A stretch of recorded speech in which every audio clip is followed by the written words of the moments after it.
Tantor Audio, a division of Recorded Books, presents Lachlan by D.B. Reynolds, narrated by Julio Maxwell. Prologue: The Highlands of Scotland, 1846. Lachlan McRae woke on his first night to bloodshed and death. He lay on a rough bed in the deep, dark basement where all McRae vampires were left to rest after being turned. It was a clan tradition to turn the strongest of their warriors, a tradition so old that no one could say when it began. Lachlan was proud to have been chosen, but by all the saints, he ached in body and bone, the pain made worse by the small bed being such a poor fit for his long frame. But none of that mattered now. It was the sound of screams, the clash of blades that drew his gaze to the stone ceiling overhead. Minutes dragged by before he could force his reluctant body to move, as if his head didn't know how to control his legs and arms anymore. "What's happening, Lachlan?" He turned slowly at the sound of his cousin's groggy voice. "Don't know, Fergus," he managed, his mouth drier than bracken in winter. "But I'll be finding out. Is Monroe stirring yet?" "Aye," a scratchy voice responded. "I'm with you." Lachlan raised his head when everything went nearly silent up above. He'd have rather the sounds of battle than this ominous quiet. "Grab blades, soon as you can, lads," he murmured, "but stealth is the watchword. Follow my lead." His cousins didn't say a word. They didn't have to. They'd been following Lachlan's lead since the three of them had been babes barely able to crawl. Lachlan climbed the twisting stairs, footsteps silent despite his stature. He was a big man even by McRae standards, tall and broad both. But he'd always moved like a ghost through the heather, his uncle's favored scout, for all that you wouldn't know it to look at him. And now, with the newly born vampire gift coursing through his blood, he was quieter even than a ghost, and one hell of a lot faster. He paused at the basement door and glanced back. His cousins were right behind him, their eyes glowing red in the dim torchlight. He blinked at the unfamiliar sight and wondered if his own eyes were as bloody. The thought didn't last, as a furious roar rose over fresh screams from above. He pushed the round wooden door upward, hinges squealed, but the sound went unheard in the empty kitchen. Where was everybody? He could hear the renewed clash of blades from the courtyard, but the women and children should have been taking shelter here, deep within the fortress. It had been years since they'd endured any serious assault, but memories were long. The clans weren't a peaceful brotherhood. Friends could become enemies in a fortnight. All it took was a single setback, and they'd start looking beyond their borders for something better. And so, the women and children, who were the future of the clan, drilled as hard as the warriors, but their duty was to survive, not to fight. He shoved the overhead door all the way open, catching it just before it would have crashed to the floor. Most likely, there was no one to hear it, but his body acted without thought, aiming for stealth, just as he too had been taught since childhood. The three of them climbed into the kitchen, not yet as graceful as they were accustomed, but warming with every step. Following the growing sounds of battle, they made for the main passage, heading for the courtyard. They'd no sooner taken the first twisting turn than Lachlan froze, his gaze swinging to stare in disbelief at the heavy door that hung open on the resting place of the elder vampires of the clan, including their chief. But it wasn't the open door that made his breath catch in his lungs. His nostrils flared at the dusty scent. He didn't need his newly born vampire senses for this. It smelled like death. Vampire death. "Lachlan," Fergus whispered, his gaze following Lachlan's. "Is that?" "Aye, but we don't know who yet, so..." He paused. "Let's go." They found the first bodies next.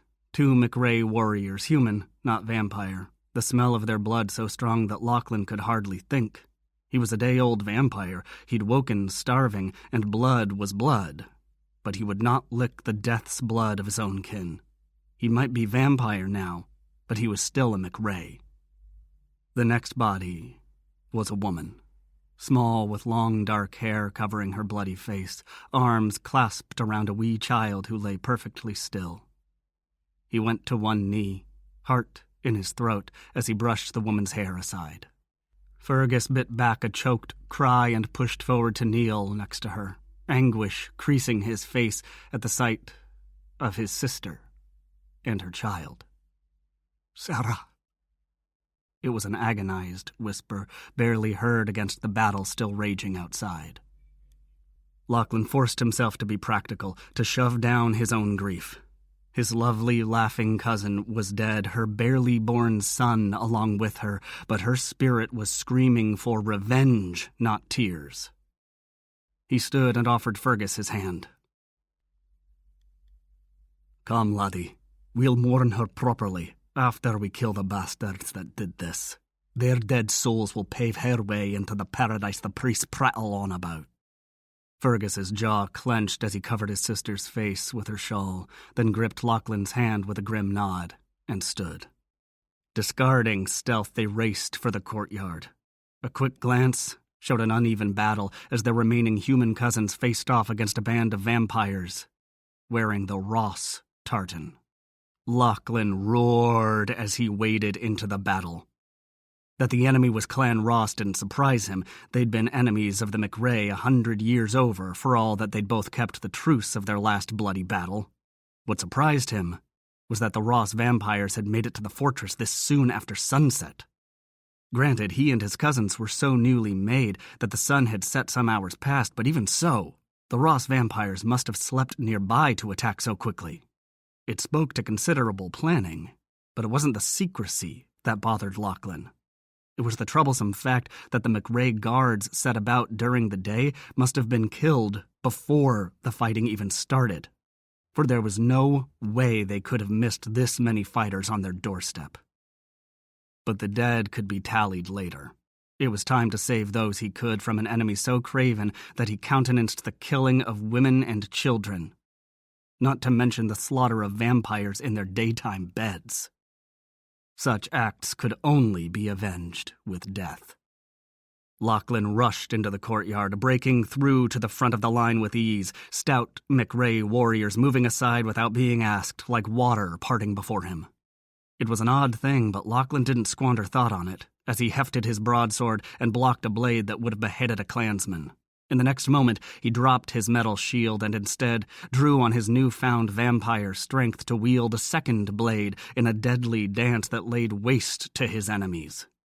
Blood flew as the screams of Ross warriors joined the cacophony of battle, as vampire and human warriors alike fell to his blades. But these weren't the deaths he hungered for.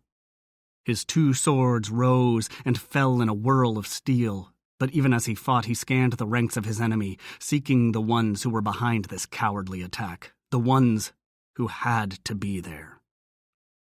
His dark gaze locked on the man, the vampire he sought. Erskine Ross, who styled himself a vampire lord and thought he could rule all the highlands. McRae had no interest in that kind of an alliance, one that would set Ross above all others. Highlanders had long memories, and the Ross clan had a habit of turning on their friends as readily as their enemies. But their tendency toward perfidy had nothing to do with their strength. Erskine Ross, in particular, was a powerful vampire. He was also dishonorable enough to have devised this dastardly attack on sleeping vampires and on women and children. Blades whipping around him, Lachlan shoved his way through the crowd, careless of his own safety, determined to confront the black-hearted Erskine. The powerful vampire stood his ground, grinning as his gaze locked with Lachlan's, while around them the retreat sounded and the Ross fighters fled. Lachlan finally came within shouting distance of Erskine, the battle dying between them, blades dripping as they stared at each other. Erskine wasn't as big as Lachlan, but his tremendous vampire power made up for it, making him seem twice his size. Lachlan had power too, but he had barely begun to unleash it. He wasn't as weak as some he'd observed in the past, vampires who had to learn to walk again, much less to wield a blade. At some future date, he might even fight Erskine and win, but not this night. That didn't mean he'd bend his neck and surrender, however. "This will not stand, Erskine," he called as the field cleared. "McRae will have our revenge." The vampires to either side of the powerful Erskine snickered. "End him now, my lord," one of them drawled. "We killed the elders. Why leave this babe at our backs?" Erskine's grin became a laugh. "For my amusement," he said finally, his accent pure lordly English, as if he considered himself too high and mighty to speak his born tongue. "Look at him, he's so fresh. He still stinks of humanity. It will be entertaining to watch the great Clan McRae stumble and fall under his leadership, assuming he survives his first blood." He scoffed and started to turn his back on Lachlan. "You're right," Lachlan said. "McRae's revenge will not be soon, but it will come. And when it does, it will be my hand that ends you." Erskine shrugged. "Be a good lad, or we'll kill the others." Lachlan stiffened. "What others?" The self-styled vampire lord jerked his head at the lackey standing next to him. The man gave a loud whistle, and suddenly there was a shuffle of feet near the ruined front gate. He heard a chorus of soft cries, and then a dozen McRae females were shoved into the shattered opening, none of them older than 16, while the youngest was barely 10, clinging to her sister's waist. Lachlan had no siblings, but he had cousins aplenty, and he recognized every fierce scowl and tear-stained face. "You would do this cowardly thing, take women and children prisoner." Erskine Ross shrugged. "Hostages are common enough in war, as are slaves. But these will be treated well and released at the edge of McRae lands, as long as you mind your place." He smirked, then glanced at the sky. "Dark's a wasting, and we've a fair ways to go," he said to his fighters, then paused to toss a warning over his shoulder. "Mind what I said, Lachlan McRae. Before the next new moon, I will be Scotland's first vampire lord. Your clan chief and his council refused to see it, so they had to die. But it will take every sword we can muster to defend our lands. Be smarter than they were. I would welcome your strength in the coming battle, but know this. I would just as easily wipe you from the earth if you continue to oppose me." Erskine gave him his back then, as if Lachlan was nothing. No threat, no warrior, nothing but a baby vampire with no power. He growled, muscles tensed, but Fergus stopped him with a hand on his arm. "It grinds my heart too, cousin, but you'll only get yourself killed, and we need you." Lachlan swung his head to stare at his cousin. "You think so little of my skills?" "Of course not," Fergus snapped. "But the fact remains, let the arse think you weak. It will only help us when we finally kill him." Lachlan stared after the departing enemy, torn to the roots of his soul. "There's dead here what deserve a proper send-off, and someone has to organize the defense of the living," Monroe said somberly, walking up to join them. "Surely Taskill, dead," he said flatly, "and the others with him. The faithless bastards began their attack in daylight. They arrived as human traders, 2 of them. One made his way into the elders' resting place and murdered everyone. We're all that's left, cousin. The 3 of us are the only McRae vampires still living." Lachlan stared. Granted, he'd known some vampires had died, but all of them? Taskill had been nearly 400 years old, and he'd led Clan McRae from the shadows for most of that time. If Lachlan and his 2 cousins were truly all that were left, why did Erskine Ross let us live? Grief made the words little more than a rasp of noise. "Why didn't he kill me?" "He said it himself," Fergus said grimly. "For one, he needs pure, tough warriors to keep the Highlands in Scottish hands. But beyond that, he doesn't know you, cousin. He doesn't see your strength not only to wield a blade, but to lead. He believes this is the end of Clan McRae as anything but a memory. But he's wrong. If it takes 2 years or 2 centuries, you will rebuild Clan McRae, and when that happens, revenge will be ours. Chapter 1. Washington, D.C., present day. Julia Harper shoved her water bottle into the curve of her elbow, holding it above her purse as she dug in a pocket for her key and didn't find it. Shit, she cursed softly and switched everything to her other arm to dig into the opposite pocket. She kept telling herself she was going to put the damn key on her key ring, but she hadn't yet.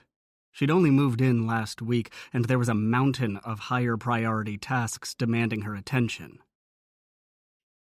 Finally, finding the elusive little sucker, she shoved it into the lock and pushed into her townhouse, letting the door slam behind her.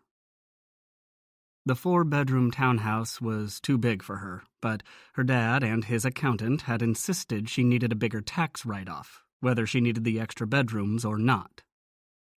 It was either that or pay more taxes, her dad had explained, and because she trusted him, especially when it came to the substantial family trust that he managed, she bought a townhouse she never could have afforded on her salary as a cubicle dweller for the CIA. Some of her colleagues, knowing she came from old money, had asked why she was working for the CIA at all. She usually brushed it off with some comment about needing something to do, but the truth was that she'd joined the CIA for the challenge of working as a field agent. She'd almost gotten there, too. But that was a story for another time, a time when she wasn't wearing workout clothes that were still damp with the sweat she'd earned in the dojo that night, trying to keep up the fighting skills she'd learned before her dream died. Shivering, she hurried to her upstairs bedroom, stripping off damp clothes as she went. When she hit her bedroom, she tugged off her pants and socks and dumped the entire disorderly bundle of clothes into the hamper. But with her mother's gentle voice still clear in her head, one of the few distinct memories she had to cling to, she dutifully slid her shoes neatly onto the closet shelf designated for athletic shoes and headed for the bathroom. She turned on the hot water first, letting it fill the room with warm, wet heat. She could feel her pores drinking in the moisture, like a dried mushroom soaking in wine. Stepping under the spray, she simply stood for a while, loving the heat, the pounding of water on tired muscles. When she found herself nearly nodding off, she washed her pale blonde hair, slathered on some body wash, then did a quick rinse and turned off the water. By the time she left the bathroom for her bedroom, she had a towel on her head and was wrapped in an oversized terry bathrobe. She was just considering whether to skip dinner and go straight to bed when her cell gave a distinctive ring. Surprised, she crossed to the side table where she'd left her phone. There'd been a time when she'd heard that ring several times a day, but she and Masood had had a falling out a couple months ago. She hadn't heard from him since, and she missed him. He was her oldest friend in the world. They'd always been close, but after her mother and brother had been killed in a car accident when she was a child, she and Masood had become even closer. They'd grown up together, even when their parents' jobs had taken them far apart. He'd been her best friend, the one person she could always talk to, until she'd discovered that he thought what they had was much more. "Hey," she said, answering. "Did you finally get tired of refusing my calls?" "Julia!" His voice was hushed and tight, with some emotion she'd never heard from him before. "Masood? What's happening?" The emotion was fear, and not simple fear, but something much more. "I don't have time," he said, but not impatiently, more like he really meant it. "I need you to do something for me." "Anything but tell me what's going on. Where are you?" Dread crept up her spine. She'd known Masood bin Abu almost her entire life, and she'd never heard him like this. "London," he said shortly, giving her the first real piece of information since she'd answered the phone. "Meeting a client, but it went bad, Jules. Very bad." He practically whispered the last 2 words. Julia's chest squeezed, her heart in her throat, as she asked, Where in London do you need the embassy? I'm trying to get there, he confirmed, and for the first time she paid attention to the sounds of traffic behind his voice. Damn it, Masood, don't be walking in the open. Get a fucking cab. Don't swear, he said absently, as if he'd told her the same thing 1,000,000 times, which he had. I'm only a block away. That told her two things. First, he was aiming for the Saudi embassy, which was in an expensive neighborhood of London not far from the palace and lots of other embassies. Masood had dual citizenship, but the U.S. embassy was some distance, on the other side of the river. He wouldn't be going there if he was in a hurry. But she also knew he was lying. She could hear it in his voice. He had more than a single block to go. Masood, grab a cab. They're everywhere in that— Listen, he said urgently. I need to tell you this. Go to my house. You have a key. In my office, you know the safe. Of course, but the combination is our numbers. You remember? Yes, but there's a blue expandable file in there. Erskine Ross. That's the name. The folder has a few written notes, but also 2 flash drives. Make sure you get those. They have all the docs, all my notes on the data trail. Data trail? What are you talking about? Money laundering, I think. I should have turned it over to enforcement, but I wanted to be sure. He's a big client, very high profile. Been with the firm for years. I wanted to be wrong. The words were tumbling out, and he was breathing heavily now, as if he was running. Put that file somewhere safe. You understand? She understood, all right. Masood wasn't supposed to know she worked for the CIA, but he did. He was too smart to fool for long, and besides, she trusted him. He wanted her to take this blue file to her office in Langley and lock it up. Masood, please, are you safe? Don't know. Don't think so, not yet. The words were distracted, forced out on heavy breaths. Be careful. Don't let anyone know. He's a vampire. What? Who? Erskine Ross. He's a vampire. What the hell, Masood? You're scaring me. I don't want— Julia, he said, his voice suddenly unnaturally calm and even, as if he'd stopped running. I love you, Habibi. Don't ever forget that. The squeal of tires and gunshots. Later, she'd remember there were 3 shots. But in that moment, all she could hear was the sound of Masood's pain as he grunted into the phone, the dull thud of his body hitting the ground, the crack of his cell phone falling to the sidewalk. Masood! She screamed his name over and over until finally the phone cut off with the crunch of a heavy boot. Chapter 2. London, England, 6 months later. Julia sipped her whiskey, eyes raised over the rim of her glass to watch the young woman sitting across the table. I couldn't believe it when Fergus called, Katrina McRae nattered cheerfully. I mean, what are the chances that all these years later someone would be asking me about sin? Pretty slim, Julia thought, worried about the coincidence that some vampire in Scotland would be nosing around about her friend Cynthia Layton just as she arrived in London to investigate Masood's death. She stifled the shock of pain that still touched her heart every time she thought about him. She couldn't believe he was dead, that she'd never have a chance to hug him again, to smooth over the pain they'd caused each other before he died. She knew coming to London was a long shot.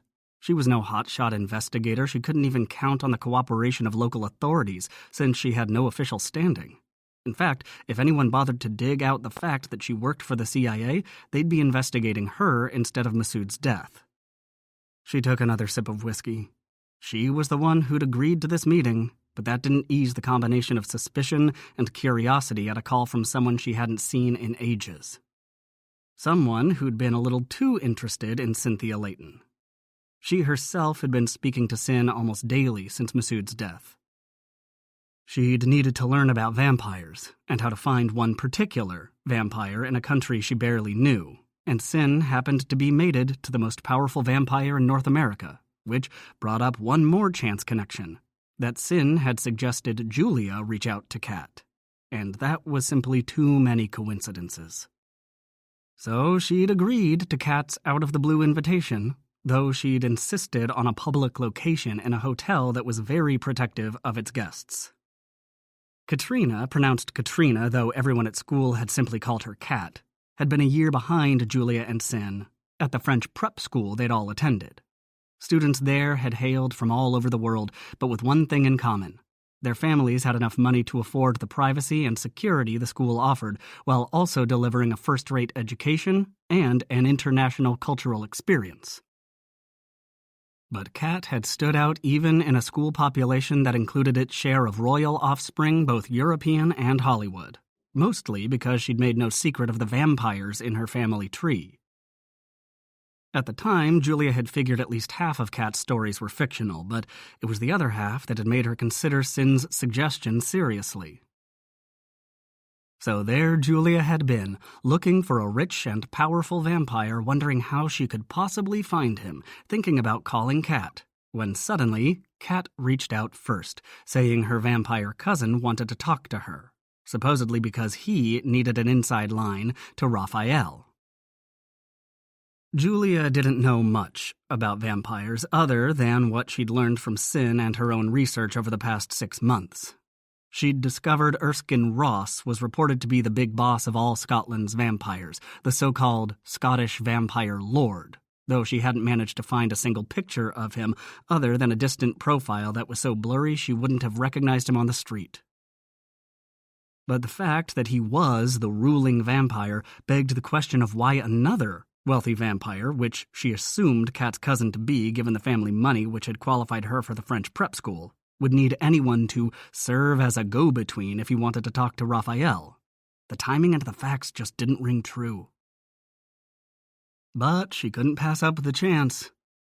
If Kat's cousin was on the up-and-up, he might be very useful to her own investigation, and if all it took to secure his help was a phone call to Sin, well, hell, she could do that. Although she'd want to know why first. After all, Sin was a good friend while Kat's cousin was not only a stranger, but a vampire. And it was vampires who'd killed Masood. She knew it, even if no one else believed her. Of course, that might be because she hadn't shared Masood's files with anyone, not even his father. Hell, especially not his father. There was too much money involved. Masood had gone against his father's dictates most of his life. The two had never been close, a situation which had only worsened as Masood got older. He'd never trusted his father enough to make him a part of his life, and there was no way in hell she was going to trust him with his death. She knew without asking that his father would never pursue Masood's killer if it meant losing a lot of money. "Of course, I've kept up with Sin from afar," Kat was chattering on. "Can you imagine Madame Martle's reaction when she heard that Cynthia Layton had hooked up with—" She lowered her voice to a whisper. "A vampire?" She laughed. "And not just any vampire, but the big honcho himself, Raphael." Julia nodded agreeably. Old Pinchface probably had a severe case of the vapors. She smiled despite herself at the not-so-secret nickname that her fellow students had all used for the headmistress at their very elite prep school. At the same time, she gave her phone a casual scan to check the time, wondering when Kat's curious cousin was going to show. He was already overdue, which made her nervous. She'd been very careful in her investigations, but if someone wanted to shut her down, she'd be an easy target. Glancing up when there was a stir around the entrance to the Tony Bar, her gaze sharpened, every bit of her training and instinct telling her this could be very, very bad. A man stood just inside the wide doorway, a slight bulge under his leather jacket, betraying the weapon concealed there. Tall and broad with long black hair and eyes that scanned the crowd with careful precision. His gaze lingered on the most crowded tables, as if assessing the risk, or calculating the death toll. "Kat," she said in a quiet voice, "when I give the word, I want you to hit the floor. Don't ask questions. Don't panic. Just duck under the table." Katrina gave her a puzzled look. "Why would I—" "Just do it," Julia hissed, seeing the man begin to make his way between the tables.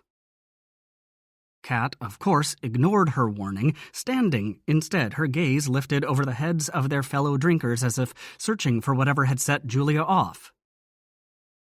Julia cursed silently. This was no time for gawking. Damn, Kat was going to get them both killed. "Over here," Katrina called suddenly, laughing as she lifted both arms and hugged. Well, fuck. Julia closed her eyes briefly, feeling stupid.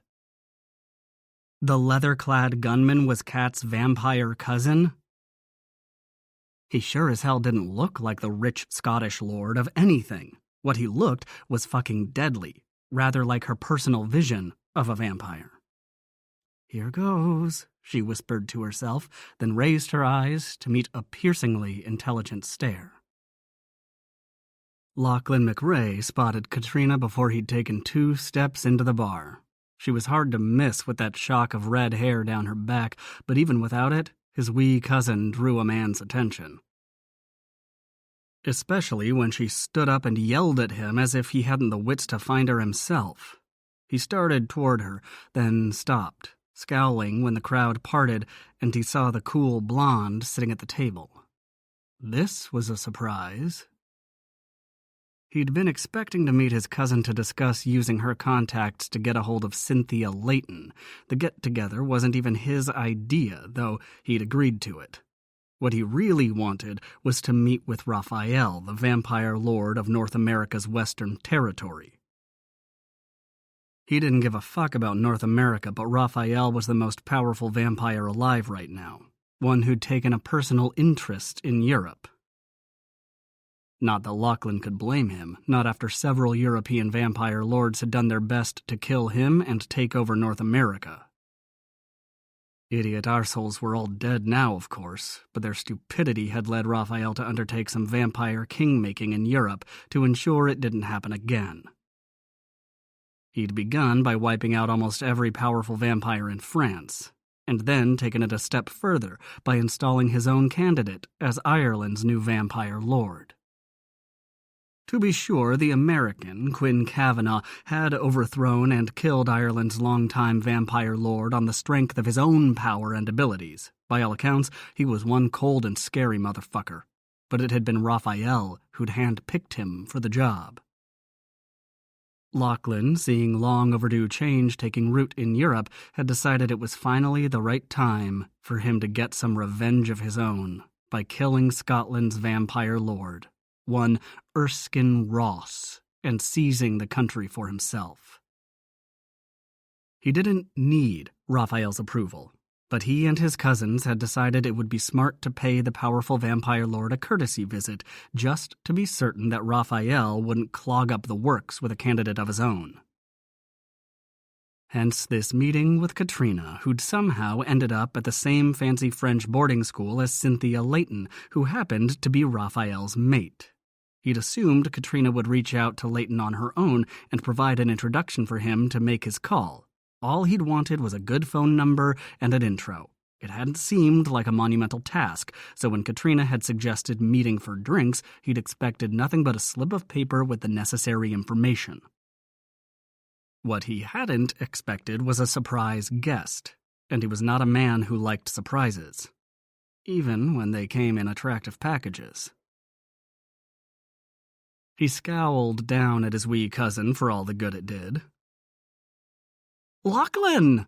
she said cheerfully, her tone saying she'd sprung one on him. "Katrina?" he growled, half greeting and half warning, even as he reached down to hug her much smaller frame. Lifting her off the ground, he bent his head to her ear and said, "Who the fuck is this?" She tugged at his hair. "Fergus said you wanted to meet Cynthia Layton. This is Julia, and she knows sin way better than I do. Now, behave, you heathen." He set her back on her feet with a smacking kiss to her cheek, then turned to the unknown blonde as his cousin made introductions. "Julia, this is my cousin Lachlan McRae. Lachlan, Julia Harper. We went to school together," she repeated. "Julia, me, and Cynthia." Lachlan leaned across the table to shake, careful of the woman's slender hand as he wrapped his thick fingers around hers. A tingling heat warmed his palm when their hands touched, and his eyes shot up to meet hers, seeing her pupils widen in surprise, as if she'd felt the same heat. She managed to confine her reaction to her eyes, keeping the rest of her face coolly polite, which was fine with him. Keeping his tone the same, he said, "Miss Harper." Julia, she supplied, as she slid her fingers out of his grasp. Lachlan's own distrustful nature had him following her hand, and so he noted the quick glance she gave her palm, as if seeking a logical reason for that moment of sizzling heat. When she caught him watching, she brushed invisible crumbs from her skirt instead. He bared his teeth and met her gaze. Nice legs beneath that skirt, he thought intentionally, letting the appreciation show in his eyes. Katrina slapped his arm. "Be nice," she hissed under her breath, then smiled for the blonde's sake and indicated a chair between them. "Have a seat, cuz." He gave her a look that said she'd pay for this, but pulled out the chair and sat, grateful that at least she'd chosen a meeting place with real chairs, so he didn't have to squat on some fancy frippery of a thing. "So, what's this about?" he asked bluntly. He didn't have time for any of Katrina's games, cousin or not. She pretended to be puzzled. "Fergus said you wanted to meet Cynthia Layton. Julia here." "I don't need to meet her," he interrupted. "I just want to get hold of her." The blonde leaned closer, suddenly interested. "What do you want with Sin?" He shifted his attention, drawn by her scent, even as he said, "It's business." "What kind of business?" she responded. "The private kind." Her eyes narrowed as she gave Katrina a look heavy with meaning he didn't understand. "Lachlan," his cousin said impatiently, "Julia here was the same year in school as Sin. I was a year younger, and when you're a teenager, that year matters." "What's your point?" he growled. She made a frustrated noise. "Ugh, Julia and Sin were best friends." "That's an exaggeration," Julia corrected. "We're close, but closer than I ever was anyway," Katrina interrupted. "I haven't talked to her in years, and even then, you guys were upperclassmen. You had—" "Class ladies," Julia corrected primly. Then she and his cousin both laughed at some inside joke. Great. Just what he needed. "Katrina?" One word, but it said everything that needed saying. She made a face. "Fine, Mr. Grumpy. Julia can do what you want." Lachlan let a smile play around his lips as he caught the delicate blonde's gaze. Her cool facade was firmly in place, but a pink flush on her fair skin gave her away. She'd caught the unintentional double meaning behind Kat's announcement, same as he had. He blinked lazily, and she looked away, her blush spreading to the glimpse of delicate skin visible in the open V of her black silk blouse. He'd bet the tops of her breasts were flushed, too. He lifted his eyes and gave her a knowing look. Katrina squeezed his forearm, having been around her male cousins enough to figure out what he was thinking. "Julia thought you were a terrorist," she confided, shifting his attention. But only for a moment. He swung his gaze back to Julia, one eyebrow raised in question. "You have to admit you do make an entrance," Julia accused. "So does fucking Prince Charlie, but you wouldn't call him a terrorist." "You're not exactly a prince," she said, fighting a smile. "You don't think so?" he argued, finding himself intrigued. She gave off an ice princess vibe, but there was a real person beneath those sophisticated blonde looks. "Prince of what?" She gave him a speculative look. He laughed, then turned to Katrina. "Does she know?" "Oh, well, I was just getting to that when you walked in." "Know what?" Julia persisted. Lachlan gave his cousin a pointed look. She cleared her throat and said, "You know how I was talking about Sin having a big vampire for a lover?" "Mate," he corrected. Katrina stopped and stared at him. "What?" "She's Raphael's mate, not just his lover." His attention swung back to find Julia studying him intently, those blue eyes more intrigued than anything else. "And you're the vampire cousin," she deduced. "One of many, but yes." He said it matter-of-factly, but was still surprised by her reaction, or lack of one. "Yes," she repeated. Her voice matched his tone, but she couldn't conceal the sharpening of her gaze or the slight increase in her heartbeat that indicated more than a casual interest. "Definitely not a terrorist," he added, not quite knowing what drove him to push her. She sat forward. "You think vampires are immune to that sort of thing?" He could have told her that vampires didn't need to terrorize humans, that they could persuade humans to do whatever they wanted, to give them whatever they needed. But that wouldn't have been the whole truth, because a lot of vampires engaged in violence simply because they could. She continued before he could say anything. "I can name a very powerful vampire who's the worst kind of criminal, stealing whatever he wants and killing anyone who gets in his way." There was real pain in her voice this time. They'd finally struck at the heart of the matter, at least for her. Katrina stood abruptly, her chair tipping slightly in her hurry to leave. "Okay," she said with false cheer.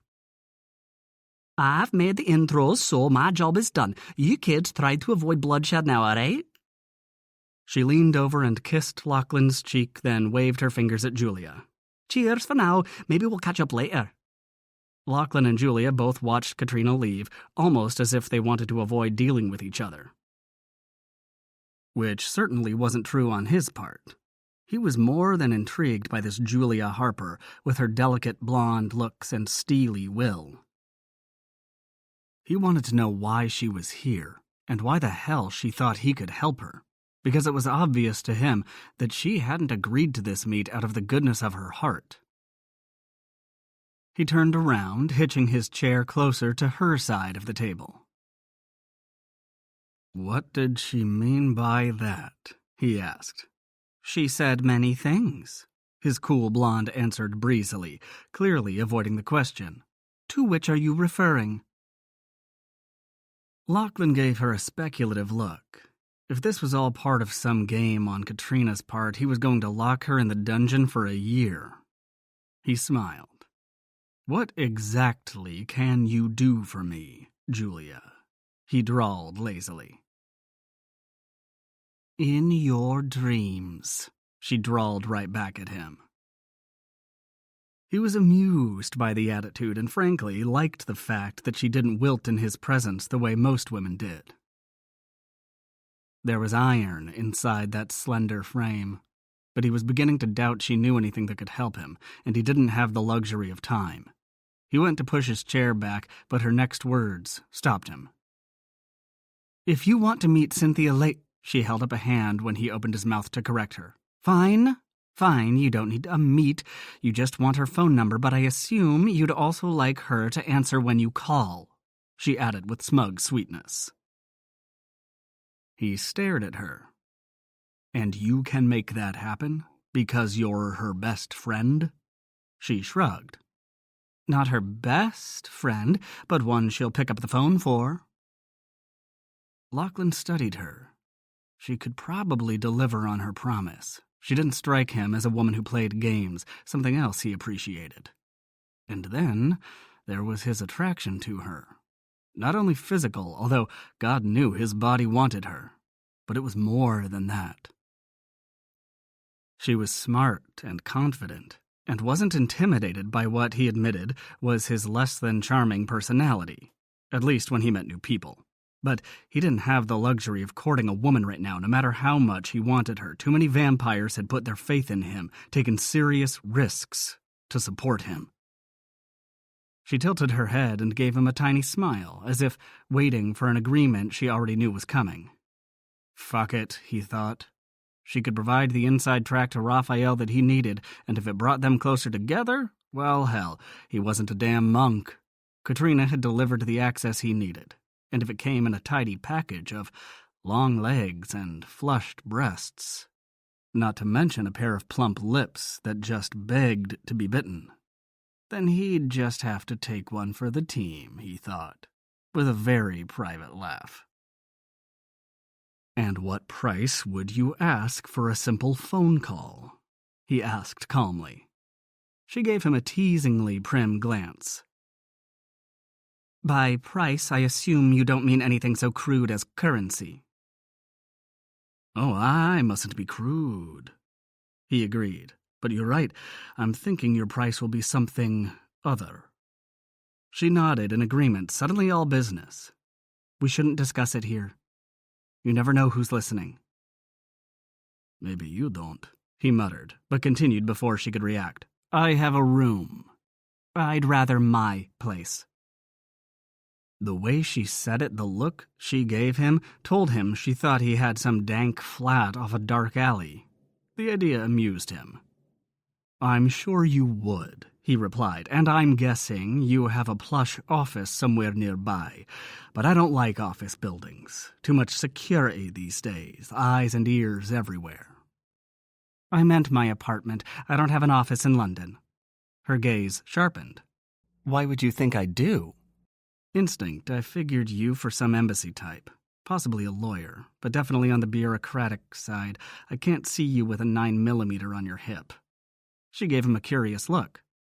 Why not? No gun with you. How do you know I didn't leave it at my supposed office? Or maybe it's in my purse. He leaned in. First, he said quietly, you Americans love your guns far too much to leave them in the office. And second, I'm a vampire. If you had a gun on you, I'd smell it. She blinked, showing genuine surprise. Even in a crowded place like this? Even so, especially when you're sitting right next to me. She breathed a soundless, oh, then asked, okay, how far is your room? And how do I know I can trust you? Not far, but we won't be walking. I have a car waiting. As for trusting, he stood and held out a hand. You've no way of knowing, but life's more exciting that way. She stared up at him, their eyes locked in a silent test of wills. Lachlan didn't so much as blink. He was a vampire over 170 years old. A few minutes meant nothing in the scope of his lifetime. Finally, she drew a long breath and stood, ignoring his hand. The small rebellion made him want to smile, but he kept his face blank and gestured with one arm toward the door. Lead on, princess. My name is Julia, she corrected firmly as she passed him. He smiled at the rise he'd gotten out of her. She was far too controlled for his taste, but he was beginning to suspect that was only the surface. How much heat was hidden behind that cool facade? And what would it be like if he stoked that fire? Julia walked ahead of Lachlan, out of the bar and through the small lobby of the Goring Hotel. She was exquisitely aware of the big vampire behind her, could feel his eyes on her back, and lower. If it had been any other man, she'd have turned and given him a look guaranteed to freeze his balls. But for some reason, Lachlan McRae made her want to add an extra swivel to her hips. What the hell was happening to her? Sure, there'd been that odd sizzle of heat when their hands first touched, but that was just static electricity or something, wasn't it? He was a beautiful male specimen. Good God, Julia, listen to yourself. Beautiful male specimen? Who talked like that?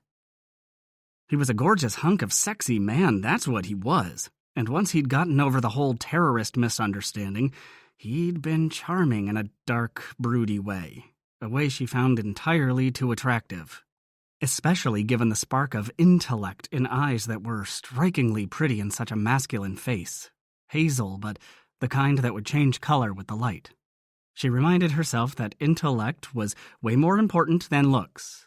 But put it all together, and... well, hell. Of course, he was a vampire. She couldn't be attracted to a vampire. Could she? Sure, she'd heard plenty from Sin about how close she and Raphael were, how violently protective he was. Then there were the fan magazine reports she'd read as part of her research for this trip. Reports of vampires' charisma and spectacular sexual prowess. She hadn't believed any of those, figured they were exaggerations by people who'd never met a vampire in their lives other than the ones they read about. But having met Lachlan, given her family's wealth and the resulting business and political connections, she'd met a lot of powerful men in her life, and not only the rich ones. Money brought influence, but power was something else. It came from inside a person, and Lachlan McRae had it.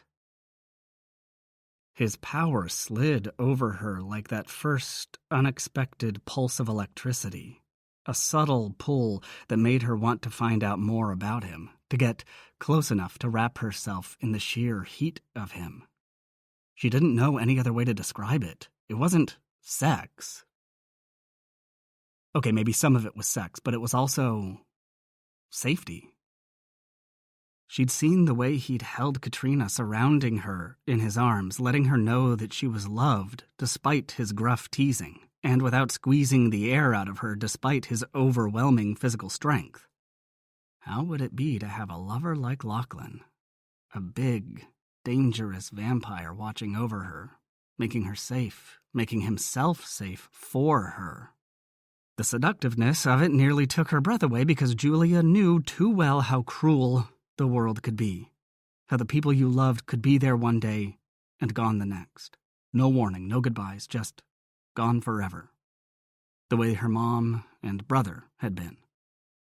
A careless driver had wiped away their lives in an instant, then ended up burned to death in his own car, which had crashed into a ditch a couple of towns farther along the same road.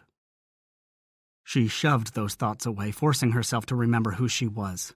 The woman life had taught her to become, the woman she'd made of herself. No man could protect her. They couldn't even protect themselves.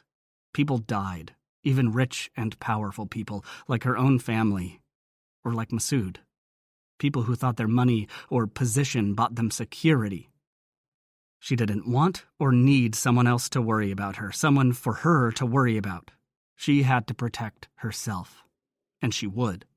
She might look like a good wind would blow her away, but the truth was far different. Lachlan had been right about her job, even though he didn't see it, couldn't know the truth of it. Sure, she was nothing but an analyst now, a data troll for the CIA who spent her work hours in a cubicle reading intelligence reports and looking at grainy photos until her eyes watered. But when she'd first been recruited, they'd wanted her for more. Her intellect and adaptability, her language skills, which included Arabic, had all made her a candidate for fieldwork. She'd even trained on the CIA's infamous farm. Few people meeting her for the first time ever guessed at the strength hiding inside her slight frame.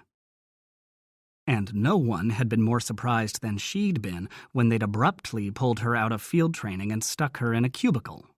Their reasons had been all terribly logical, but she'd known the truth. Her father had paid off the right politician to make sure his baby girl remained safe. She couldn't even blame him for doing it. Half their small family had been killed on that highway in Florida. Julia and her dad had both lost too much to risk losing each other. So she'd accepted the transfer and spent her days safely ensconced in an office. But she'd never stopped training, never stopped keeping herself strong and capable.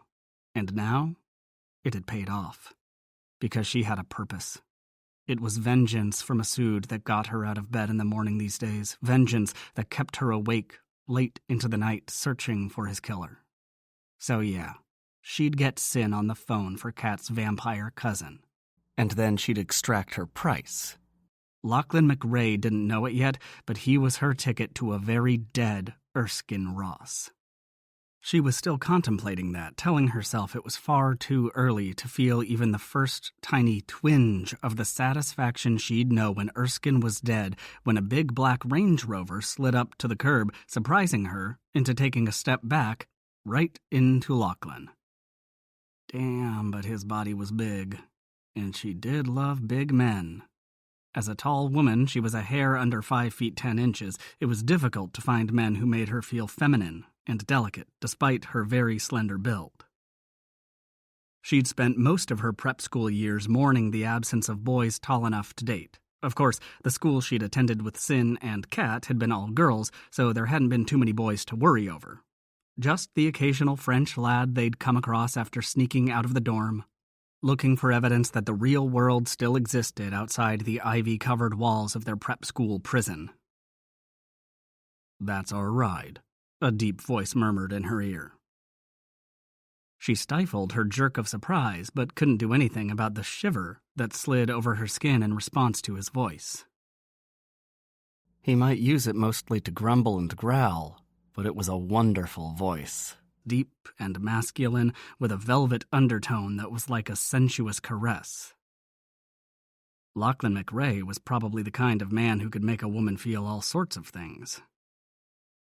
In front of her, someone opened the back door of the SUV, wondering if she was being reckless in going alone to Lachlan's place tonight, but committed to her pursuit of Erskine. She climbed into the vehicle and settled herself into the back seat with prep school grace. At least until Lachlan shoved in behind her, his broad shoulders taking up far more than his share of space. She gave him a scowling glance and scooted all the way to the far door, but he wasn't paying attention to her, occupied instead with something his driver was saying. They were speaking English, but with such a heavy Scottish accent that she could only catch the occasional word. Odd, because that accent had been completely missing when Lachlan had spoken with her and Kat earlier. If anything, he'd sounded American, with just a touch of England. She made a mental note to do a deep dive on Lachlan McRae when she got back to her apartment. There was obviously more to him than he wanted the world to know. His hotel wasn't far, but traffic was so congested that they probably could have walked faster. She didn't have to wonder why he'd insisted on driving, though. The Range Rover might appear to be a normal vehicle, but to someone who knew what to look for, it was obvious that it had been enhanced for security. She'd have bet money that the body was armored and the windows bulletproof, and that made her wonder about his enemies.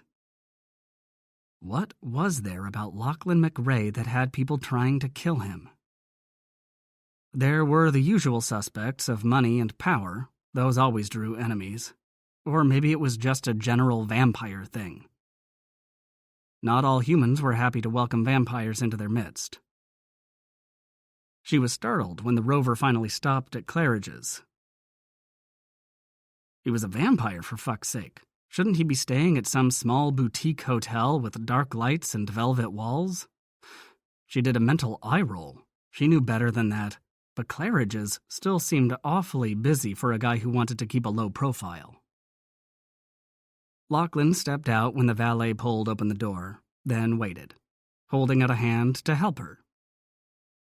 It might have seemed polite, gentlemanly even, if not for the knowing smirk flirting around his lips. He somehow knew she'd been surprised by the hotel. She frowned slightly, thinking about vampire telepathy. Sin had warned her that some vamps had remarkably strong telepathic abilities. Was Lachlan one of those? She made a mental note to research techniques for keeping her thoughts private. There might not be much in mainstream journals, but she'd bet the government had invested in more than a few studies. It was all a matter of knowing where to look. Lachlan continued his courtly ways, letting her precede him into the hotel to a chorus of various staff offering respectful greetings of my lord this and my lord that. It was everything she could do not to stop and stare. What the hell, were they all vampires here?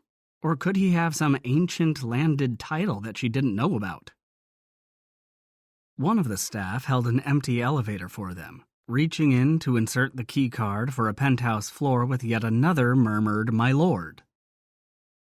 Julia studied the porter as she walked past him and into the waiting car, but couldn't find anything to distinguish him as a vampire. Lachlan certainly didn't offer any clues. He simply nodded at the man, then did what seemingly every person on Earth did in an elevator. He went to the back wall, then turned and watched the numbers as the door closed and the car started upward. And if she detected a touch of humor on those sensuous lips, it was probably just her imagination. But there had been that casual implication earlier that he might be a prince or something. She decided to go for a direct approach. I didn't know Kat's family was noble. He smiled, but didn't look away from the numbers. We're not. She studied his profile, trying to figure out if he was playing with her. But then, why? You mean the lads downstairs? Well, yes, she said in frustration. She was no protocol specialist, but she wasn't ignorant either, especially when it came to simple matters of titles. A couple of the lads here are vampires who are loyal to me, rather than the current Scottish lord. I'm not currently a vampire lord, but they believe I will be, and so they grant me their respect.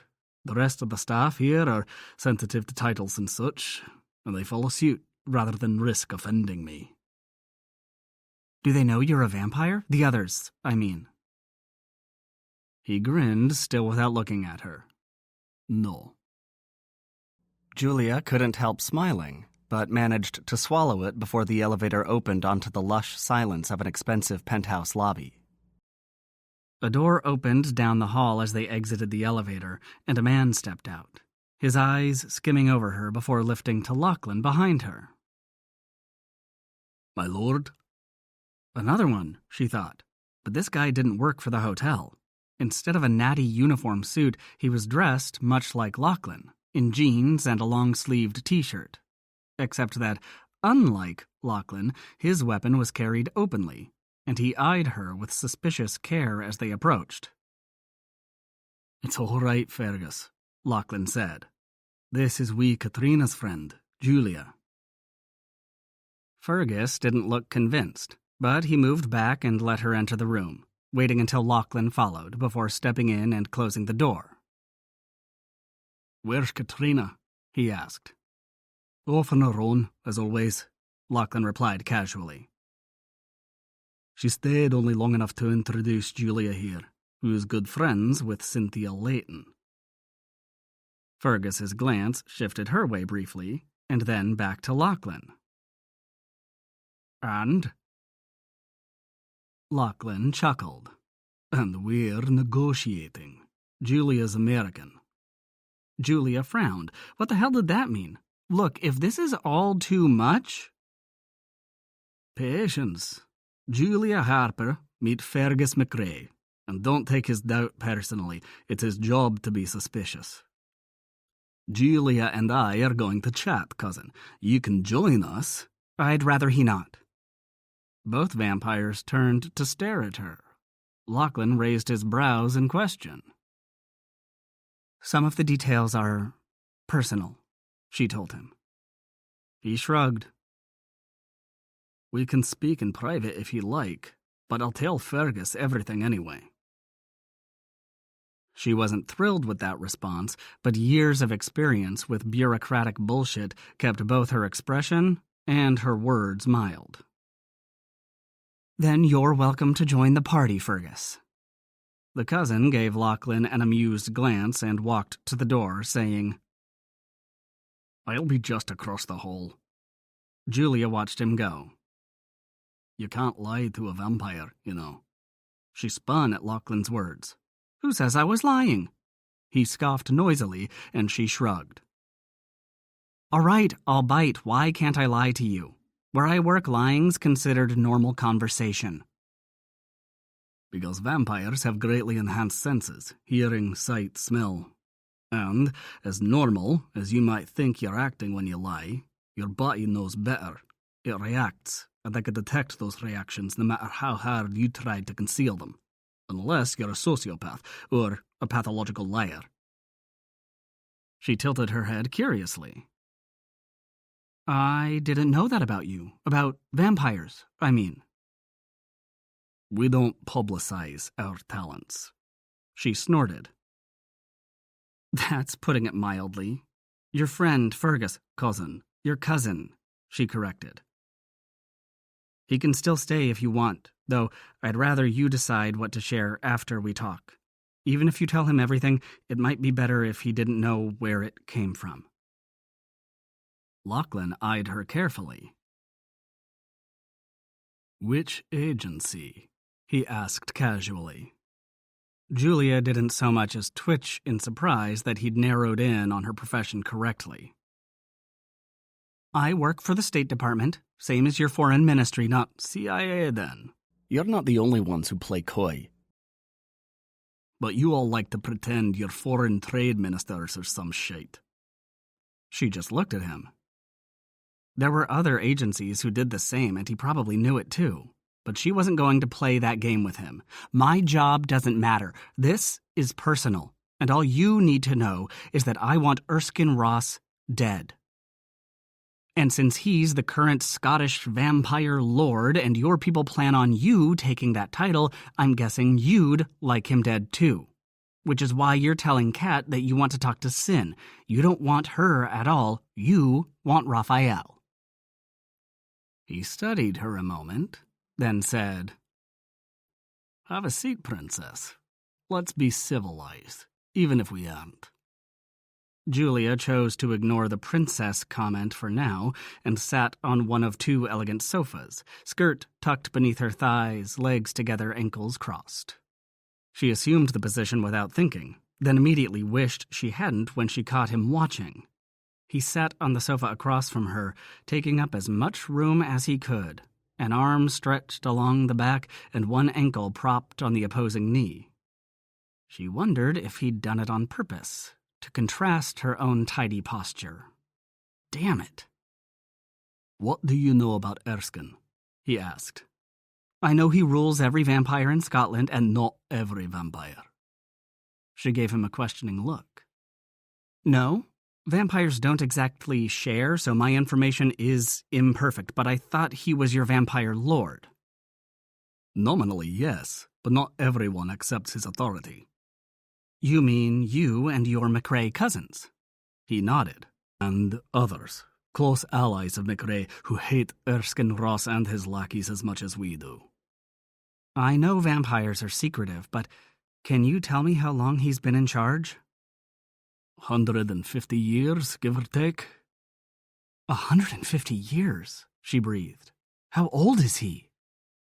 "Older than that, 200, 250, before my time anyway." 250 years.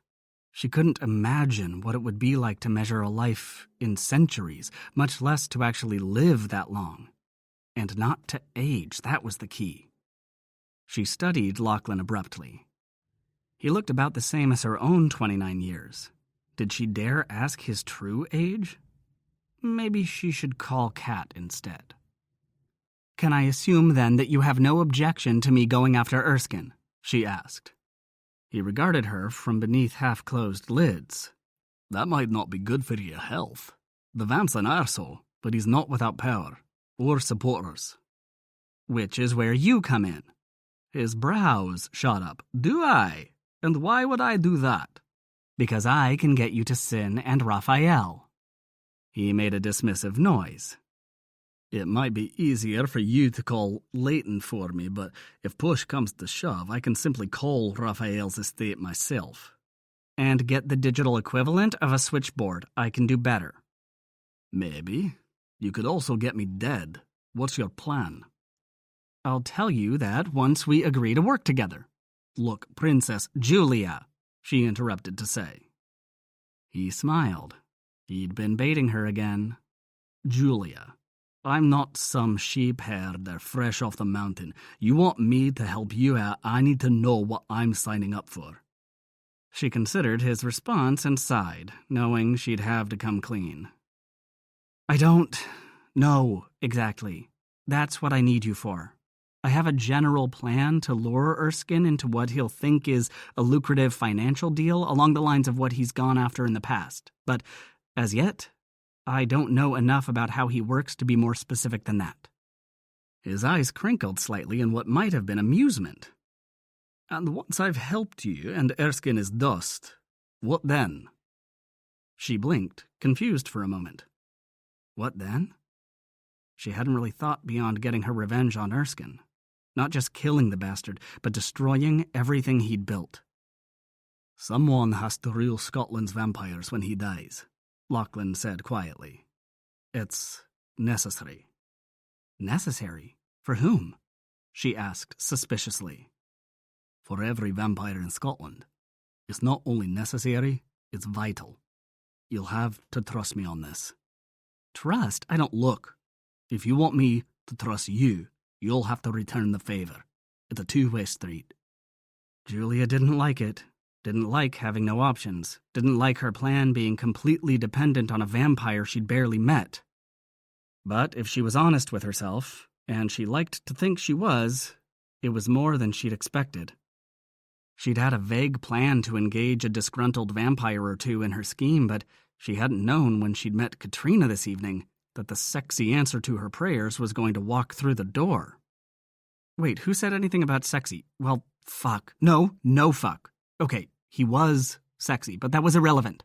What mattered was that she needed him more than he needed her, and he knew it. All right, two-way street. Where do we start? You tell me everything you know about Erskine Ross, and I want details, including what you said earlier about people he's killed, which I take to mean humans, he added pointedly.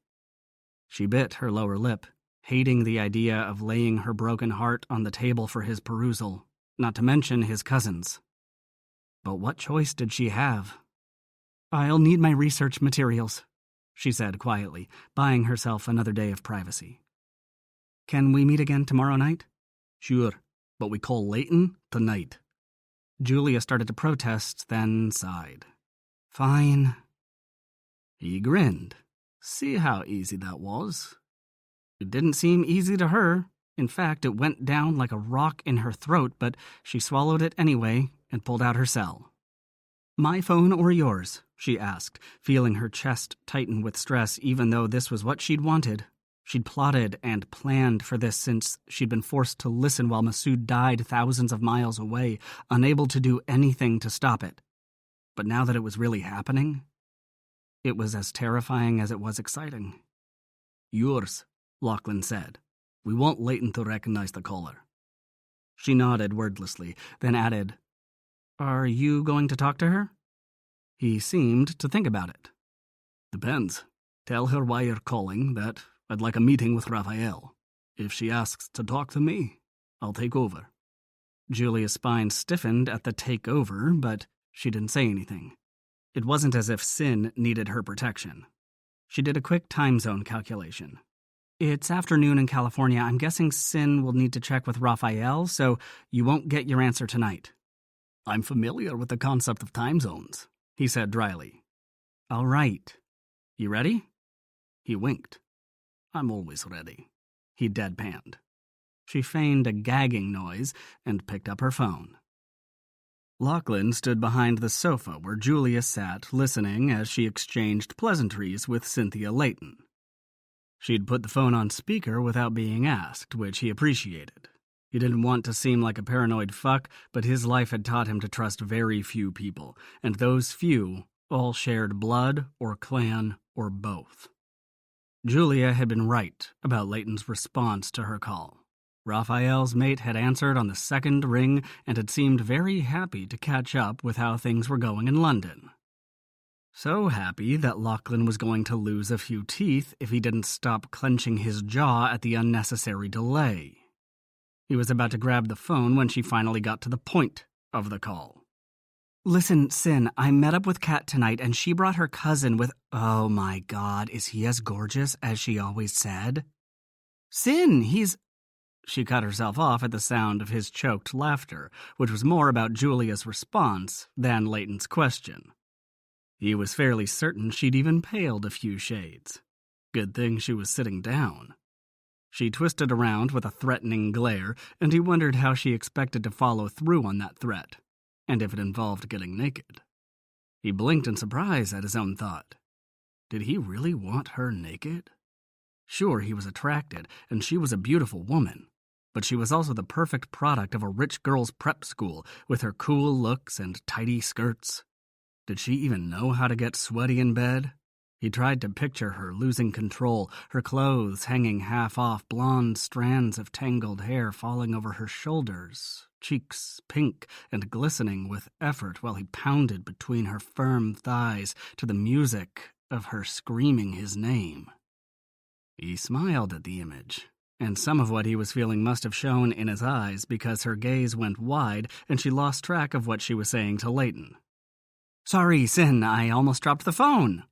She turned her back to him with a forced laugh, then covered her mouth with her hand and spoke in a hushed voice, clearly not remembering what he'd told her about vampires' enhanced hearing, much less that she was still on speaker. "He's standing right here, so maybe we can discuss that later." "Oh shit, I didn't know," Leighton laughed. "You know he can probably hear every word you're whispering? I've given up trying to keep secrets from my darling vampire. He's so nosy." "Are you happy?" Julia asked abruptly, and Lachlan's attention sharpened at the note of, was it longing that he heard in her voice? Wistfulness? Delirious. "I'm glad," she said, sounding completely sincere. "Anyway, like I said, he's here with me, and that's why I'm calling." She shook her head as if to clear her thoughts. "He'd like to meet with Raphael to discuss... Well, I'm not sure what he wants to discuss. He hasn't shared that part with me. Vampire business, I guess." So Kat really does have vampire cousins, huh? I only half believed her back then. "I think we all did. Shows what we knew." Julia gave a little laugh. "Anyway, the cousin's name is Lachlan McRae."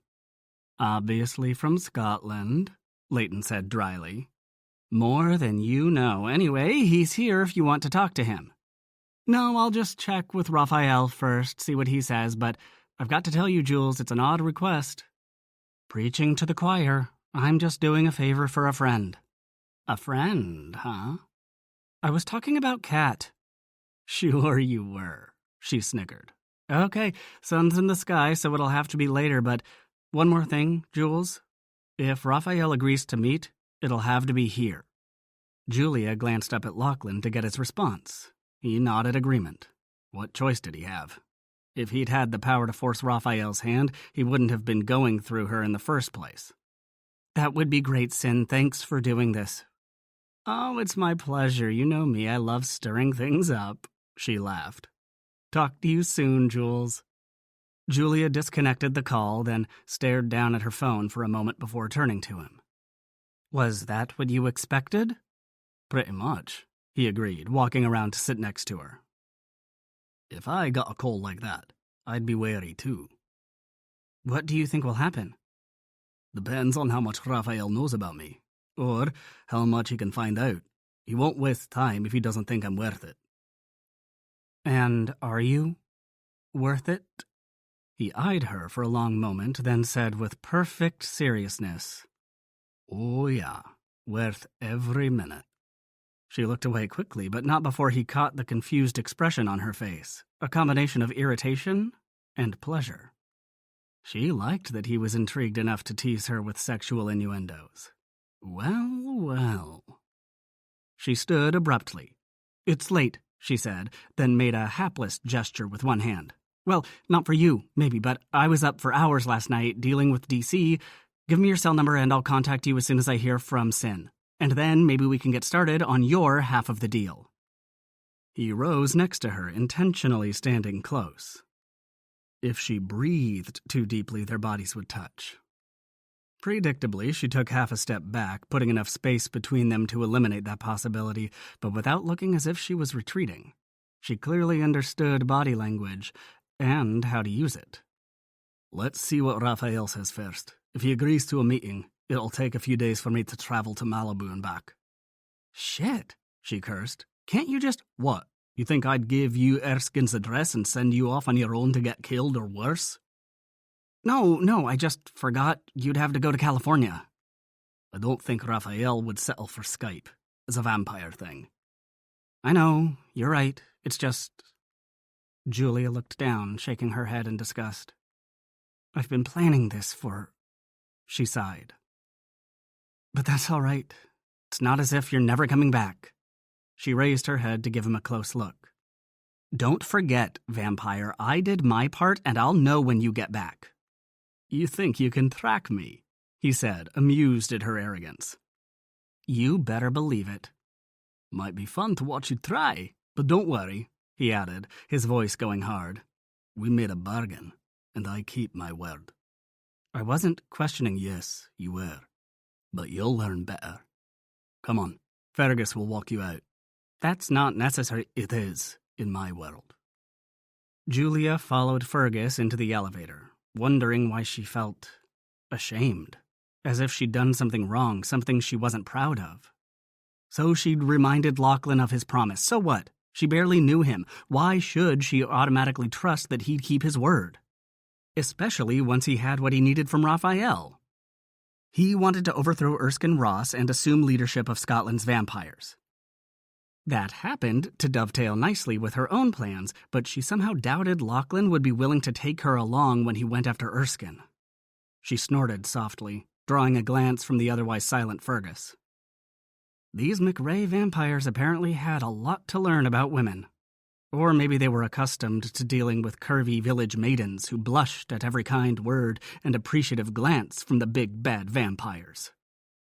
Whatever they were used to, she wasn't it. But they had to understand her need for vengeance. They were Highlanders, for God's sake. Anyone who'd read Scottish history knew that Highlanders had perfected revenge to a self-destructive art. As old as Lachlan and probably his cousins were, they'd have lived it several times over. But if they thought she was going to sit back and watch while they took care of Erskine Ross on their own, they were sadly mistaken. Lachlan seemed willing to do more than give her Erskine's address and walk away, as he'd said. But she needed this, needed to be the one who shot that evil bastard in the heart so that Masood's life wouldn't end on a tragic footnote. Maybe she was selfish. Maybe this was for herself as much as Masood, a balm to the guilt that haunted her. But whatever it was, she would have her vengeance. And not even big, bad Lachlan McRae was going to stop her. She gave Fergus a polite smile as the elevator moved downward. He was a good-looking guy too, of course. What was it Sin had called them? Sexy fuckers? She grinned privately. That was Sin for you. Her habitual cursing had been the absolute bane of Madame Martel's existence. She had a point about vampires, though.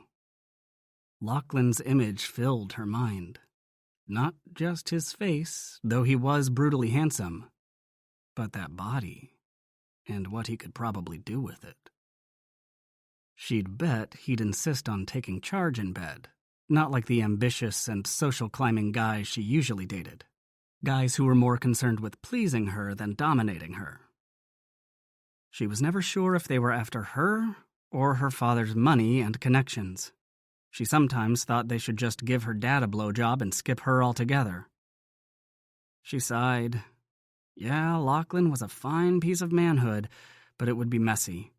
Not in the body fluid way, although she was sure that would certainly be true, but in terms of messing up her plan to get Erskine.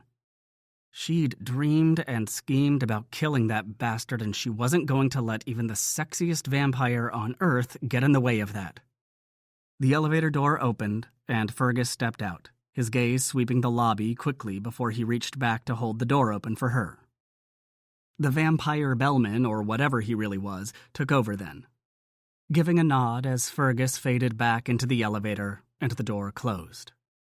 "I'm Lennon, my lady," the vampire said easily. "And I'm Julia Harper, no title necessary. So, Lennon, was your mom a Beatles fan?" He gave her an amused look. "Lennon McRae, Miss Harper, born long before the Beatle version." Julia's face heated with embarrassment. "That was stupid of me, I apologize." "No need. I get it more than you might think. Here we go." He opened the front exit door to a wash of cold, wet London air, just as a dark sedan pulled up to the curb. Lachlan stepped out onto the balcony to watch Julia leave. He'd called Lennon, wanting him to be ready for her. The vamp was another McRae cousin, albeit a generation or two removed. He was perfect for bellman duties whenever Lachlan came to London because he looked to be no more than in his early 20s and with a face that screamed his innocence. All of it was a lie, of course. He heard Lennon's voice as the door opened and a black sedan pulled to the curb. Julia must have ordered a private car service. She appeared a moment later, but hesitated on the sidewalk in front of the hotel, her head turned to say something to Lennon. Everything happened at light speed after that. Front and back doors on the sedan opened, and two men jumped out, both reaching for Julia at the same time, one on each arm. Lennon gripped one of the men by his hair and yanked him away as Lachlan leapt from his balcony. He was forced to drop the distance in 2 stages, too high up to be certain of a safe landing, but he moved so fast that it hardly mattered. He hit the ground just as Julia produced a short baton from somewhere, gave a sharp jerk to snap it open, and began beating her second attacker with it. Lachlan grabbed the guy she was beating and threw him against the building. Bones crunched, and the guy's head cracked against the wall loud enough to be heard over the first assailant's yells, as Julia and Lennon both laid into him. Lennon, aware of Lachlan's arrival, was taking his time and giving his fists a workout, while Julia joined in with her baton. Lachlan had thought to grab the driver, but the man had gunned away from the curb when he saw Lachlan land and was already well down the block, with no thought for his comrades. Lachlan could have caught him anyway, but it was a busy street with too many witnesses, and there was no need. The attacker he'd thrown into the building was dead, gray brain matter already leaking to the sidewalk, but the other was still alive, and one was all he needed. Assuming he could stop Julia and Lennon from beating the man to death, that is. "Enough!" Lachlan ordered, putting a punch of power behind it to be sure both Lennon and Julia obeyed. They turned as one to stare at him, breathing hard and looking more than a little pissed that he'd stopped them. "We need answers," he explained, "and the other is dead." He spoke with no inflection at all, as if a man's death meant nothing, which it didn't in this case. Whatever his reasons for trying to kidnap Julia, they hadn't been altruistic. He'd made his play and lost. "Lennon, you know what to do. Fergus is on his way down. He'll deal with the police. Julia, let's go." "Go where?" she demanded. "I have to wait for the police." One hand was still fisted around the baton, her eyes bright and her chest heaving with effort. She was both gorgeous and incredibly fuckable at that moment. Lachlan's cock twitched, but this wasn't the time or place. "You're not waiting for anyone." He slid his hand over her arm. "I don't want you involved in this." "But I am involved," she protested, but she didn't fight his hold. It would have been pointless, and she was smart enough to realize it.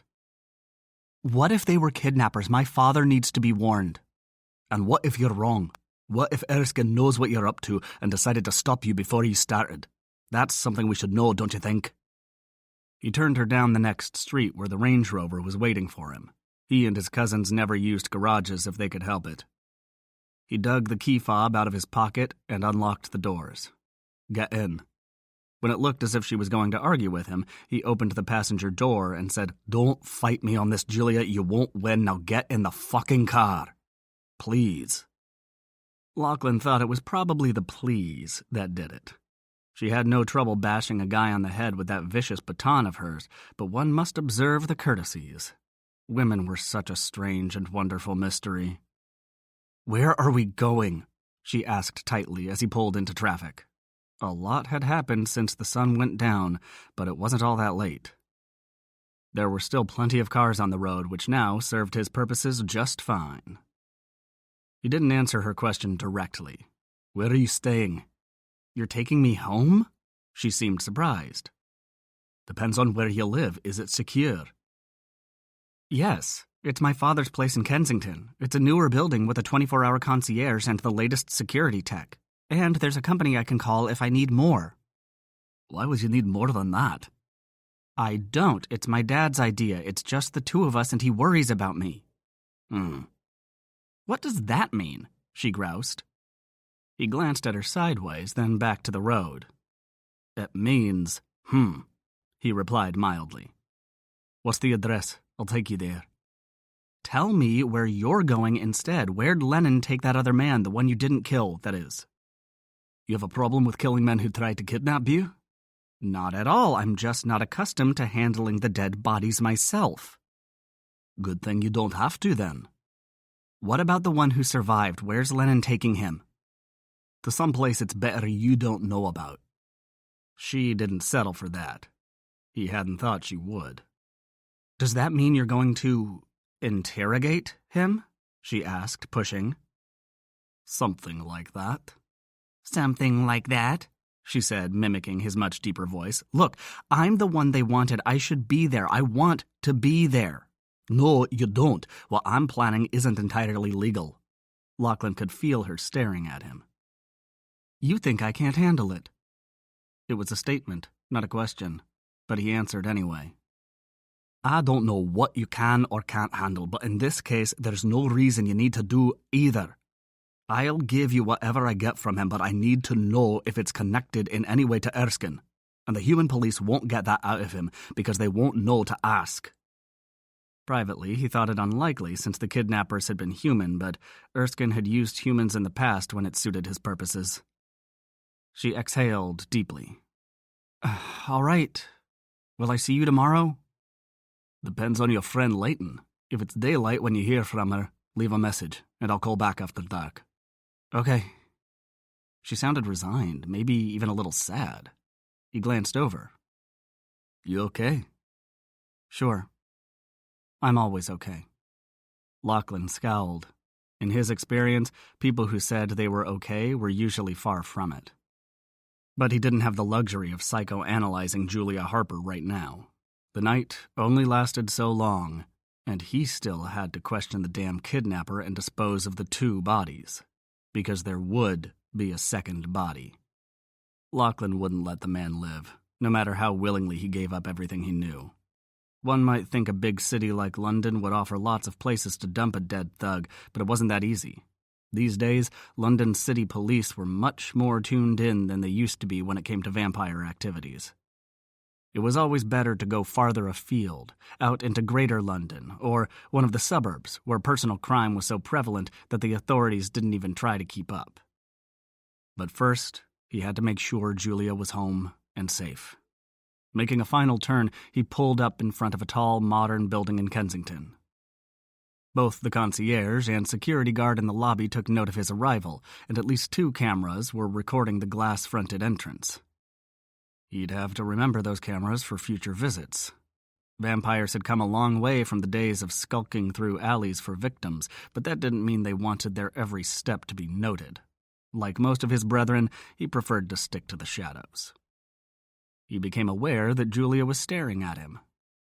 How do you know my address? She asked. It took Lachlan a second or two to figure out what the problem was, but then he cursed his own lack of attention. He'd taken the location from her thoughts when she'd been answering his questions about where she lived. Shit, he hadn't meant to do that. Or at least, he hadn't meant to let her know he'd done it. His telepathic ability was strong, but he usually controlled it better than that. Obviously, he'd been more distracted than he realized. I recognized the building from your description, he lied. There aren't that many newer tower developments in Kensington. She gave him a look he couldn't read. Well, he could have, but he wasn't going to eavesdrop on her thoughts again. I guess. She sounded both tired and resigned. I'll call you. He was already out of the vehicle and moving around to open her door. After all his talk about her safety, did she really think he was going to drop her at the curb like a bad date? She gave him a surprised look. The guard, I'm sure he's a great guy and very diligent, he interrupted. She sighed impatiently and muttered, You're worse than my father. But she didn't say anything more until the security guard had the door open for them. Thank you, Gerald. Everything okay, Miss Harper? The guard asked, not even trying to conceal his scrutiny of Lachlan. Just fine, she said quietly, then gestured. This is Lachlan McRae, he's a friend. She gave a little wave to the concierge who'd remained behind his desk. Welcome back, Mickey, she called. It's good to see you again. Mr. McRae will be in town for a bit, so you should put him on my approved visitors list. Will do, Miss Harper. Lachlan was taking in several things at once. First, Julia was clearly accustomed to dealing with a serious level of security at her residence, or at least her father's residence. The fact that she'd gone to that fancy French school with Katrina told him her family had money, and she'd also hinted at living in more than one country growing up. But while she seemed to know both the guard and concierge well, they were strangers to him, strangers whose loyalty, as far as he knew, could be bought. Then there was the lobby itself. He noted the number and placement of doors and windows, and the bank of 2 elevators, neither of which required a key to enter. but none of that kept him from taking note of Julia's comment to the concierge, putting him on her visitors list. He hummed silently, not wanting another interrogation as to the meaning of his nonverbal observations. The elevator doors opened as soon as the guard pressed the call button. He would have joined them inside, but Lachlan lifted a hand to stop him. "I've got this," he said, touching the words with just enough power that the man gave him a respectful nod and stepped back. "What did you do to Gerald?" Julia asked quietly as the elevator started upward. "Just assured him you are safe with me." "And am I?" He gave her a sideways glance, but she wasn't looking at him. "Depends on your definition of safe." Her breath came out in a soft rush, and her heart kicked a beat, which she probably didn't remember he could hear. But she didn't say anything, not until the doors opened to a wide marbled hallway on the penthouse floor. Directly opposite the elevator was a mahogany wood table that looked expensive, topped by an arrangement of fresh white flowers with just enough scent to be elegant, but not overwhelming. Roughly 12 yards to either side of the table were matching sets of heavy double doors in an identical dark wood. "This way," Julia breathed, then walked over to the leftward doors and slipped her hand into a niche containing a very sophisticated full-palm biometric lock. Lachlan glanced at the set of doors at the opposite end of the corridor and found a more typical keyed deadbolt. Julia noticed his glance and said, "I told you, my father worries." He tipped his head toward the neighboring unit. "He lives over there." "Some Russian oligarch or other? He's rarely in London. At least, I haven't seen him, but I'm not here that often either." She pulled out her hand and tapped in a code. The lock made a discreet burr of sound, but the door remained shut until she gripped the handle and pressed the old-fashioned thumb latch. "Come on in," she said, as she pushed the door wider and walked inside. "You didn't mention tonight's attack to Gerald, or Mickey downstairs," he said. "Even though you seem friendly with both, why not? Don't you think it's something they should know?" He strolled into the penthouse behind her, noting the immediate drop in air temperature. The place had an empty feel to it, as if no one was living there. "They'd only tell my father," she raised a hand to forestall any comment, "even if I asked them not to." She gestured at the spacious rooms. "This is all Dad's, not mine, and they take their cues from him. They're very protective." "Maybe your father should know," Lachlan said, watching for her reaction. Her mouth tightened just slightly before she spoke. "That's a very paternalistic thing for you to say, only I don't need any more fathers. The guys downstairs are bad enough." He fought back a grin, glad to see she still had some spirit left. She'd seemed far too disheartened on the way over, as if all the air had drained out of her. Maybe she was just tired, as she'd said earlier. Julia walked over and pressed a rocker switch, turning on a bank of very bright LED lights overhead. She immediately touched the dimmer, but before she did, he got a good look at her face and noticed something he hadn't caught earlier.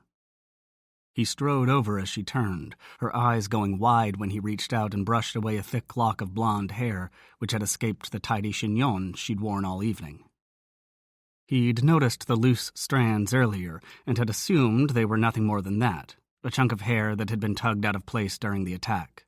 But the bright light had revealed something else. "You're injured," he said quietly, holding the hair back from her face, resisting the urge to rub the silky strands between his fingers. "You're going to have a black eye." He gently touched the swollen ridge of her brow, already inflamed a bright red but rapidly turning blue. "You should ice this." She reached up, as if to grab his hand, but placed her own hand against his chest instead. "It's fine," she murmured, her eyes meeting his as she gave a rueful smile. "It's not my first black eye." His lips crooked in half a grin. "Are you a hooligan, Miss Harper?" He was still touching her face, his thumb brushing gently on the growing bruise beneath her eye. It would only get worse as the congested blood drained downward. Her smile grew. "It's not my first black eye, but it is the first one I got in a real fight. The others were all from working out." "You bash each other with the dumbbells at your gym." She rolled her eyes, then winced. Shit, that hurts. And no, I take kickboxing, which is a greatly exaggerated term for what I do. His fingers slid down to cup her cheek, and he was abruptly aware of how close they were standing. The velvet softness of her skin, the warm brush of her breath over his hand. The clenching need in his gut and growing heaviness in his groin. Shit. He took a deliberate step back, trailing his hand down her arm to ease the separation. "You'll be okay here?" he asked, glancing around. "You should turn on some heat." "It's not worth heating the whole apartment," she said, resuming her cool facade, taking her cue from him, damn it. "There's a fireplace in the bedroom," she added. "That's enough for me." Lachlan had a sudden picture of Julia naked in the firelight, pale blonde hair tangled over her shoulders, fair skin painted gold by the flames. He shook his head against the raw appeal of the image. What the hell was wrong with him tonight? "All right, good," he said, to convince himself as much as Julia. "I'll check in with you tomorrow night." "I don't know if I'll hear from Sin that quickly. I'll check anyway," he said, walking back to the door. "Lock this behind me." "Yes, Dad." "Very funny. Lock the fucking door." Her soft chuckle drifted over him as the door closed, but he didn't call the elevator until he heard the electronic lock snick shut. Julia watched the video monitor as Lachlan strolled down the hall and waited for the elevator. He was beautifully put together, his body turning that simple walk into an anatomy lesson of how a man's muscles were supposed to move. He seemed relaxed enough, and yet there was a coiled readiness that said this man, this vampire, could shift gears at the drop of a hat, going from relaxed to deadly in an instant. She sighed as he disappeared into the elevator. They'd had a moment there when he'd noticed her bruised eye. His hand was so big. He could have crushed her head like an egg, and yet his touch had been careful, so very tender against her sore face. She sighed again and turned away, passing quickly through the echoing emptiness of her father's ultra-contemporary entertaining space and into the other half of the penthouse, which was private and designed for people to live in. Not that she or her father did so in any meaningful way. At opposite ends of the long hallway were two master suites, one for each of them, separated by two nice but much smaller guest bedrooms. The masters each had a fireplace and a ridiculously big bathroom, which made the suites more like apartments than bedrooms. Neither she nor her father lived here permanently, though he was here on business far more often than she was. What she hadn't told Lachlan was that her father didn't approve of the 2-month leave she'd taken from the CIA, supposedly to put Masood's affairs in order. He couldn't deny that she was executor of Masood's estate, nor that Masood had assets around the world, including London, but he didn't see why she couldn't handle it just as well from the relative safety of Washington, D.C. Nobody denied Masood's murder, but London authorities had concluded he'd been the victim of a random crime. Julia knew better, but hadn't told anyone of her suspicions because she'd known they'd immediately seize everything she'd found in Masood's safe and warn her away from it.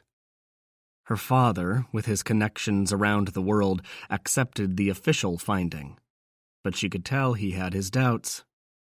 If he found out about that evening's attack against her, he'd be in London tomorrow, packing her up and carrying her right back to the States, believing the only way to keep her safe was to keep her close. It was a little claustrophobia-inducing sometimes, but it wasn't his fault. Julia had only been 11 when her mother and brother had been killed by that hit-and-run driver. Her family had money, old money, as they said, and her father would have spared no expense in searching for the man. But the police found him first, dead in a ditch and burned beyond recognition, the victim of his own reckless driving. After that, her dad had become paranoid about the safety of his only remaining child and, in turn, Julia had done her best not to cause trouble, because she had her own fears. Her father was all she had left, and if her mother and brother's deaths had taught her anything, it was that nothing could keep you completely safe. Not even all the money in the world.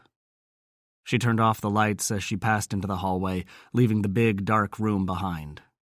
Maybe she'd take a bath to soothe muscles gone stiff from the unaccustomed fight. Or maybe she'd take a handful of ibuprofen and a hot shower, then crawl into bed and dream of a hot vampire who stalked down the hallway like a beast in the jungle. Lachlan nodded pleasantly to the two men stationed in the lobby of Julia's building. The concierge, Mickey, stuck to a professional nod while Gerald, the security guard, gave him a far more cautious scan. "Gentlemen," Lachlan said. He was tempted to advise them to keep an eye out for strangers lurking about, but mindful of Julia's comment about her father's likely reaction, he held his tongue. He had reasons of his own for wanting her to remain in London. He told himself it was simply business, that he needed her to smooth the way with Raphael, but he wasn't that blind. He was attracted to her on a whole different front, which surprised the hell out of him. If someone had told him when he'd walked into that bar and seen the cool, controlled blonde sitting with his cousin that he'd want her before the night was over, he'd have laughed in their face. But there was more to Julia Harper than icy discipline. He didn't know what in her life had convinced her that a frosty facade was the way to go, but he knew that's all it was. She was no colder than he was, although it was possible he concealed his emotions just as effectively as she did. What a pair they made, he thought. Probably a good thing they weren't a pair at all then. He did a careful scan as he approached the Range Rover, using every sense he had, including his telepathy, to detect anyone lingering where they shouldn't be. He also used the remote to unlock the doors and start the engine, while standing in the small space between two buildings. He hadn't lived this long by letting bravado rule over reason. Erskine Ross had wanted him dead for a very long time. He'd tried and failed more than once since the Ross attack on Castle McRae, ever since he'd realized that Lachlan wasn't the weakling vampire he thought he was leaving behind to twist in the wind while the clan withered around him. Maybe Erskine hadn't understood that the battle had taken place on Lachlan's first night as a vampire, or maybe he'd let his overweening ego and cruelty get the better of him. But as Lachlan had matured into his power, the Vampire Lord had understood his mistake. Far too late. Lachlan was too cautious and too powerful not to detect Erskine's various schemes. It was impossible to get an assassin close enough to do damage. And the one time he'd managed to slip a bomb into a small pub where the McRae cousins had liked to meet, Lachlan and every one of his cousins had emerged from the rubble unscathed. He was convinced it had been that display of power that had finally made Erskine back off his assassination attempts and pretend friendship instead, thinking Lachlan would live out his life in the obscurity of the far northern highlands, if simply left alone. Lachlan snorted at the thought as he slid into the driver's seat. Neither he nor any living McRae would ever forget the craven murder of their clan. Vengeance might come slowly, but he was a vampire. He could wait centuries to destroy his enemy. He punched up his cousin on his cell as he pulled away from the curb. "Yeah," Fergus answered. No names. It made Lachlan smile. His cousin made paranoid people seem careless. "You've secured the prisoner?" "Yes. You on your way?" 20 minutes out. Less if the streets stay quiet." "Good. He's already terrified. Show him some fang and he'll probably wet himself." "Great. Why don't you do the honors, then hose him off before I get there?" Fergus laughed. "Sorry, but duty comes with power." "Who the fuck said that?" "Me.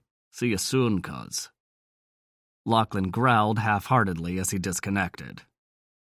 Fergus and Monroe were both utterly loyal to him. The three of them had been the only McRae vampires who'd survived the attack all those years ago.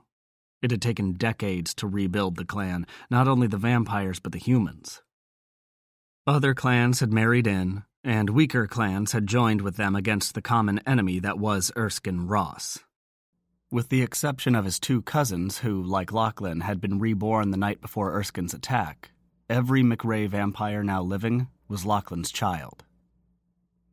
More than one of them had proved to be a strong master vampire, and he'd brought in a few very strong vampires from other countries or parts of Scotland who'd sworn loyalty to him long ago. He wasn't a coward like Erskine, who liked toadies and vampires too weak to pose a threat. Lachlan wanted strong men and women by his side, vampires who could help him hold the territory once he disposed of the cowardly Erskine. He made the drive to the safe house in half the time he'd told Fergus. The streets had been empty, and the one police vehicle he'd seen had been going the other direction on a side street. If they'd wanted to stop him, he'd have been gone by the time they'd have turned around. He didn't even know if they'd tried. Didn't care either. If they had managed to stop him, he'd have fuzzed their minds until they forgot all about him. He didn't feel guilty about that. There were better uses for public tax money than chasing down a single driver for speeding on empty streets. It was Monroe who buzzed him into the safe house, although safe was a relative term. The house was furnished to look quite ordinary, if a bit more comfortable than most, but if one knew where to look, the enhancements were obvious. The house was safe for him and his cousins, because they'd installed a high-tech security system and a basement vault that was triple secured against intrusion. It was not so safe for the human kidnapper wannabe who waited in the next room. That room wasn't so nicely furnished, but it was specially insulated. Unfortunately for their prisoner, that insulation was designed to keep something in rather than out, like the screams of people Lachlan interrogated there. Although, admittedly, the screamers were usually vampires. In fact, he couldn't remember the last human they'd brought here. He was about to ask Monroe about it when Fergus opened the door to the next room. "I thought I heard your voice," he said, then called over his shoulder. "Hey, Dave, look who's here. It's the guy who's going to scrub your brain until he gets what he wants." A whimpering sound slid through the open door, and Lachlan shook his head, a slight smile on his face at Fergus's sense of humor. "Let's get this over with," he said. "Did Dave tell you anything at all?" "Just that he was paid to grab her. He insists that's all it was. An ordinary ransom kidnapping. There's something more, but I'm not sure he knows what it is." Lachlan gave his cousin a sharp look. "He was programmed?" "Something like that, but subtle. Whoever did it knew what he was doing. I can't get it out of him." "I will." He shrugged off his jacket and tossed it on a nearby chair. "What's his full name?" "Dave Hill. We ran him. He's got a record, but it's small-time stuff. Burglaries, some minor racketeering." Lachlan took that in, then said, "All right, let's go." Fergus accompanied him into the next room, but remained back by the door where the prisoner couldn't see him, since the chair he'd been tied to faced outward toward a large window. That window had a view of a church across the street, as if to taunt the prisoner with his salvation. The view was fake, just like the window, but it was a very good imitation. Lachlan walked slowly around the prisoner and leaned against the wall next to the supposed window. The man looked up at him with wild eyes above the gag tied over his mouth. "What's with the gag?" Lachlan asked Fergus. "I got tired of his begging." The prisoner shook his head almost angrily, as if he objected to Fergus's statement. "Untie it," Lachlan said. The man sucked in a gasping breath. "Thank you," he whispered. "I couldn't breathe." "Your continued breathing isn't exactly high on my list, Dave. Tell me about tonight." "I told the other guy." "So tell me." Dave licked dry lips, his hungry gaze going to the bottle of water Fergus had placed in plain sight. "Here," Lachlan said, handing him the bottle. "Wet your throat. This will go a lot faster." Dave gave Lachlan a desperate look. "Oh, right. Your hands are tied. Okay, one sip. I'm not going to stand here all night holding a fucking bottle like feeding a baby." He put the bottle to Dave's mouth, and the man drank greedily, sucking in as much as he could before Lachlan pulled the bottle away and placed it back on the table. "All right. Now, talk." "Like I said, I told the other guy I was paid. We all were, the three of us, to grab the lady and hold her. That's it. We were given an address." Lachlan glanced at Fergus, who shook his head. "Where we were supposed to take her." "What's the address?" Dave rattled it off and Fergus left the room. One of their vampires would check the place before dawn, but Lachlan didn't expect to find anything. Whoever had set Dave and his pals on Julia would know by now that their plan had failed. If the hideout had contained anything incriminating, it would have been sanitized already.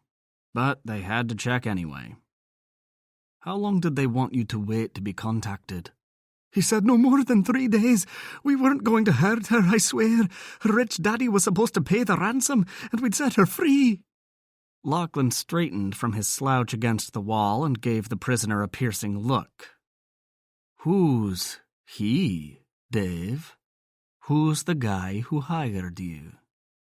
Dave's face scrunched down with effort, and he shook his head. I've tried, I swear, but I can't remember. It's like it's right there, or it used to be, but now... He stared up at Lachlan. I don't know anymore. We'll see about that. Lachlan didn't move, but power suddenly filled the room like a charge of electricity abruptly sparking on every molecule of air. The walls groaned as if it was too much pressure, too much weight to bear. A thread of Lachlan's power stretched out and touched the prisoner's mind.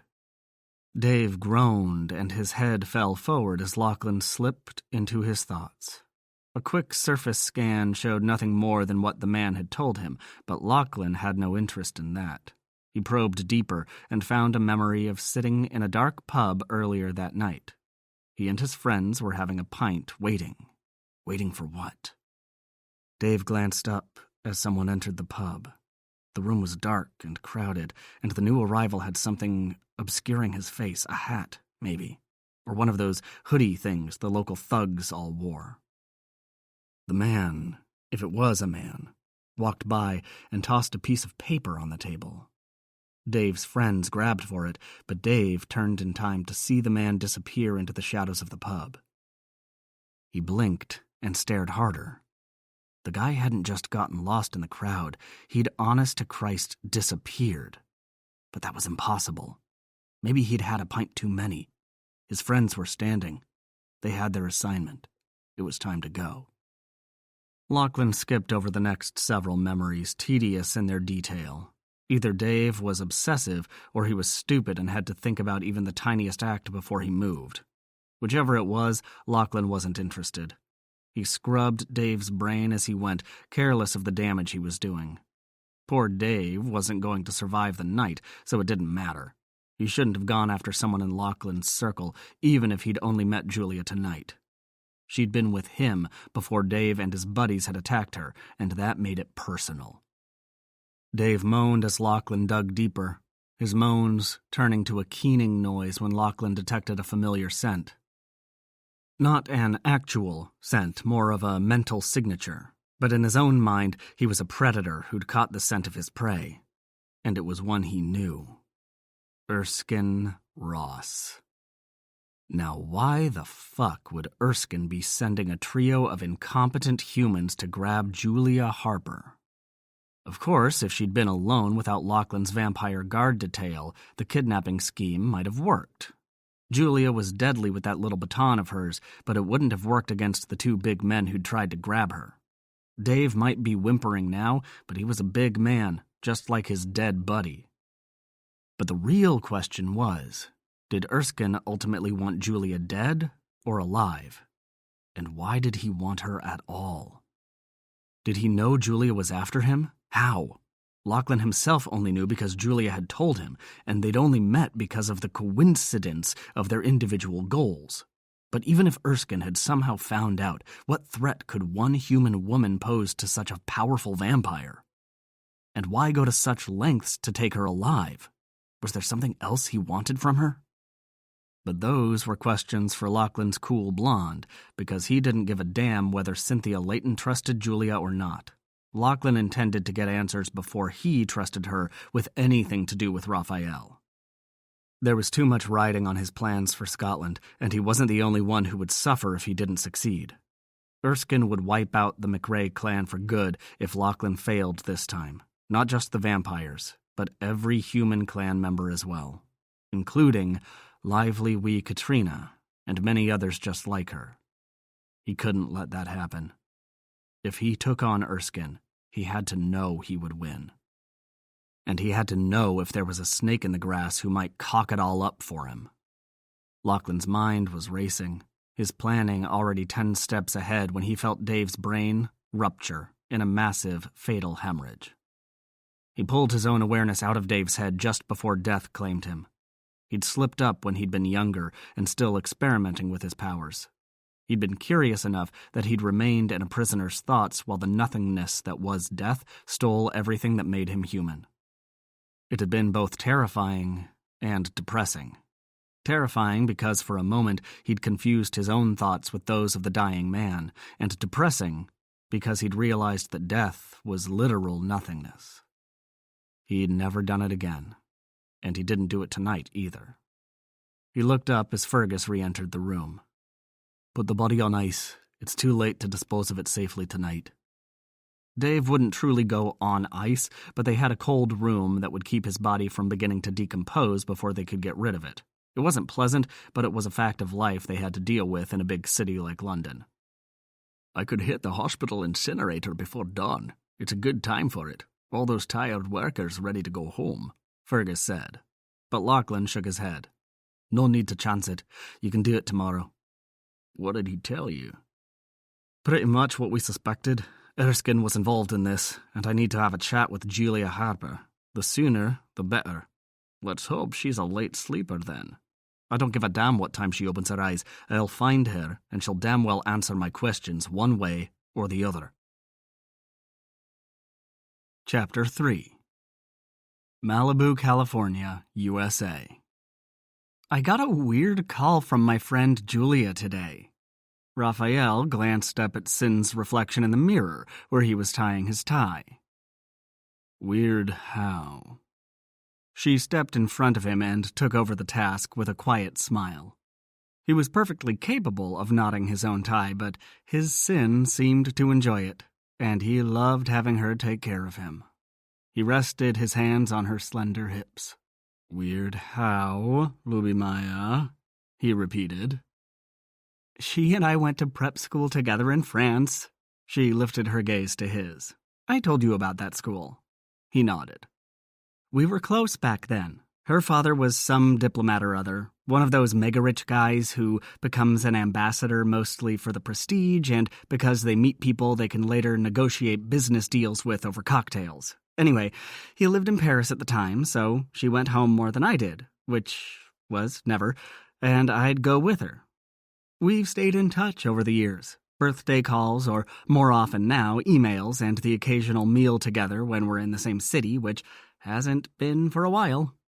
She pretends she followed her dad into the diplomatic corps, although, to be honest, I think she's CIA and the State Department thing is a cover." Raphael made a wordless sound of agreement, not sure where all of this was going. "Anyway, Jules lost someone important to her a few months back. She was on the phone with him when he was shot on a street in London, and she heard the whole thing." She shuddered, and he dipped his head to kiss her upturned face. She gave him a soft smile before continuing, her gaze once more on his tie. "It gets worse. Just before he died, he warned her about some client he was investigating. A vampire client. Jules is convinced this vampire's the one who killed him, and she's out for blood." "That's a dangerous route to take." "Exactly. That's what I told her when she first called me, but she was determined to do it even though she knew next to nothing about vampires, so what else could I do? I answered her questions, told her what to look out for, that sort of thing." She glanced up. "Don't give me that look. I warned her every single time we spoke that this was too dangerous, that she should let the police handle it. But you don't know Julia. She looks like some rare and precious orchid, all fragile and lovely, but there's a spine of steel hiding underneath. Once she's decided on something, she will not be dissuaded." He tugged on her hips, bringing her against his body as she smoothed the length of perfectly knotted silk tie. "And you're telling me this because..." "Because when she called today, she asked about you. She was calling on behalf of some Scottish vampire named Lachlan McRae, and he wants a meeting with you. Raphael blinked in surprise as he ran the vampire's name through the database in his head. There were a lot of vampires in the world, but only a very few with the power to seriously propose a meeting with him, especially one from that part of the world with the currently hostile climate between the ruling vampires of Europe and North America. Lachlan. The name clicked into place with a mental snap. "Where does he propose to meet?" he asked mildly. Sin studied him a moment. "I told her that if this guy was worth your time and if you agreed to meet with him, it would have to be here." Her expression was set into stubborn lines as if expecting an argument from him. He smiled. "I assume you want the meeting to be here for my safety." "Damn right."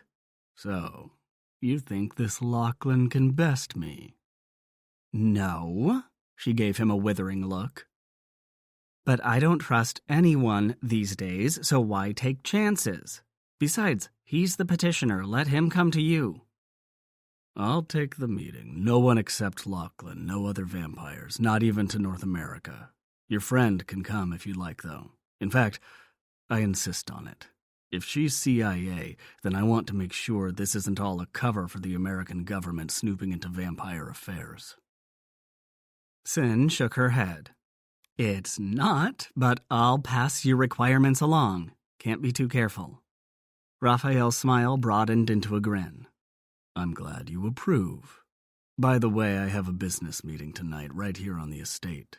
Would you like to sit in on it? To ensure my safety, of course." Her eyes rolled. "Very funny." She rose onto her tiptoes and gave him a lingering kiss. "I'll pass on the meeting, but I'll see you later." "Yes, you will." She laughed while he crossed to the elevator and stepped inside. As the doors closed behind him, he considered Lachlan's request. There was only one reason for the Scottish vampire to want a meeting. He was planning to take out Erskine Ross, who was the current Lord of Scotland. Before he'd left Europe for North America, Raphael had met the Scottish Lord, but only once, a very long time ago. He'd thought Erskine vulnerable enough at the time that he'd briefly entertained the possibility of taking over Scotland for himself. Fortunately, he recognized the extent of his own ambitions and left for America instead. As for Lachlan, Raphael knew of his existence and that he was strong, but nothing else. It would be interesting to see if his ambitions matched his abilities. Or if he'd die before he left Malibu.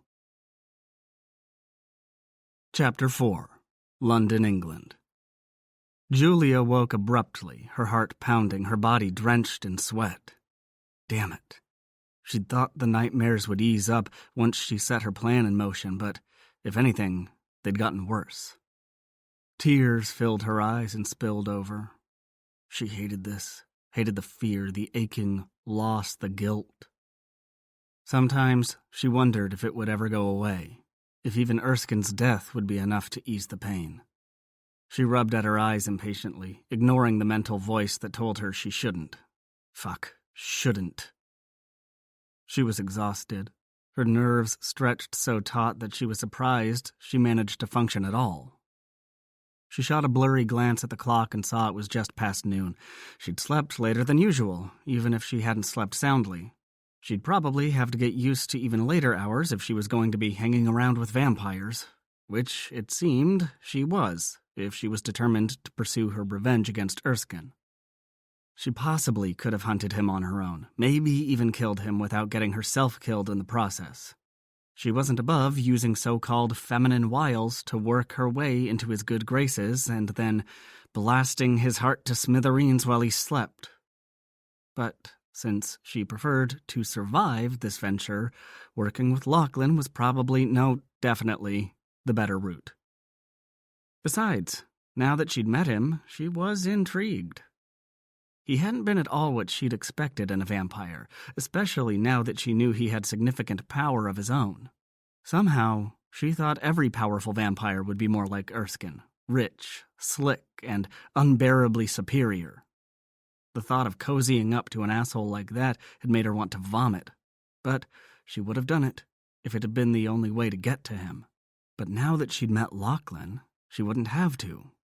although she was more than a little conflicted about that. She was attracted to him in a very fundamental way, and he seemed to like her too. She paused. Jesus, she sounded like a 12-year-old with her first crush. Maybe she should complete the ridiculous scenario. Call Kat and ask her to ask her cousin if he liked Julia. Right, like that was going to happen. The reality was, however, that she had an agenda that Lachlan didn't know about. Oh, he clearly suspected there was more to her story, but he didn't know the details. Didn't know how personal this was for her. How she'd lean awake every night, plotting her revenge, figuring out a way to get to Erskine. She'd have to tell him. Not the sweaty night details, but the rest of it, and sooner rather than later, because despite her reluctance, she knew the longer she waited, the less likely he'd be to trust her enough to include her in his plans. And she had to be there, had to be the one to fire the fatal shot that took that evil fucker out of the world. It was the only thing that would alleviate the guilt she felt. Her cell rang at that moment, and her first thought was that it was Lachlan, that he somehow knew she was thinking about him. But that was impossible. It was barely past noon. Checking the caller ID, she blinked in surprise when Sin's name popped up. She hadn't expected a callback so soon, much less at this hour. "Hey, Sin," she said, putting the phone on speaker. "It's not even the crack of dawn there yet. Life among the vampires. You should probably get used to it." "Why?" Julia asked, willfully ignoring the fact that she'd just been thinking the same thing herself. "Because you're coming to California. Raphael's willing to meet your friend Lachlan. He's not really my— Hey, you made the call. Raphael says he'll meet Lachlan, but he wants you to come along, and no one else. None of his vampire buds." Julia stared at the phone. "Why me? I don't have anything to do with—" "I repeat," Sin said cheerfully. "You made the call, and don't give me that innocent crap, Jules. I know where you work. If your bosses are involved in this, we need to know. Raphael's not crazy about governments in general, but especially not when they poke into his business." "There's been no poking," she insisted immediately. "The State Department has no interest." Sin made a loud scoffing noise. "Please, you forget who you're talking to. Besides, you're kidding yourself if you don't think Lachlan knows everything about you, too. Vampires have connections everywhere. Believe it." "I don't want to go to fucking California. I just got used to this time zone." "There's my Jules. For a while there, I thought you'd forgotten how to swear." "Come on, Sin, can't you—" "Nope. Think of it as a visit with a dear old friend who's not that old. Me. And it's not as if Malibu is hard to take this time of year. Much better than rainy old London." Julia sighed. "I don't even know if he'll do it without his cousins. They seem tight." "He will if he wants this meeting. Raphael won't do it any other way." "But why does he want me there? Hell, why would Lachlan want me there?" "What's not to want? You're a beautiful woman. Persuade him." "I can't believe you of all people just said that to me." "Oh, right, because you've never used your looks to get what you want. Remember Monsieur l'Évêque? You had him so worked up, he used to look up our skirts in class. The man was a pig, and yet you sweet-talked him into an A." "Fine, I'm a slut. Is that what you want?" Sin's laugh cut her off. "Not a slut, Jules. Just a woman who knows what she wants. Nothing wrong with using the pig's perversions against him." "Yeah, well, I'm not sure that'll work with Lachlan," Julia grumbled. "Use your dad's jet as a bribe, then. Vamps hate flying across time zones." She thought about that for a moment. "I can try. When is this big meeting supposed to happen?" "Whenever you get here, I guess. You're the ones who wanted to meet." "Okay, I'll talk to Mr. Gloomy and see what he says." "Gloomy?" Sin laughed as she continued. "Oh, God, this ought to be a great meeting. Broody meets Gloomy. I'll call you back and stop laughing, you bitch. It's not funny." Sin was still laughing when Julia disconnected and tossed the phone aside. "Damn it," she muttered, dropping onto her bed. She was going to have to tell Lachlan the full truth a lot sooner than she'd planned. She knew Sin, and there was no way she wouldn't dig out the truth, even if Raphael's people didn't do it for him. Plus, Sin had a head start. She knew some of Julia's past, enough to know where to start looking anyway. Forget what the vampires might know, Sin's personal connections were as good as Julia's. She'd know the whole tragic tale by the time Julia arrived in California. With Lachlan. Fuck. Lachlan's eyes opened, and it took him a moment to remember where the hell he was. He'd slept in no fewer than 5 different places in the last few weeks, as he'd traveled to London from his clan fortress in the mountains of Kintail. Even in London, he'd moved between 2 different safe houses, and this one wasn't his favorite. For that matter, the Claridge Hotel was far grander and more comfortable by far. He might be a bit spoiled, he admitted privately, but he was old enough to deserve a little comfort. That thought made him laugh. The day he felt so old that he needed a soft bed was the day he'd lied down in a nice sunny spot with the dawn. He threw off the comforter, which he probably didn't need. It wasn't as if vampires ever got cold. When he was out, no sensations at all. But he still had enough humanity to crave the warmth of a good comforter on a cold, wet day. Which pretty much defined London this time of year. Scotland, too, so he couldn't complain much. He padded naked to his private bathroom and turned on the shower as hot as it would go. He had a list of things he wanted to accomplish tonight, and first on that list was a reckoning with Julia Harper.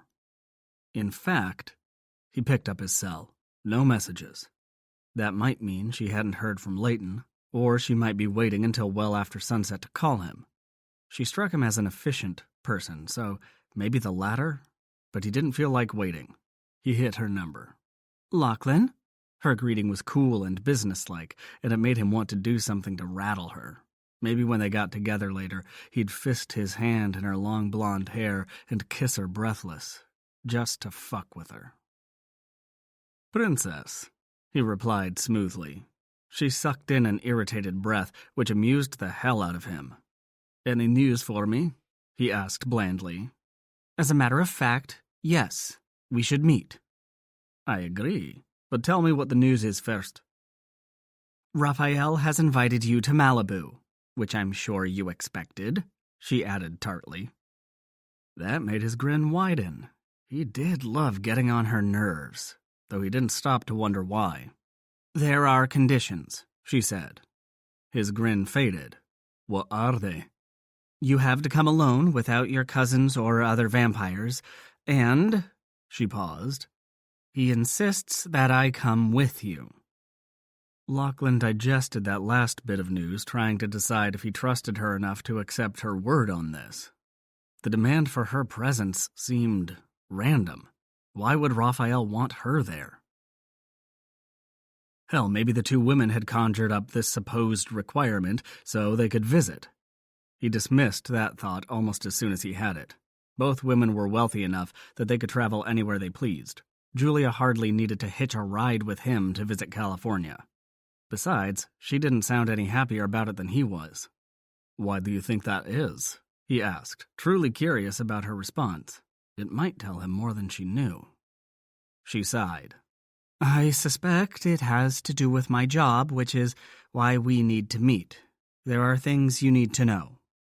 Now that surprised Lachlan. He'd been all ready to turn the screws and demand she tell him the truth, but now it seemed she'd beat him to it. He was almost disappointed. "All right, let's meet. Your place or mine?" "I was thinking somewhere else, like a restaurant or a bar." "Don't trust me, princess." "Stop!" She exhaled a sharp breath before continuing in her usual cool voice. "You're right. It's probably better if we keep this private. Let's make it my place if you don't mind."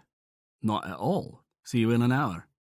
He disconnected before she could respond, figuring she'd try to change the time to regain control. But he wasn't a man who let others control him. Not when it came to meetings, and sure as hell, not in bed. He frowned. He was having an awful lot of sex-themed thoughts about Julia Harper this evening. He considered the possibility. She'd be a challenge, but he was always up for one of those. Huh. He was still smiling as he stepped under the shower's pounding spray. Julia stared at her cell phone, wishing she could slam it down properly. Older phones were far more satisfying when it came to hanging up on people, but the bastard hadn't even given her that much. He'd hung up on her, and that after announcing he'd arrive in an hour. This was her apartment. Shouldn't she be the one to set the time? What if she'd had another engagement? What if she wasn't ready to entertain anyone in an hour, much less a fucking vampire? And if he calls me princess one more time, I'm going to stake him, she muttered, then cocked her head, thinking she should check with Sin about that. She'd done some research about what it took to kill a vampire, because she fully intended to see Erskine Ross brought to dust by her own hand. What she'd found indicated the idea of a stake was pure myth, that a gun would do the job just as well, though it might be a tad less satisfying. Still, Sin would have insider knowledge, so maybe it was good luck that Raphael had insisted on her presence. It would give her a chance to pick Sin's brain before she undertook the dangerous hunt for Erskine Ross. She crossed to the wall of floor-to-ceiling windows and reached for the pole to shut out the night. She studied the street far below, her gaze traveling over the surrounding buildings and the river in the distance. Her eyes caught for a moment, not by the London skyline, but at a reflection of the crumpled bed behind her. Her first thought was that she needed to make it before Lachlan arrived, but she shook her head defiantly. No way was he going to see her bedroom. She might need him to fulfill the promise she'd made to herself over Masood's grave, but she didn't need him. The memory of Lachlan landing a 4-story leap to fight off the kidnappers played in her brain, but she forced it away. Who cared if he was strong and brave and whatever the fuck else he was? He still wasn't going to see her bedroom. Not tonight. She sighed as she headed for the bathroom and a hot shower. Hell, maybe she should make it a cold shower instead. But no, he'd made a point of telling her about vampires' enhanced senses when they'd first met in the bar. She wouldn't want to offend His Highness with the scent of her nightmares. Lachlan strode through the lobby of Julia's building, not pausing on his way to the elevators.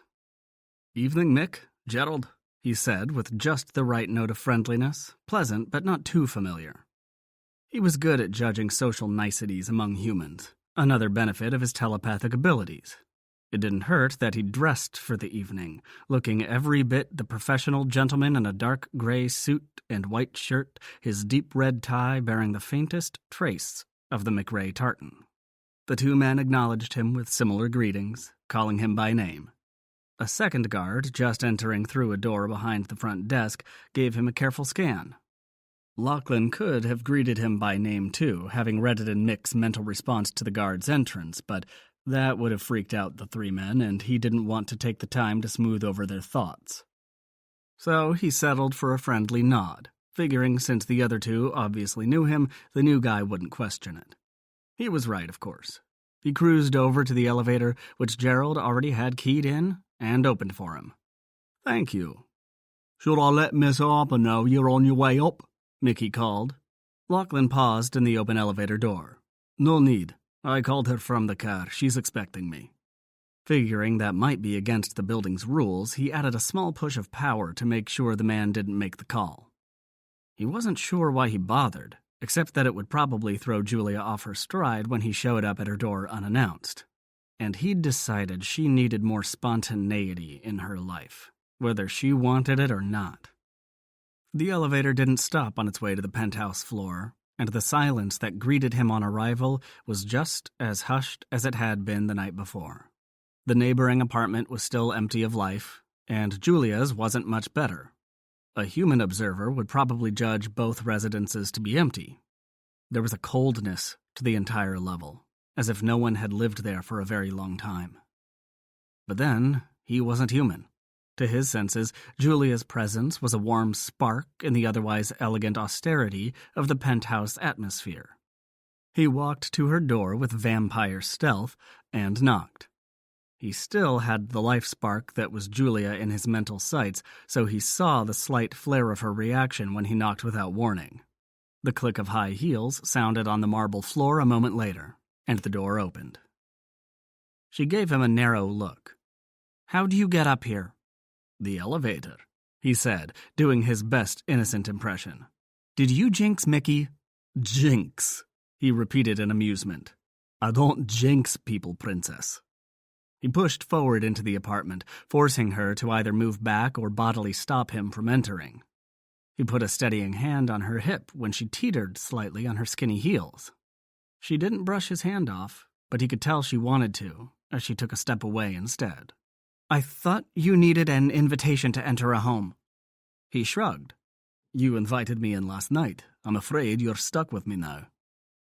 "Can I rescind it? Make it a one-time deal?" He laughed. "I'm wounded. I thought we were friends." When she just stared at him, he said, "The answer is no. That only happens on TV." "Well, that sucks," she muttered and turned away, heading for a small sitting area where there was a fire burning.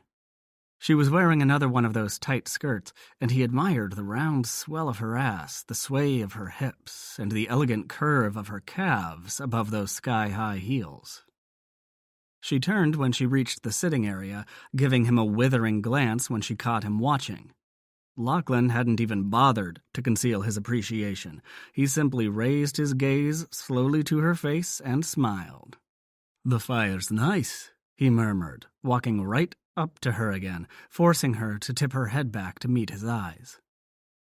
She stared at him for a moment, then drew a quiet breath and said, "Thank you. This room's too cold without it."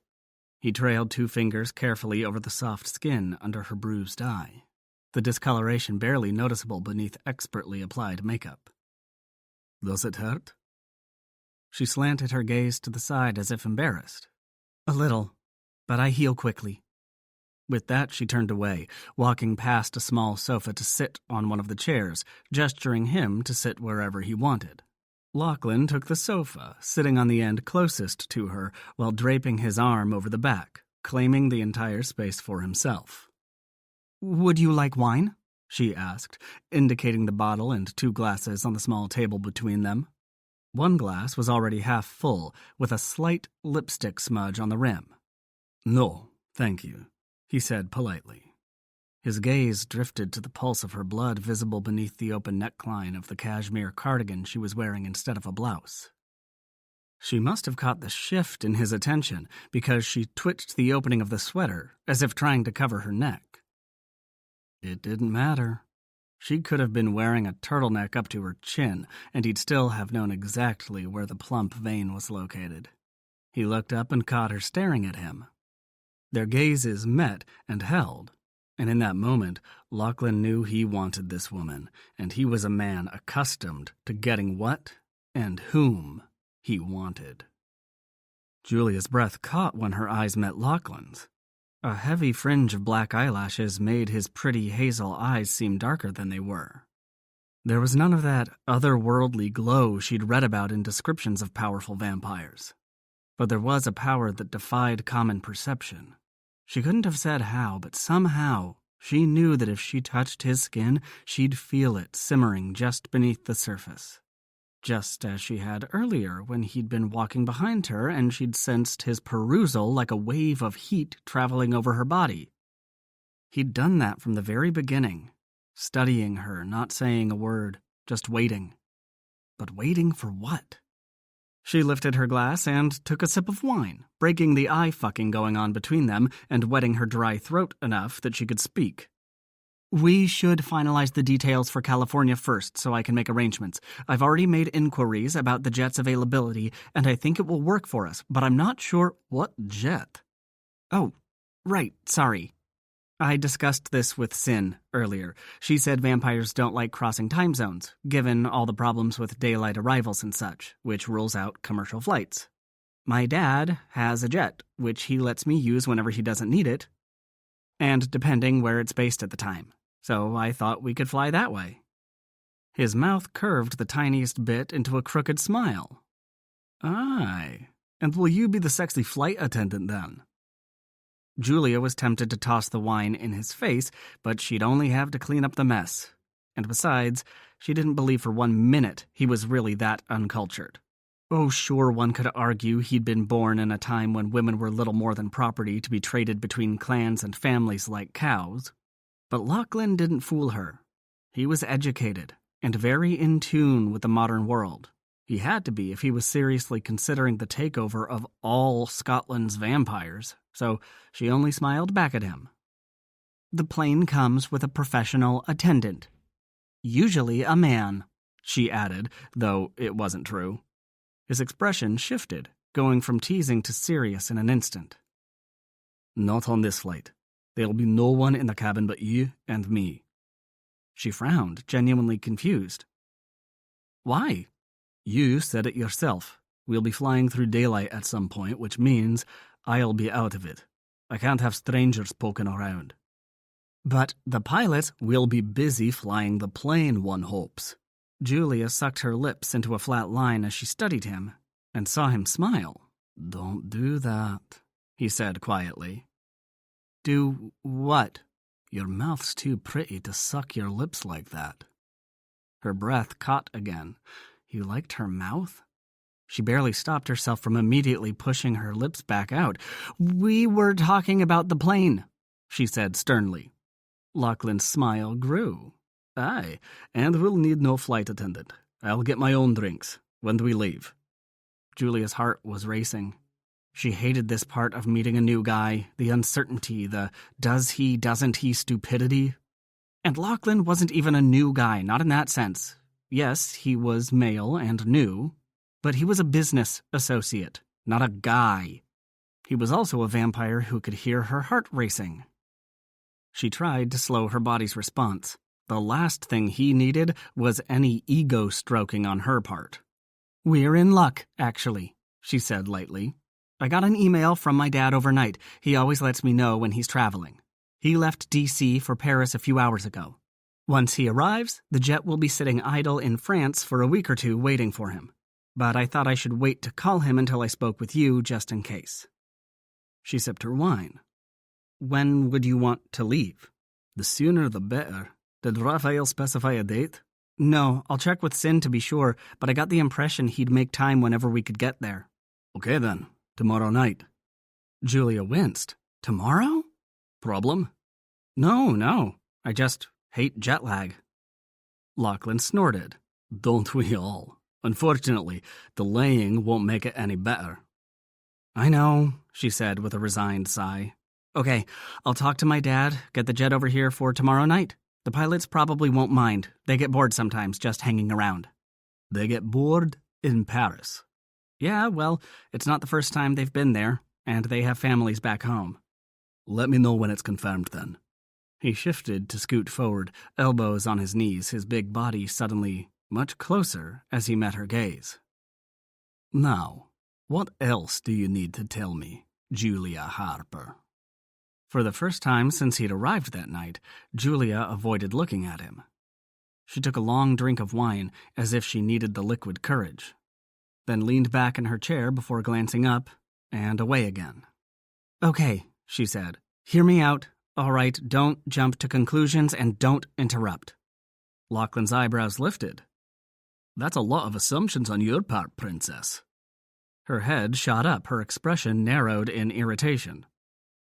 Maybe I'm getting to know you better. He sat back and assumed a deliberately relaxed posture, ankle crossed over the opposite knee. No promises, but I'll try to be good.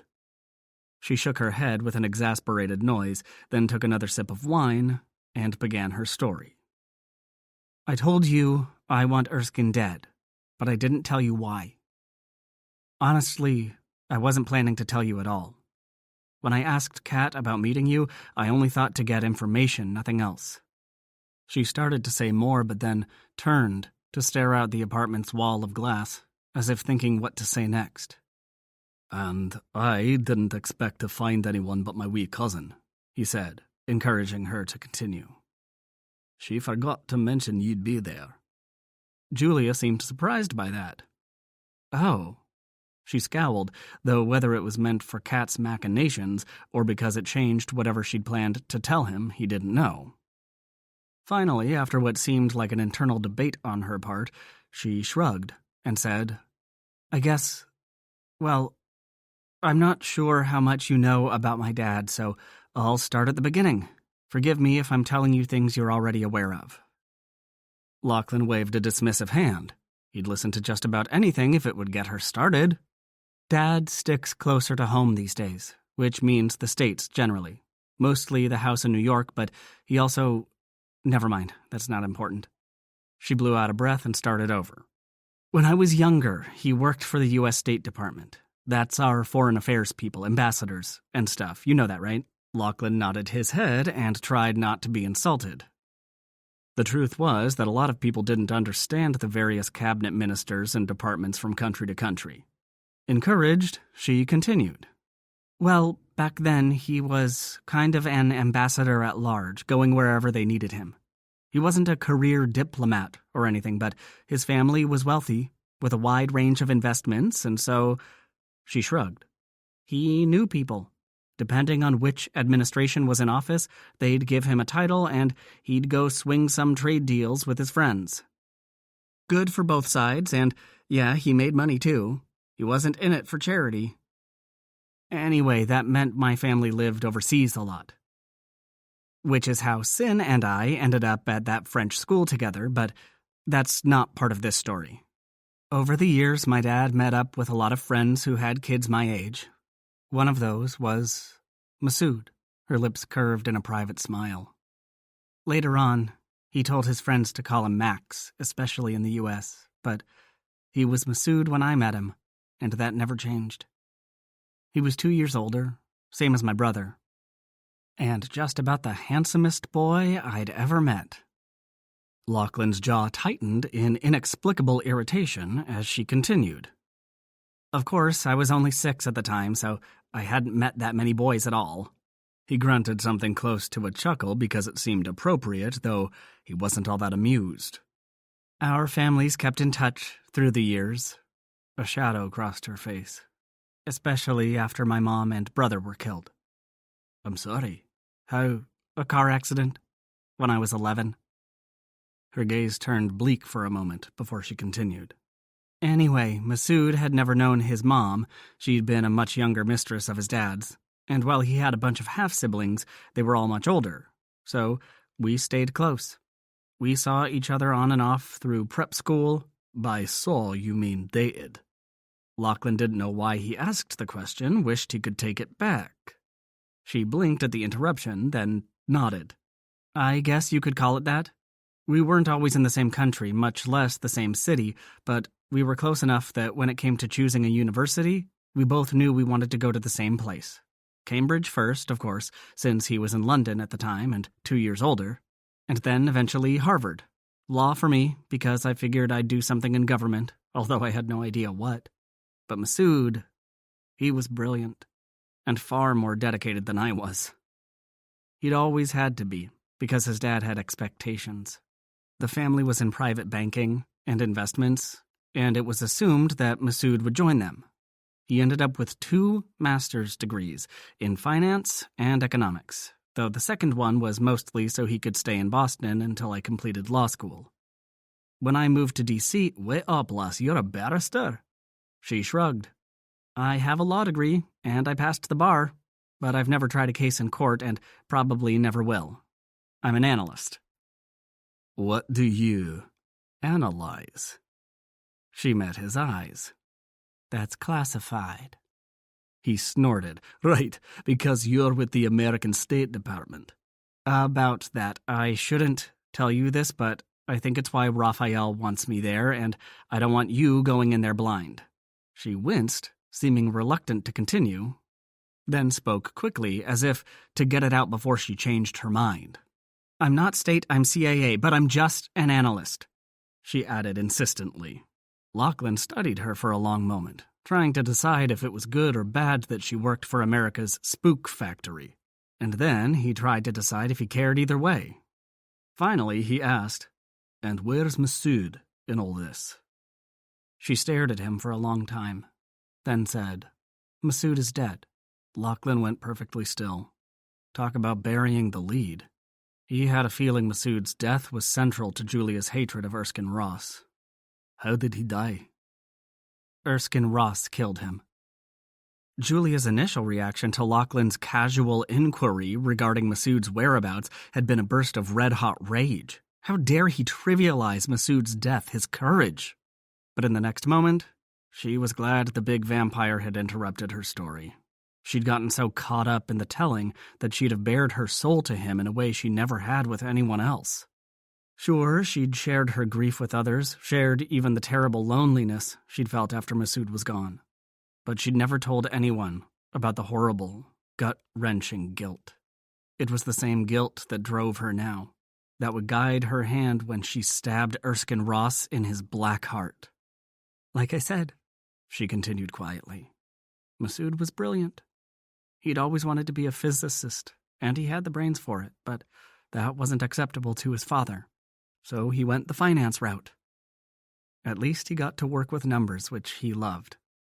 He was head of risk management for a very exclusive, very private investment firm.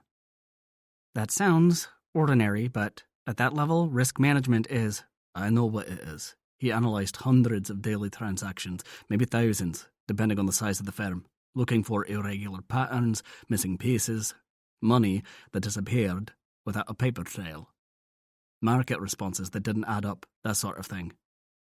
In a nutshell, she agreed. I would have gone crazy, but he loved it. And it killed him. Your friend Erskine, not my fucking friend, he snarled. Right. Sorry. Masood was convinced that Erskine was laundering money through the firm, presumably ill-gotten, although that's just my opinion, not Masood's. He caught the irregularity and discovered the broker who'd handled the transactions had not only retired, but cashed out and disappeared. And when he pursued it further, he was murdered. How do you know? Know what? She asked, feeling her temper begin to rise again. How do you know he was murdered? And how do you know it had anything to do with Erskine Ross? She felt that flash of anger again, but swallowed it just as quickly. Lachlan's questions made sense, but remembering that night, Masood's voice as he ran, the certainty that he wasn't going to make it, and that his final phone call had been to her, to tell her he loved her. Tears pressed against her eyes, and she looked away, not wanting the vampire to see.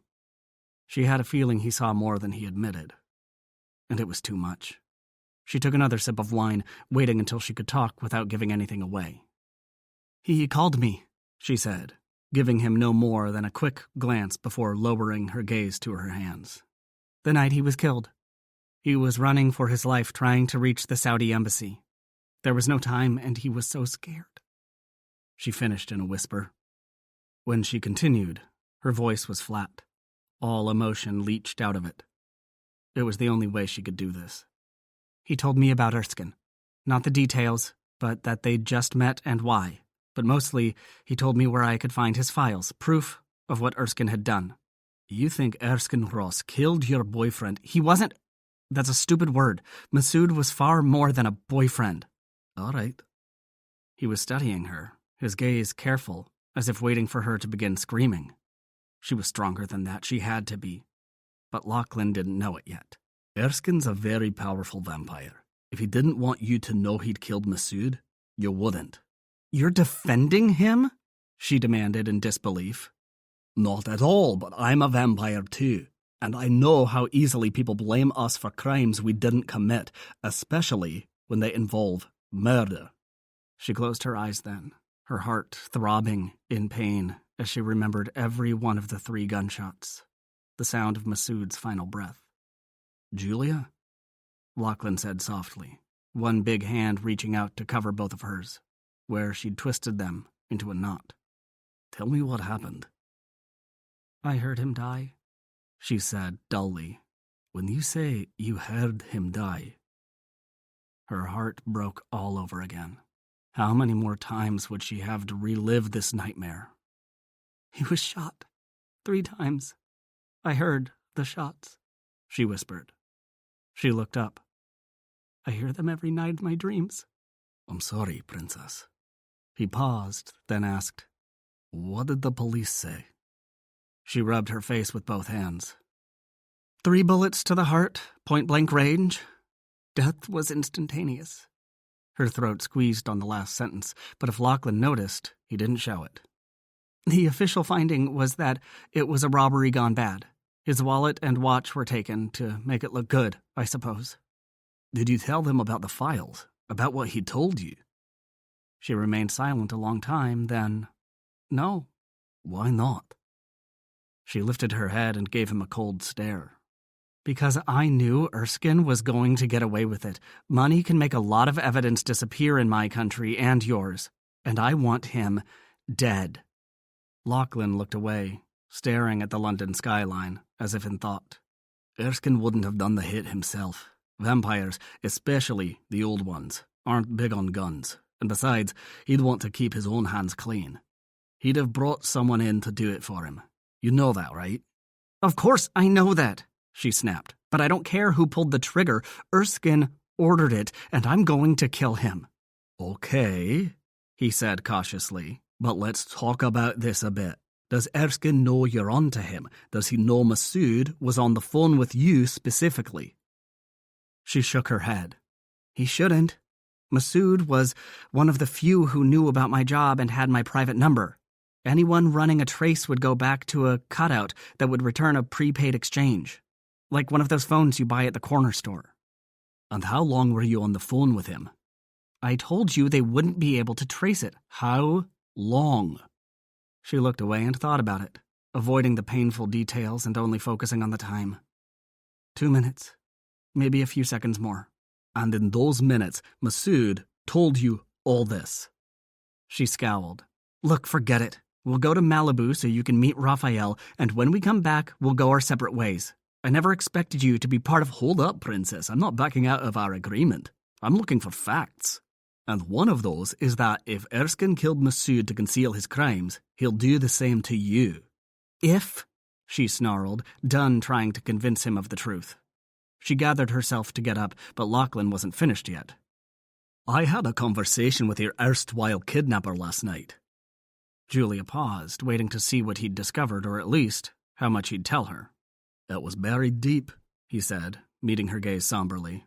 But they were hired by Erskine, and he wanted you alive. My guess is he knows Masood called you, and he wants to find out what you know and whether you've shared it with your government bosses. He can't know where I work. Maybe his contacts here are that deep, but not in the U.S. Aye, let's say you're right about that. Lachlan agreed, but in a tone that said, clearly, he didn't think so. Why else would he want you? Julia thought about it, then looked up and met his skeptical gaze. Because I'm the executor of Masood's estate, his trustee, she said in sudden realization. The trust itself wouldn't be public record, but there were many necessary transactions that would be. His home and most of his assets were held in the U.S. to keep his family away from them. The sale of the house and the liquidation of certain investments, for example, would be in searchable databases. It would be a short step from that to discovering me as his trustee. Lachlan nodded. So Erskine's fishing, trying to find out what you know. His gaze sharpened. What was in the file? File? Don't do that. Don't lie to me. You know which file. Did you look at it? Wait, first, is it safe? Julia drew a deep breath. This conversation had already gone much deeper than she'd planned. She'd told Lachlan more about Masood's final moments than she'd told her own father, much less Masood's. Why the hell had she done that? She looked up and found him waiting patiently. For what?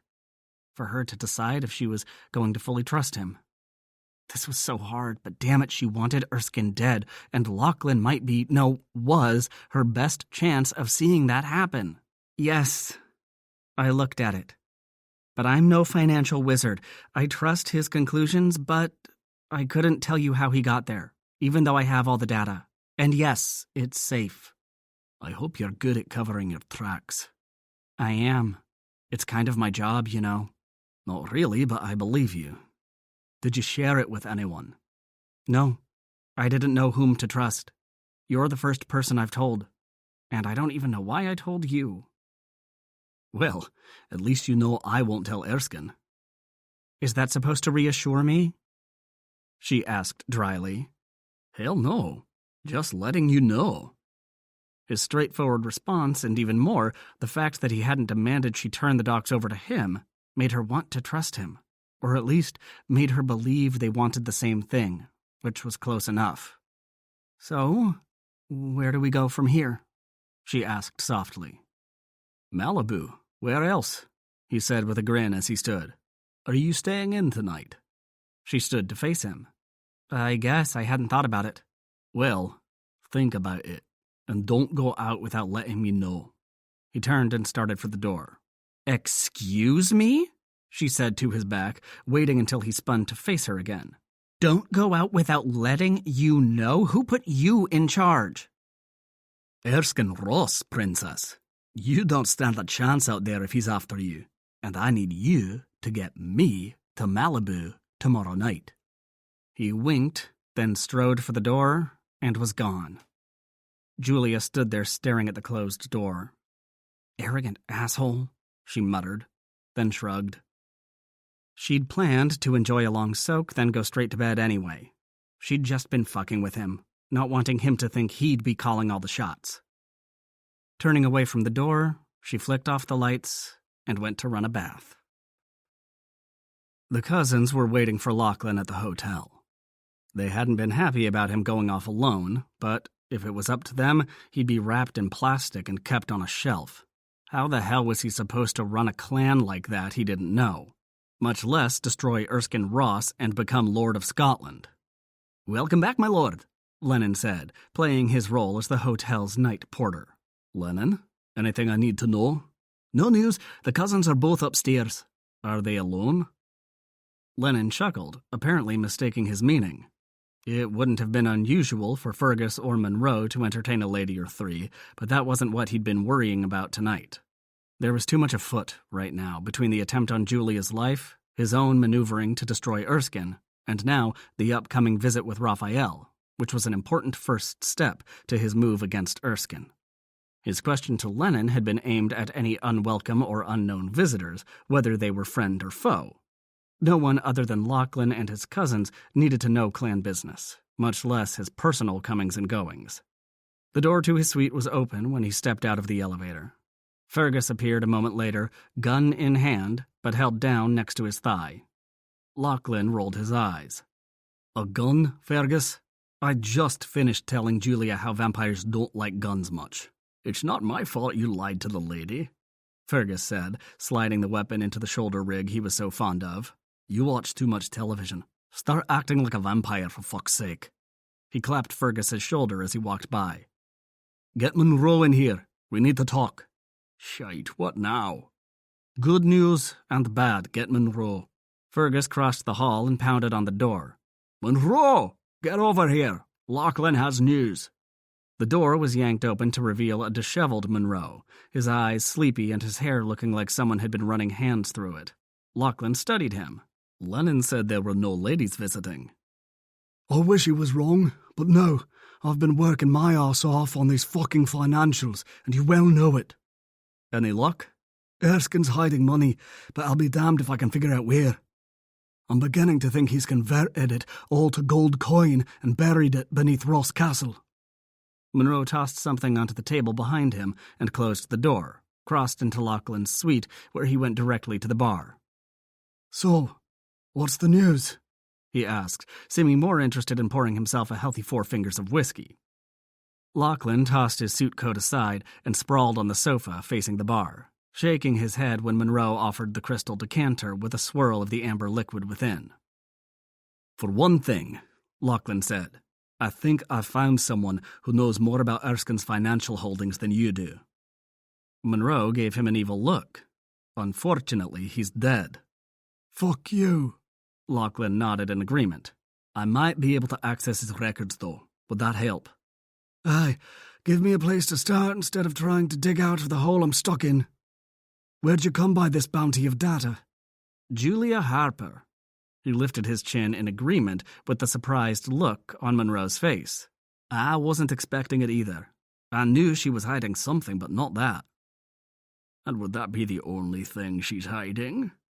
Fergus asked, his tone more skeptical than surprised. "There's got to be more to it. How'd she manage to get it done?" All good questions. Sit down, Fergus. It wasn't an order, but Fergus sat anyway, too accustomed to following Lachlan's commands to do otherwise. He took the glass of whiskey Monroe offered him, looking at it in askance when he saw how full it was and setting it on the table untouched. First, we heard from Raphael tonight, or his mate, Cynthia Layton anyway. She passed on our message, and Raphael has agreed to meet. His cousins exchanged grins, with Monroe toasting the news with a long sip of whiskey. The vampire symbiote metabolized alcohol too fast for it to have any meaningful effect on a vampire's senses, but some of them enjoyed the taste and the burn as it went down. Aye, I'll be leaving for California tomorrow night, courtesy of Miss Harper's private jet. Fergus scowled. And when you said I, you meant we. Isn't that right, cousin? Lachlan made a face. And there's the rub. He's only letting one other accompany me. Take Fergus, then, Monroe said immediately. He's handier at such things.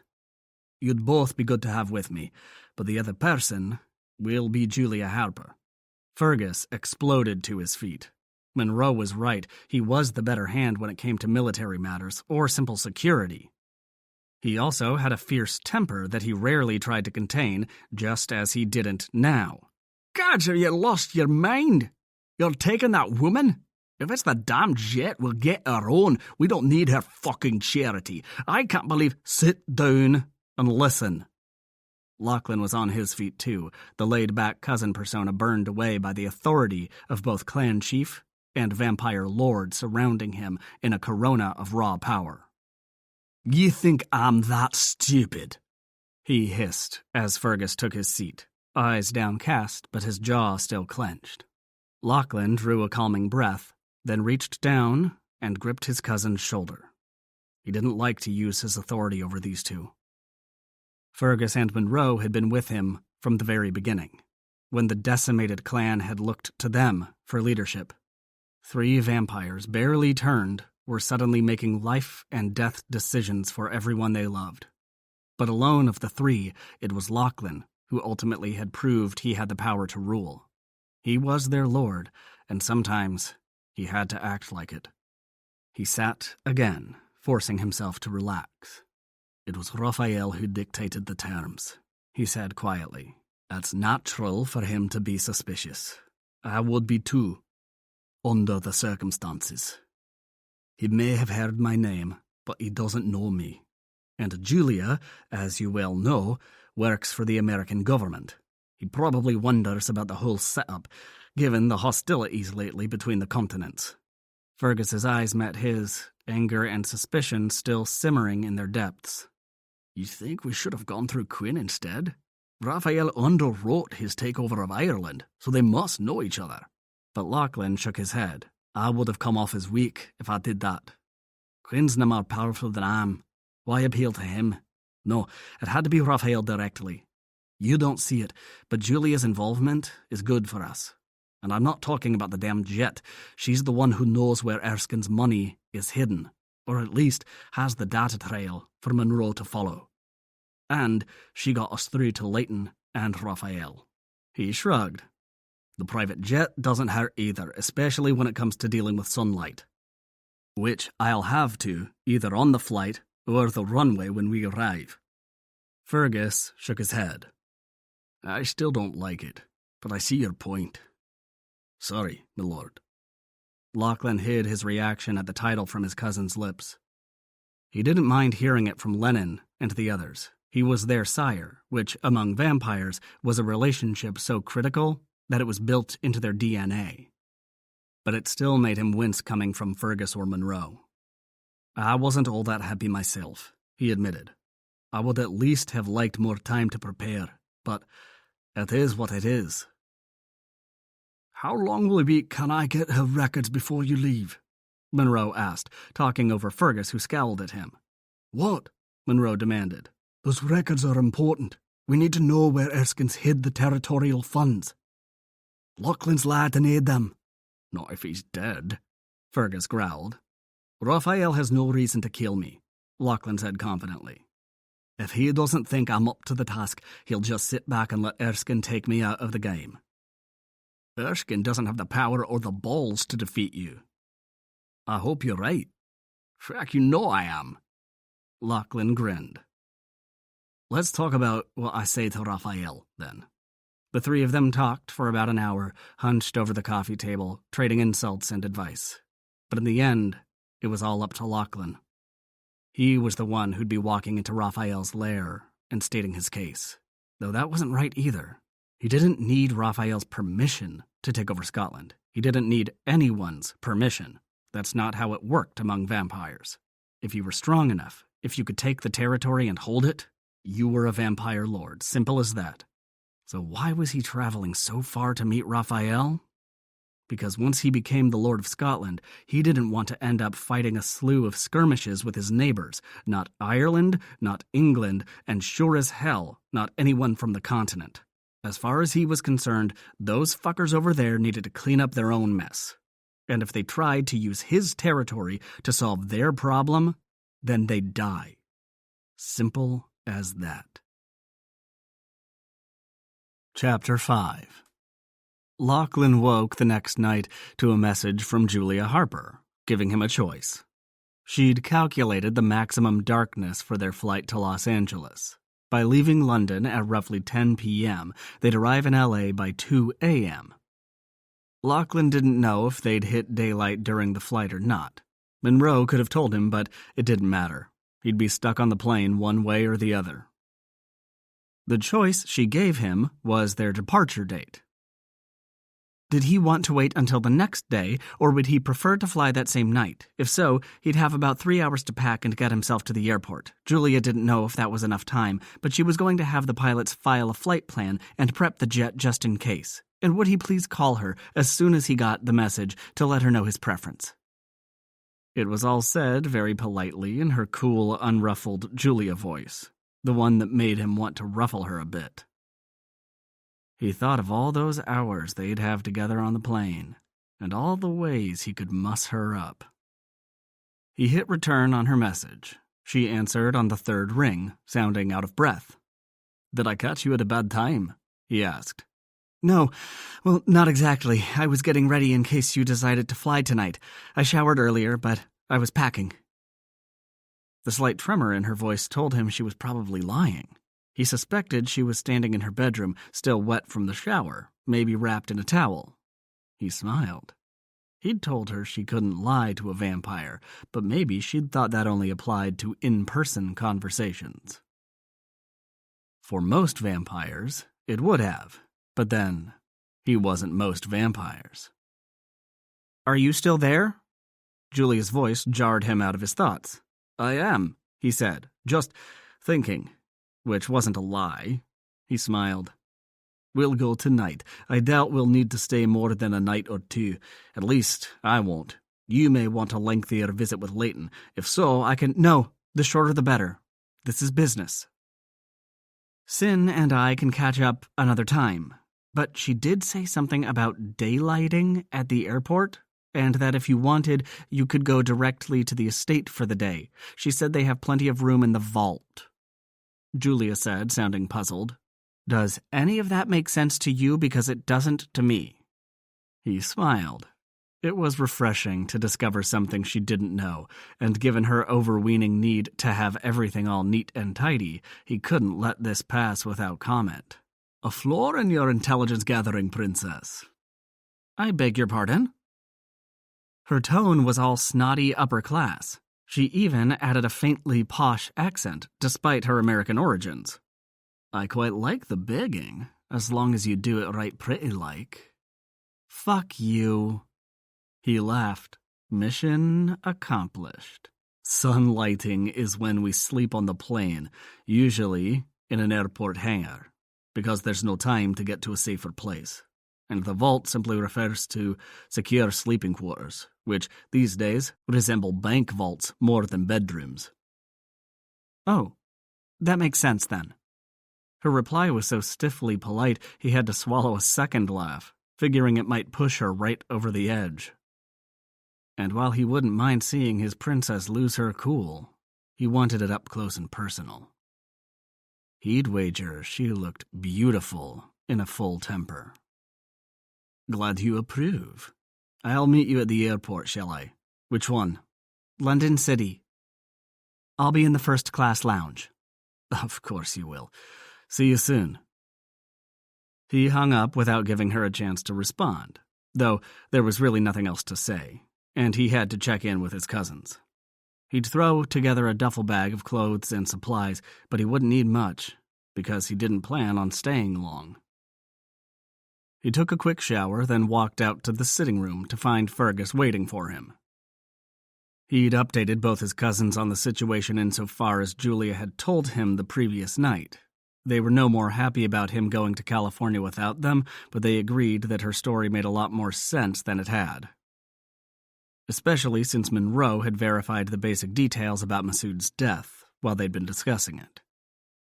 "You hear from the woman?" Fergus asked.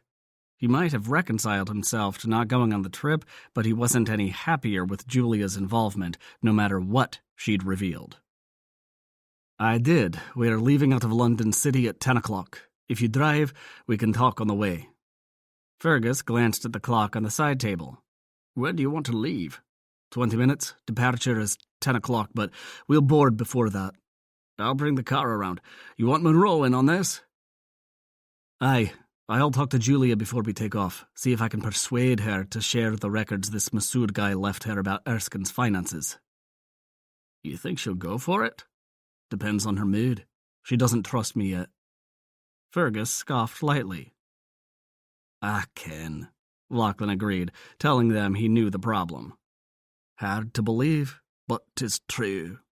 I might have to do some work to get in there. His cousin gave him a knowing look. It's not like that, it's business. You forget I've met the woman, and I know you. Business, cousin. Now let me finish packing. Julia glanced up from reading the morning paper, something she only ever did when she was traveling and stuck in an airport lounge, to see Lachlan making his way toward her. He was dressed much as he had been that first night, in black jeans and a t-shirt, a black leather jacket, and boots. Julia couldn't decide if she liked him better this way or in the suit he'd worn the previous night. He had looked quite handsome, and she did like a well-built man in a nicely tailored suit. But his chest was huge beneath the smooth t-shirt, and he sure filled out his jeans well. She wasn't the only one who noticed either. Every pair of female eyes and more than a few male were glued to his progress through the lounge. Damn vampire. He had to be aware he was the center of attention, but you wouldn't know it to look at him. His stride was easy and relaxed, and his gaze was firmly fixed on her. She fought the urge to squirm under the power of his attention. He was just so there. It was the same sense of presence that had drawn her notice in the bar that first night. It had to be a vampire thing. And that made her wonder if he could turn it off. Could he be invisible, if he wanted? Not literally, of course, but could he disappear into a crowd? She made a note to ask him. Not because it mattered, but because she was curious. She scowled. Asking curious questions might stroke his ego. And one thing for sure, his ego did not need stroking. Why the scowl, princess? He asked, pulling out a chair and sitting down without waiting to be invited. She gritted her teeth, determined not to react to him calling her princess. She didn't know why he'd settled on that, but suspected it was because he knew it pissed her off. So her new strategy was not to pay attention. She glanced up, as if just noticing he was there. Oh, I was just working some things out in my head. Like what? I was running details of where to go when we land. I haven't been through LAX much, and not at all lately. But I arranged a limo pickup, so at least we won't have to deal with traffic. Is the limousine service reliable? Have you used them before? It should have been a casual question, chit-chat while waiting for a flight, but Lachlan said it with such intensity that it took on new meaning. Like I said, I don't get to LA often, but it's the same service my dad uses, so they must be okay. What else did you decide? About what? About where we're going once we arrive. Oh, right. I confirmed our arrival with Sin, and she said it's up to you. The jet will be moved into a private hangar, since we won't be here long. The pilots are pretty happy about having a couple days in LA, actually. Anyway, Sin said you might want to sleep on the plane, although I don't know how comfortable that'll be. The bed's big, but the mattress... I've slept well enough on it, but you're a very big guy. No room for both of us? He said it with a completely straight face, not even a twinkle of humor in his eyes that were more green than brown tonight. Oddly, that made it more difficult for Julia to know how to respond. Maybe he was serious, saying they could share the one bed since she'd be stuck on the plane too. But wait, he'd be in his vampire sleep. Wouldn't he be horribly vulnerable? Why would he want a stranger next to him? Then again, he had saved her from being kidnapped, so that counted for something. Maybe if you saved someone's life, they weren't a stranger anymore. You're thinking way too hard, love. It was a simple question. Julia's internal dialogue ground to a halt. She hated to admit it, but he was right on this one. She'd been chasing her own thoughts like a hound after a rabbit. Except she was the rabbit, and she was doing it again. She decided not to answer his question at all. We could go straight to Malibu instead, she countered. It might be better for both of us. He smiled then.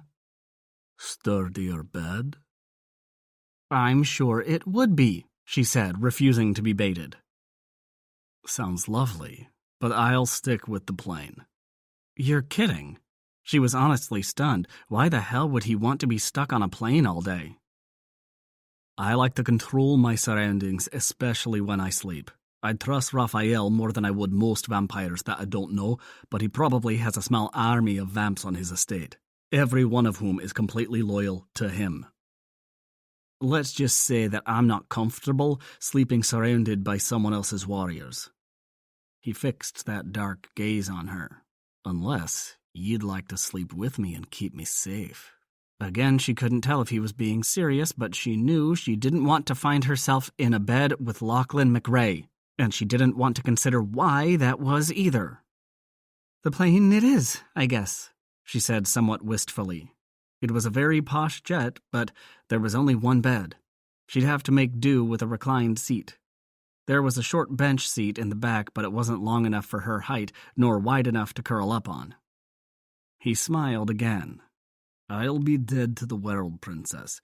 You'll be perfectly safe if you want to share the bed. No, nope, niet, none. She was not going to share a bed with him no matter how innocent he made it sound, because she had a feeling innocent and Lachlan did not ever belong in the same bed. Her phone pinged with a message from their pilot, saving her from the need to respond to his offer. We can board if you're ready. Our scheduled departure is in 40 minutes. He pushed back the chair and stood, then offered her a hand. Her heart did a weird little dance, and before she knew it, she was placing her fingers in his broad palm. The touch of his skin, rough with calluses and warmer than she expected, gave her that same electric jolt, just as it had in the bar. She would have pulled her hand back, but his fingers curled over hers, and it was too late.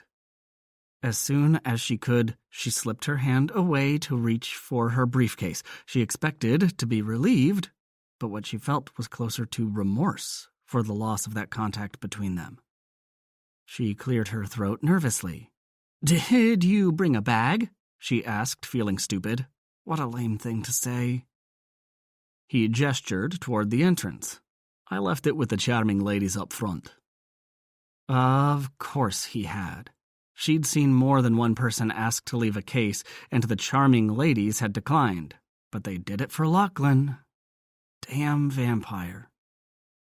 Lachlan studied the jet's luxurious interior.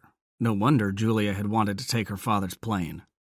He routinely booked private flights on the rare occasions he flew anymore, but although they were exceptionally comfortable, they were nothing like this.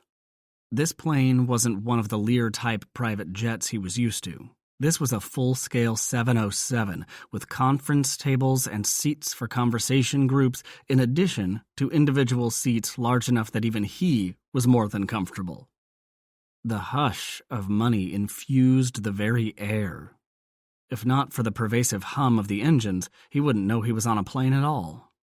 He still wasn't looking forward to the long flight, but it had more to do with timing than equipment.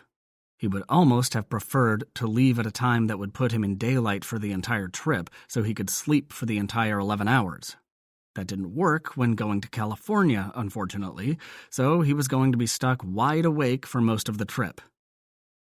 And at the end of it, he'd have the so very special experience of daylighting on the plane. This is why he rarely left the UK anymore. Oh, he'd done his time in the US back in the 70s, the 1970s. His princess would probably be stunned to discover he had an MBA from Stanford University. He'd had to negotiate a special program that permitted him to matriculate at night, but enough money could buy anything. He could have gotten the same degree at any one of the UK universities, but he'd seen the way the old world was going, with ties among countries spanning the globe. His clan wasn't as wealthy as some, especially not back then, but they all agreed it would be a good investment. In return, he'd made sure he earned that Stanford MBA and had made good on the trust they'd given him. It was a trust he continued to reward, using his newly acquired knowledge to enhance the clan's investments. He'd discovered a talent for anticipating the next big trend, and between that and Monroe's ability to read the market, the clan was now wealthier than ever, a wealth that translated into stability and security for the clan and all its members. It had taken all the decades since that one fateful evening to reach this turning point. The McRae vampires were safe enough, strong enough, to follow Lachlan's path of revenge. He would kill Erskine and become Lord of Scotland. And then, finally, their dead ancestors would rest in the peace they deserved. Lachlan watched as Julia made her way down the aisle to the back of the compartment, dropping her briefcase on a couch-length seat along the way. There was a galley of sorts on the left, and on the right, a door which she opened to reveal a second shorter aisle. When she disappeared into the next compartment, he followed, making enough noise that she would know he was there. She glanced back and pointed at the first door on his left. "Bathroom's in there." She kept walking until she reached a second door. "Fully equipped office, phone, fax, computer. I rarely use it, so I'm not sure what else is in there." "And this," she opened a door at the end of the hall, "is the bedroom." Lachlan walked close enough to look over her shoulder, but didn't enter the room. "That sure looks big enough for two, Princess," he murmured quietly, placing his mouth against her ear. And it really did. He'd anticipated some back-of-the-jet platform that would leave his feet hanging over the edge, but this was a full-size king, complete with expensive linens and bedside tables. "In your dreams," she muttered, then dropped her overnight bag near the door and walked past him back to the seating area. He laughed and followed, to find her pouring herself a glass of wine. "You know, if you weren't such a control freak, we'd have a steward to handle this," she said. "That wine bottle too heavy for you?" She gave him the finger and sat on the couch where she'd left her briefcase. Lachlan grinned and sat in the seat facing hers. There was a stationary table between them, making this one of the conversation groupings, especially given its proximity to the bar. "You don't want a drink?" she asked, placing her own glass in a deep niche, clearly designed to hold such things while in flight. He shook his head. "I didn't expect you to be a nervous flyer." She glared at him, then shrugged. "I'm not. I just sleep better if I have a little something, especially out here," she added with a doubtful look at the sofa. "I told you, once I'm out, I'm dead to the world. There's no reason— Forget it. I don't care how dead you are. I'm not sharing a bed with you." Lachlan bit his cheek to keep from grinning or mentioning that when she finally did share a bed with him, and he'd decided she would, He'd be very much awake for the experience. Julia didn't seem to understand that the more she resisted the attraction between them, the more she resisted even the possibility of it, the more determined he was to make it happen. He was a vampire, a predator. When his prey ran, instinct told him to chase. The pilot's voice came over the intercom as the jet began to move, advising that takeoff was imminent and asking them to fasten seatbelts. Lachlan waited until after takeoff to broach the subject of Erskine's financials. It was obviously a touchy subject for her, rooted as it was in the death of her friend. Boyfriend? Maybe, though she insisted not. But although he was curious about the relationship, it wasn't significant to their current joint undertaking. "There's something we need to discuss," he said, after watching Julia sip her wine and stare at the same page of her book for more than 10 minutes without moving her eyes. She looked up, eyebrows raised in question, her pouty lips curved into a slight frown. It was a good look for her, though he doubted she wanted to hear that. "When you mentioned your friend who discovered Erskine's money laundering," her eyes clouded with sadness, making him add a plus sign in the boyfriend column. "You said he'd found a trail of suspicious transactions. You also said he was a math genius, a detail guy, right?" She nodded, her solemn gaze never leaving his face. "He must have kept records of everything he did." "Of course," she said, sounding puzzled.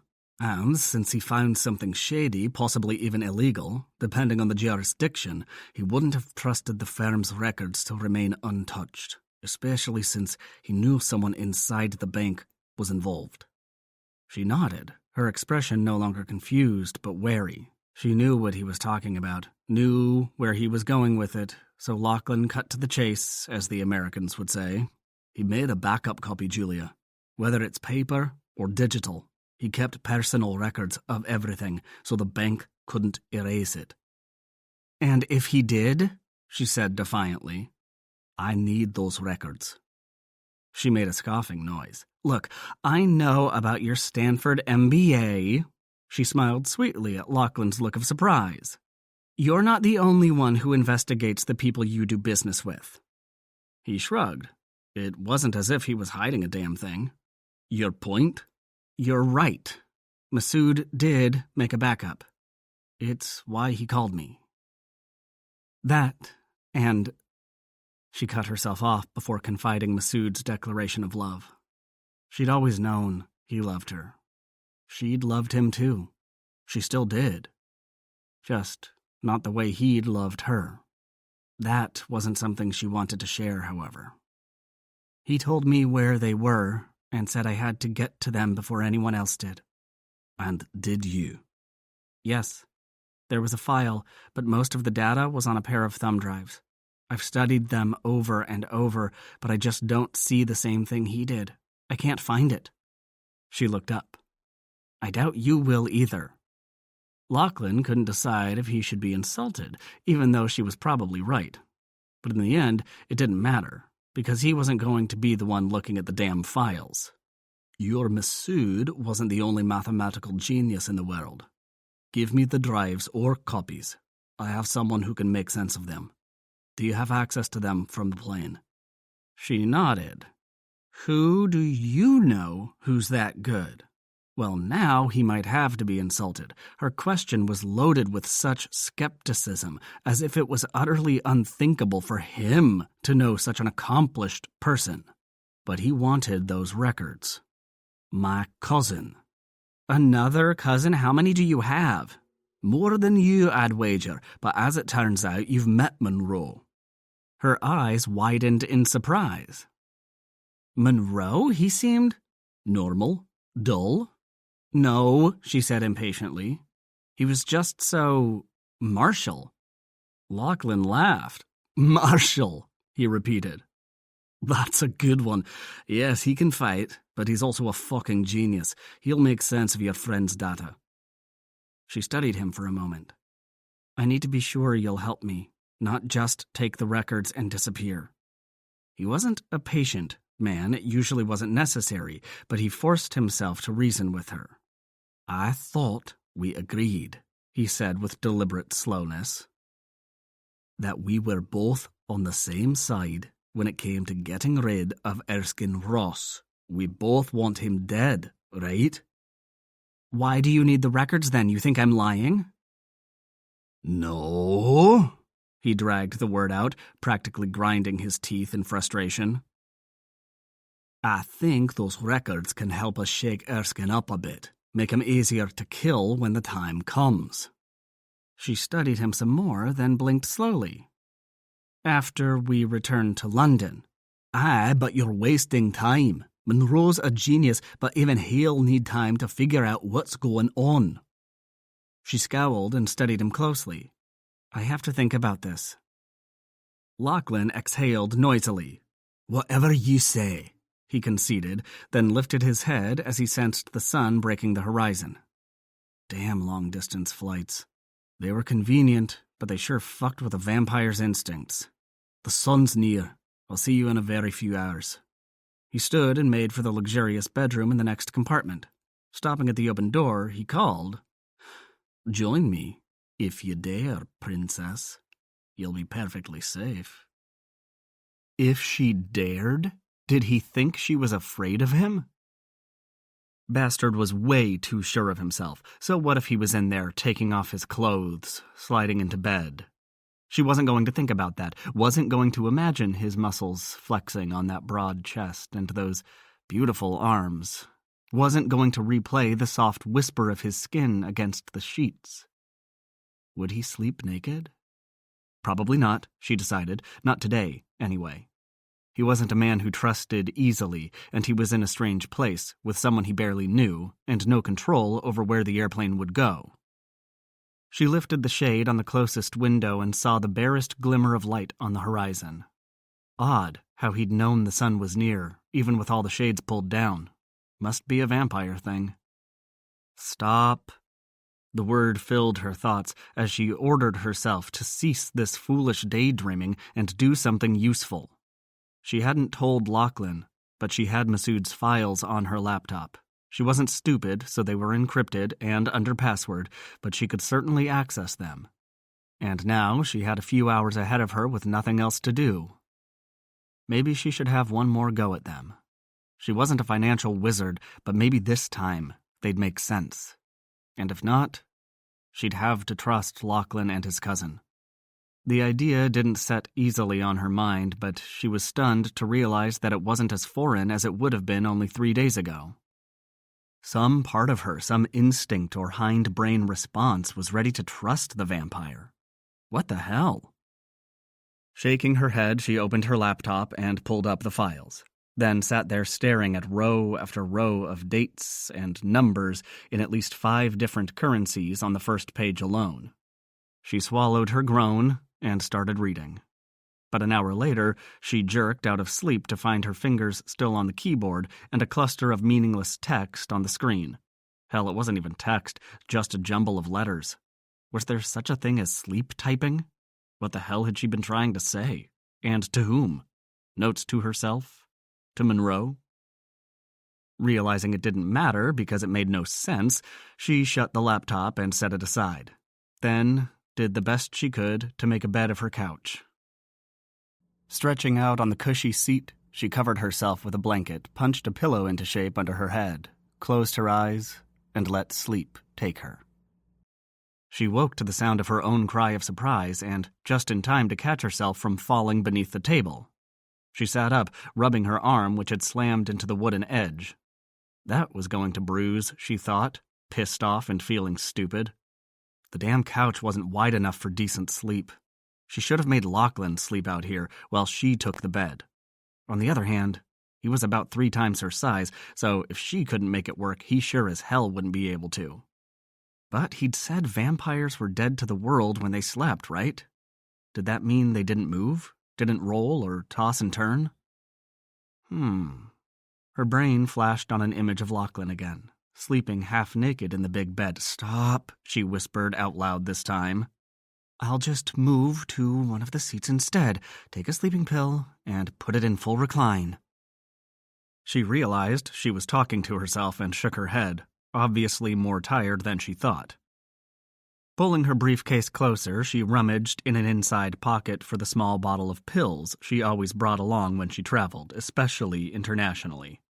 When she didn't find what she was looking for, she ran her fingers over the bottom and side seams as if the bottle could hide there, then checked all the other pockets to be sure. Well, fuck. Had she left it behind? Impossible. She never took it out of... Oh, shit. She knew where it was.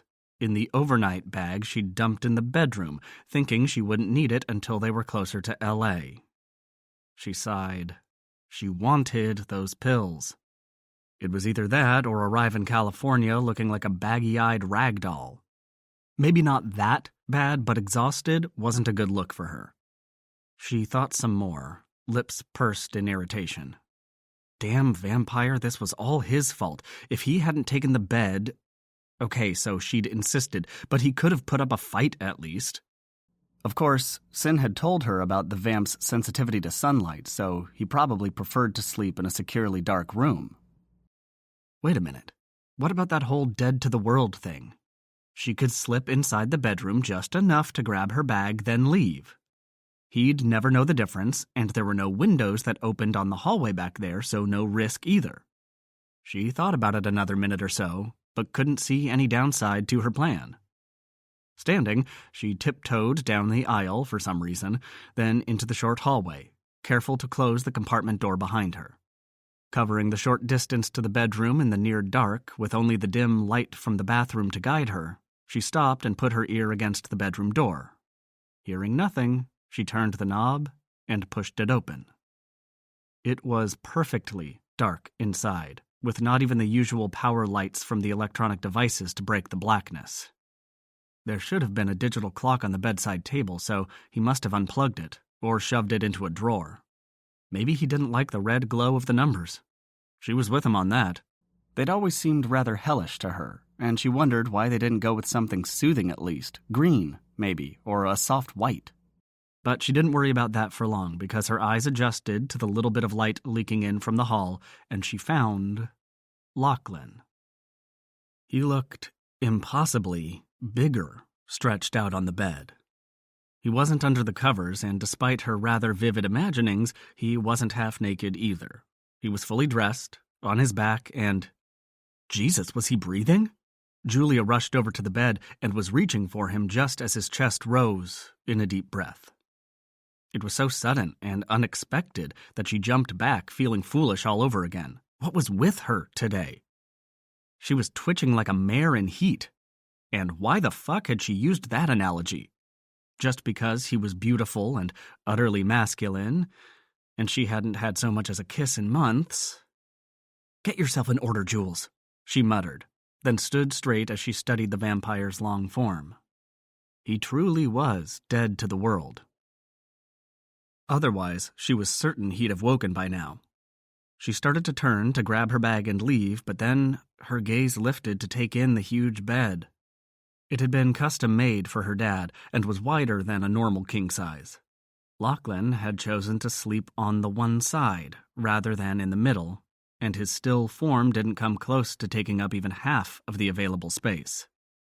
He wasn't even under the covers, but had stretched out on top without even a blanket. He'd removed his jacket and boots, but that seemed to be it. Julia eyed the other half of the bed. He'd said she could use it, and he certainly wouldn't be disturbed by her presence. He wouldn't even know she was there, as long as she woke before he did. And since she didn't sleep all that well on planes, the constant noise of the engines buzzed against her subconscious. She'd be long gone before he woke. She'd even skipped the sleeping pill. Even without it, she could get at least a couple of hours before they landed, and she'd set her cell phone alarm to wake her just in case. Moving around the bed, she toed off her shoes and unzipped her jeans, but left them on. She was tempted to loosen her bra, but decided that might be stretching her luck, and so left the damn thing fastened. Then she pulled back the covers, put her head on the pillow, and went out like a light. Lachlan opened his eyes to the darkness of an unfamiliar room and a soft feminine breath. He drew in the scent of Julia's perfume and smiled. So his princess had taken him up on his dare. He lay perfectly still for a few minutes, wanting to be certain she remained asleep. He could have slipped into her mind and made sure of it, even given her sweet dreams to keep her company. Or something erotic instead. But he wouldn't do either of those things. He considered himself an honorable man. One who'd done horrible things when necessary to protect his clan, but honorable nonetheless. Still, that didn't stop him from rolling over, his pupils dilating as they adjusted to the dark, glowing softly like those of the wolves that used to run the hills of Scotland. She slept curled on her side, her soft breath stirring a lock of hair over the hand she had under her cheek. He reached out and brushed the hair back along her ear, then stroked her cheek with a gentle touch. Her skin was as soft as he'd known it would be, warm velvet against his fingertips. She stirred slightly, a smile curving her full lips while she rolled almost to her back as if welcoming a lover.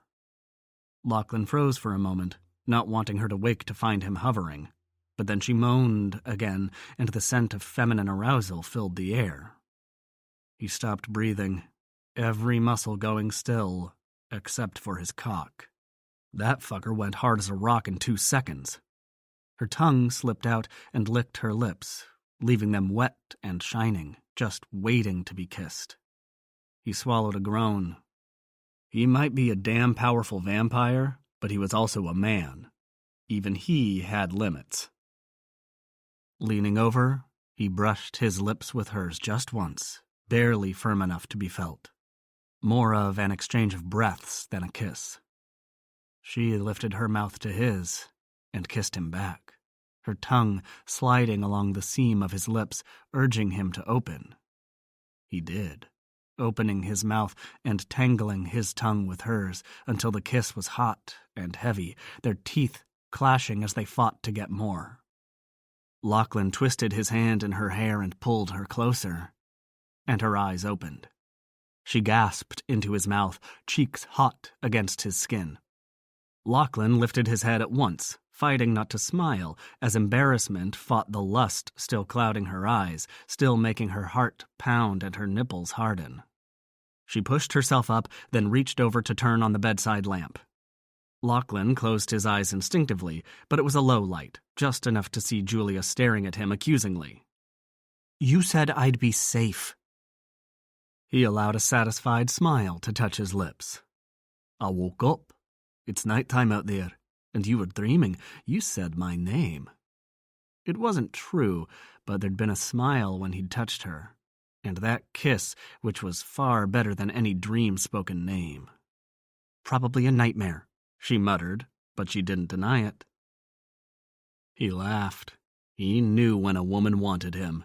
He'd tasted her kiss, felt the hard press of her breasts against his arm, caught the sweet scent of her desire.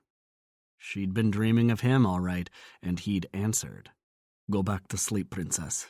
I'll leave you alone." He tucked the covers around her neck, then rolled to the other side of the bed and got up. "I'll be out there if you need me," he said, dipping his head toward the other compartment with a wink, then turned, and in 2 strides was out the door and into the hallway, ignoring her muttered imprecations against him, even as he licked his lips, savoring the flavor of her and wanting more. His cock twitched, agreeing with him. He dropped a hand to the front of his jeans, pressing on the damn thing. He had better control than this normally, but something about Julia Harper had gotten under his skin and stayed there. He sprawled on the couch, legs spread wide to ease the discomfort. He contemplated freeing his erection and stroking it to completion, but the last thing he needed was for her to climb out of bed only to find him jerking off on her dad's precious leather couch. Looking for something to distract himself and his cock, he eyed Julia's laptop. He bet she had her boyfriend's files on there, the ones that captured Erskine's financial transactions. Monroe could do a lot with those files. Julia didn't understand the importance of that information. Maybe if he told her, if he explained that the money Erskine was hiding belonged to all the vampires of Scotland, then maybe she wouldn't be quite so reluctant to share. Of course, she was asleep now, wasn't she? And her laptop was right there. She had it protected with a password, of course, but he'd been watching when she opened it earlier and was confident he knew the keystrokes. He could access the files and send them to Monroe. No need to wait until after they met Raphael, or even longer until Julia felt she could trust him, whatever that meant. How long would it take? What would it take before she trusted him to fulfill his end of their bargain? He couldn't afford to wait until after Erskine was killed. Too much could happen in the meantime, especially to bank accounts and investments. And Lachlan needed that money to build a better Scotland for his clan and for all of the Scottish vampires who would look to him for protection once he became Lord. He flipped open the laptop lid and repeated the keystrokes from memory, noting as he did so that they spelled out a saying from a classic fantasy series. Strange that she knew that saying. She'd have been only a child when readers had taken it up. He shook his head. That was immaterial. He needed to focus. But he'd no sooner pulled up her directory than a voice in his head, the one that yelled at him when he was doing something stupid, something wrong, told him to stop. His fingers lifted from the keys, freezing in place, as he considered why. And none of it had to do with that kiss. The reality was that the two of them would be spending a lot of time together in the coming days. It would be dangerous and stressful, and there might be times when lives were at stake, his and hers and others as well.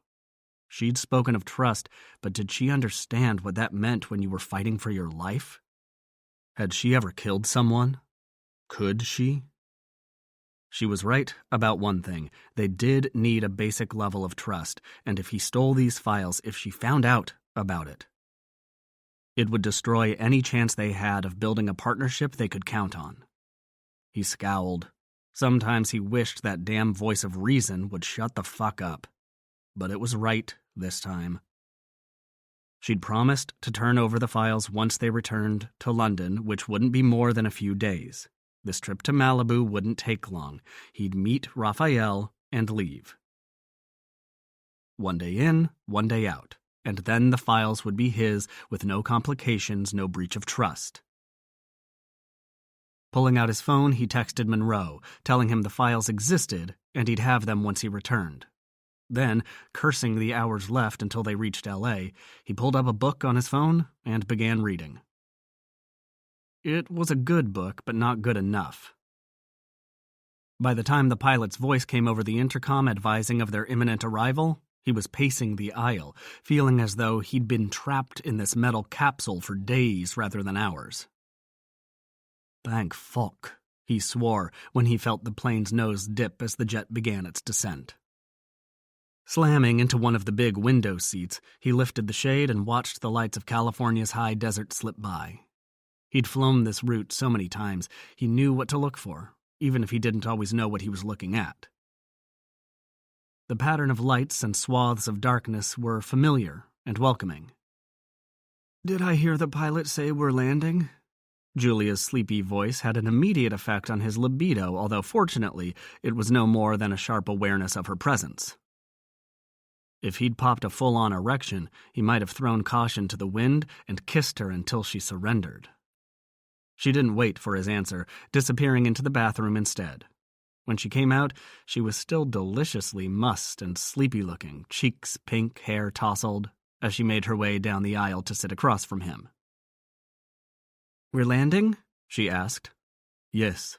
He stood and leaned over her to raise the shade on her window. If you look out there, that empty black space is the Pacific Ocean. They've circled around to come in from the ocean side. You should buckle up. We'll be on the ground soon. She raised her head to look at him. "I'm sorry about before," she whispered, not meeting his gaze. Sorry? She moistened her lips. "I was dreaming, but I didn't mean to—" She stopped, unable to look at him. I don't mind, he said softly, genuinely charmed by her need to apologize. You have a very kissable mouth. Her shy gaze became a glare of annoyance. "Couldn't you be a gentleman about it just once?" He grinned. Sure, but not when it comes to kissing a beautiful woman. Being a vampire doesn't make me less of a man, you know. Great, she muttered, digging for her seatbelt. Here you go, he said, pulling it up from where it had fallen to the side. Buckle up, princess. Stop. She cut herself off, closing her eyes and snapping her seatbelt into place with jerky movements. Lachlan smiled. He loved getting under her skin, but it was almost too easy. Once they were on the ground and parked in a private hangar, Julia went forward to speak to the pilots and explain that they'd be remaining on the plane for a while. She didn't mention vampires, but she got the feeling that at least one of the pilots understood what was going on. They worked for her dad when he needed them, but they had other clients as well. Maybe even vampire clients? Julia had never thought about it, but it made sense. Vampires had to travel too. With the pilots gone, she closed and locked the hatch, then returned to the passenger compartment to find Lachlan watching her. She couldn't tell what he was thinking. She'd told him the kiss was a mistake, the confusion of a waking mind, but that hadn't been true. She'd known who was kissing her and had wanted more. Some of it was curiosity, but mostly it was desire. Maybe it was only the exotic quality of him, the idea of kissing a vampire. But he wasn't just any vampire, was he? He was magnetic. She'd been no more able to stop that kiss than to land this damn plane, and she hadn't wanted to. But now, she didn't know what to do with him. Didn't know what to do with a hunger the likes of which she'd never experienced with another man, a hunger that came to life every time she got close to him. She sat across the aisle, purposely avoiding the closer seat that faced him. "I think we should go to Malibu," she said, glancing up then away. "We'll be more comfortable there." "You can go," he said with a dismissive shrug. Julia tisked loudly in frustration. "I can't just leave you here. I promised not to steal the plane." "Don't be stupid, it's not that. I just don't want to leave you She couldn't say protected. She was hardly strong enough to protect him, didn't even have a weapon. She switched tactics. "Why can't you go with me? They specifically invited both of us, and they must have special quarters that are safe for vampires, right?" He turned to stare at her, and for the first time she noticed that his eyes had a golden touch to them, as if there were sparks glinting in the light. Except there wasn't enough light for that. "I'm not going to daylight there," he said plainly. "I don't care how special their quarters are, Raphael is a stranger, and one who also happens to be a powerful fucking vampire." "But he sleeps all day just like you do." "Not just like I do. He's older and stronger, and that means he goes to sleep later and wakes earlier. He also has human fighters who are probably just as loyal to him as his vampires are. And then there's your fucking friend." "Cynthia, what's she got to do with anything?" He gave her a scoffing look and shook his head. "How much do you know about her?" Julia shrugged. "I don't know, a lot. What are you looking for?" "Did you know she killed a vampire lord down in Texas? He wasn't as powerful as Raphael, but he was powerful enough, and a total psychopath to boot." Julia could only stare as he continued. "She's fought in every battle Raphael's had since they met. She's one of the best human fighters he has, and certainly the most devoted. If you threaten him, she'll slice your throat and feed you to the sharks." "Sin?" she said weakly. "Are you sure?" He laughed. "Yeah, I'm sure. Ask her. She'll probably tell you all about it." Julia was still staring at him. "Jesus," she breathed. "Yeah, well, I don't want to be the next notch on her bedpost, or wherever the hell she keeps tally. Until I know what Raphael thinks about all this, about going after Erskine and upending Scotland, I'm not going to place myself at his or her mercy." She nodded. Okay, I get it, I'll stay." She glanced around, then checked herself for the time. "We have a couple hours till sunrise, if you want to get out and stretch your legs or whatever. After that, well, I'll lock the hatch and stay inside. Maybe I'll watch a movie or catch some sleep too, but you owe me." He crooked a half smile and moved to the aisle, standing to his full height as he offered her his hand. "I'll figure out a way to make it up to you. In the meantime, come on, princess. I'll take you to breakfast." She narrowed her eyes as she stood to join him. "Just remember, vampire, I'll be awake while you sleep." His smile widened. "You going to take advantage of me while I'm helpless? Wake me with a kiss?" he added with a knowing look. In your dreams. Or yours. He moved toward the hatch. Come on, the darkness won't last forever, and you'll need your strength. Julia was tempted to tell him what he could do with his sly looks and innuendos, but the truth was she was hungry, and nothing on the plane would be as good as a hot breakfast, American style. That was one thing she missed when she was out of the country. Fine, but you're paying. Chapter 6. Malibu, California, USA. Lachlan sat in the back seat of the town car Julia had hired to take them from the airport to Malibu. Part of him would have preferred to drive himself. Vampires were all predators, but the truly powerful ones were as alpha as they came and hated surrendering control to anyone, much less a stranger. But Julia had cautioned against trying to find their way in LA's notorious combination of high speed and bumper-to-bumper traffic, and he'd conceded the point. He'd never driven when he'd been a student at Stanford, and it was far worse now than it had been back then. At least there was plenty of room to stretch out in the big car. He'd changed into a suit for the meeting with Raphael, a charcoal gray wool blend, 2 buttons, and custom-made down to the last stitch. He was too big to buy from the rack, even if he'd wanted to. He believed in dressing well when the occasion demanded, but more than that, he enjoyed it. He'd never wanted to dress like this every day, but once in a while it felt good. Julia seemed relaxed but quiet. A little tired, maybe. He didn't push for conversation, instead using the time to examine their route and familiarize himself with his surroundings as much as possible. He'd studied a map on his cell phone and so knew the route they'd be taking. It ran along the coastline from Santa Monica to Malibu, though if he hadn't known the ocean was there, he wouldn't have guessed. Homes on the beach side of the Pacific Coast Highway were separated from each other by no more than a few feet, and with no moon in the sky, the few glimpses of ocean were nothing but black spaces between the houses. They'd passed the downtown part of Malibu, such as it was, where they'd gotten their first look at the waves, courtesy of outdoor lights from homes and restaurants, and driven beyond, when the driver slowed for a sharp leftward turn.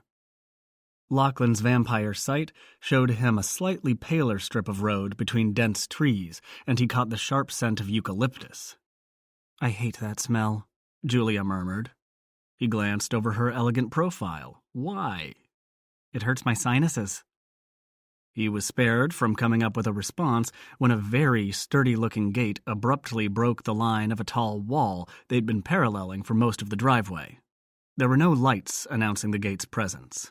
This was a vampire's estate, after all. But when the car lights hit the gatehouse, a dim light appeared and several heavily armed vampires appeared from the shadows. Lachlan knew they were vampires, although there was nothing to distinguish them as such. At least, not until the headlights hit their faces and their eyes gleamed the telltale red of ordinary line vamps. Not that he thought these guards would be ordinary in any sense other than their power level. A Vampire Lord of Raphael's strength and position would only have the very finest warriors in his security forces. And it was a sure bet that the ones manning the estate buildings inside would be magnitudes stronger. That didn't worry Lachlan, however. He knew his own strength, too. One of the guards approached the driver's side of the car but ignored the driver's lowered window to tap on Lachlan's instead. Lachlan's mouth crooked in amusement at Julia's irritated "what the fuck?" but there was no sign of humor when he gathered his power and lowered the window. He studied the guard briefly, then said, "We're expected." The vamp glanced from the screen of a cell phone strapped to his forearm, to Lachlan, and back again. "Yes, sir." He stepped back and gestured at someone in the closed booth, who apparently hit the controls to open the gate. The other guards stepped back from their careful inspection of the car, eyeing the vehicle watchfully as it bumped over thick gate tracks and onto the estate proper. Lachlan had been born and still lived in one of the most beautiful places on the planet. Scotland was a country of low mountains and green rolling hills, with stunning lochs and rushing rivers everywhere you looked. But even he was unprepared for the contrast between what he expected of this seaside estate and what greeted him beyond those gates. The road curved almost immediately to the left, forking after about 50 yards. Straight ahead, it disappeared into more trees where he could see glimpses of another building. But to the right, the road dipped in a sweeping curve around a slope of perfectly manicured lawn, revealing what had to be Raphael's main estate house. Again, it surprised him. The house was a modern construct of clean lines, gleaming white in the light of what some might consider decorative lighting, though Lachlan eyed it from a security standpoint. A turquoise gem of a pool sat to one side, while the nearly invisible shadows of vampire guards surrounded the building. As they drove up to the main entrance, there was a large garage with multiple bays to the left. "From the road, it didn't look like there'd be this much land," Julia commented. "Aye, and I'd wager we're not seeing everything either. There's a basement, under there. Maybe not the entire building, but a goodly part of it." "A basement?" "Vampires, love. That vault Leighton told you about? It'll be underground." "An estate like this in Malibu? It's worth a fortune." "No doubt, but Raphael's been alive and ruling this territory for a very long time." "How long?" "The territory? I can't say for sure, but I'd guess 200 years or so. As for Raphael, I can't even guess. Vampires live a long time, especially the strong ones. He's centuries older than I am, anyway." She turned to study him in the dim light of the back seat. "How old are you?" He grinned, intentionally letting her see the flash of his fangs for the first time. "Let's just say, I hope you like your lovers to be older men." A dismissive breath puffed over those sweet lips of hers. "Like that's going to happen." He leaned in, put his lips next to her ear, and said, "Oh, it's happening, princess. It's only a question of time." When his lips touched the delicate skin beneath her ear in a soft kiss, she shivered in response, but didn't pull away. And Lachlan knew he was right. He was going to have her in his bed. But first, they had to survive Raphael. The town car stopped at the foot of a set of stairs. "Stay inside," he told the driver, then opened his door and climbed out, holding out a hand for Julia to slide over and exit next to him. She did so without complaint, which affirmed his confidence in her good sense. This wasn't a time for petty tantrums over protocol. This was very possibly the most dangerous gamble she'd ever taken, though she might not realize it. Lachlan could feel the immense power throbbing all around him. It was so strong that he was almost surprised to look up and not see the white walls pulsing in tune with the heartbeat of the vampire lord who ruled here. And it wasn't only Raphael's power that pounded on him. He reached back and cupped a hand around Julia's slender hip, keeping her mostly behind him as he faced the greeting committee. Lachlan was a big man, but these two were even bigger. Having done his homework, he knew who they were. Juro and Kenichi, twin brothers who formed the bedrock of Raphael's security apparatus. They were so identical that some might not have been able to tell them apart, but Lachlan could. Juro carried an air of authority and outward aggression, while Kenichi gave off a quiet confidence, one that said he'd listen before he acted. Regardless of their temperaments, however, the two were twins in power as well as appearance. But then, Lachlan had power of his own.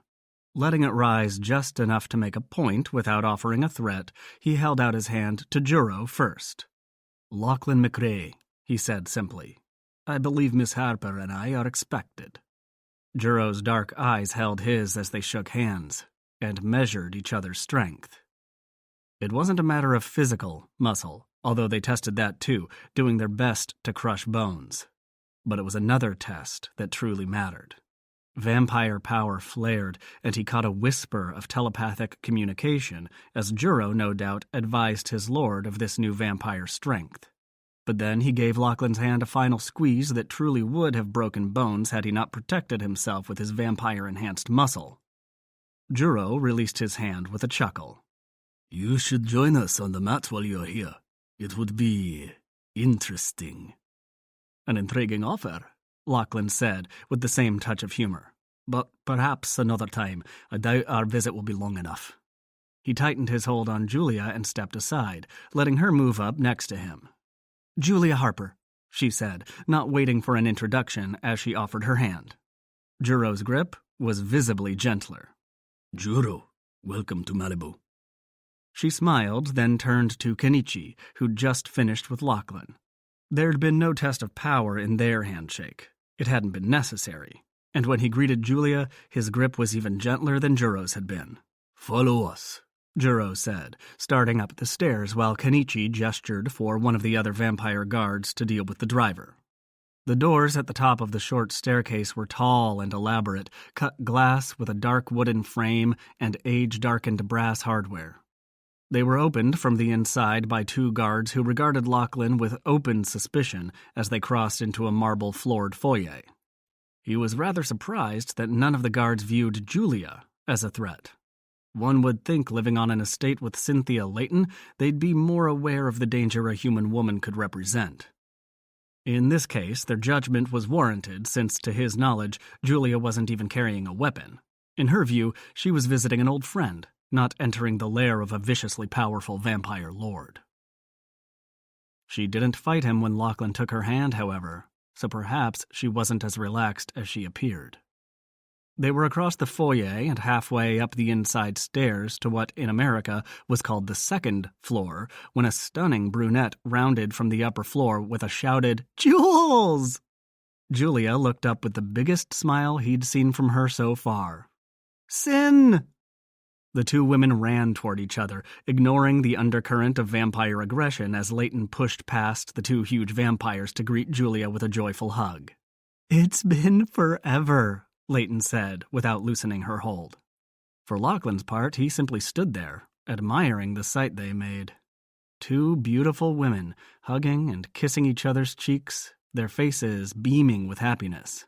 He glanced over and met Juro's gaze with a shrug. The big vampire made a huffing sound that might have been a laugh, then said, "Cynthia." She turned to look at him, eyes rolling with impatience. I know, come on, Jules." She pulled Julia up the stairs past the twins and turned left down the hall. Lachlan doubted the friendly atmosphere would last long once they reached Raphael's inner sanctum, but didn't say anything. Just kept to his well-guarded place between the two vampires and followed the women to what was obviously Raphael's office. The doors were open, but that didn't stop Lachlan from admiring their sheer magnificence. They were tall enough to grace any cathedral, the wood nearly black with age and grain. He wanted to stop and admire the intricate carving, but the impulse didn't last. Because Raphael was waiting. There was no heartbeat of power like the one Lachlan had sensed outside. The vampire lord sitting behind his desk didn't need any blatant demonstration. His strength was like the heat of a distant star. Get too close, and it would destroy you. Lachlan didn't let any of these thoughts show on his face, however. Walking directly into the office, he stopped behind the two chairs placed in front of the desk and nodded his head in respect. It wasn't the greeting of equals, and not because of Raphael's simmering power either. It was because Raphael was a vampire lord and Lachlan wasn't. Yet. Lord Raphael. He didn't bother to introduce himself. That would have been redundant, since Raphael obviously knew who he was. Lachlan McRae. The vampire lord greeted him, proving the point. "And this is my friend Julia," Layton interjected, pulling her forward. "Julia Harper," Julia clarified, taking her cue from Lachlan and not offering to shake hands. Lachlan waited an awkward moment for Raphael to speak while the vampire lord studied Julia with a moment's open curiosity before it was concealed behind a blank expression. What was that about? Was it because she was human and he didn't want her to be a part of their discussion? This was vampire business after all, and Raphael was unaware of Julia's desire to kill Erskine. It was Layton who finally broke the strange silence. "Come on, Jules, we don't need or want to stay here for this vampire bullshit. They take 20 words to say what you or I could manage in 2. She rounded the desk and exchanged a kiss with Raphael. "See you later, my lord," she said, giving him an additional smacking kiss. Lachlan could tell by the teasing way she used the honorific that it wasn't her usual title for him, and it made him like her, made him think differently of Raphael as well.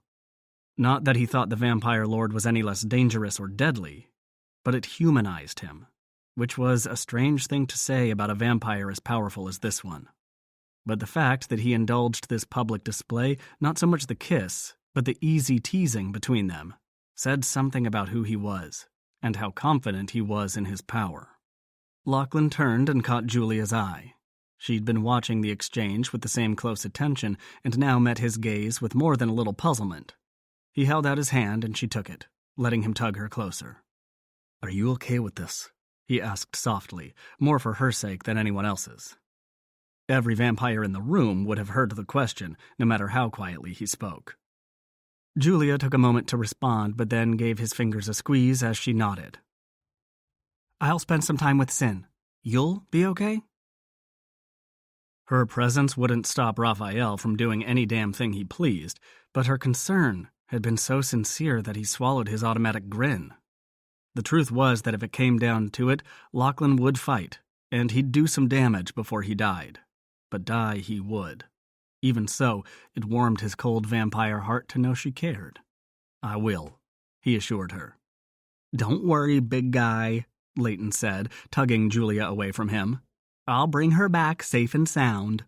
And with that, the two women left the office, Julia giving him a last scrutinizing look before letting herself be pulled away. Lachlan's gaze didn't linger on the empty doorway once Julia was gone. He wasn't that foolish. The biggest threat in the room wasn't his lovely princess leaving him for a few hours. It was the powerful vampire sitting behind the desk. His eyes met Raphael's. "Have a seat, Lachlan McRae. Tell me why you're here." The doors closed behind Lachlan as he sat down. It was time to speak of murder and mayhem. "So?" Sin said as she settled onto an overstuffed couch in front of a huge fireplace. It was the kind of hearth Julia imagined was used back in the day to spit and cook whole goats or pigs. It was certainly big enough. Although, while this house was grand, it wasn't nearly old enough to have hosted a medieval feast. Besides, as far as she knew, vampires didn't eat regular food anyway. "So?" Julia echoed, sitting on the opposite end of the couch. "You've mated with a vampire," she said, using Lachlan's word. "Looks like you've hooked up with one, too," Sin said slyly. "What? Absolutely not. We only met a few days ago, for God's sake. We're partners. Nothing else." Sin laughed. "If you say so, but I know vamps, Jules. They're relentless when they want something or someone, and that boy wants you." "He's hardly a boy," she muttered. "He's old enough to be my great-grandfather at least." "He doesn't look like anyone's grandpa to me. That's one fine male specimen." "Hey, you're a married woman, or close to it anyway." "Yep, thoroughly taken, and by the most beautiful man in the world." "But that doesn't make me blind. Your Lachlan is a hunk, and you'd be a fool not to tap that, even if it's not long-term." "Tap that Jesus, Sin." She laughed again. "When did you become such a prude? Or I am hitting too close to home." She stretched out a foot and nudged Julia with her toe. "Admit it, you're attracted to him." Julia let out an exasperated breath. "Okay, fine, he's gorgeous, he's smart, and can be charming when he wants, but he's moody as hell and he keeps secrets." They all keep secrets. Raphael did too, at the beginning. But, well, you know me. Trust doesn't come easily. We had a crisis of sorts, a serious one, and he doesn't do that anymore. Julia reached down and squeezed Sin's foot in a gesture of understanding. She did know the other woman, knew about her solitary childhood, her absent father, and the mother who'd abandoned her. Sin had always been beautiful and smart, but Raphael was the first serious relationship she'd ever had as far as Julia knew. So maybe the vampire really was good for her. "Tell me about Lachlan," Sin said, changing the subject. "Hey, you want something to eat or drink? Vamps tend to forget about us mere humans, but there's a full kitchen downstairs for the daytime guards. I can order up something if you want." "No, I'm fine. Lachlan took me out for breakfast after we got here, and I had a sandwich on the plane. We used my dad's jet." Sin nodded. "Yeah, there's no such thing as flying commercial with a vamp. And the food thing. It does make it easier to stay in shape. Plus, my trainer now is a vicious female vampire who loves to make me hurt." She waved away Julia's look of concern. "I'm kidding. Elka's my nighttime bodyguard, and she's great. I'm in better shape than I've ever been." "That makes two of us," Julia said dryly. I've been planning this since Masood was killed. She froze, realizing what she'd just said. She glanced over at Sin to find her friend staring at her. Planning on what, Jules? And what does Masood's death have to do with it? I thought he was killed during a robbery gone wrong. Julia sighed. There was no point in keeping her suspicions a secret from Sin. The question of how she and Lachlan had met and why Julia had helped arrange this meeting was bound to come out eventually. Besides, Sin was too smart not to see through some convenient story, and Lachlan would probably just tell Raphael outright. Especially given that whole "you can't lie to a vampire" thing. I never bought the robbery story, she admitted. He was murdered. Sin stared at her. What? Who'd want him dead? Someone who thought he was too close to uncovering their crimes. Explain, please. Masood was with his dad's investment group, right? Julia nodded. And he was good at it. Too good. He discovered a money laundering scheme. Multiple currencies, but in the high 9 figures if counted in US dollars. He was in London to meet with the client to give him a chance to explain, I guess, but the night before the meeting, he was murdered. That's no coincidence, Sin. Convenient timing, I admit. The other woman frowned. But what does that have to do with Lachlan? Or vampires in general? Julia sighed, but there was no choice but to go all in. The supposed investor, the one hiding the money, was a Scottish vampire, Erskine Ross. Erskine, Sin repeated softly, thinking, then stared with wide eyes. Raphael mentioned him when he talked about this visit, but he's not just any vamp, Jules. He's the Lord of Scotland, really powerful, and dangerous, too. He'll have an army of vamps at his beck and call. If he killed Masood, you have to leave this alone or he'll kill you too. Julia didn't raise her voice, just gave her friend a long look and asked, would you be able to leave it alone? It's not the same. I have Raphael to back me up. And if you didn't? If Raphael had been the one killed or even hurt, would you just let it go then? She asked, still speaking quietly. Fuck, no, and you know it. Damn it. Does Lachlan know? Of course he does. Why do you think I called you?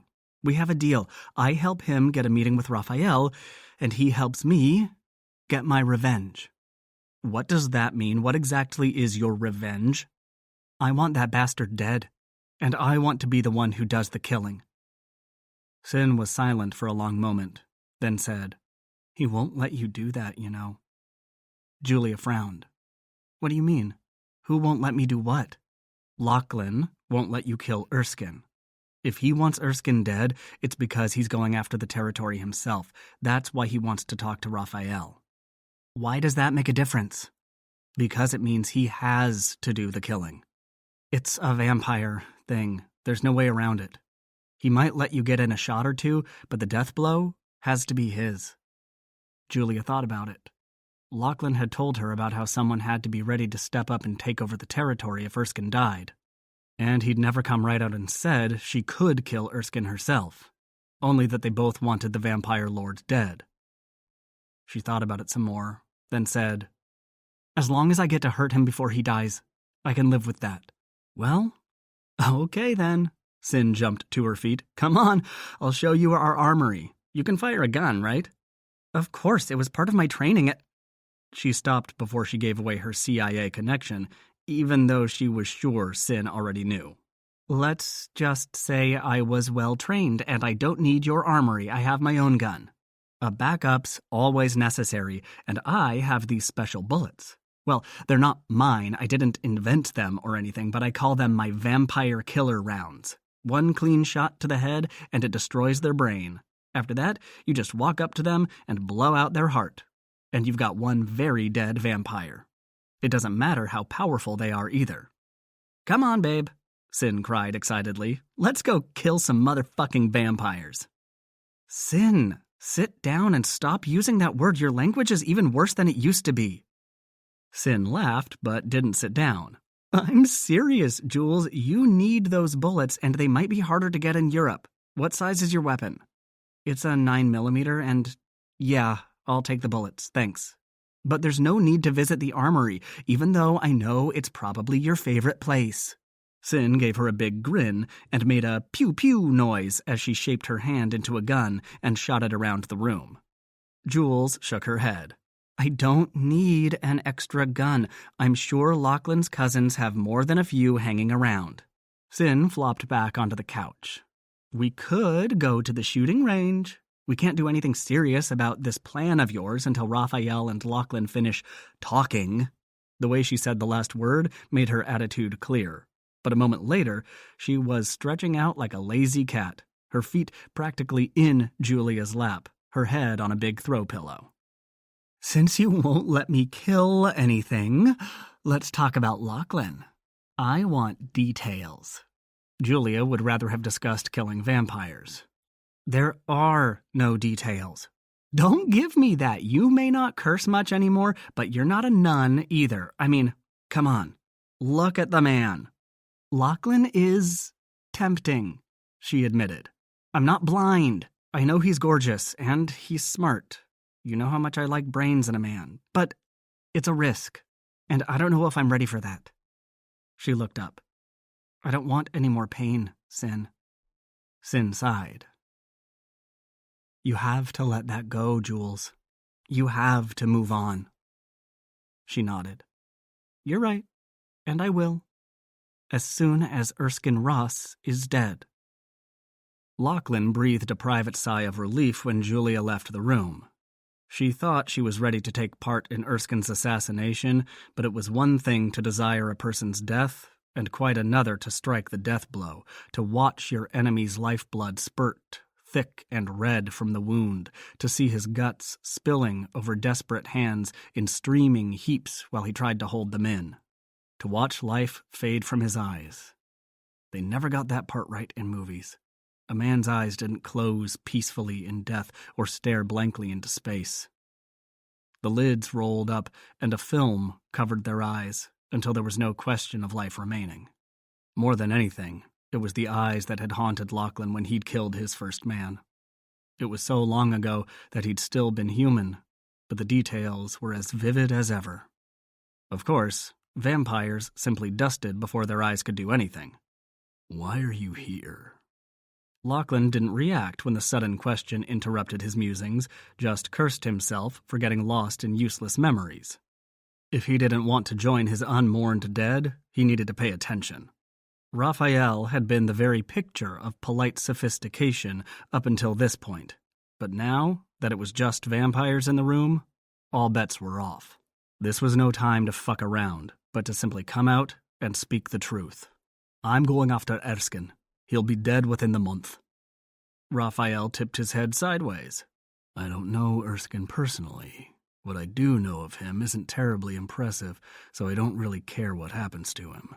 But just out of curiosity, and since you came all this way, is he a bad lord, or simply too weak and incompetent? Lachlan concealed his surprise at the question. It must be a slow news day in Malibu, because vampires didn't give a shit about who died and who lived unless it affected them personally. That's why he was here, after all, to make sure Raphael didn't have any designs on Scotland. He had no need to justify killing Erskine otherwise. But since he had come all this way, he'd answer. Erskine's a bad ruler. He hoards the territory's riches for himself and his few cronies, while requiring tithes from even the smallest shopkeeper. But when that same shopkeeper comes to him for investment to expand or for protection against a stronger vampire, he sends them away. I can't name the last time he invested in a new vampire enterprise that didn't benefit him personally. He claims there's not enough money, but I've done the math, and there is. He's using it for himself and hiding what he can't use. I don't know his motives. Maybe he plans on a peaceful retirement. If so, he's going to be disappointed. Lachlan met Raphael's black gaze and smiled slightly. But I'll be honest, Lord Raphael. I'd kill the fucker even if he was the best vampire lord in the universe. It's personal for me. He owes my clan a debt of vengeance, and I'm going to claim it. Raphael nodded silently. Then I'm confused. What does this have to do with me? Lachlan would have laughed if the stakes hadn't been so high. The Vampire Lord knew exactly why he'd come to Malibu, but he wasn't going to help Lachlan make this any easier. Bastard. Let me be blunt, then, he continued, forcing himself to maintain his casual posture, the very picture of confidence and unconcern. We all watched the recent events in Ireland with great interest. Scotland's not so far away, so what happens in Ireland is very relevant to our own piece of earth. Relevant how? Relevant as in everyone knows you backed Quinn. Do they? The two words sounded almost like a threat coming from Raphael, but Lachlan refused to be cowed. They do. I do. We also know you've had problems with some other European lords who thought to expand their territories at your expense. Not only mine. No. It was all of you here in North America. So we weren't surprised when you blew up the balance of power in France, or even when you put your boy in Ireland. He met Raphael's eyes across the wide expanse of his desk. This is a courtesy call, Lord Raphael. I intend to take Scotland. I'd much rather be, if not friends, than at least not enemies either. But I will kill anyone you send to oppose me, whether it's in support of Erskine or simply a candidate of your own. Scotland is mine. Is that a threat? Raphael's eyes were the cold of a moonless winter night. Not at all, simply the truth. I would frankly hope to ally with Quinn. Our countries have much in common, and we could help each other with issues that are unique to our people, to vampires. I would even expand that alliance to fight alongside you and Quinn against the Old Guard in Europe. Too many of them are stuck in the ancient ways that hold our people back, deny them the prosperity that could be theirs. But Scotland belongs to the Scottish. That much is set in stone. England would differ, Raphael said dryly. Humans and their governments are irrelevant. Until they make war on vampires, Juro said, speaking for the first time. Lachlan glanced up at him. Which has not happened in more than 1,000 years. Even then, it was the sorcerers who led the charge. And where are they now? Well, vampires are so numerous, they've taken to stealing each other's territories. Or trying to. Sorcerers are still out there, Raphael commented, then lifted one hand in a negligent gesture, although in significantly smaller numbers. My point. Yes, the Vampire Lord agreed. What about Julia Harper? Lachlan's attention sharpened. Julia? Raphael gave a small, indulgent smile, as if he already knew everything there was to know about Julia and wanted to see if Lachlan had done his homework. That pissed him off. He was too smart to show it, but he wasn't some raw schoolboy come to plead his case before the big vampire. No one here, not Juro or his twin, and not Raphael, had yet tasted the full strength of his power. He wasn't Raphael's match. No other vampire currently alive had that kind of power. But Lachlan would be a fucking strong vampire lord. He could rule the entire United Kingdom if he chose. That he didn't intend to was a matter of his choice. And it irritated the fuck out of him to be treated like some beggar come calling. Julia works for the CIA, he said coolly, which has nothing to do with why she's here. No, why is she here? There was an edge to Raphael's tone that said this was the nub of why the Vampire Lord had insisted she fly to Malibu. He wanted to know if the American government was prying into his affairs. Erskine killed someone important to her. Someone she loved. Raphael grew very still. A family member? A boyfriend? Lachlan corrected, surprised by how much it grated to admit that. To my knowledge, her only living family is her father. Your mate probably knows more than I do. Yes. It was one word, but it made clear that any further discussion of his mate or what she might know was off the table. Raphael exchanged a glance with his two advisors, then said, Are you going to permit Miss Harper to do this? Lachlan almost laughed at the assumption he could control Julia. Not that he wouldn't try. To be involved? She already is. She was ready to take off on her own when I met her. But to kill Erskine? No. Not least because I need to do it. Raphael stood with a smile. It was the first genuine smile Lachlan had seen from him since Leighton had left the office. Rest assured, I have no sights set anywhere but on my own territory, he said. As for Quinn, when we last spoke, he had his hands full undoing decades of damage his predecessor had inflicted on Ireland. You have that in common, and he might very well make a good ally for you in the future. I've learned to value such alliances lately. He turned to address Juro. We'll move to the conference room. Ask Jared to join us. He turned back to Lachlan. My lieutenant. He and Juro are very talented when it comes to strategic matters. And we might as well invite my Sin and Julia Harper back into the discussion. It's quite pointless to try to protect such strong women.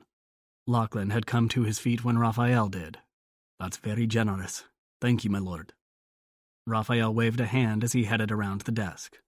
You were right about too many of our people being stuck in the past.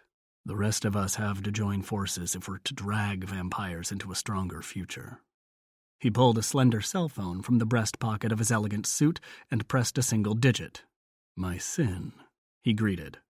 Would you and your friend like to join us in the conference room? The meeting didn't end until an hour before dawn.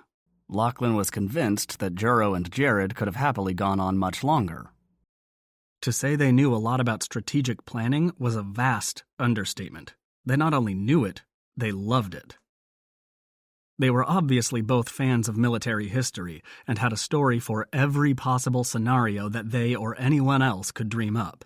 Lachlan was grateful for their willingness to help, but he'd come all this way to get Raphael's word that he wouldn't interfere in Scotland, not for military advice. He knew his territory as well or better than anyone else, and he certainly knew his people better. More than that, they trusted him to lead them, to value their lives as much as he did his own. And now that he'd done what he'd come to Malibu for, he wanted to get back home. Unfortunately, given the unreliability of traffic conditions between this estate and the airport, it was too late to reach the safety of the Harper jet before sunrise. Besides which, under those circumstances, it would have been scurrilously impolite to reject Raphael's offer of safe haven. Julia leaned into his side as he walked her to the bedroom she'd been assigned for their stay. Truth was, he'd have rather had her in the vault with him, but since they weren't even lovers, yet, he didn't want her to be trapped in a locked vault with no escape. It had been different on the jet. She'd had the option of leaving at any time. He smiled, enjoying the warm length of her body against his. But even more than that, he appreciated the casual way she leaned into him with his arm around her shoulders, as if they were already lovers. Tired, princess? She didn't even comment on the princess, but only nodded her head with a wordless hum of agreement. It made him grin, and then nearly miss a step when he realized he enjoyed simply being with her, even though they weren't lovers yet and weren't going to start tonight either. He frowned and decided that was going to change. He had no intention of getting stuck in some weird friend zone with this woman. He didn't want sparkling conversation with her, or not only that, he wanted to hear her scream while he thrust between her silky thighs, going deeper and harder than any man had ever gone before, including the permanently sainted Masood. She stopped outside a door that was just like every other door on the corridor and looked up at him. He crowded her a little bit, not enough to threaten, but enough to make her aware of him as a man. Her look turned solemn, and when she spoke, it was in a whisper. Will you be safe here? He gazed down at her, keeping his expression every bit as solemn as hers, and asked, Are you worried about me? Her mouth tightened. She was obviously uncomfortable having asked, and didn't realize he was teasing. He stroked a finger down her velvety cheek. I'll be fine. You sure? I can stay with you if you need me to, she said, sending a searching glance down the hall and looking embarrassed as hell while doing it. He was going to have to teach his princess how to hide what she was thinking before they went up against Erskine. I'll be fine, he repeated, but thank you. He had a terrible urge to kiss her, but didn't honestly know if he'd be able to stop. And the coming dawn was an increasingly hot brand on the back of his brain. He reached behind her and twisted the doorknob. If you go out with Leighton tomorrow, take a bodyguard. She rolled her eyes but said, Raphael insists Sin do that too, so we're covered. So you are going out? Probably. Sin's a world-class shopper. I'll just tag along for the experience. Well, buy some warm clothes while you're there. It's going to be wet and cold when we get back to Scotland. She frowned. I have plenty of clothes for London at the apartment. But we're not going to be in London, Princess. We're heading for the Highlands. He winked. See you tonight. And then he did what he'd told himself not to do. He leaned in and took her mouth. Her lips were as soft as he'd known they would be, opening in welcome as she gripped his shirt. He pressed closer, one arm going around her waist, the other up her back, his fingers tangling in her hair as her head tipped back farther, exposing the lovely line of her neck. His cock twitched, and he knew he had to stop. But first, his tongue swept into the warmth of her mouth.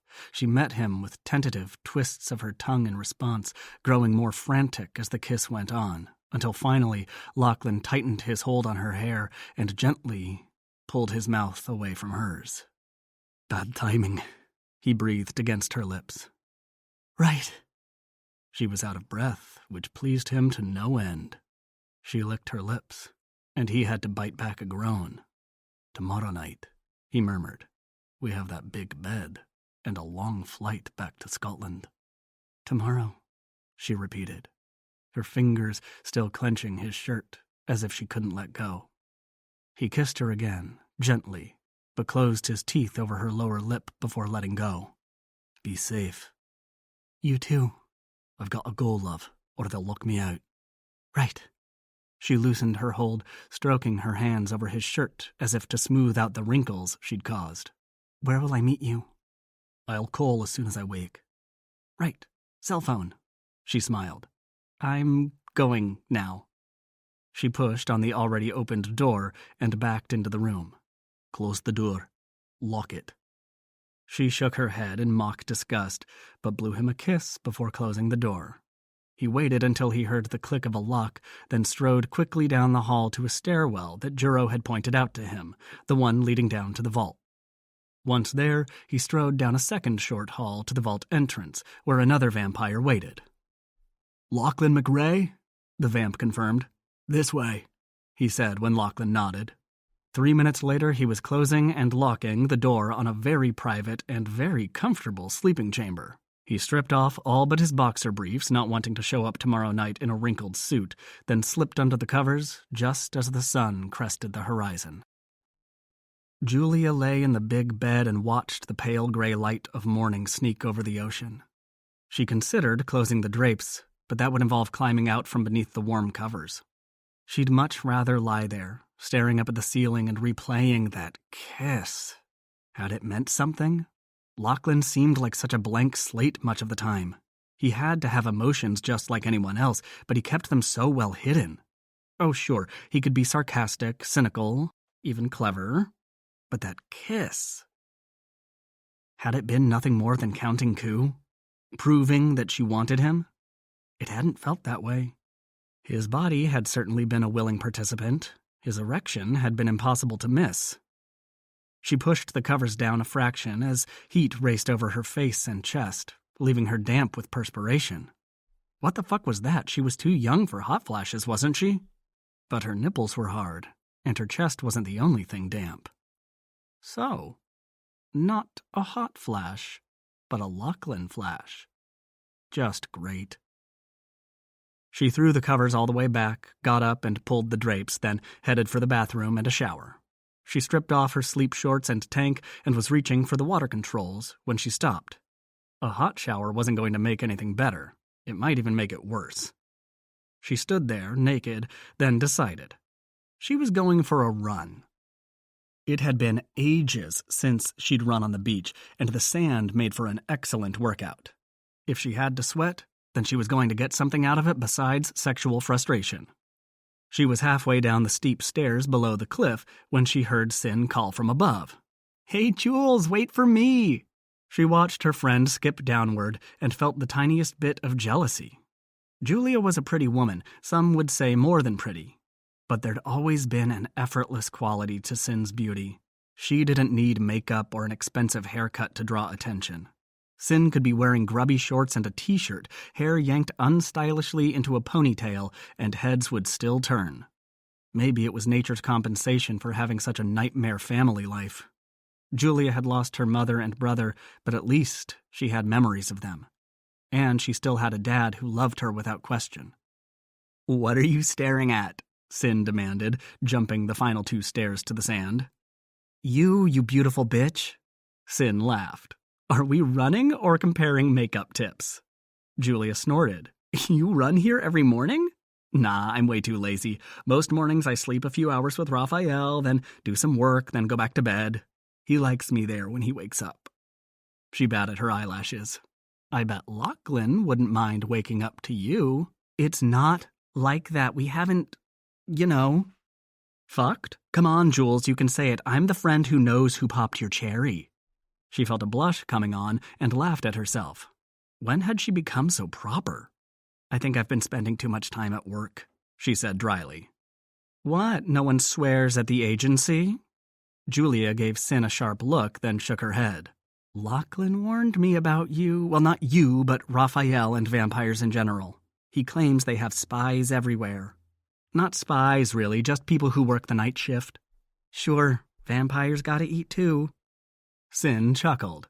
I just had a flash image of a vampire going from cube to cube, sipping on his late shift coworkers like a tasty buffet. As if, at least that would make it interesting. All we have is a lady who should have retired 5 years ago and hushes us like a librarian, especially when we curse. Sin patted her arm. "Don't worry, 3 days around me and you'll be swearing like a sailor. Now, are we here to have a fucking tea party or to run?" "Bitch," Julia took off. They ran then. No conversation, just long, even strides while the sun climbed over the hills enough to break up the morning fog. Sin was a little taller than Julia, but not enough to matter, and contrary to their earlier jesting, they were both in great shape. By the time they finished, they were covered in sweat and breathing hard, but grinning like maniacs. "Fuck, that felt good," Julia said in between breaths. Sin laughed as she sank onto the steps. "Shit, that didn't even take a day. You're already cursing like a sailor." "Might as well," she said, sitting next to her. "Lachlan and his cousins don't exactly censor themselves. Why should I?" She didn't look up, but she could feel Sin's gaze upon her. She turned and met that green stare. "What?" "Be careful, Jules. You're smart, and you just proved you're in good shape. But vampire wars are nothing to get involved in, especially for a human. No war is." Sin shook her head. "That's not what I'm trying to tell you. Vampires don't fight the way we do. It's close up and brutal and always to the death. Make sure you know what you're getting into." She nodded, even though she didn't agree. Killing was killing, wasn't it? She'd seen the crime scene photos before she'd even made it to London. Masood's blood had stained the sidewalk for days after he'd been shot, until someone, the city, probably, had scrubbed it away. Julia was sure she could still see the outline of it whenever she walked past that spot, which she did almost every day, even though it took her out of her way. "Don't worry," she assured her friend. "I'm not planning on leading the charge. I know my limits." And that wasn't a lie.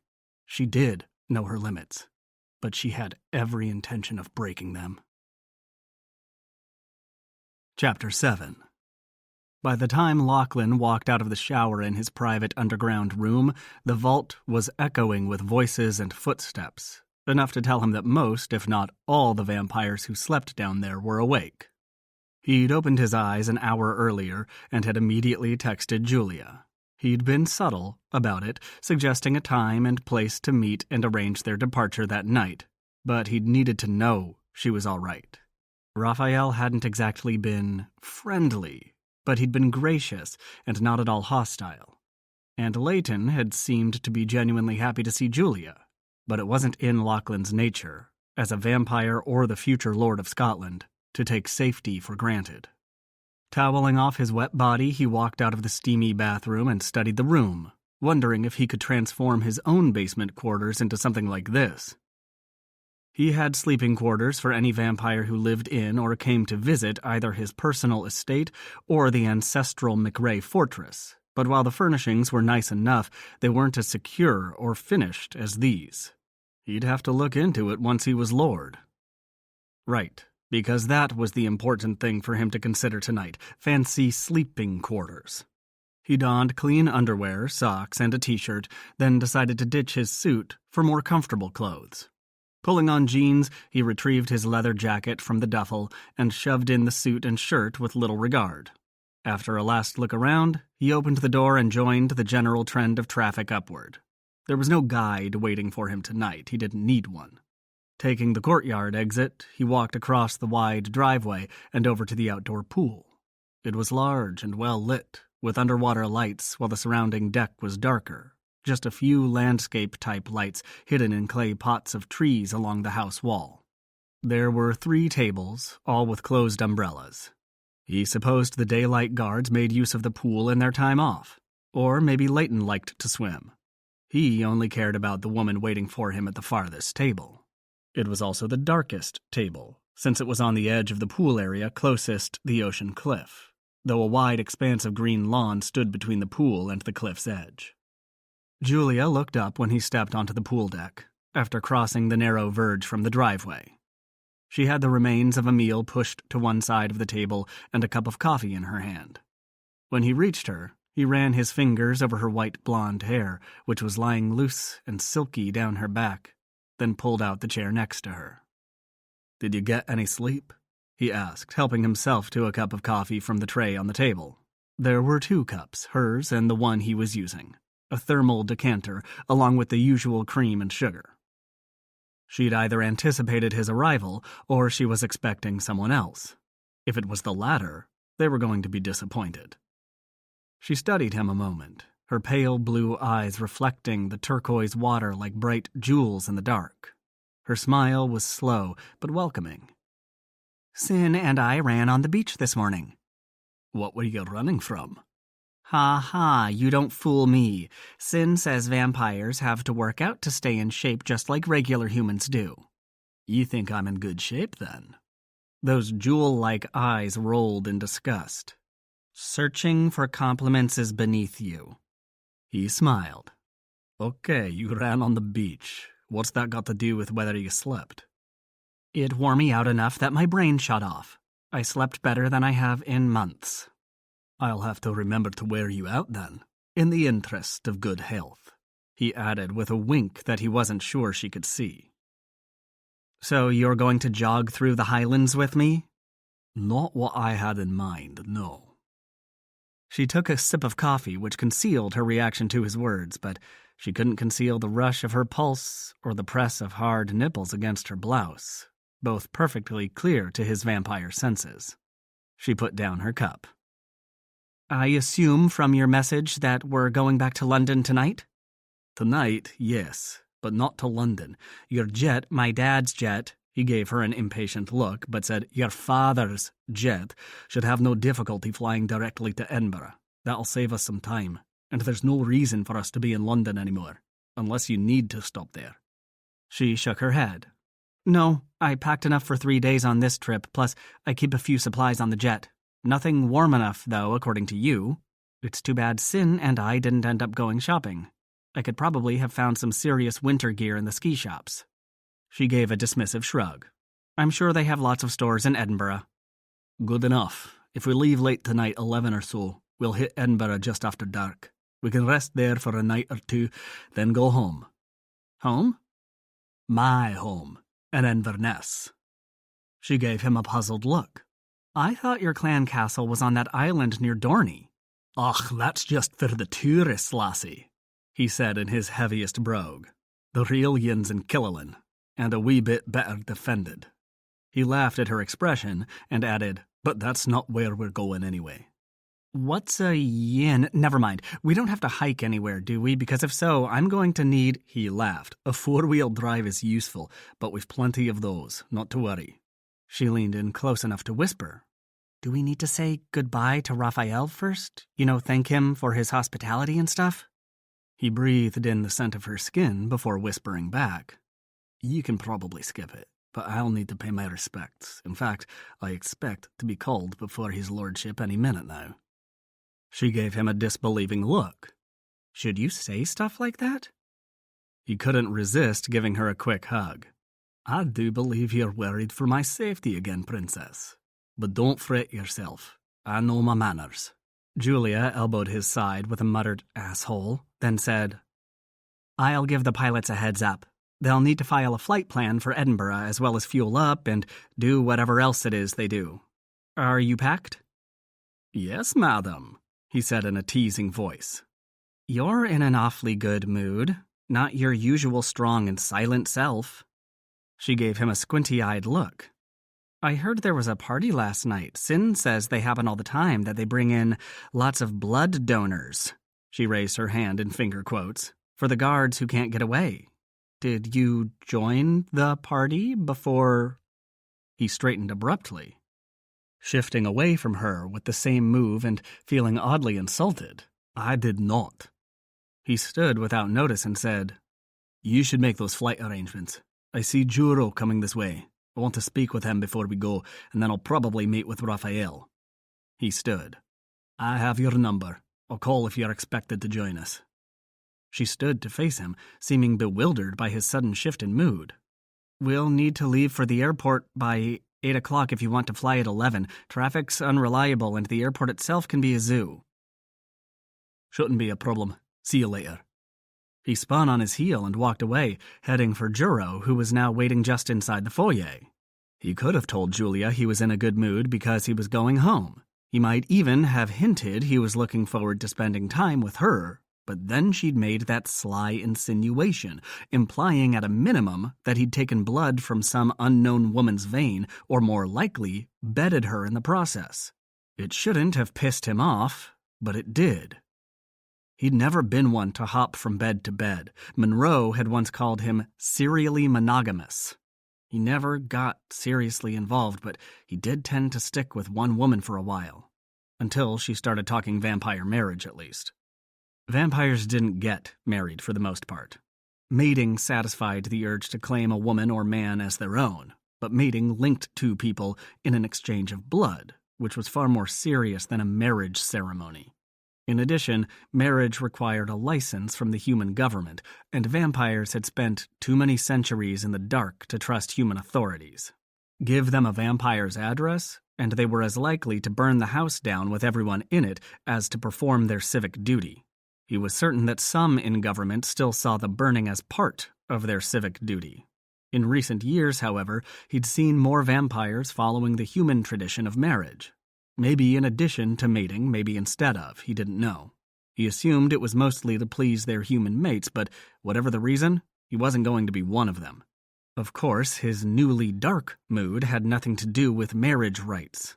It was Julia's assumption that he'd been in another woman's bed when the two of them had fairly obviously, to his mind, been heading in that direction themselves. He still had every intention of bedding her, but he was also going to indulge his insulted ego for a while. He smiled, amused at his own thoughts. Good news from home? Juro asked, holding out a hand in greeting.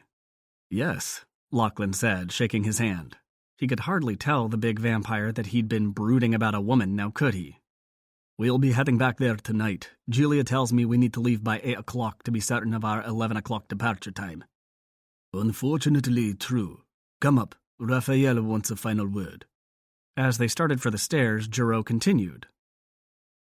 I'm sorry you've had such a short visit. We have a warrior here who's a genius with the blade. I'd have loved to see the two of you fight. Lachlan had plenty of sparring partners back home, every one of whom was more than 2 centuries old and a formidable opponent. But he appreciated the sentiment. I'm always up for a challenge, perhaps after things are more settled in Europe. Perhaps, Juro agreed, as they arrived at the open doors of Raphael's office.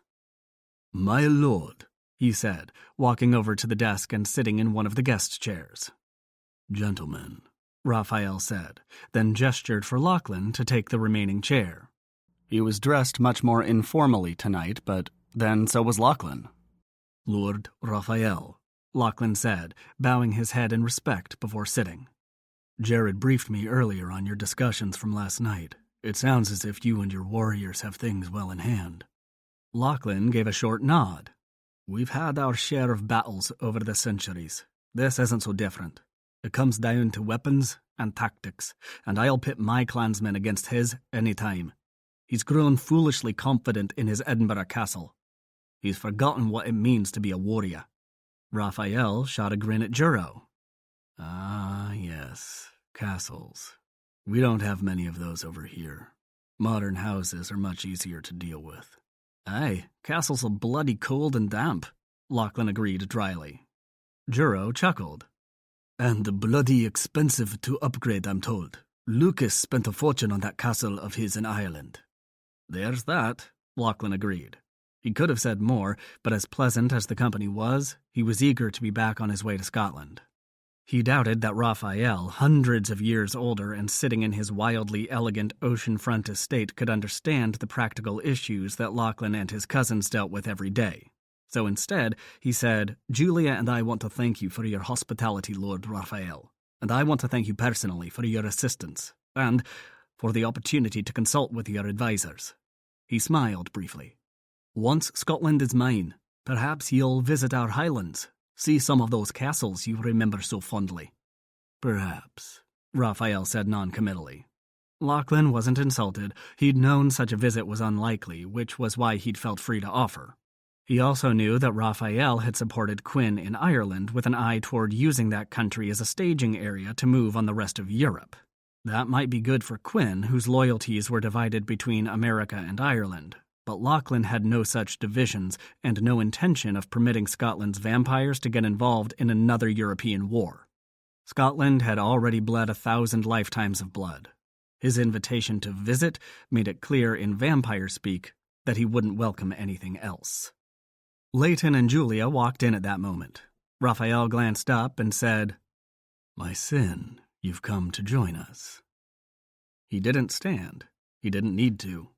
Leighton again ignored everyone else as she gave Raphael a lingering kiss, then leaned against his chair while the Vampire Lord wrapped his hands around her thigh.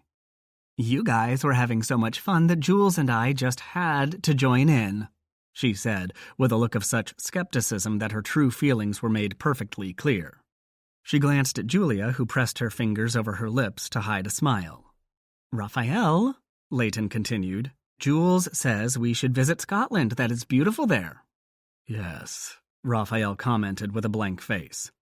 Lots of castles with bad plumbing. His mate laughed. Don't tell Lucas that. He spent a fortune on his castle, Raphael finished. We were just talking about that. Oh, God, she said. You were talking about castle renovations? You need us even more than I thought. Can we at least drink a toast before Jules and Locke have to leave? Locke, he repeated to himself. No way in hell or on earth. If you insist, Raphael said, although it was imbued with so much affection that it reinforced Lachlan's view of the deadly vampire lord's relationship with his mate. Of course, Leighton was deadly too. For some reason, that thought made Lachlan look up at Julia, who'd moved closer to him, almost as if she was following her instincts in this room of predators. Because every vampire was a predator. If they hadn't been before they returned, the symbiote remade them into one. But Leighton was a predator too. Maybe the most dangerous kind, since she hid her more vicious instincts behind a facade of feminine beauty. Julia now. He studied her as she walked over to help Leighton pour a round of vodka shots. His princess claimed she'd be able to kill Erskine when the time came, or at least draw blood before Lachlan struck the fatal blow. But even though she'd been trained and seemed confident enough with a gun, she'd never done field work, and her job as an analyst certainly didn't expose her to a lot of bloodshed. He shrugged inwardly, thinking they'd find out about her tolerance for bloodshed soon enough, because once the two of them returned to Edinburgh, the battle would begin. Erskine had spies just as Lachlan did. The Scottish lord had to know Lachlan was planning a coup. The visit to Raphael would have been the final stroke. If Erskine had an ounce of strategic skill left, which might be doubtful, he'd attack first, trying to cut the head off the snake. Lachlan would have to be ready from the moment they touched down in Edinburgh. If Julia truly meant to come along, she'd be getting her bloody baptism far sooner than she might expect. A slender, feminine hand slid a shot glass into his view. He looked up to find Julia, giving him a hesitant smile. "A toast?" she asked softly. "To a successful partnership." He held her gaze for a moment, then took the shot glass and clicked it against the one she held. "To us," he amended. He had a lot more in mind for her than one successful venture. Her pupils widened, but she held off her blush until after she'd tossed the shot back, then blamed it on the alcohol. "Whew!" She fanned herself with one hand. "I don't do those often." Lachlan stood and reached for her glass. "You'll need another now, for Leighton's toast." "Oh, I don't think—" "Don't worry, Princess. You're perfectly safe with me." Was that disappointment he saw in her eyes? Or maybe it was simply the first signs of inebriation, and his ego was overinflated. Nah. Chuckling to himself, he crossed to the bar and picked up the bottle of vodka. Leighton ambled over as he was pouring. "You know, I've been on Mr. Harper's plane. He has vodka there, too," she commented. Lachlan gave her a lazy glance. "Since your toast was meant to wish luck on my endeavor, I thought it only polite to partake." "Yours and Julia's endeavor." He dipped his head in silent acknowledgement as he poured. Leighton came even closer and leaned in to whisper, "If you get her hurt, I'll hunt you down." He looked up, unperturbed by her threat. "If you really care about your friend, you'll persuade her to stay in Edinburgh and let me deal out the revenge." She blinked, obviously not expecting his reaction, then narrowed her eyes. "But then you wouldn't have her daddy's fancy plane, would you? Or her money?" Lachlan's own gaze narrowed. He got it. Leighton thought she was protecting her friend, or maybe she was testing him, but she was pushing it too far with her suggestion that he was somehow using Julia for her money, as if Julia would ever permit that to happen. Either Leighton didn't know her friend very well, or she had a low opinion of Julia's courage, and neither of those was acceptable to him. Straightening to his full height, he regarded Raphael's mate and slammed down a shield over his anger, lest the Vampire Lord sense a threat. "Look," he said tightly, keeping his voice low enough not to be easily overheard by the vampires in the room. "You've got it all wrong. Julia came to me, not the other way around. She offered to facilitate contact with Raphael in exchange for me letting her join in on my hunt for Erskine Ross. As for the other," he set the vodka bottle down and screwed on the cap. "I'm nearly 200 years old, with a knack for spotting market trends, woman. I don't need Julia's plane or her money. So like I said, if you really care about her, you'll persuade her to let me do the vengeance-seeking." Picking up the 2 brimming shot glasses, he gave her a final look. "My thanks for your assistance and hospitality. Now, I'm going to join the others for the toast that you suggested." So saying, he crossed back to stand next to Julia and handed her one of the drinks, which she accepted, holding one hand under the glass as she balanced the full shot. "What did Sin say to you?" she asked with a suspicious glance that told him she'd probably guessed what the exchange had involved. "She's your friend. She's worried about you." Julia tisked in exasperation. "I swear she thinks I was born and raised like a hothouse orchid. Don't believe her, I'm not that fragile." "I never said you were." "And I'm sorry I embarrassed you earlier about the whole feeding thing. I didn't mean to make a big deal of it." He studied her sincere expression, not knowing whether to be angry or amused at the idea that he'd been embarrassed when she'd asked about feeding from a live donor. Or had it been fucking the donor afterward? "Let's get a few things straight, Princess. 1, I didn't feed from any of the provided women. I wasn't hungry. 2, I sure as hell didn't fuck any of them.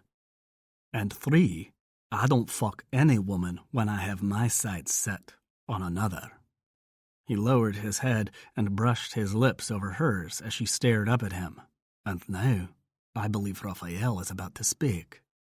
He swung around to face Raphael and Leighton, who stood together behind the desk, as the Vampire Lord raised his glass. "To the next Lord of Scotland." "Slánte," Lachlan said. He raised the glass to his lips, tossed the smooth liquid heat down his throat, and turned to Julia. Time to go, love. She drained the last of her own vodka, then walked over and set the glass on the bar upside down. I'm ready. Chapter 8. On a plain somewhere over the Atlantic. Julia sat across from Lachlan, trying to study him without being obvious about it. He'd opened his laptop almost as soon as they'd boarded, saying something about making use of the jet's Wi-Fi now that they were away from Raphael's estate. She took that to mean he didn't trust the Vampire Lord, even though they were allies. Or were they? What happened in that secret vampires-only meeting you had with Raphael? Are you guys allies, or not? That wasn't secret, he said without looking away from his keyboard. You could have stayed if you wanted. I probably got more information out of Sin. She says you guys talk in circles. I don't know about that, but I can tell there's a lot more going on than what you say out loud. Lachlan looked up then, with a smile that took her breath away.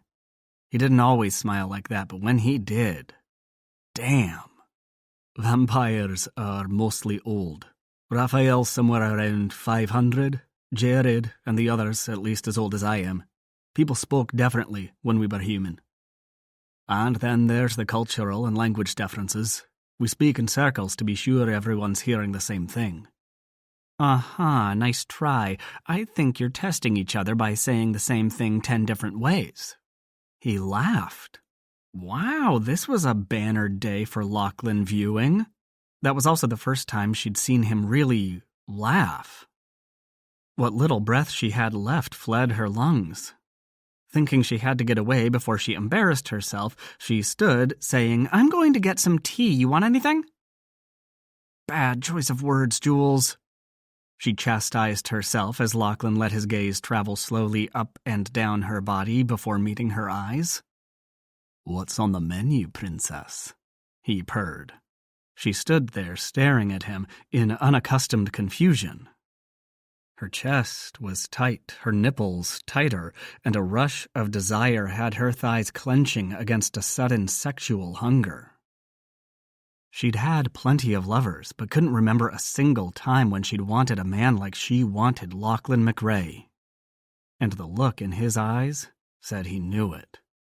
He stood without warning, his big body so close, so damn masculine, as he stared down at her, those changeable eyes seeming limned with gold in the dim light.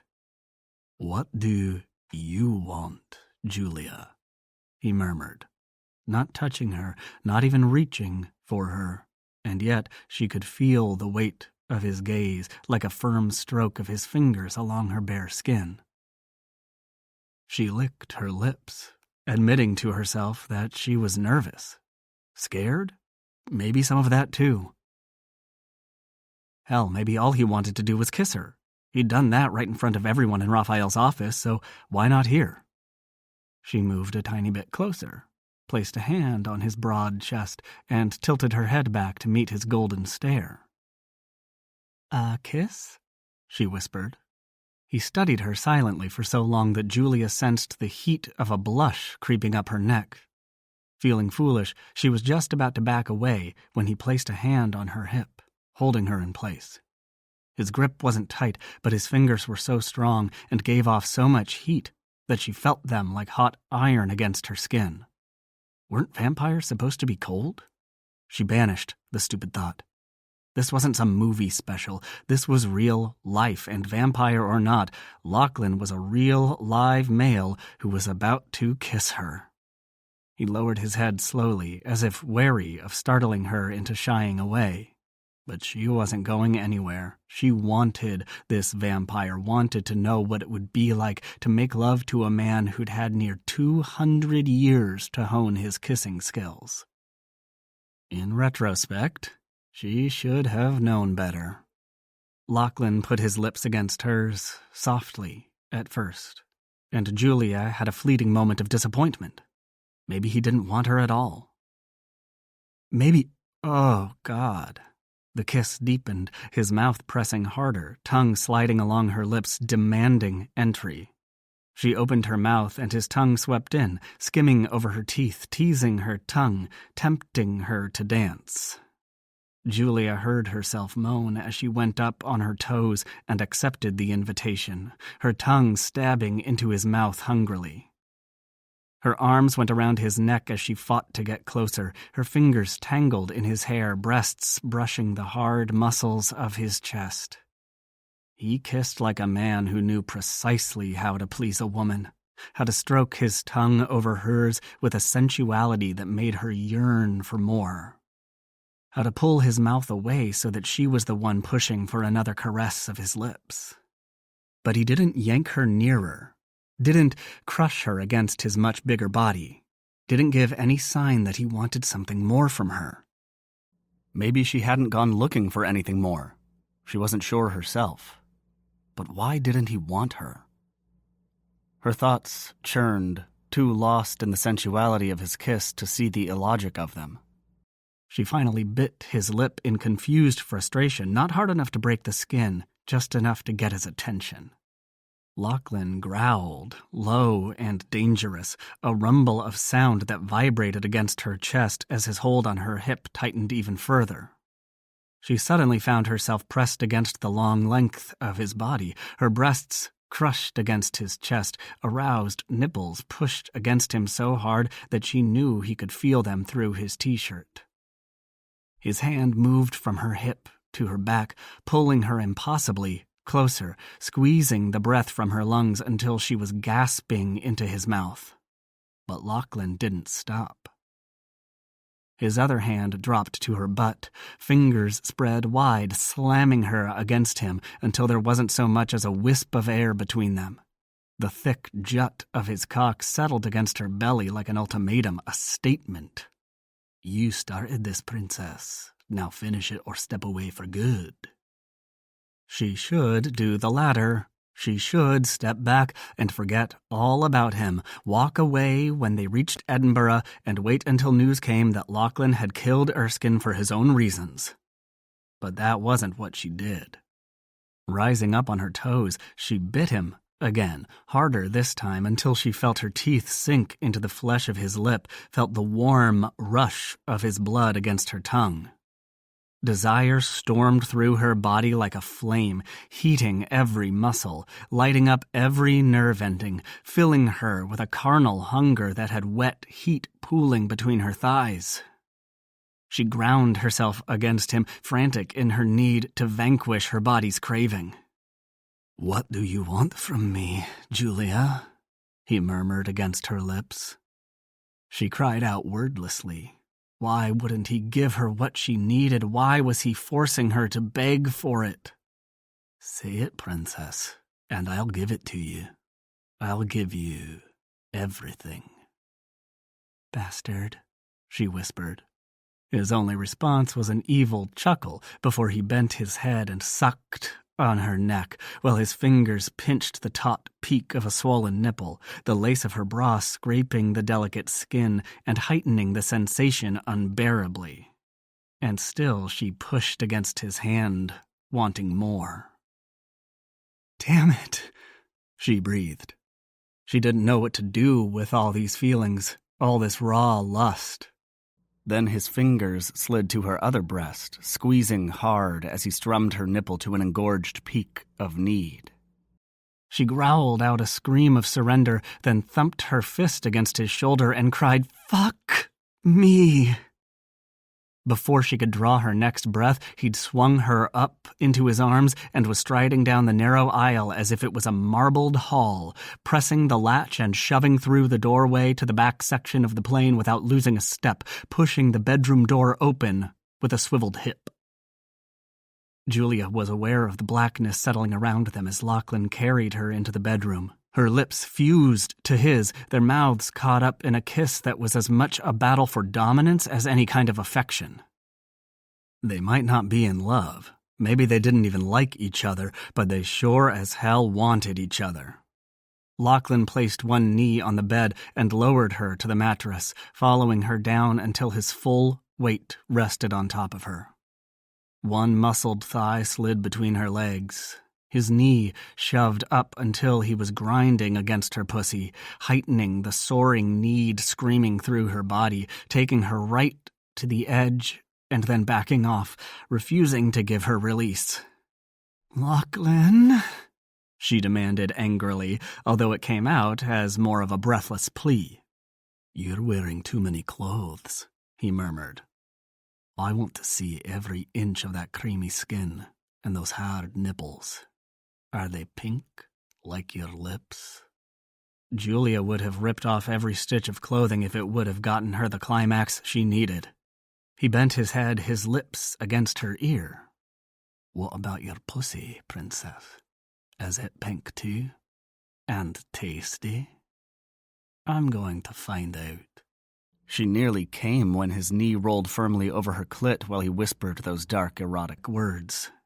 Nearly screamed in fury when he stood, leaving her alone on the bed, desire a storm that threatened to bleed through her pores. Lachlan chuckled, and she almost came to her knees intent on mayhem. But then he ripped his t-shirt over his head, baring a fabulous chest that she could barely glimpse in the darkened room. She reached for the light, wanting more, when she heard the slide of his belt, the rasp of his zipper. "Take your clothes off, or I will," he said, his voice so harsh with desire that it was more animal than human. Julia abandoned the light, rolling to the other side of the bed and coming to her feet, fingers already on the buttons of her blouse while she kicked off her shoes, leaving her blouse half undone as she reached for the zipper on her jeans, thumbs hooking into her panties as she shoved everything down and kicked it aside. She was fumbling with her blouse when Lachlan knelt on the bed and reached for her, lifting her easily, sliding her beneath him as he tore her blouse open, scattering buttons and making her heart pound with excitement. A moment later, the front catch of her bra was gone, and his mouth was on her breast, his arm under her thigh, pushing it high and wide as his hips settled between her legs. The heavy weight of his erection rubbed the slick flesh of her sex, and she thrust her hips upward, wanting him inside her. He closed his teeth over her nipple in warning. "Not yet, not even close." She felt his lips stretch into a smile a moment before he slid downward, licking and kissing every inch of her skin until he met the swell of her mound, waxed to a silky perfection. "Oh, I like this, princess." His whisper brushed over her bare pussy, making her shiver. And then she could only struggle to breathe, to swallow the screams of passion as she clutched the sheets, switching her grip to his hair when she thought she'd go mad if he licked her one more time, if his teeth grazed her clit or his clever lips sucked that sensitive pearl just to the edge of ecstasy one more time without letting her climax. Tears were rolling down her cheeks, her thighs slick and sticky, when he finally slid up her body, his cock sliding through the lust-swollen lips of her pussy as if to cover it in the hot, wet cream of her arousal. He kissed her, long and slow, letting her taste herself on his lips, on his tongue, before lifting his head to stare at her with that golden gaze. "What do you want?" "Fuck me," she whispered again, hoping this time he would, that he was done teasing her. He smiled and pushed his cock into her body in a slow and steady glide, as if aware of his thickness straining against her tight sheath. But Julia didn't want slow and steady, and she didn't give a damn about how tight she was. "Harder," she demanded. He stared at her, his eyes flaring a brilliant gold, and then he pulled his cock back and slammed it into her greedy, drenched pussy, not stopping until he was balls deep and her inner muscles were stretched achingly tight. But Lachlan didn't hesitate, didn't pause to let her body adjust. He simply dragged his cock back and pounded it in again, hooking her legs over his arms and holding her wide as he fucked her harder with every thrust. Julia reached over her head, clinging to the headboard with eyes closed, unable to do anything else even if she'd wanted to. She loved the weight of him crushing her to the mattress, the raw fury of his fucking, the driving strength of his powerful body. She was a slender woman, delicately boned with pale blonde hair and skin to match. Past lovers had always treated her like a fragile thing that would shatter if they pushed too hard or squeezed too tightly. But not Lachlan. For all that he called her princess, he didn't fuck her like one. He fucked her. It was deep and hard and rode the edge of violence. He made her feel like a desirable woman, a woman who could push a man to the kind of madness that left him thinking of nothing but sex. "Open your eyes, princess," he growled. She did, and was not even surprised to find herself staring up at eyes that gleamed solid gold. She had the stray thought that it must have something to do with what he was, but vampire physiology was the farthest thing from her mind. "Why?" she whispered in response to his command. "I want you to know who's fucking you." She gave him a slow, delicious smile. "Oh, I know that, Lachlan McRae." He slid deep inside her again, her sheath pulsing around him, and stopped. Bracketing her head with his forearms, he leaned down and kissed her lightly before murmuring against her lips, "That pretty pale skin and perfect blonde hair is just the disguise for the real Julia, isn't it?" She slung her arms around his neck and pulled him into a hard kiss, sucking his lip into a slow release as she finished. "You don't like my skin?" "Oh, I like it well enough." He pulled out slightly and thrust into her once more. "Not as much as your tight pussy, but..." He winked. "Are we going to talk?" she asked, narrowing her eyes. "Or are you going to finish what you started?" "Oh, princess, I've barely gotten started with you." Julia's entire body clenched, her inner muscles flexing to squeeze Lachlan's cock so tightly she didn't know if he'd be able to move. He smiled, as if reading her thought, then slid out and back in again, stimulating the delicate tissues lining her channel and sending fresh shivers rolling over her skin. She moaned quietly, knowing he'd only delay her orgasm further if she asked for release. "You want to come?" Julia swallowed on a dry throat, not knowing what to say. She knew what she wanted, what she needed, but she didn't know how to get it. "Don't you want me to?" "Oh, yes, over and over again.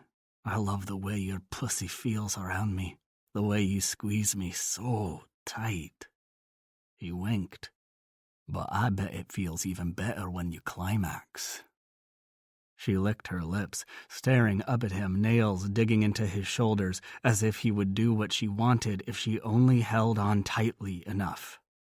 She thrust her hips against his experimentally, closing her eyes and breathing at the delicious friction of his cock. "You want to find out?" He began fucking her without warning, his big cock shoving deep inside, pulling back and slamming back in over and over as her muscles clenched and her pussy spasmed. Her entire body went rigid when the climax struck, back bowing and muscles clenching so tightly that it hurt for a fraction of a second.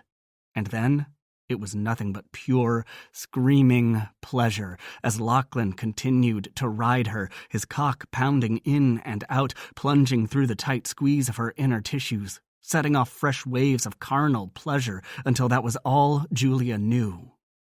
Delicious sensation crashed over and back, one part of her body easing down as another jolted with ecstasy, only to switch off as a fresh swell of pleasure crashed through her. "Jesus," she whispered, hanging on to him in desperation, barely able to think beyond the intense passion filling every inch of her being, and wondering if she'd survive the night.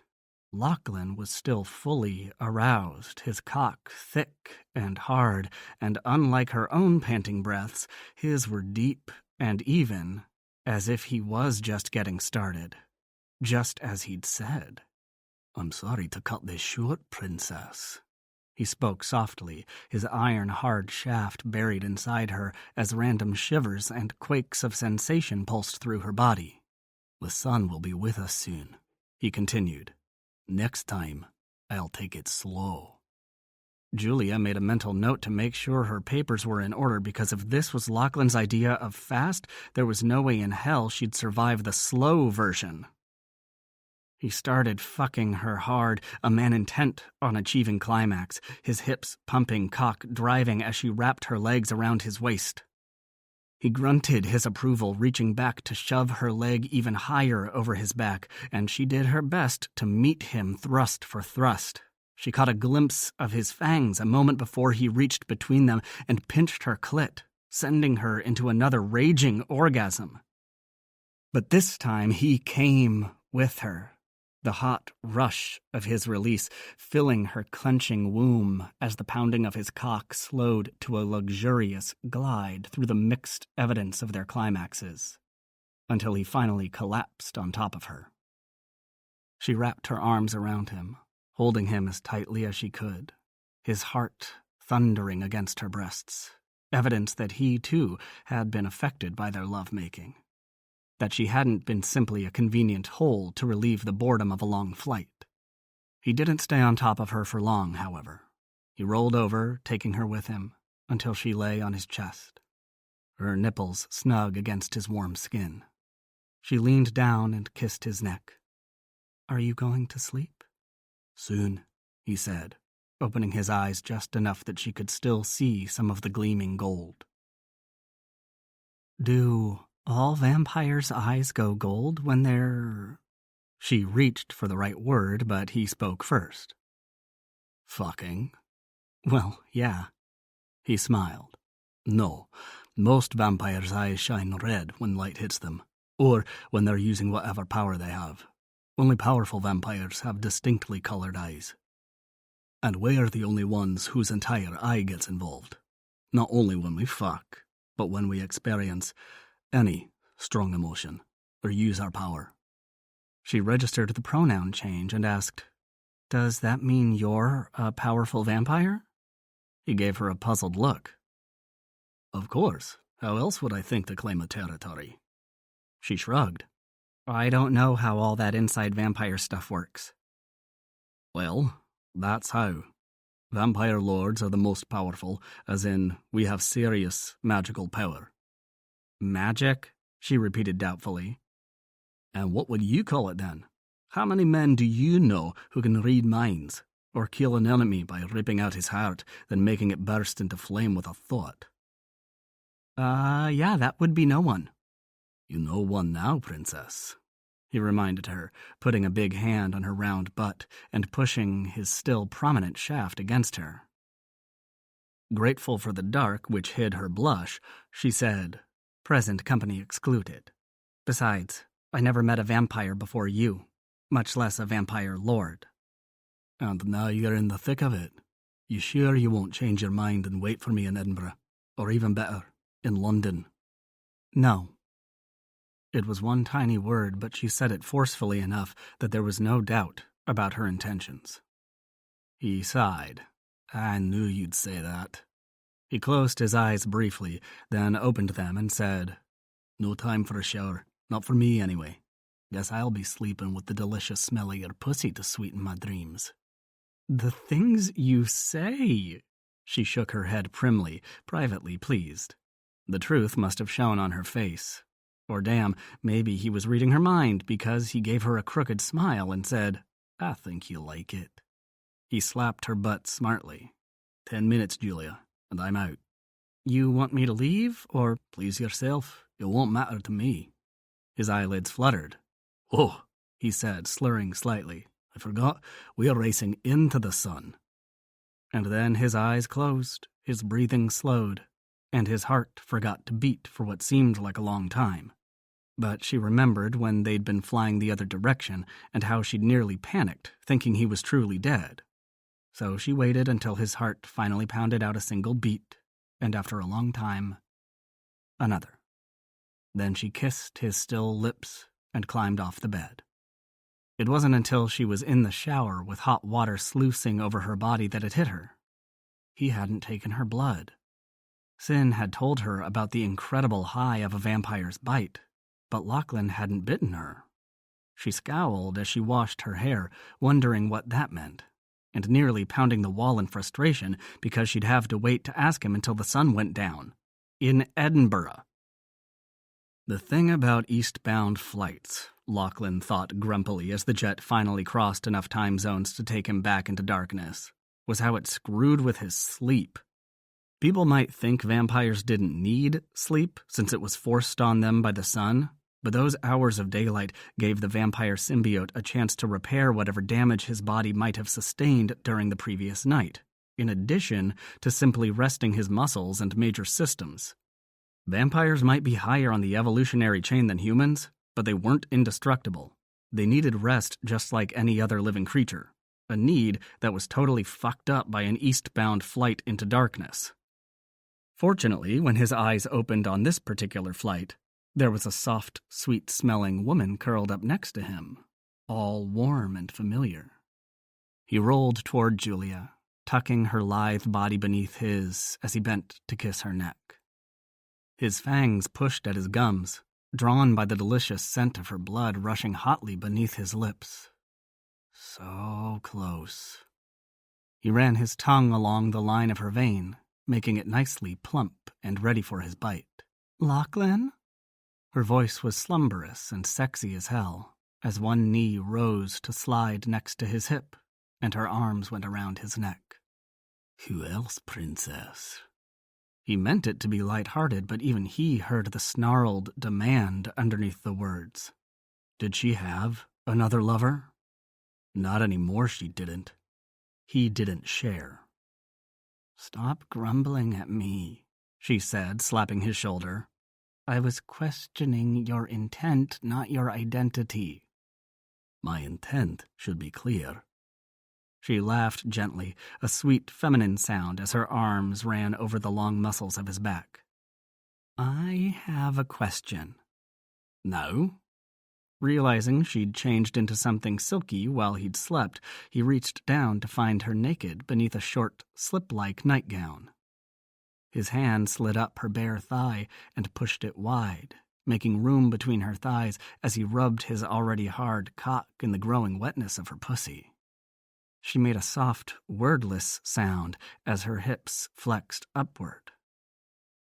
"Damn, that feels good.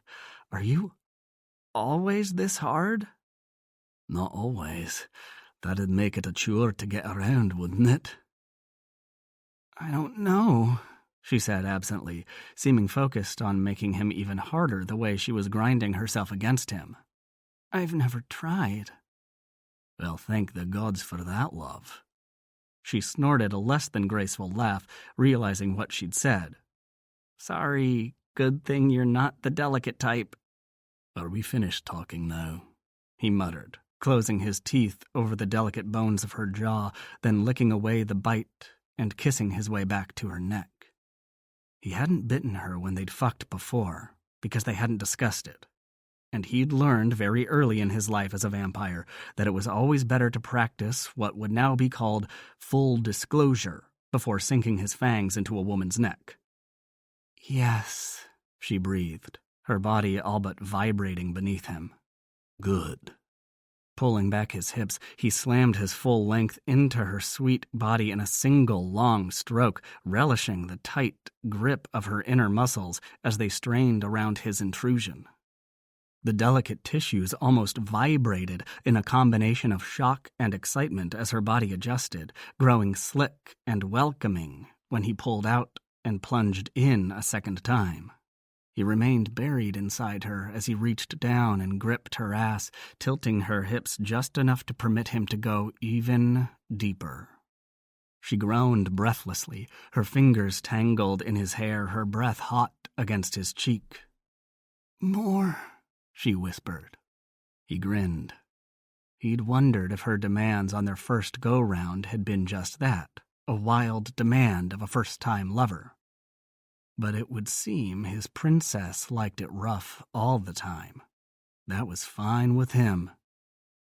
Tightening his hold on her ass, he rolled over, putting her on top, straddling him, her beautiful breasts swollen with arousal, pale pink areolas and rosy, hard nipples just begging to be sucked until they ached. "Lachlan," she gasped, surprised at the sudden move. Her gaze found his, and whatever she saw there had her sucking in a long breath and pushing her chest out, as if offering her breasts to him. Her thighs flexed as she rose onto her knees, sliding her tight pussy up his cock. But when she would have slid back down, he dug his fingers into her hips and held her there. Leaning forward, he took a breast into his mouth. It was too full to fit all the way, but he sucked harder, rasping his tongue over and around her nipple until it was swollen with blood, until her fingers in his hair didn't seem to know whether to pull him closer or to tug him away. And then he switched breasts, giving her second nipple the same pleasure, sucking and swirling his tongue until it too was pulsing against his lips. But instead of freeing her this time, he closed his teeth over the swollen nipple, just enough to be felt, enough to cause an erotic pain, but not enough to draw blood. Julia gasped, her grip on his hair going painfully tight as she crushed his face against her chest, and soft, wordless moans fell from her pretty lips. Her heart was pounding so loudly that he could feel it drumming against his cheek, could hear the thrumming rush of arterial blood as it pumped from her heart hard and fast. Without warning, her pussy clenched around him and she cried out, crashing into an orgasm while she pleasured herself on his cock. Lachlan watched her eyes close, her expression suffused with such savage desire that his cock stiffened to a furious hardness. Half of him wanted to slam into her until he climaxed and relieved the pressure. The other half wanted to fuck her into oblivion until she was limp and exhausted and begging him to stop. Tightening his hold on her hips, he thrust up into her hot body, her pussy so slick with arousal that it slid like silk over his throbbing cock. Using the power of his vampire nature, he jackhammered into her while she screamed his name, hands twisted in her own hair, her face wild with helpless passion, breasts bearing the mark of his teeth as they swayed with every upward plunge of his straining erection. He snarled when he felt the tightening of his balls, the ferocious pressure giving no more than a moment's warning before his release roared down his shaft and into her welcoming body.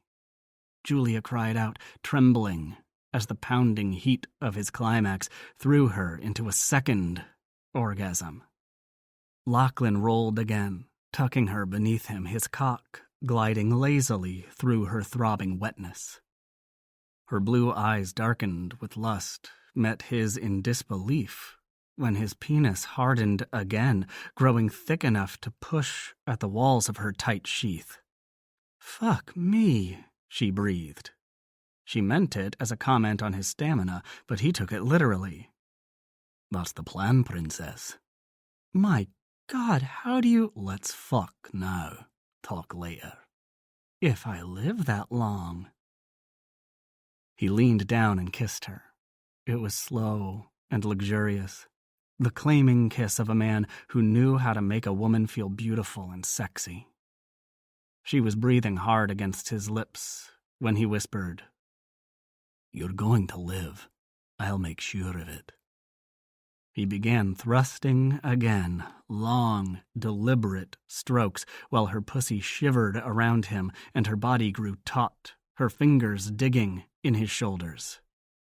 "Lachlan," she whispered almost desperately, her nails drawing blood as she held on to him, almost as if afraid she'd fly apart. "I've got you," he murmured, fighting the push of his fangs. Damn, but he wanted to taste her. "Julia." Her eyes opened when he said her name, going wide when he let her glimpse the bare tips of his fangs. Do you want? Oh, yes. There was an eagerness to her agreement that surprised him, but he forced himself to be sure. Do you understand? I know about the... She moaned softly when he ground his groin against her clit. The effect of your bite. It will hurt, he warned, still unsure of her ready acceptance. She smiled slowly. Hurts so good, baby. He'd forgotten again about his princess's penchant for erotic pain. Letting his fangs glide out to press against his lower lip, he bent his head to her neck and once again rasped his tongue along the line of her vein, over and over, until it was a firm swell of temptation against his mouth. He didn't give her any warning. His fangs slid with smooth ease into her satiny skin and punctured her vein with a tiny pop of resistance. Her blood surged, filling his mouth and rolling down his throat, a caress of warm, dark honey. It was sweet and thick and delicious, and he knew instantly that one taste of her would never be enough. He didn't know how long he was going to keep Julia Harper, but he did know that he wasn't going to let her go until he'd had his fill. Body and blood. Chapter 9. Edinburgh, Scotland, UK. Lachlan would have known they were in Scotland even if he'd been locked in the darkness, blindfolded with headphones muffling his ears. His soul sang the minute the jet touched down, the land of his birth, both human and vampire, welcoming him home. For the first time since he left for London, he was utterly at ease. He knew this place, drew strength from every mountain and field, every drop of water tumbling down to fill the locks. No one could defeat him when he was home. Not even Erskine Ross. The evil bastard might be Highlands born just like Lachlan, but something had twisted inside him. He'd replaced loyalty to the lands of his birth with a mendacious hunger for the trappings of wealth, so much that he'd sacrificed the well-being of his own people to enhance his coffers. But more important, in Lachlan's estimation, was the complete lack of honor, the kind Lachlan had been lectured on daily, even before he truly understood what it meant. An honor that had its roots deep in the Scottish Highlands and the clans that grew there. Erskine couldn't possibly hold that kind of allegiance to the lands that had birthed them both. If he'd never could have forsaken honor so cravenly that he'd used humans to attack and kill the McRae vampires while they slept, helpless to defend themselves. He drew in a deep breath and reached out, spreading his considerable telepathic awareness to ensure there were no enemies waiting to ambush their arrival, no unwanted spies lurking about to report. He didn't care so much for himself. He had more right to be in Edinburgh than most, but he didn't want Erskine's filthy eyes on Julia. The Scottish lord would know everything about her soon enough. That couldn't be helped. But there was no need to help him figure out why she was with Lachlan and where they'd been in the meantime. "Do you have a hidey hole here in Edinburgh, or should I call a hotel?" Julia asked as she sat next to him, her long legs making a silky sound as she crossed one over the other beneath the tight skirt she'd donned for their arrival. It seemed a questionable choice to him. Edinburgh was cold this time of year, but he couldn't fault the view, or what the smooth slide of her skin did to his cock. Her fingers tightened on his, as if to demand he answer her question. He turned with a jaundiced look, one eyebrow raised in cynical response. "Hidey hole," he repeated. "Does that mean you think I have some dank basement with a moldy mattress waiting for me?" She tisked loudly, pale eyes rolling behind thick lashes that he knew she'd darkened with some kind of makeup. "Of course not. Let me rephrase. Lord Lachlan, do you have an estate nearby where we might rest from our journey, or should I, your faithful lover, secure accommodations suitable to your august self?" "I lost you at Lord Lachlan. I think you should always address me as such." She snorted her opinion of that. "Fuck me." Her pale skin reflected the golden glow of his eyes as he scanned her elegant form. From her sleek legs and firm thighs to the full breasts barely contained behind a virginal white blouse. "With pleasure, princess. Shall we start now, or wait until we reach the basement?" Julia laughed, the sound once again full of an innocent joy that made him want to protect her from a world that would do its best to destroy her. Given her job and the sorrows life had already visited on her, he didn't know how she'd managed to maintain that touch of innocence. "I'm serious, Lachlan. Do we need a hotel?" The jet pulled to a rocking stop as the pilot spoke over the intercom. "We've arrived, Miss Harper. If you want to avoid entanglements, I can go straight to the hangar, and you can deplane there."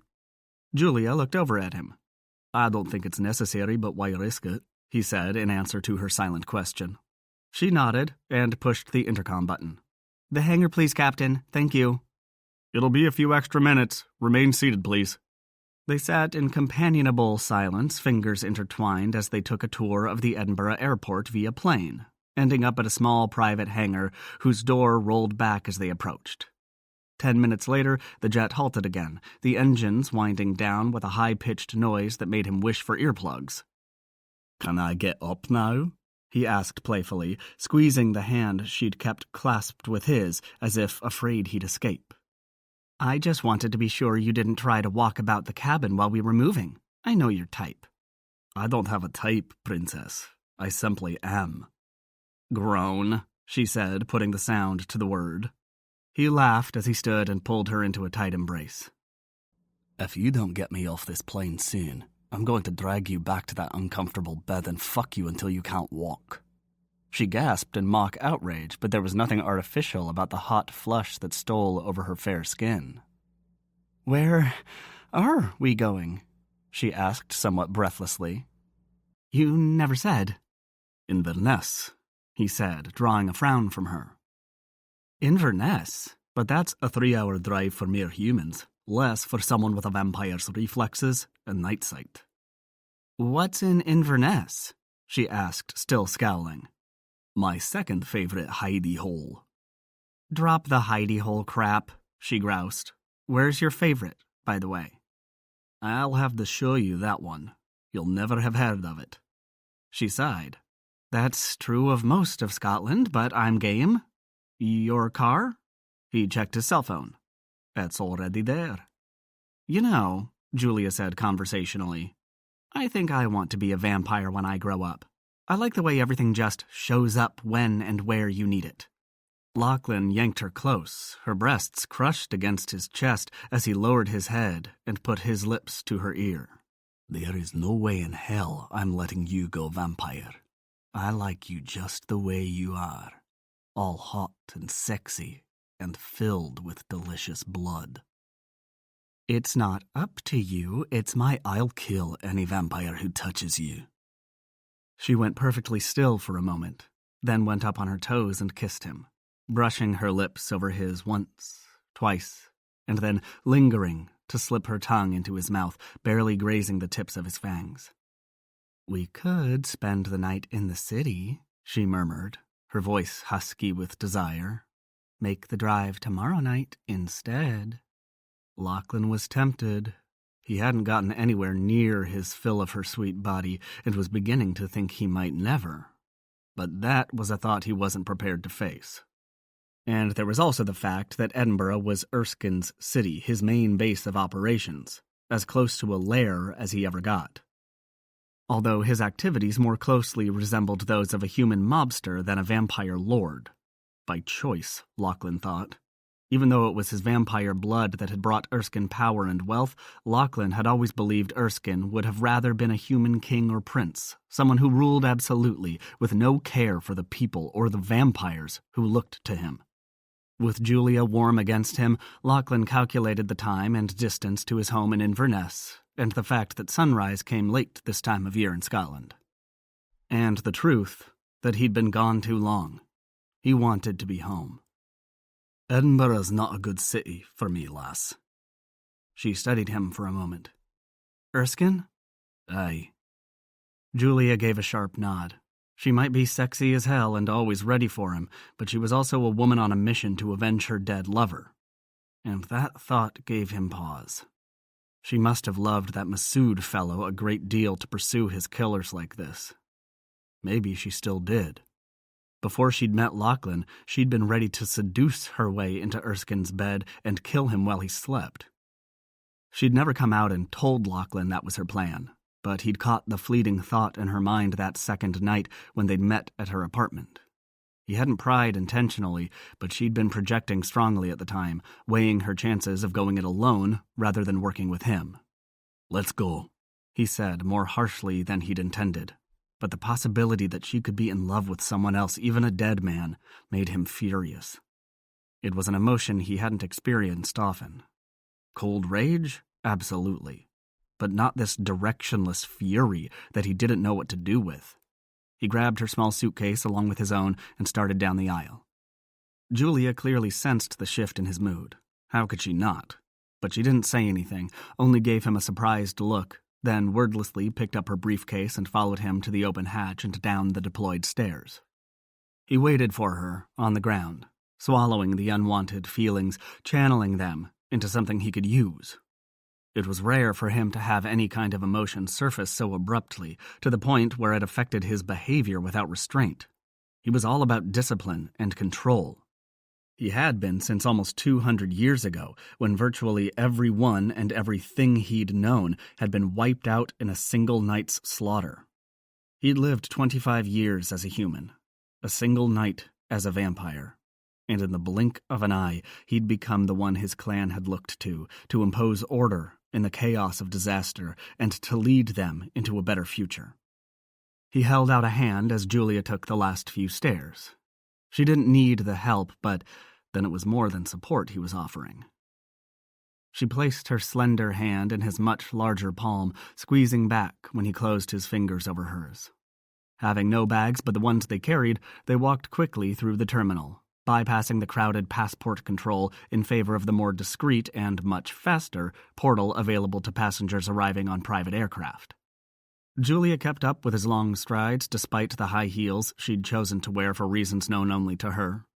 Lachlan didn't mind, since they were sexy as hell and made her already long legs seem even longer. "Where's your car parked?" she asked, seeming puzzled when he headed for the pickup zone right outside the terminal building.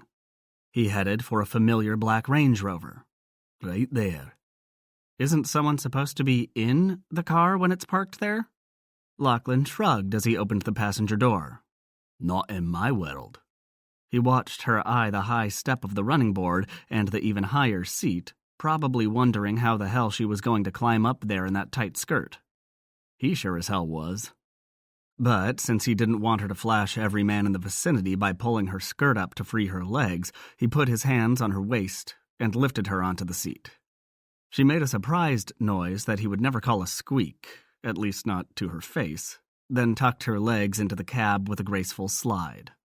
She reached for the door handle, but he beat her to it, closing the door with a firm push, then heading around the front of the car and sliding behind the wheel. They were on the A9 heading north toward Inverness in the thin late-night traffic when Julia asked, "How does a person become a vampire?" He shot her a hard glance. "Don't get all pissy with me, I'm just curious." "It's a process," he said grudgingly. "And most vampires can't do it. Your blood is drained to the point of death, then replaced by the vamp doing the turning, and it doesn't always work. Some people die. As any vampire will who dares to touch you," he added in a low growl. She patted his leg. "Point made, no touching." She left her hand there, rubbing his thigh as if soothing him. When they'd gone several more miles, she spoke up again. "How would Erskine have known you were in Edinburgh? The airport's not huge, but it's too big for him to have spies on every gate. And private flights don't show up on the arrivals board." Lachlan glanced over, amused by the idea of Erskine needing watchers to look out for him sneaking into the city. But she wouldn't see the humor, since she'd undertaken her pursuit of vengeance without having met any vampires. He frowned. Or had she? She'd said she'd spoken to Leighton, But had she also visited the Malibu estate? He eyed her silently. Had she ever indulged? Had some random vampire tasted her blood already? That same fury tried to strangle his throat again, but he choked it back down. Why are you looking at me like that? Is the Erskine thing a deep secret or something? Was that your first visit to Raphael's Malibu estate? He demanded. What? Where'd that come from? Was it? She sighed impatiently. The estate, yes. Malibu, no. Sin used to live just down the beach from where they are now, in a condo right on the sand. I visited her there before she met Raphael. I'm guessing she's sold it by now, although I don't know for sure why. You ever meet Raphael before? He asked instead of answering. Sure, but not there. Sin and I met for dinner a couple of years ago, not long after she first hooked up with him. He stayed long enough for drinks, then left with Juro and some other guy. Why are you asking me these questions? What does Raphael have to do with Edinburgh? Nothing. Erskine doesn't need spies to know when I'm in his territory. It's a vamp thing. I'm powerful enough that if I cross certain boundary lines, he knows I'm there. Julia scowled at him for a moment, clearly unsatisfied with his decision to ignore her question about Raphael, but she didn't push it. Smart woman. Instead, she asked, "But isn't all of Scotland his territory? Does that mean he'd know even if you entered from somewhere else?" Aye. But he wouldn't care as long as I stayed where he thinks I belong. He paused. Well, that's not true. He'd like me dead no matter where I am. But Edinburgh's his lair. It's where he runs all of his business from. Does that mean you can't sneak up on him? She asked, her words threaded with disbelief. How are you going to kill him then? Lachlan chuckled. I have no need to sneak. It's not the way we do things, even if it were possible. When I kill him, it will be face to face, his power against mine. She reached across the center console and laid her hand on his thigh. His cock twitched. That's why you should let me kill him, she said softly. Her fingers squeezed his leg. I know I didn't think this through originally, but I didn't know what I know now either. We could still do it together, but you could simply distract him.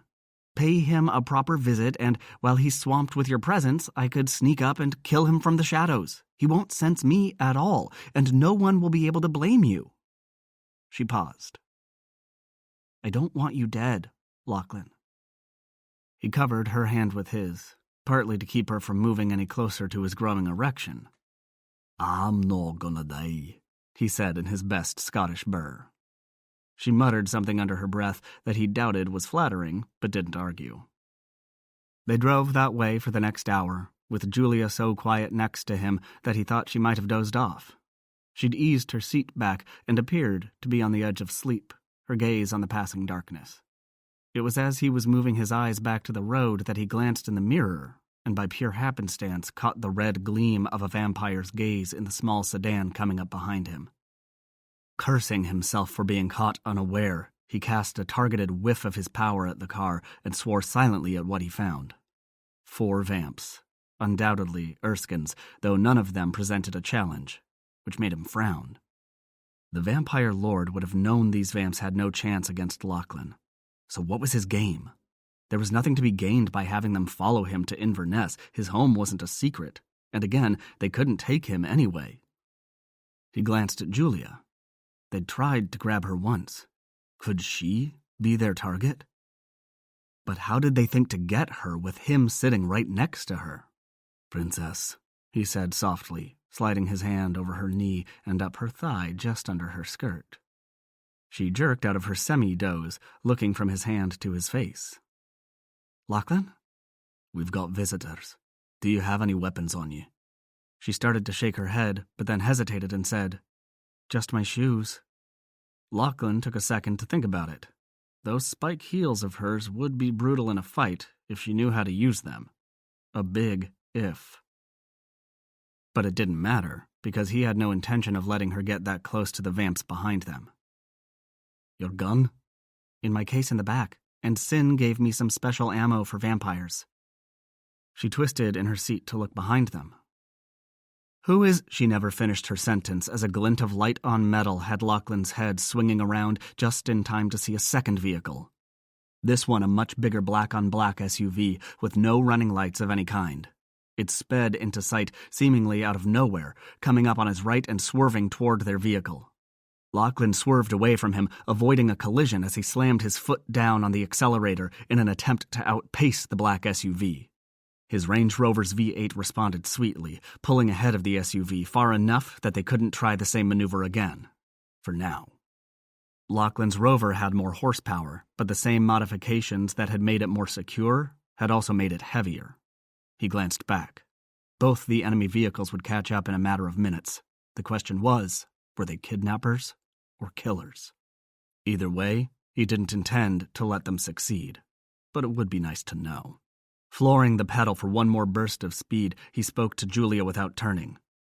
I'm going to pull over and— What? No, they'll kill you. No, they won't. Trust me. Lock the doors, stay in the car, no matter what you see. This vehicle's armored to hell and back. I can climb over the seat, get my gun, and— No, you have to trust me. Stay in the car. Please. She stared at him for long enough that he was about to knock her out, which he really didn't want to do. But finally she snapped, Fine, but if you die, I won't. Hold on tight. She made a growling sound but gripped the armrest with one hand and the strap of her seatbelt with the other. Lachlan grinned, rather enjoying himself. Things had gotten almost dull over the last few months while Quinn had been stirring things up in Ireland, but now it was his turn. Every potential vampire lord, that is, vampires powerful enough to hold a territory and all that it meant, possessed a unique gift. There was no predicting what it would be any more than one could predict which vampires would wake on their first night strong versus weak. Quinn was rumored to possess the ability to manipulate fire, to kill or torture. That bastard Erskine possessed a talent for fire as well, though by all accounts, his was no match for Quinn's. Nonetheless, he had enough to make him a vampire lord, enough to kill lesser vampires and humans. Lachlan glanced automatically at Julia, grateful that Erskine wasn't in either of the trailing enemy vehicles. He was confident of that. With a final check on the small sedan behind him, and just as the black SUV slipped up to his side one more time, he braked hard, slid behind the SUV and over to the grassy edge of the road, which was nothing but empty space in the dark night. The SUV's brake lights flashed red as they zoomed ahead, then skidded into a 180-degree turn and started back. The first enemy car, the small sedan with its 4 vampires, wasn't able to respond that quickly. It slid right past the spot where Lachlan had pulled over and unintentionally blocked the black SUV, which was trying to get back to Lachlan. While they were honking and cursing, trying to maneuver around each other, Lachlan yanked Julia over for a hard kiss, then jumped from the Range Rover and ordered her, in a hard voice, Remember what I said. You lock the doors and stay inside, no matter what. He started to close his door, then added, And keep the windows rolled up. As he slammed the door, she shouted, Don't you fucking die! He grinned, then turned to face his attackers. Lachlan took in the scene and calculated his strategy in a matter of seconds. The original 4 in the small sedan, the ones who'd revealed their presence by getting too close and giving him that chance reflection of their eyes, were out of the car and approaching on foot. It was possible that the glimpse of their eyes hadn't been a mistake, but rather a calculated risk, a way to distract him from the real threat in the second attacker's black SUV. But either way, it told Lachlan that their master considered them disposable. They were the weak point in the attack, a nuisance to be gotten rid of. Focusing hard, he took all 4 down with a single powerful blast of his power, blowing them to the ground and leaving their brains temporarily fried, neurons firing erratically as the vampire symbiote struggled to repair the damage. They would recover eventually, if Lachlan chose to let them live. But they were out of this fight for good, leaving him free to take on the real threat, which was the 2 vampires in the black SUV. They'd turned their vehicle around and were now storming back his way, seeming determined to run him over as a first strike. Lachlan was certain they'd been shielding themselves earlier. There was no other way he could have missed them coming up behind him in the first place. If they had the power to do that, to successfully shield a big, moving SUV, then they might be strong enough to knock him out long enough to take him out of the fight for a few minutes. They couldn't kill him, but they wouldn't have to. Knocking him out for even a short time would leave Julia vulnerable. If he let these assholes take him down, they'd grab Julia and take her to Erskine. He couldn't imagine a worse fate. But then, that was never going to happen to his princess.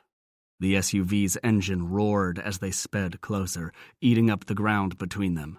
But Lachlan wasn't going to stand there and wait. Reaching out, he struck the oncoming vehicle with a hammer blow of power that crumpled the engine and sent the big SUV skidding off the roadway, where it came to a hard stop, as if they'd hit a physical wall. Howling furiously, one of them ripped the passenger door off with a shriek of tearing metal, then tumbled out of the car and jumped to his feet, a moment before the driver did the same, blood pouring down his face. The two vamps took up position facing Lachlan, standing so close together that their shoulders touched.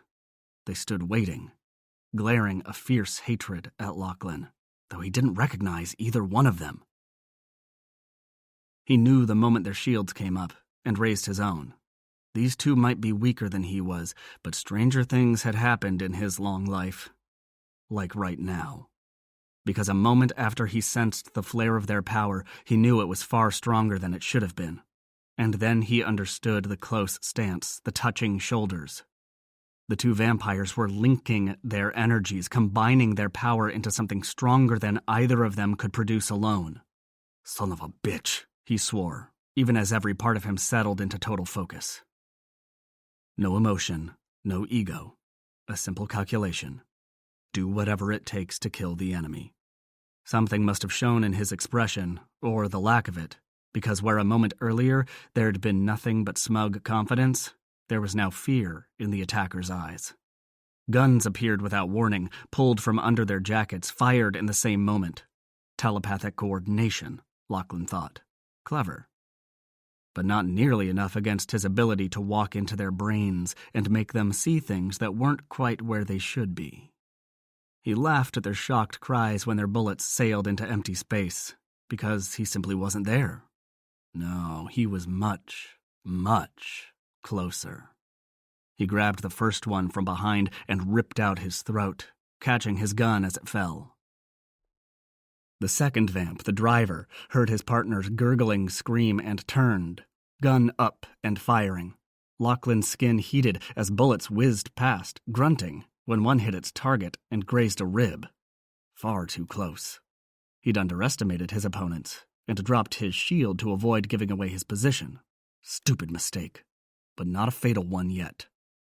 He surprised the enemy vamp yet again when instead of pushing him away, he yanked him closer. The vamp didn't have time to cry out before Lachlan slammed a fist into his chest, shocking his heart into a full stop for a critical moment, enough time for Lachlan to put a gun against the vamp's heart and blow it to shreds. As the driver vamp dusted into nothing, Lachlan leaned over the first vampire, who was still struggling to breathe through his ruined throat, put the gun to his head, and emptied the clip, destroying his brain and leaving a second pile of dust. He stood and tossed the gun away in disgust. He hated the fucking things, but they came in handy sometimes. His preferred method of execution was to break the enemy's ribs and crush the heart between his fingers. But if he'd done that this time, his hands would be as bloody as his jacket, and he thought Julia would be shocked enough by the raw violence he'd let loose on these two. She wouldn't appreciate the rapid sound of gunfire had him spinning around to see a lone vampire crumbling to dust, no more than 2 feet behind him. What looked like an iron crowbar in his moldering fist.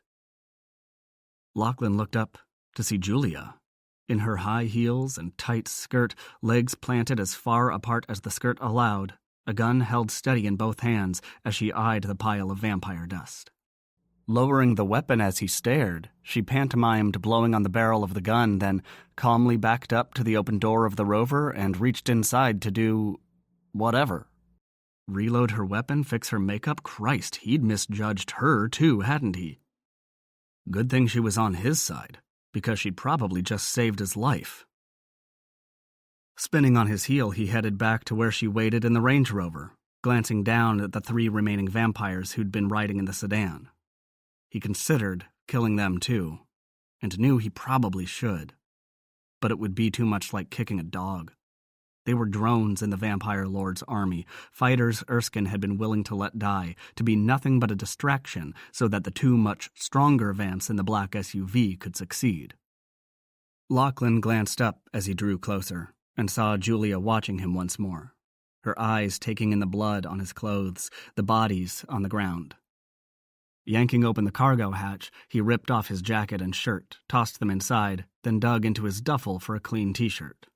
He was pissed about the jacket. It had been his favorite. But it could be replaced. Slamming the hatch, he walked around to where she stood waiting. I told you to stay in the car. Good thing I didn't, huh? You're welcome. He studied her a moment. Who taught you to shoot?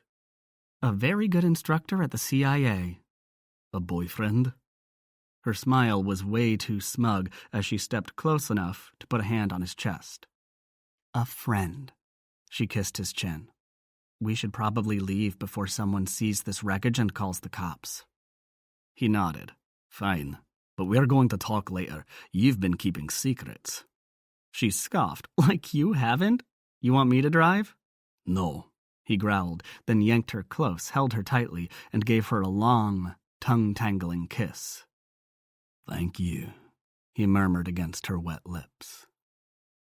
Julia didn't know what shocked her most, the casual violence of their encounter, or the fact that Lachlan had thanked her for saving his life. Christ, had she actually done that? Killed a vampire? Her first. She should feel something, shouldn't she? Well, she'd certainly felt it when Lachlan had kissed her. Had he known she needed that hug?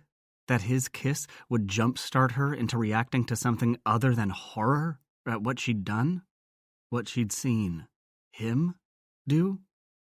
She glanced over. He was a dark profile against the black night outside the window. Nothing but the instrument lights on the dash to highlight the sharp line of his jaw, the surprisingly straight bridge of his nose. Shouldn't a 200-year-old warrior have had his nose broken more than once? She smiled at the ridiculous thought, and saw his mouth curve slightly as if sharing the joke. You okay, princess? He asked without looking away from the road. Yes, she said without thinking. And that was another thing. Why didn't it bother her anymore that he persisted in calling her princess? She'd have verbally castrated any other man who dared to use that. It was sexist and condescending, and it had been the first few times he'd used it, but now it seemed sincere. Endearing, even. Hell, a few good fucks and she'd practically canonized the guy. She needed to get away before she started wearing sensible pearls with a shirt dress and wielding a feather duster instead of a gun. How much farther? She asked, needing to get out of this car and put some distance between them. He was too big, too masculine, too Lachlan. If she had to sit this close for much longer, watching the way his strong hands controlled the big SUV, the flex of muscles under his tight t-shirt every time they rounded another curve, the gleam of his eyes, taking in everything, seeing every danger, She gave herself a mental slap and heard a soft, masculine chuckle. That was twice he'd reacted to her thoughts. What the hell? Giving him a narrow-eyed stare, she hissed, "What's so funny?" His eyes went wide with surprise when he looked at her. Private joke. The cousins and I had quite the encounter with a red stag hereabouts. It was rutting season, and Fergus got too close. The stag thought he was a competitor and came after him. Of course, Monroe and I took great pleasure in telling him that the male was hunting up a new hind for his herd instead. He smiled again. When was that? She asked, somewhat embarrassed about her suspicions. A century ago, maybe more. Long before this road was what it is now. There was a wistful quality to his voice that made her want to touch him, to provide a human link to the here and now. She should fight it. She'd just been warning herself against getting too close to this charismatic man who made her feel strong, feminine, and protected all at the same time. She shouldn't have been surprised. The more she learned, it was obvious that a disposition toward protectiveness was part and parcel with what Lachlan considered a good ruler. What surprised her was that she liked it. Liked the sense of being treasured, of being important enough to this dangerous man that his first thought had been her safety. Yeah, he was dangerous, all right. That was a given. But the danger she worried most about wasn't the violence of his life. She worried about her heart and what a man like Lachlan could do with it. But she still reached out and rested her hand on his shoulder, wishing for one of those old-fashioned bench car seats so she could scoot over, like in the movies, and rest her head on his shoulder. "What's it like?" she asked him instead. "What's that?" "Living hundreds of years, seeing the world change so drastically." He seemed to think about it for a minute before saying slowly, "It was terrifying at first. I knew from the time I held my first sword that I'd eventually be made vampire. The history books don't talk about it, but McRae always had vampires among its warriors. They were high up in the ranks, of course, being the best warriors simply by virtue of what they were. The vampire symbiote, you know about that, right?" She nodded. Sin explained it back when she first started dating Raphael, and I did some digging on my own, although reliable information is almost impossible to find. "That's because we want it that way." "More of those friends in dark places?" "Something like that." They rode in silence for a while, with Julia waiting for him to continue his story.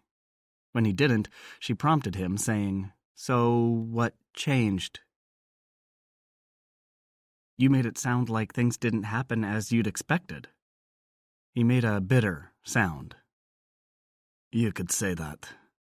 The night we were turned, the cousins and I, was the night Erskine attacked and wiped out virtually my entire clan. His human soldiers started the attack in daylight, killing everyone, women, children, old men. It didn't matter to them. And in the worst of the fighting, they went to the cellars where our vampire warriors rested, and killed them while they slept. Every vampire in his bed, and his mate too, if she slept with him. By the time the sun set and Erskine arrived with his vampires, it was a slaughter." "Lachlan," she breathed. "I'm so sorry. How did you survive?" McRae had a separate chamber for a vampire's first night. We still do, though we're in a different place now. We discovered later that the first human attackers had tortured certain of our women to get their men to talk. The men held out longer than I could have, had a woman I loved been at the knife's edge. But in the end, they gave up the location of the main chamber where our vampire warriors slept. The few who survived confessed later, expecting to be executed as traitors, but I didn't have the heart for it. As it was, we'd lost too many. And I believe the McRae men hoped it would take so long for the enemy to break into the chamber that our oldest vampires would already be awake and ready to fight. He shrugged. But the Ross cowards didn't realize there was a first night chamber deeper in the fortress, and so the three of us lived long enough to drive away the attackers and save what we could. His jaw hardened. It also revealed the enemy as Erskine Ross. "Why you? Why'd he go after your clan?" There was an old slight, irrelevant by then, but Erskine used it to justify his attack. The truth was that the McRae elders didn't fall in line and support the bastard's ambition to become Scotland's first vampire lord. "When was this?" Early winter, 1846. Longer nights in winter. "They're dark already this year." "Aye, but it will get darker still before the days come back." She squeezed his shoulder, feeling the tension in those hard muscles. "What did you do?" He tipped his head, brushing his cheek over her hand where it lay on his shoulder. "We survived. I was the strongest surviving warrior, vampire or not, so everyone looked to me for leadership. You asked what it's like to live so long. It's not my own life that's difficult. It's all those other lives that I'm responsible for." "Your clan?" The old clan is mostly scattered. Officially, Clan McRae barely exists in Scotland. I gathered what was left of my family and a few others, and travelled deeper into the highlands until I found a place we could thrive. We're mostly vampires in this new place, with human relatives providing whatever daylight security is needed. It's taken us all this time to gather enough of us to make the clan secure enough that I dared take on Erskine to finally make him pay for his crime without endangering the people I love. He doesn't know where you live? He knows. But we're not vulnerable the way we were then. We're far to the north, and while Erskine owns a large house in Inverness for appearances, he's too settled in his fancy Edinburgh mansion to bother with a few Highland vampires. He hates me and doesn't trust me any more than I trust him, but I haven't confronted him openly yet.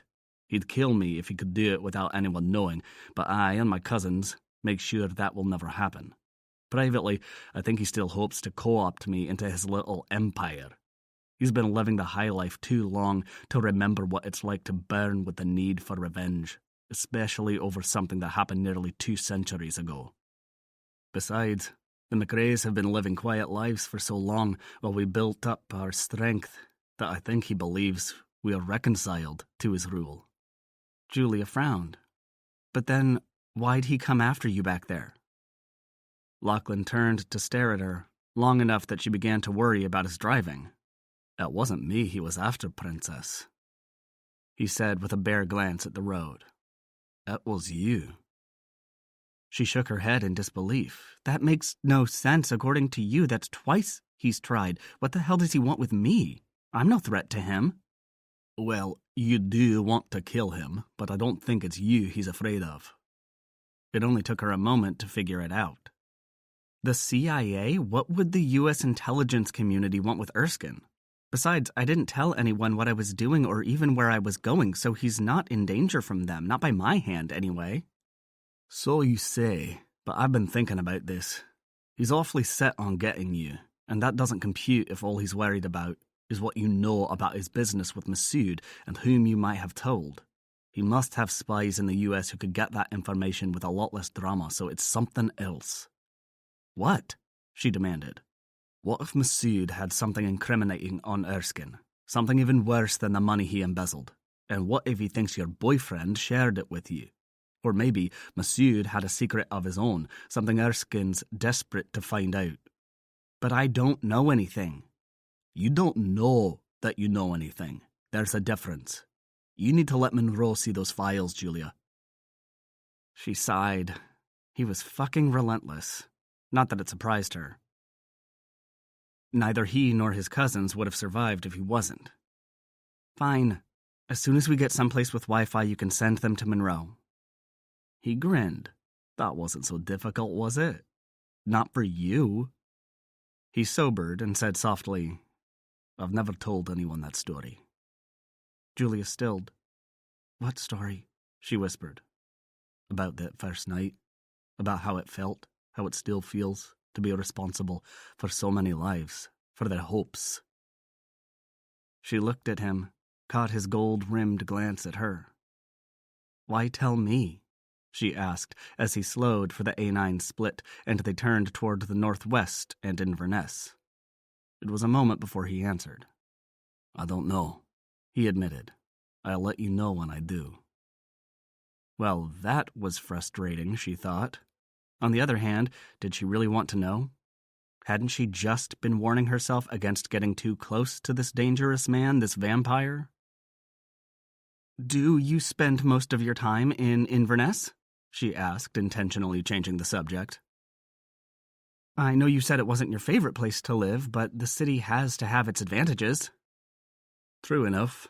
I prefer the forest, but the Inverness house is comfortable, and it's secure, which is more important. Do you live alone? No such thing when you lead a clan, especially not when that clan's mostly vampires. Vampire instinct is to live in groups for a lot of reasons, some of which are social. Those date back hundreds of years to when we hid what we were and tried to blend in with human society. That's not the case anymore, but the tendency survived. On the other hand, security is still a major consideration.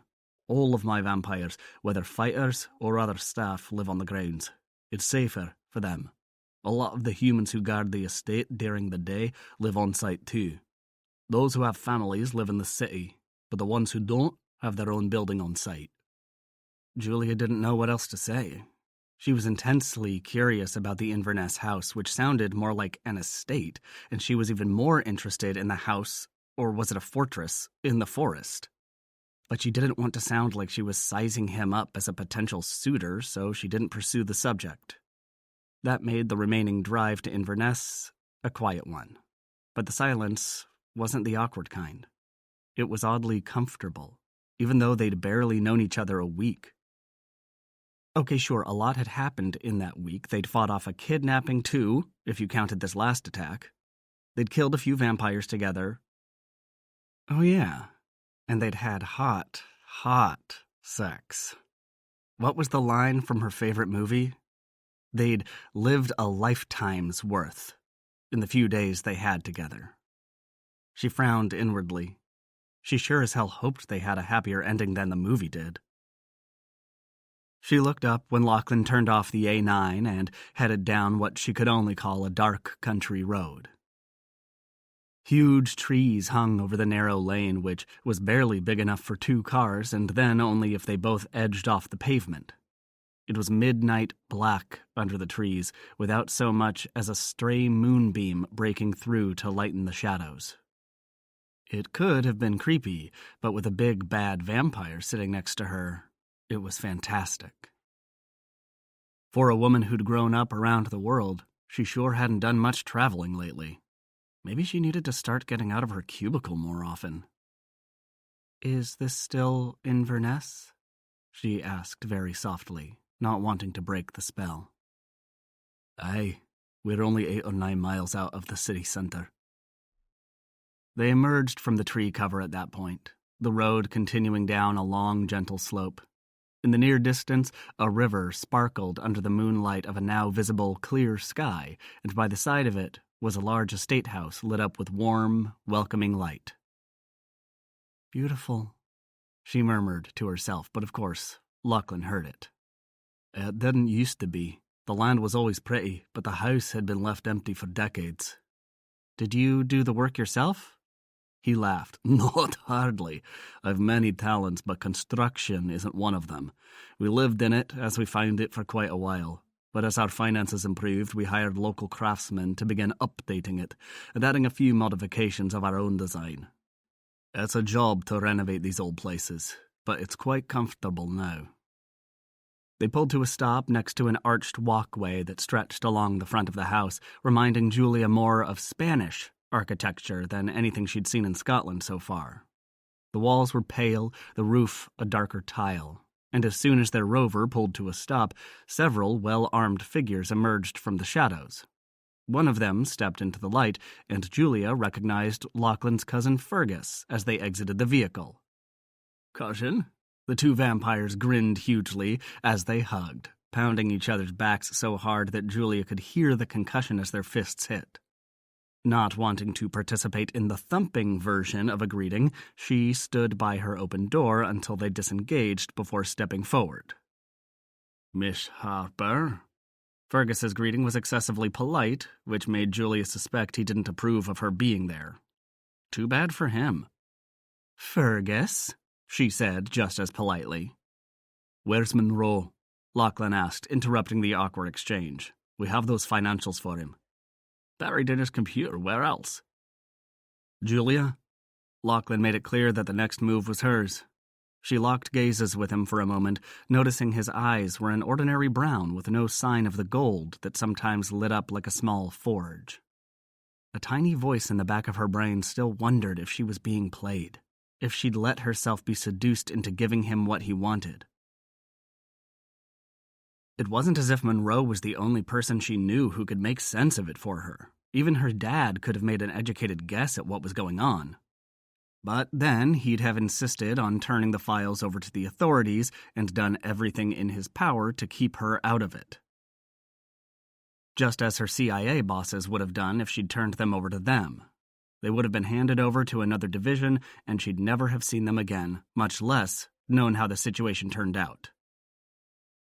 Lachlan and his cousin were her only chance of being a part of Erskine's destruction in a way that he'd know she'd done it and why. Her need to do that, to personally avenge Masood's death, was something no one else could fully understand. Possibly because she'd never told anyone the whole truth about the complex tangle of love and guilt that drove her. She'd hinted at it with Lachlan, but even he'd drawn the wrong conclusion, and she'd let him believe it. She was no longer sure why she'd done that. Maybe she'd simply been living the lie for so long that she didn't know how to unravel it anymore. All those thoughts flashed in the few seconds it took her to fish the flash drive out of her laptop case and hand it over to Lachlan. He slid his hand over hers, caressing her fingers as he took the drive, and then immediately handed it off to Fergus. "Get this to Monroe, please. He'll know what it's for." Fergus took it with a sharp nod, then strode into the house and disappeared.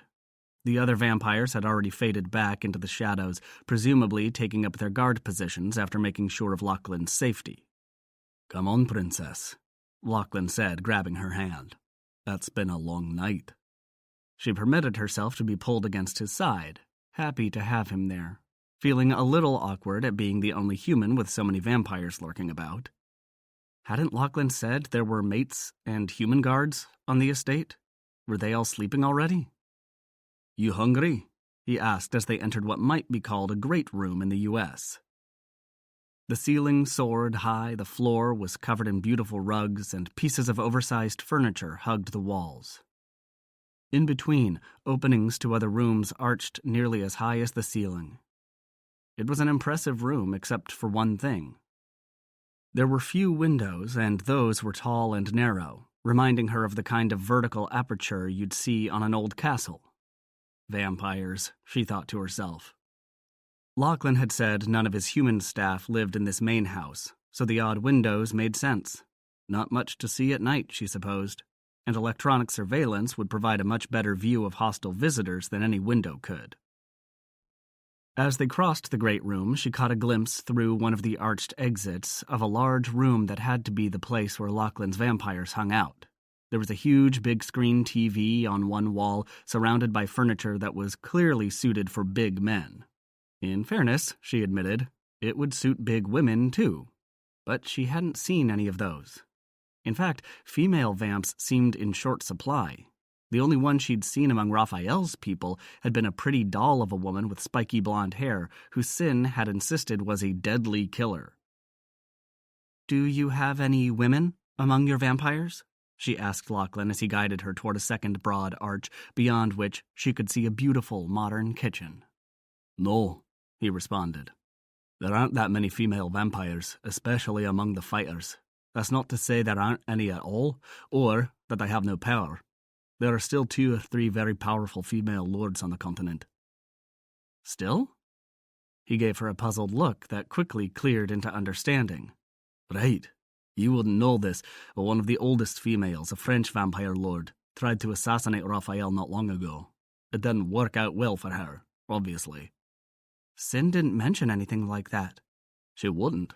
These things are always kept quiet. But rumor is the French bitch was vastly outclassed by Raphael and tried to substitute trickery for power. There's a reason vampires don't do things that way, which is why she's now dead and dusted, while he's very much alive and still ruling his territory." "What about you?" she asked, pulling him to a stop and looking up with a worried expression. "What about me?" "You're talking about killing Erskine and taking his territory. It didn't hit me until now what that meant. Do you have enough power to outclass Erskine?" He gave her a crooked grin and pulled her against his body. "You worried about me again?" She went to punch his gut, but ended up caressing rock-hard abs instead. He really did have a spectacular body. "Just want to be sure you can hold up your end of the bargain." His hand slid down her back, fingers flirting with the swell of her butt. "I can hold up love," he said with an obvious double meaning. He patted her butt, there and gone so quickly she didn't have time to protest. "You hungry?" he asked, taking her hand again and pulling her into the kitchen. Julia thought about it and realized she was. She couldn't remember the last full meal she'd eaten. Apparently, she wouldn't have distress over her weight as long as she hung around with vampires. Not that she stressed overmuch anyway. "I am," she agreed. "Graham!" he called as they entered the kitchen to find a stocky man in a white apron standing over a steaming stove. The man turned with a welcoming smile. "My lord, welcome home." Graham had a full head of black hair, a round, pleasant face, and the well-fleshed body of a man who loved food. Lachlan tugged her forward. "This is Julia Harper. Julia, Graham's steward, the best chef in Scotland, or so I'm told, mostly by him." "Och, don't be telling lies to the bonny lassie. I've ne'er said any such thing. But if others say it, well, what am I to argue?" "We have quite a few humans living on the estate," Lachlan reminded her. "Graham keeps them all happy." "I do that. How about you, Miss Julia?" He indicated Lachlan. "Has he fed you today?" Julia's first instinct was to insist she didn't need Lachlan to feed her. She was quite capable of feeding herself, but she stifled that response and took the comment as it was meant. "Yes, but it's been a while since..." She couldn't remember the last meal she'd eaten. On the jet, maybe? "I am hungry, Graham. If you have the making for a sandwich, I can..." "Oh, no, now you've done it," Lachlan muttered. Graham gave her a skeptical look. "I'm sure you're a fine cook, but there's one chef in this kitchen, and it's me," he said firmly. Then added, "Nah, I'd be happy to make the sandwich up and send it to Laird Lachlan Sweet for you." "That would be most welcome," she said, smiling, because in truth, she wasn't a fine cook, wasn't even a marginally good one. Mostly because she didn't find it worthwhile to cook for herself. "I'll get on that," he said, then tipped his finger to his forehead in a salute to Lachlan and turned back to his stove in clear dismissal. Lachlan put an arm around her and hustled her in front of him and out of the kitchen. "Is his food as good as his ego?" she muttered, letting him nudge her into a long hallway. "You tell me. I'm not qualified to say." "Right. Where are we going?" "This way," he said, which didn't tell her much. They passed a lone door on the right, which was more like something seen in a bank or maybe a research facility where they handled dangerous things. It was sealed around the edges, and there was no knob, just a very sophisticated-looking lock, which she recognized as biometric, although it was much more complicated than the one on her London apartment. "Basement vault," Lachlan said, as if that explained everything. Remembering what he'd told her about vampires' daytime vaults, she assumed that was where Lachlan's various vampires slept. The basement location was self-explanatory, and no one was getting through that damn door. They kept walking until they reached the end of the hall. There was another door on the right, this one perfectly ordinary, but on the left was a second vault-like door with another biometric lock. Lachlan slid his full hand into the reader, and the lock clicked. Reaching back, he took her hand again, then pushed the heavy door open, pulled her into the room, and closed the door firmly. Julia stood for a moment, taking it all in. Lachlan's suite, she assumed, was twice the size of her own bedroom in London, a room she'd always thought was too big. Of course, she didn't have an enormous 4-poster bed or yet another stone fireplace that had probably seen animals roasted whole back in the day. She turned and gave him a skeptical look. "We do have guest quarters, if you'd prefer," he said, with a half grin that told her he didn't think she would. She was tempted by that confident grin to take him up on his offer. She had a feeling Lachlan McRae was altogether too accustomed to getting what he wanted. But since she really didn't want to spend the night in a lonely guest bed, she'd be punishing herself along with him, and she'd never been one for self-flagellation. "This is fine," she said pleasantly, then added, "But where are you sleeping?" "Aye, good one." Julia wandered farther into the room, admiring beautifully carved furniture of a gorgeous mahogany with deep red lowlights. The four-poster didn't have a canopy, for which she was grateful. Every time she saw one of those, all she could think of was the dust it must accumulate and where that dust ended up. Yuck. The bedding, on the other hand, was a bold and beautiful blue, matched by heavy drapes on all the windows. Curious about the grounds, she walked over to one of the windows and pulled the drape back, only to find a wall. She turned and found him watching her. "I'm a vampire," he said by way of explanation. "There are shutters that close down all the other windows automatically, synced to a GPS that knows the solar calendar. But there are no windows past that first door to the basement vault." "How do they like sleeping in the basement?" "Don't worry. It's very comfortable, and they each have a private room." "Then why are you up here instead?" He shrugged. "I like it, and I'm just as well protected." Julia knew there was probably more to it than that, but figured that story could wait. "I like it too," she agreed. "It makes a statement." "What's with the giant fireplace?" "It gets cold in here," he protested. Julia laughed. "I don't smell smoke. Is it wood burning?" He walked over and pressed a small switch on the wall. The electric igniter clicked briefly, and fire flared around a huge set of ceramic logs that were as close to real as she'd ever seen. Flames filled the big fireplace, giving off almost too much heat. As if he'd noticed her reaction, he did something at the switch and lowered the fire to a level that warmed the room without cooking the inhabitants. "Better?" he asked, just as someone knocked on the door. Walking over, he opened the door to a very young woman who handed him a tray while craning her neck to see around him. She was obviously curious about his guest, since the food couldn't be for Lachlan. "Thank you, Bailey." "Of course, Lachlan. Is there anything else I can get you?" Even if she hadn't left off Lachlan's title, which, it was worth noting, her chef boss hadn't done, the adoring tone of the girl's offer was enough to give away her obvious crush. One that Lachlan just as obviously didn't return. Probably because the girl couldn't be more than 18 years old. Even if he hadn't been a 173-year-old vampire, he'd have been too old for her.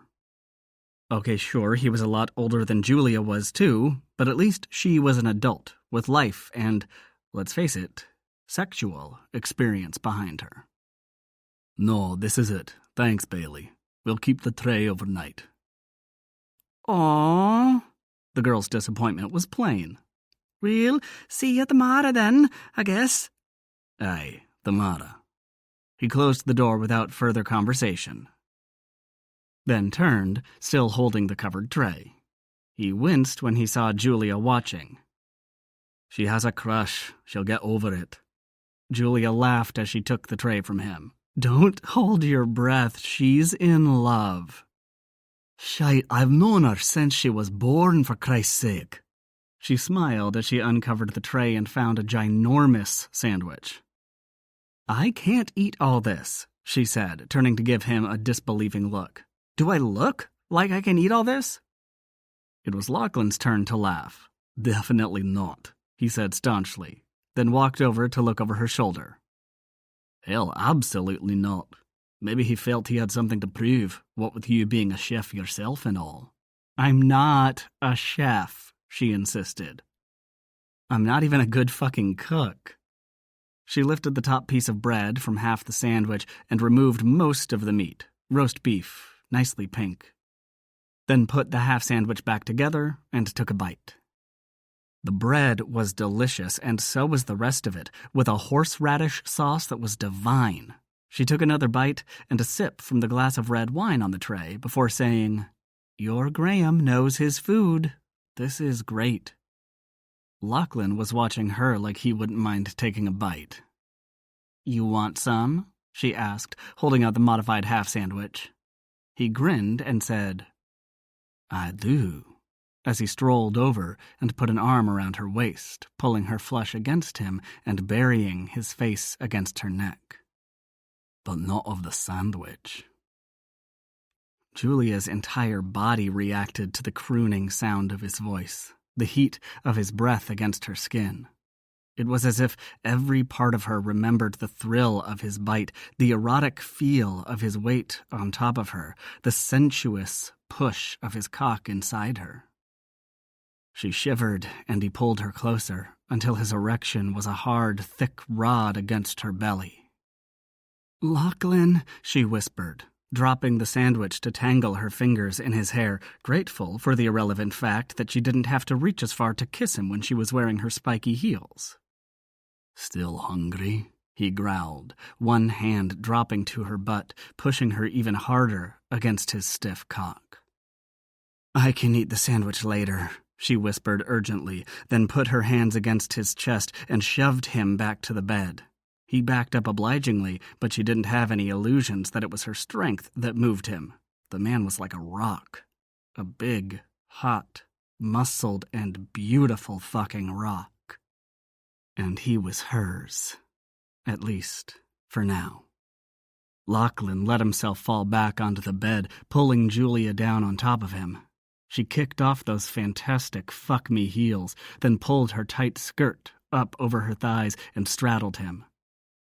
Her breath was coming fast and hard, her breasts pushed against her blouse in a way that accented the firm points of her nipples. He remembered the taste of those breasts and wanted more. Julia leaned over to kiss him, rubbing her silken-clad pussy against the ridge of his cock where it was crushed behind the zipper of his jeans. It appeared she was planning on being on top for this encounter, but he wasn't having it. Maybe later, but right now he wanted to fuck her in the rawest sense of the word. Hands on her hips, he rolled her under him, ignoring her protest. "Later, princess," he growled, and reached under her skirt to rip her panties away. Julia moaned and tried to help him free his cock, her fingers tangling with his on the belt buckle, until he took her hands in one of his and held them, while he used his other hand to open his belt and shove down his zipper. His cock surged into his hand, more than ready to slide into her hot, creamy pussy. Freeing her hands, he shoved her skirt all the way to her waist and spread her legs even farther, making room between her thighs as she thrust her hips upward, seeking the hard press of his cock. "Here you go, love." Lining his cock up with her hot and welcoming sex, he inserted only the very tip. Then, with both his hands braced to either side of her head, he slammed his full length into her body, shoving through the tight slickness of her sheath as it surrounded him in a silky caress.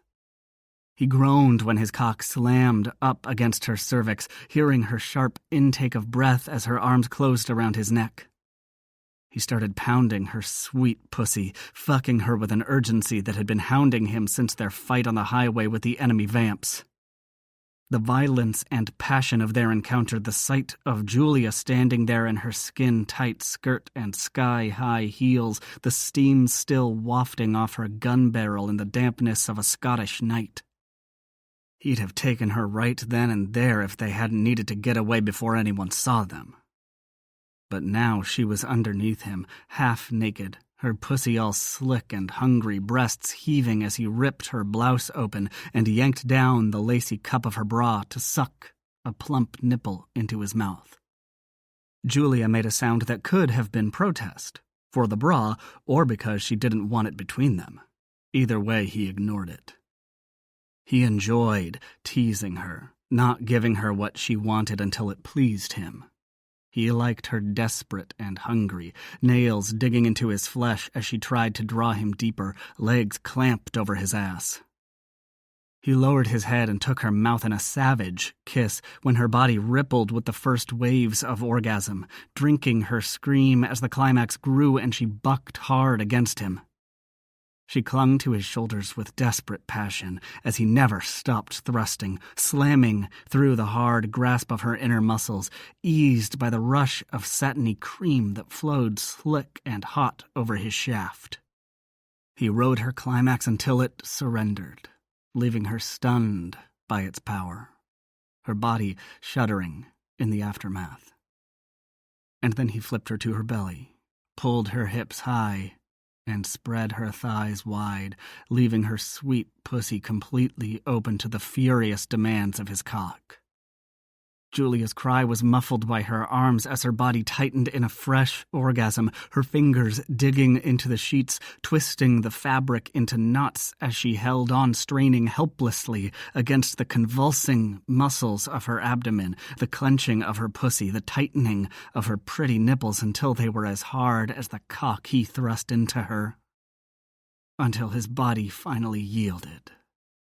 He groaned as the heavy pressure built in his balls until with a final, agonizing grind, the hot rush of his orgasm roared down his cock and splashed into his woman. His. Julia Harper was his and no one else's. His to fuck, his to protect. And in that moment, he knew he'd destroy anyone, man or vampire, who tried to harm her. Julia stood in the shower, face raised to the soft rush of steamy water, while heat of an entirely different sort seeped into her bones from Lachlan's powerful body standing behind her. She still couldn't understand her own easy surrender to his sexual demands, the hunger for him that left her helpless to resist. Of course, it was difficult to think beyond the pleasure he gave her, whether it was the unyielding thrust of his cock or the brutal thrill of him flexing deep inside her as he came, the heat of his climax, both a claiming and a triumph. His arms came around her, turning her to face him as he reached up and did something to the shower head that turned the water's soft rush into a pounding heat against her back. She moaned with pleasure, resting her forehead on that fabulous chest while the water massaged muscles taut with strain from the long drive and the fight that had interrupted it.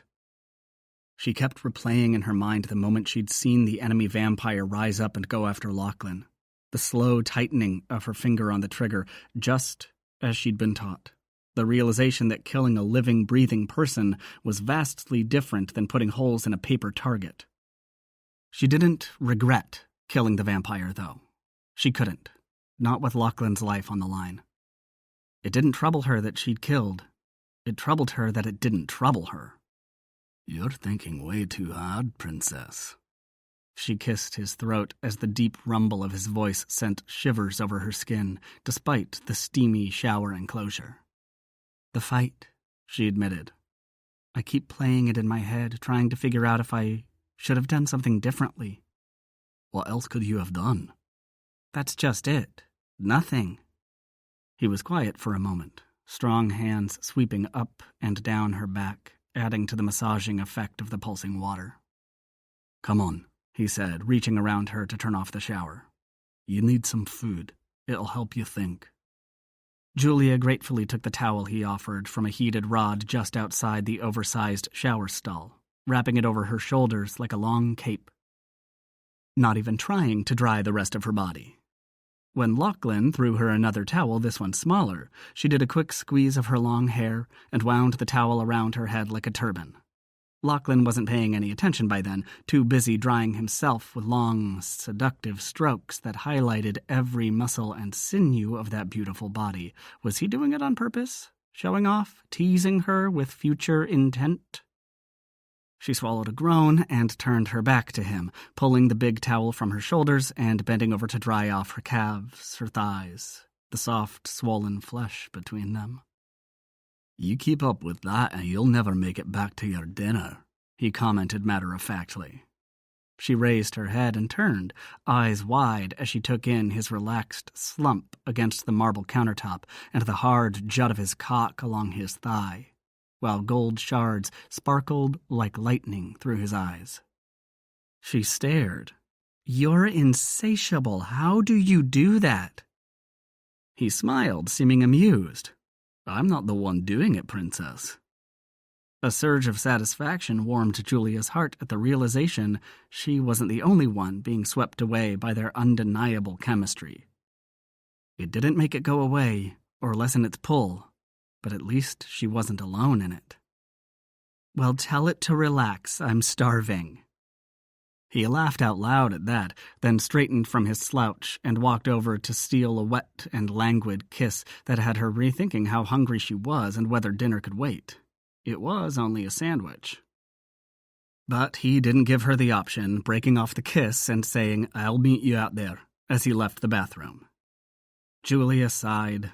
Hopeless. That's what she was. Hopeless against the dark flame of his demands, the intense electrical spark of this damn sexual attraction between them.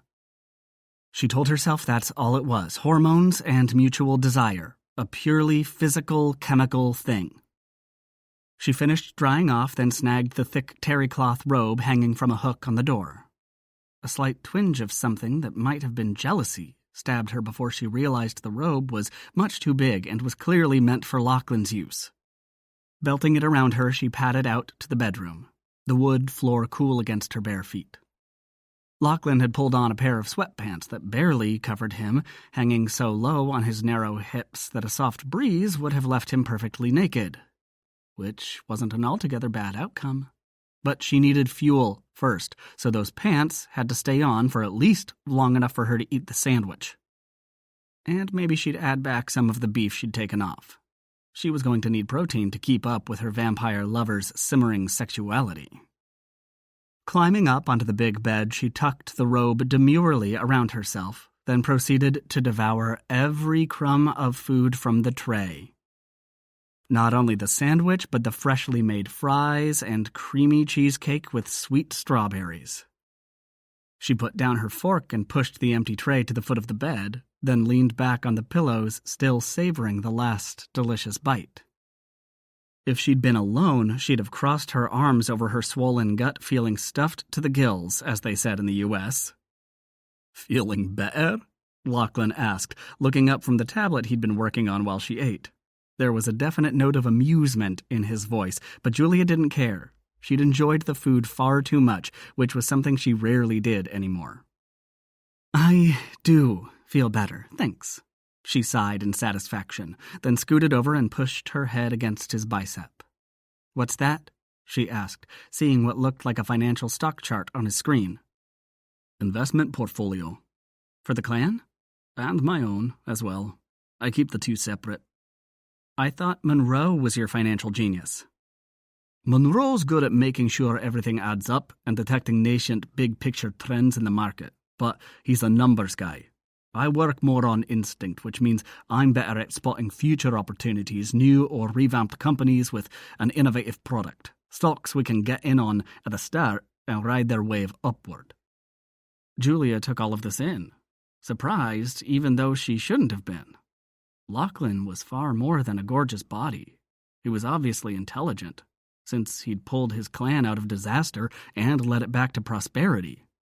And she doubted his people would have followed him as loyally as they obviously did, even continuing their support as he planned for the overthrow of Erskine, if he hadn't had that indefinable quality that made leaders out of otherwise ordinary men.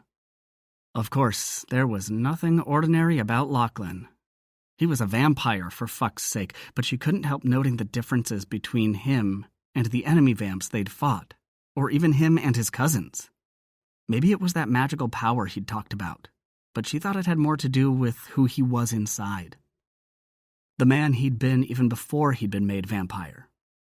She turned her head and kissed the smooth skin of his arm. She'd intended to make it a quick kiss, but his skin was so thick and velvety and he smelled so good, she found herself kissing her way up to his shoulder, then scooting higher until she could nuzzle his neck. "Hungry, princess?" he asked, his voice rough and rumbly as he lifted his arm and pulled her against him. "Not anymore," she murmured against his mouth, but then smiled when she realized what he'd been asking. "Dessert would be nice." He chuckled, deeply masculine and smug, but Julia found she didn't care. She bit down hard on his lip, drawing a drop of blood, which she licked up with a sensuous swipe of her tongue. Lachlan's grip on her tightened. "Careful what you start." "I know exactly what I'm starting, Lord Lachlan. The question is, who's going to finish it?" He reacted so fast her head spun as she found herself on her back with Lachlan pressing her against the bed and the tray of dishes crashing off the edge. "The dishes," she said without thinking. "Fuck the dishes. It's time for dessert, and I know just what I'm after." Julia moaned as his strong fingers made quick work of the tie on her robe, spreading the two sides to bare her naked body as if presenting her for his pleasure. He ran a hand down the length of her from neck to thigh and back again, lingering this time to squeeze her breasts, plumping them for his mouth as he bent his head and licked. She gasped, her fingers clutched in his hair as his tongue rasped over a nipple that was still tender from their earlier lovemaking, swirling around the aching tip until she was arching her back for more.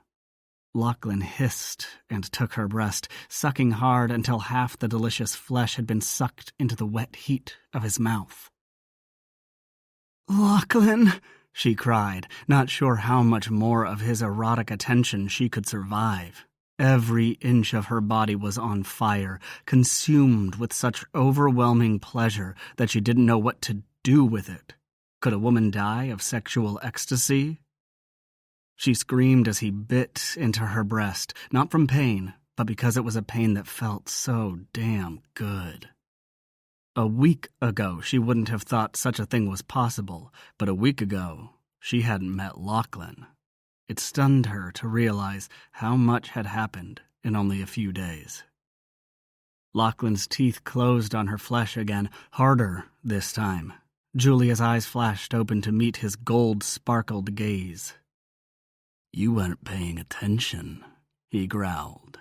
Her body rippled when his warm tongue licked up the bit of blood from her breast, soothing and exciting her at the same time.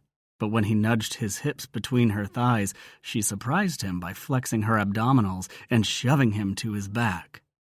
"Not this time, my lord." "Julia," he demanded, but she stopped whatever he'd planned to say by closing her mouth over his in a slow, wet kiss. It was the kind of kiss she'd wanted to give him since the first night they'd met, when he'd been grumpy but still delicious. He had succulent lips for a man, soft and full but still firm, on a mouth that knew how to kiss. Her breasts scraped over his chest, her tender nipples feeling the soft touch like an electric shock. She moved until her entire length was stretched on top of him, his hands automatically going to her butt, though whether it was to hold her in place or assert his dominance, she didn't know. And she simply didn't care either, because she had plans for this delectable hunk of a vampire. His grip on her butt tightened when she began to move downward, but then, as if finally understanding her goal, his fingers loosened and slid up her back as she kissed her way over his chest, pausing long enough to lavish attention on flat, masculine nipples that peaked to hardness under the stroke of her tongue. When she licked her way down even farther, to the hard ridges of his abdomen, he growled her name in warning. "Julia." Her response was to glide her tongue in a wet spiral all the way to his groin, pausing only to take nipping bites of his flat belly, while her nails traced bright lines down his sides. His hand fisted in her hair, twisting until it was a sharp tug against her scalp. "Julia," he repeated, his tone demanding enough that she raised her eyes to meet his. "I don't have that much control," he warned in a rasping whisper. She looked up. "That's all right. I do." She smiled, then lowered her head, and without warning sucked his cock into her mouth, lavishing the iron-hard stretch of it with sweeps of her tongue as she struggled to take his full length into her throat. But he was simply too big. Surrendering to physical reality, she gripped the base of his erection, her fingers pumping tightly as she slowly eased her mouth up to the tip. She closed her teeth teasingly there until he growled a darker warning, his grip on her hair tightening to the very edge of pain. Smiling around his thickness, she raised up and kissed his tip in apology, before once more taking him deep into her throat, her head bobbing as she tried again to take all of him.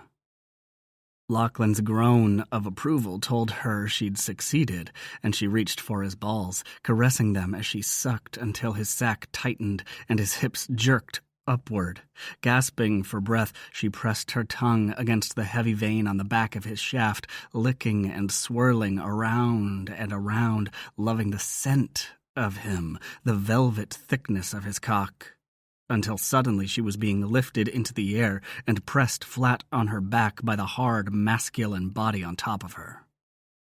But I wanted to... I know what you wanted, witch, but it's my turn now. Not giving her a chance to protest, he positioned himself between her thighs and slid his entire length into her with a single hard flex of his hips. Julia's body was so wet and ready that she took his thickness easily, her pussy drenched with slick heat as he began fucking her with steady, deep strokes. She wrapped her arms around his neck, holding on, the pleasure of their joining seeming unnatural in its intensity, making her feel as if her entire body was alive and about to float off the bed. She almost believed it would have, if not for the heavy weight of him holding her to the earth.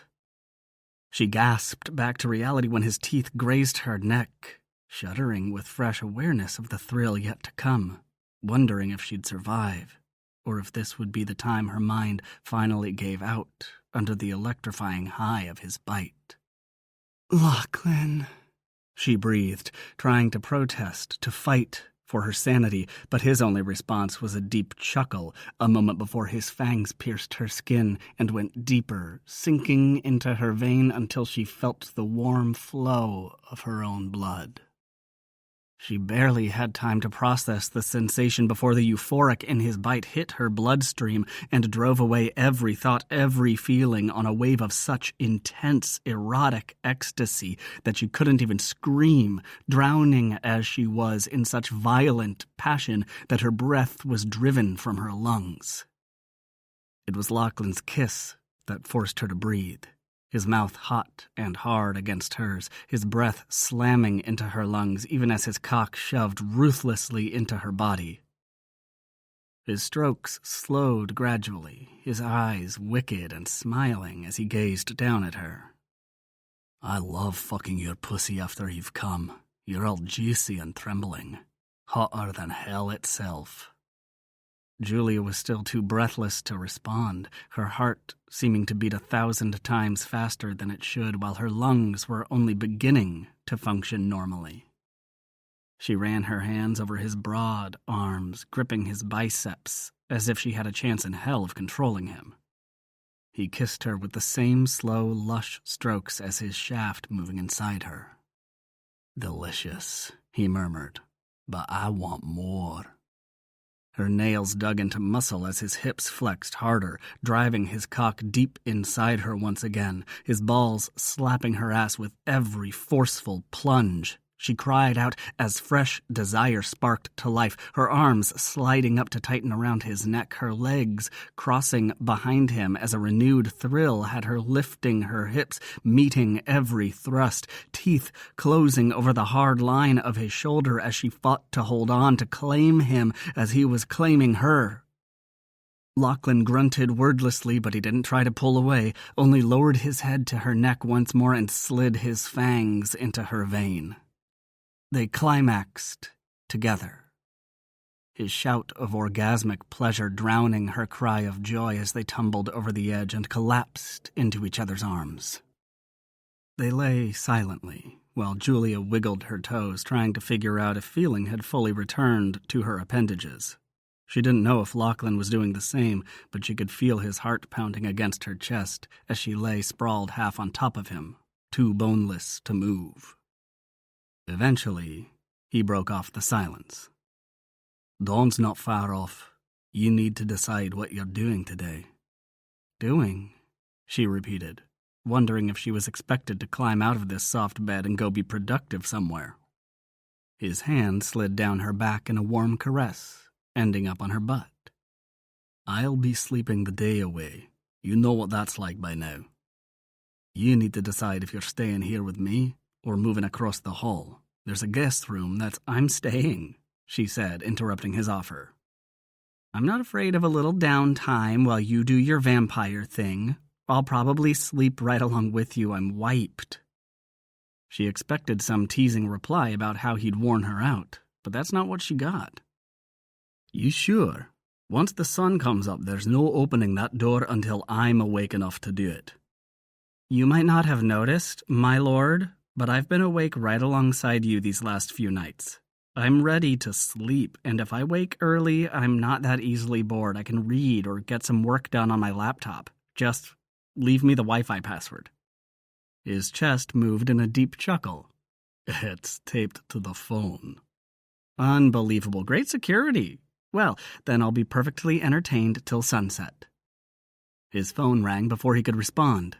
He kissed the top of her head and stretched to pick up the cell from the bedside table, leaving Julia to listen to half a conversation. Aye, you back? He paused. The fuck you say? He sighed, then, we'll talk tomorrow. He nodded silently. See you then. She looked up at him with a grin. I love the accent. I'm nae the yin wi' accent, love. She laughed. I'm guessing that was Fergus. I thought he was already here. It was, but he drove over to Killelin to brief the others, and Monroe came back with him. Killelin, she repeated, then remembered. The clan fortress you like best. The same.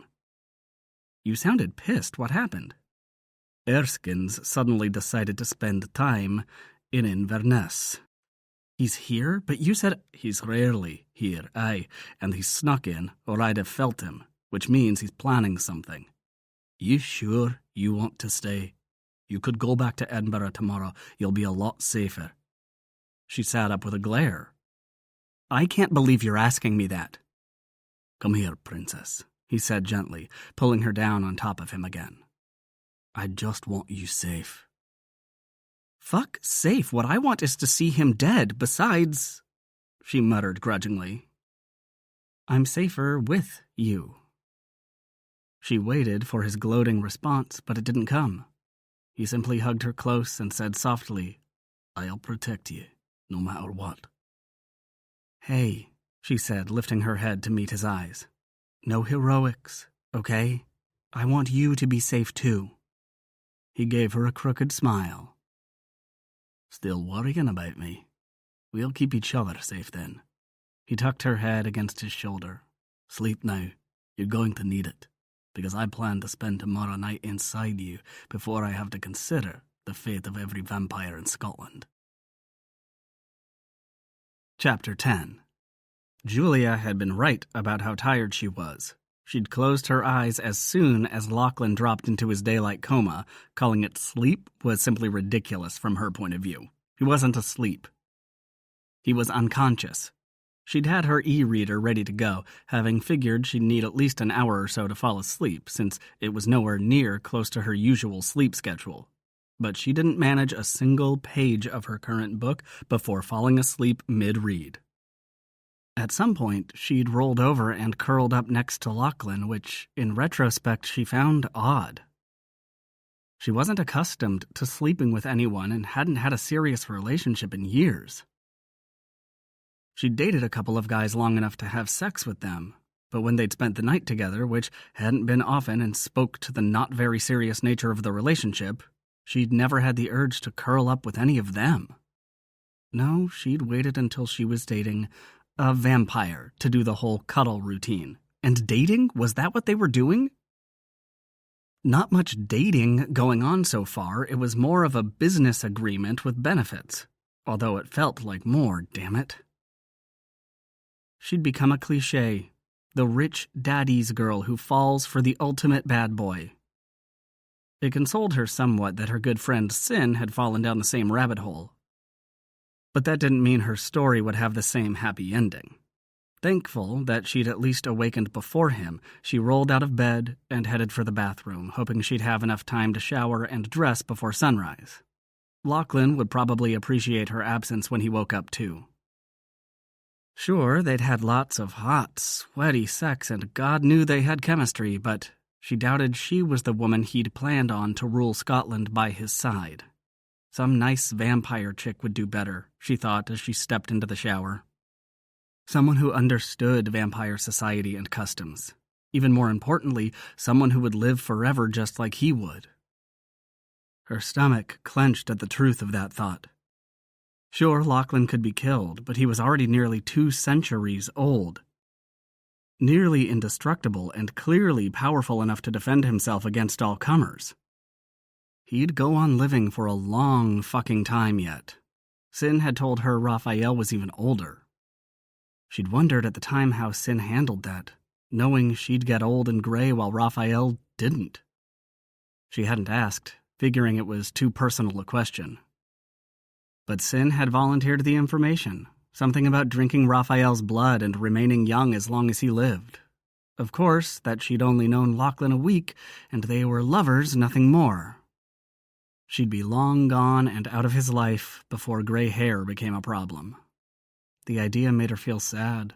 No surprise there. The prospect of gray hair wasn't exactly a cheery thought. She leaned toward the mirror, rubbing away steam with her towel and checking her reflection. Probably a good thing she'd washed her hair tonight. In this mood, she might pluck herself bald, searching for stray gray strands of age. That was how Lachlan found her, naked, leaning over the counter, staring at herself in the mirror. "Well now, that's a pretty sight," he commented, sneaking up behind her and scaring her half to death. She spun around. "How the hell do you do that?" He grinned, eyeing her naked body. "Do what, princess?" "Sneak up without me hearing anything. I mean, you're huge. How do you not make any noise?" "I told you before, I don't sneak. As for the rest, it's a gift." He gestured at the mirror she'd been focused on earlier. "What were you doing there?" She turned away to conceal her embarrassed blush. "Just wiping the mirror so I could do my hair," she lied, reaching across with a towel to finish what she'd started. He rested his hands on her hips and snugged his naked body up behind hers. She straightened in reaction, too aware of the temptation he presented, all charming and studly as he was. He could talk her into anything. He bent his head and kissed her neck in precisely the spot he'd bitten her the previous night. It was tender, but the mark wasn't as dark as she'd expected. "You're bruised," he said, sounding truly concerned. "It's not bad, I bruise easily. It's the curse of pale skin." "I can fix that if you'll—" His head turned at some sound she didn't hear. "Stay here. Get dressed." "What is it?" "It's my head of daylight security. He wouldn't interrupt me this early if it wasn't important." Julia watched him go, worried, disappointed, and relieved all at the same time. After her in-the-mirror pep talk, she'd been half-heartedly trying to avoid another round of sex. It was one thing to fall into bed with a vampire, it was another to stay there, knowing the relationship couldn't go anywhere. On the other hand, her body thrilled at the memory of him standing behind her. Knowing what he could have done with his lovely cock and her in that position. "Stop it, Jules," she hissed quietly. "You're supposed to be getting over him, not fantasizing about bathroom counter sex." She froze at the sound of the hallway door opening out in the bedroom and had a moment of panic, wondering if he'd overheard her muttering to herself. She shook her head. If he had, he'd never let it pass. He'd have been back in there and between her thighs before she could say vampire. Just in case, however, she didn't waste any more time searching for invisible gray hairs. Damn it, she wasn't even 30 yet. Cracking open the door, she peered out into the main room, and finding it empty, hurried out and grabbed her small suitcase, rolling it into the bathroom behind her. Dressing quickly in black jeans and a long-sleeved knit top, she rolled her case back into the bedroom and sat down to pull on socks. Along with the hiking boots she'd packed, but hadn't thought she'd need when she boarded the plane. She'd assumed they would be staying in Edinburgh until the next night, giving her plenty of time to change clothes. Fortunately, she wore heels often enough that they hadn't stopped her when the shit hit the fan on the way to Inverness, but that didn't mean she wanted to keep wearing them. She finished tying her boots, then zipped her case shut and went looking for food. She didn't know where Lachlan had gone off to, but he'd already eaten well the previous night thanks to her. She was the one who needed to replenish her reserves, for both of them. Besides, it would give her a chance to compliment Graham on the sandwich, maybe win her way into his good graces, after apparently insulting him by suggesting she could prepare it herself. Although she didn't know why his good graces mattered, since she'd probably never see him again once Erskine was dead. She kept forgetting that she and Lachlan couldn't be a long-term thing, no matter how much it was beginning to feel like one. "It's probably poachers, my lord," the head of his daylight security was saying, bringing up a series of photographs on his laptop in the main security office next door. "We've had some few the last 6 months or so.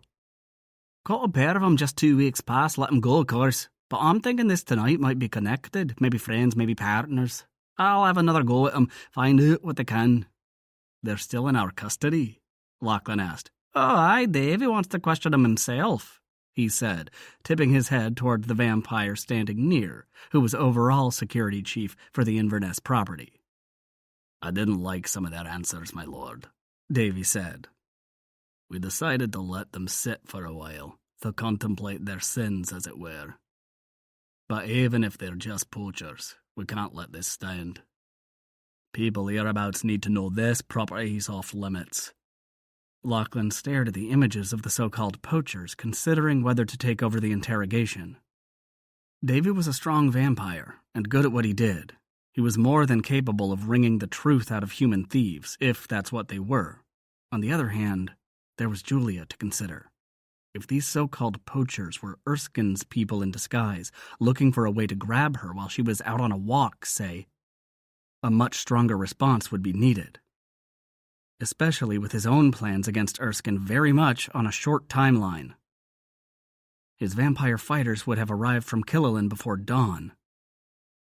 And along with them, Monroe, who'd already been busy poring through Masood's files that Julia had provided. Those financial records would be important for the future of Scotland under his rule, but they could not be the instrument that took Erskine down. Vampires didn't imprison their leaders for so-called white-collar crimes. Vampires challenged and killed the current lord as proof of their power to rule. It had always been that way. The rule was, you keep what you can hold. If a vampire lord was incapable of holding his territory, he was no longer strong enough to be its lord. Before the end of this night, Lachlan would be meeting with his cousins and senior advisors to finalize their strategy, though it really came down to 2 choices. Did Lachlan simply confront Erskine and challenge him to a one-on-one duel? Such a plan would save lives, assuming Erskine could be trusted to keep it 1-to-1. Or second option, did he launch a full-scale attack on Erskine, who'd now conveniently moved to his Inverness house? Some, Lachlan among them, saw the Vampire Lord's timely relocation as too convenient. It smacked of planning more than coincidence, and it made him think Erskine had his own strategy afoot. "Talk to them," he told Davy, "and if they say anything, or if you need me for any reason, call." "Yes, my lord." Lachlan strode back to the main house, taking his time, stopping to have a friendly word with several of his people along the way. He had a good group on the estate. They were accustomed to him being gone for long periods of time, but they still expected him to keep up with what was going on in Inverness. Once he became Lord of Scotland, he'd have to spend more time in Edinburgh, while the Killallen fortress would become even more the occasional getaway. He could see himself on some wintry future night, snowed in there, tucked up in his suite with Julia in his bed. The unexpected thought made him stop for a moment as he crossed the gravel drive. He didn't know if she'd still even be here by then, or if she'd want to be, much less in his bed. But that was the future. Tonight, she was here, and he wanted her. He found her just coming out the kitchen. She had a smile on her face, although not from him. She was looking back, laughing at something Graham had said. Dressed casually in jeans and hiking boots, with the braid of her pale hair even more striking against a dark sweater, she was just as enticing as she'd been in a tight skirt and heels. "Princess," he said softly. Her head came around and her smile faded. "Lachlan," she said as coolly as if he was a guy trying to sell her a used car instead of the man whose dick she'd been sucking just a few hours ago. What the fuck? "Did you get something to eat?" he asked cautiously. "I did, thank you. Graham seems to have adapted to this weird schedule of yours." "One person's weird is another's normal." "Yes. Are you going out tonight?" "No," he said slowly. "We're staying here. What's going on?" Lachlan had never been one to dance around a problem, preferring to confront it head-on, and there was clearly a problem here. "What do you mean?" she asked as she headed back down the hall to their bedroom. Lachlan followed, closing the door behind him, watching as Julia quickly put the bed between them, as if that would stop him. Using the speed of his vampire nature, he moved and was next to her by the time she saw him take the first step. Her eyes were wide and startled when she looked up at him. "How do you do that?" He slipped an arm around her slender waist. "All vampires can move fast. The stronger the vampire, the faster, and he tightened his hold on her, "I'm very powerful. Now tell me what the fuck's going on with you." Her entire body stiffened, eyelids lowering to shutter her gaze. "What do you mean?" "I mean, you went from sucking my cock to treating me like a stranger in the space of an hour. What happened?" "Nothing," she said, still not looking at him. He waited while her body softened against his, and she placed one hand against his chest. "I'm not good at casual relationships. I think maybe—" "Who says this is casual?" he demanded, surprising himself. She finally looked at him, her pale blue eyes clear and full of emotion. "Isn't it? We were supposed to be partners, both of us wanting Erskine dead, which meant spending time together. Then we flew to Malibu and back, and it was just the two of us, and you're so damn sexy. You have to know—" "Shit! I didn't mean to say that." Lachlan tried not to grin, succeeded in keeping his lips tight, at least. Fortunately, Julia didn't see it, since she was avoiding his gaze again. But at least now he understood her reasons for treating him like he had the plague. "Come on," he said, sliding his hands down her arm and twining their fingers together. "Let's get you a jacket. It's cold out there." "Out where?" she asked, but she didn't fight him as he pulled her over to the closet. "Where are we going?" "I'm going to show you one of the most beautiful sights you'll ever see." "Oh. Okay." Julia sat all bundled up in her down jacket and wool scarf, gloves on her hands, but that wasn't what was keeping her warm. No, that would be Lachlan's strong arm around her, holding her to his side as they sat on a flat rock overlooking a river that was gleaming silver in the light of a waxing quarter moon. Sure, her butt was freezing, but that was a small price to pay for what truly was a stunningly beautiful sight. Not to mention the gorgeous man sitting next to her. This was the most romantic moment of her life, although she kept that truth to herself. Lachlan hadn't said much as he'd waited for her to put her jacket on. He'd just taken her hand and led her out past the wide open space in front of the house, to a nearly hidden pathway that rambled through tall grasses that were as green and fresh as if it were spring instead of fall. She'd realized why when they'd stepped off the path. The ground was soggy beneath her feet, which wasn't much of a surprise since Scotland was a wet place, full of rivers and lakes and waterfalls of all sizes tumbling over cliffs and down hillsides. She and Lachlan had made their way through the grass to this pile of stones that seemed to appear out of nowhere, and now sat with their feet on the ground and butts perched on a stone. A cold, cold stone. "Is this view the reason you bought the house?" she asked, leaning her head against his shoulder, ignoring her recent debate with herself, which had argued for putting distance between them. In some way, he replied. Scotland is full of such places, but that this one came with a big broken-down estate was a bonus. When did you buy it? 1963. Recent enough that we knew about indoor plumbing and electricity at least, though we've had to upgrade the phones more than once, and add all manner of digital connections, of course, but upgrades would have occurred no matter when we bought. They sat without speaking for a few minutes, as her butt went from cold to completely numb, until Lachlan's arm around her shoulders squeezed tightly, and he said, "What you said earlier about this being casual, it's not, you know." Julia's breath caught, not only at what he'd said, but the way he'd said it. This wasn't some slick say-anything-to-get-laid proclamation. There'd been a reluctance to his words, as if he'd been having the same doubts as she had, but had come to a different conclusion.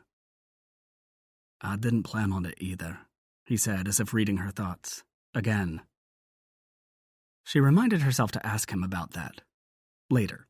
Right now, she wanted to hear what he had to say. "I admit, at first, I just wanted you in my bed. I might be a vampire, but I'm still a man.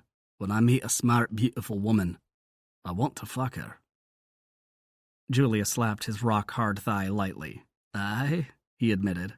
"Neanderthal and all that, but that attitude didn't last long with you. We've been through some shit these last few days, all around the world. We secured the backing of the most powerful vampire in the world. He is, fought off 2 separate attacks by people who want you for reasons completely different than my own. And now, we're about to risk our lives to eliminate another, very dangerous vampire lord." He paused, then continued. "I've got to tell you, Princess, I never thought you'd stick with it." "What? Why not?" she demanded. "Look at you. You're all pretty and pink with those needle-like heels and tight skirts that hug your arse. You don't exactly scream killer." She didn't know whether to be pleased or insulted. She didn't want to scream killer, but she didn't like an image of herself as pretty and pink either. She never wore pink, for God's sake. "You seemed happy enough when I shot that vampire for you last night. Maybe I should buy a pink gun." He shuddered. "Please, don't, and that's not my point. I've discovered you're a hell of a lot more than my shallow male mind first thought. I like you, more than I should. My life will never be anything close to normal. I'm a vampire. I'll soon be a vampire lord with a world of responsibilities." "Why do it then?" she whispered. He sighed. "It's in the blood. Literally, the vampire symbiote makes every vampire more aggressive, more prone to violence. But for those few of us gifted with real power, the ones with the potential to become vampire lords—" "Like you," she said, thinking she knew where this was going. "Like me," he agreed. "For us, it's more than simple aggression.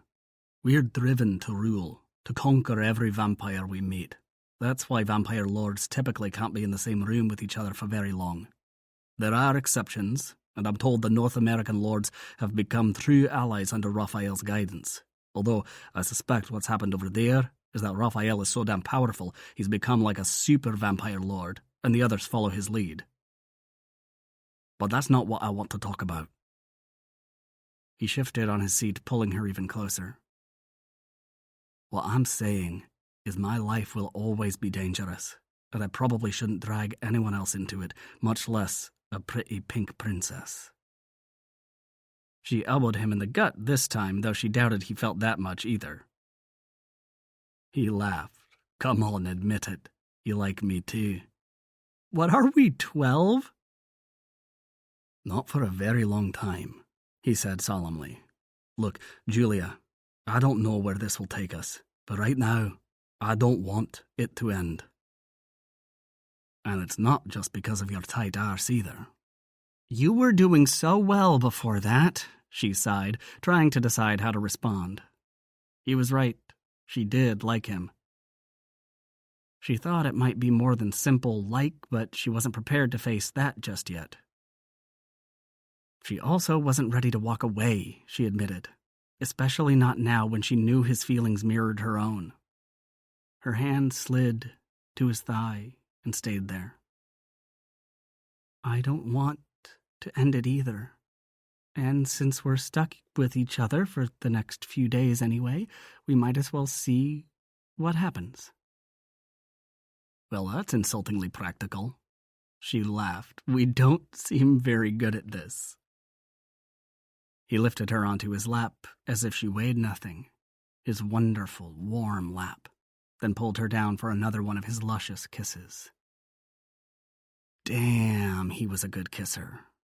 By the time he'd finished, Julia's bones felt like they'd melted, and her arms around his neck were only managing to remain there because her fingers were linked. I'd throw you to the ground and fuck you right here, he murmured, but it's wet, and I'd much rather... He tensed abruptly, head tilted slightly as if listening to something. Let's go. He placed her on her feet, then stood next to her, holding on as if wanting to be sure she was steady. Are you armed? He asked, his tone hard and no nonsense. What's happened? She asked, rather than answering his question. We have a visitor. Damn, I don't like... He stared when she pulled out the small pistol she'd tucked into her jacket pocket after unpacking her suitcase. She'd forgotten it was there until they were leaving the house, but after the attack on the road the previous night, she'd decided to keep it. At only 6 inches long and weighing a single pound, the micro-compact SIG was barely noticeable until she pulled it out. Who is it? You always carry a gun? He asked as he pulled up the leather jacket's black nylon hood to cover her blonde hair and shadow her face. She started to explain, but he continued without waiting for an answer. Never mind, put it away, but keep both hands in your pockets, as if you're cold. I don't want him to know you're armed. Stay behind. Who is it, Lachlan? She demanded impatiently. He stopped his fussing and lowered his head to meet her eyes. His name's Tucker. He's Erskine's lieutenant, and he's nearly as powerful as I am.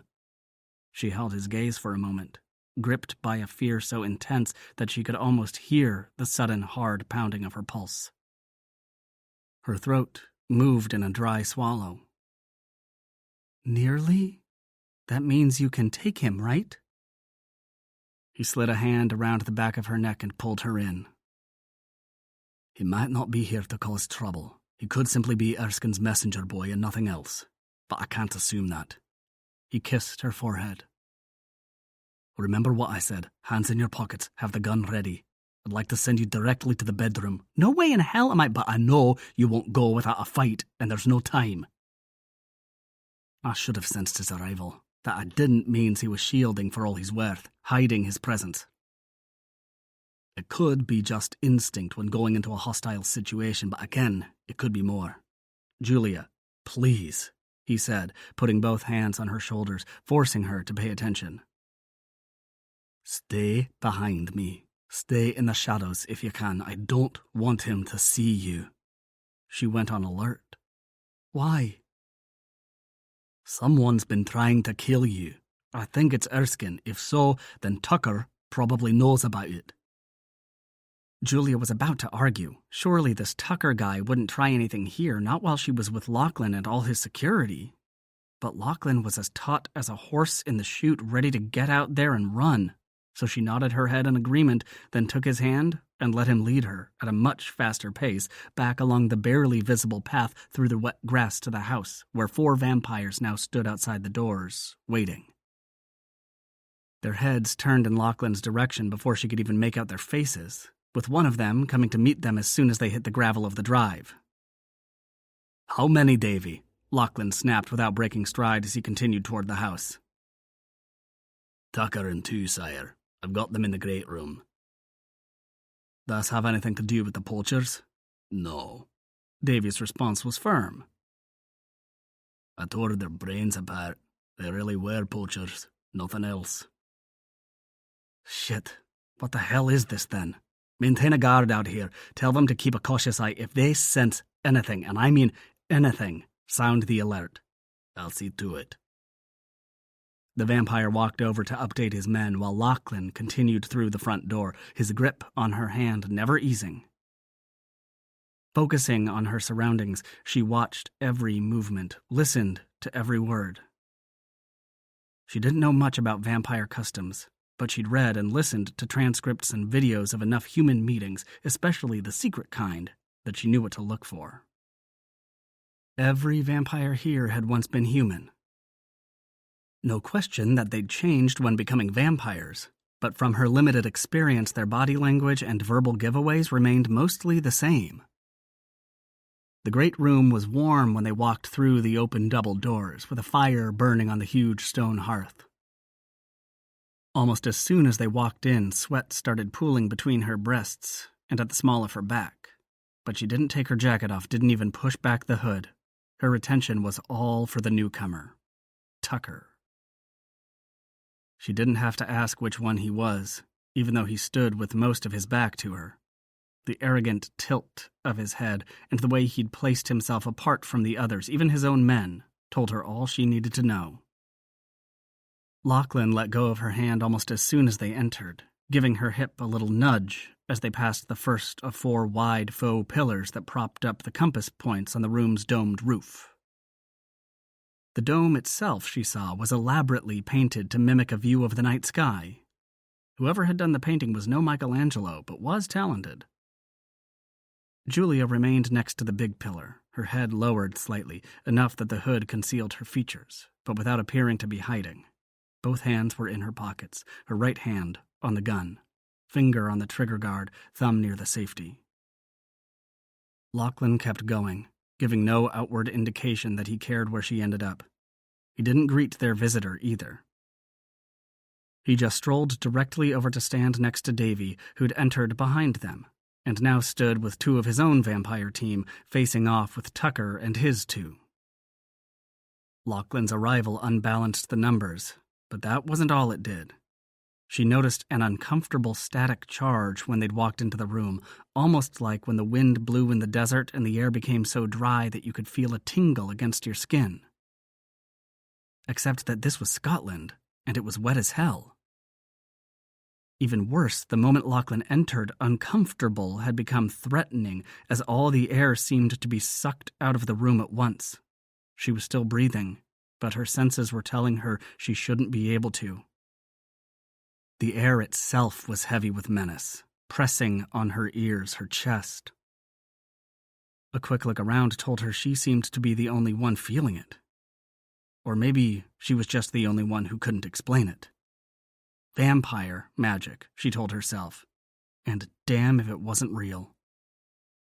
Lachlan touched his hand to Davy's shoulder as he walked forward to face off with Tucker. Davy was strong, but Lachlan could sense his relief that Lachlan had stepped up to take point. Tucker wasn't only a powerful vampire, he was also a prick. Lachlan wouldn't have put it past him to pull some asshole trick just to prove that he could. He wouldn't have gone so far as to challenge Davy, but he might well have tried to provoke him simply to give himself an excuse to cause pain. "Tucker, what an unexpected pleasure," Lachlan said, his tone making it clear there was no pleasure involved. "Lachlan," Erskine's lapdog said smoothly. "I missed you in London." "I didn't know you were looking. We could have had tea." Tucker smiled insincerely. "Why are you here?" Tucker's eyebrows went up. "You're a powerful vampire who recently left Scotland to visit North America. Your return naturally caught Lord Erskine's notice. He asked me to inquire as to your intentions." "My intentions? This is my home. I wouldn't think my return to it would be noteworthy." "You encountered some trouble on the highway," Tucker noted, changing subjects. "Our Lord is curious as to your new enemies." "What makes you think they're new?" The vampire gave an elegant shrug. You've been gone before and returned home without incident, and yet now you bring a guest, and people are shooting at you. That raises questions." Lachlan shrugged. That was nothing but a robbery gone bad. The fools didn't realize who it was they were trying to run off the road until it was far too late. "Vampire highway robbers. How very tawdry of them," Tucker said absently, seeming to have grown bored with the conversation to the extent that Lachlan was sensing a marked downgrade in the other vampire's power profile.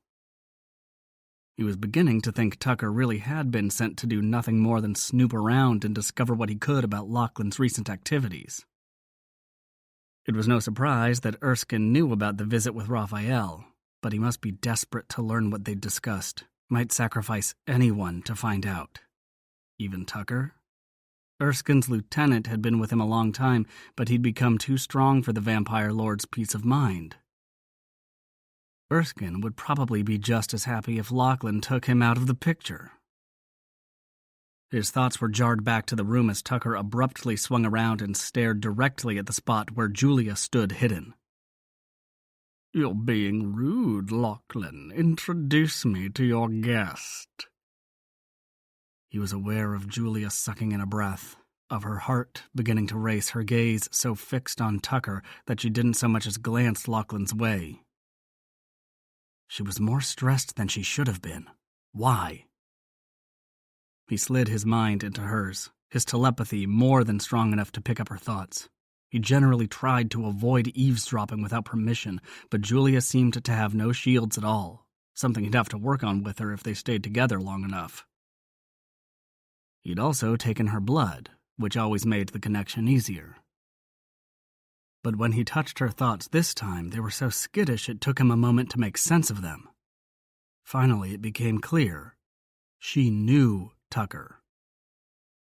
Or no, she didn't know him, but she did recognize him. From where, damn it? He couldn't ferret that out, and she was so stunned by whatever the context was that she wasn't focusing on anything but her shock at seeing him here. "Don't worry about her," Lachlan growled, letting the words carry enough power that they forced Tucker to turn around and face him. "Who is she?" he demanded, raising his own power to match. "She's mine. That's all you need know." "American, right? Where'd you find her?" Lachlan's attention focused on that first question. How would Tucker know Julia was American? "I told you, she's mine." "You go to Malibu and come back with this woman whom you seem determined to conceal. And you make no secret of your hatred for Erskine, who is, I'll remind you, your rightful lord. He wants to meet this American who is such good friends with Raphael, and I'm here as his emissary. Don't stand in my way, or you'll regret it." Lachlan reached to the depths of his soul, where his magic burned hot and bright, just waiting to be called from the darkness. With a thought, he unleashed the full weight of it, letting power flow over him, glittering like diamonds as it formed an adamantine shield. He caught the heavy blade tossed to him by Davy, while every one of his people drew weapons and stood at his back. Tucker had reacted the instant Lachlan first reached for his power, drawing his own magic to the fore, sliding his shields into place, a swirling shimmer of gray that surrounded him, constantly moving. A novice, seeing the two shields for the first time, might have thought Tucker had the advantage. An active shield was more flexible in a fight, able to react faster to a specific attack, but that novice would have been wrong. Lachlan's shields looked like solid glass as light skimmed over them in a sparkling dance. But they were, in fact, multiple points of power, so many that their edges crossed and overlapped, shifting in concert with his attacks, anticipating the enemy's counter and instantly responsive to Lachlan's need. He'd spent the last century honing his technique, blending his already unrivaled fighting skills with his vampire abilities until he was a truly formidable fighter. He'd always known he would go up against Erskine someday, had lived every day since his first waking as a vampire, preparing to take down the coward who'd destroyed his clan and murdered almost everyone he loved. Tucker wasn't Erskine, but he belonged to him. Once again, Erskine was trying to destroy someone who mattered to him. He might not know yet if he loved Julia, but he did know that she was his, and no one was going to hurt her as long as he lived. He'd planned to urge Julia out of the room with a focused telepathic push, but when he turned, he saw that she'd shoved her hood back and was no longer bothering to conceal her identity. She stood with legs braced, her left hand in a fist at her side, her right in the pocket where he knew she held her gun. With face set and eyes blazing, blatant rage had replaced the fear that had stunned her earlier.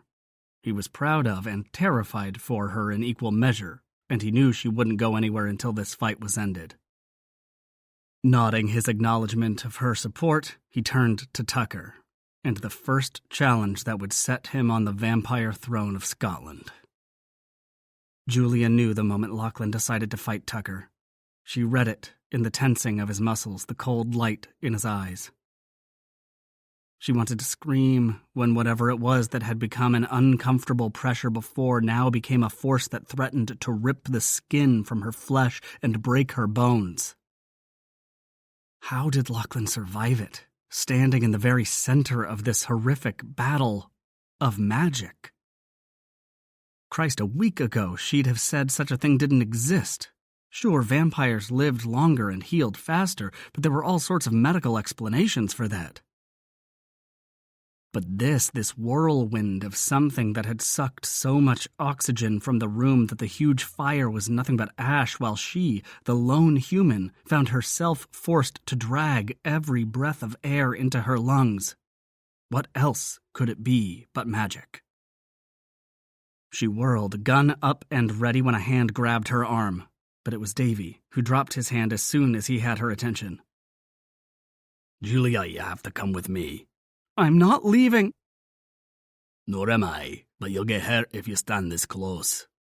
Julia glanced at the two combatants. They seemed to be doing nothing but staring at each other, but she knew there had to be more going on. The air around them was distorted the way it seemed when looking through heat waves in the desert. Julia, please, Lachlan can't concentrate if he's worried about you.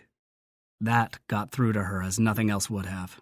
She nodded and followed Davy to the far wall of the big room where the ceiling hung lower and the hallway crossed just behind. It was darker there, but it didn't matter.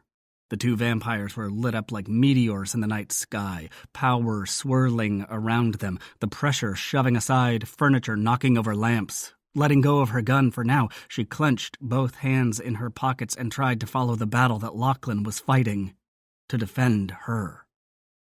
Lachlan wasn't surprised when Tucker launched a risky first attack.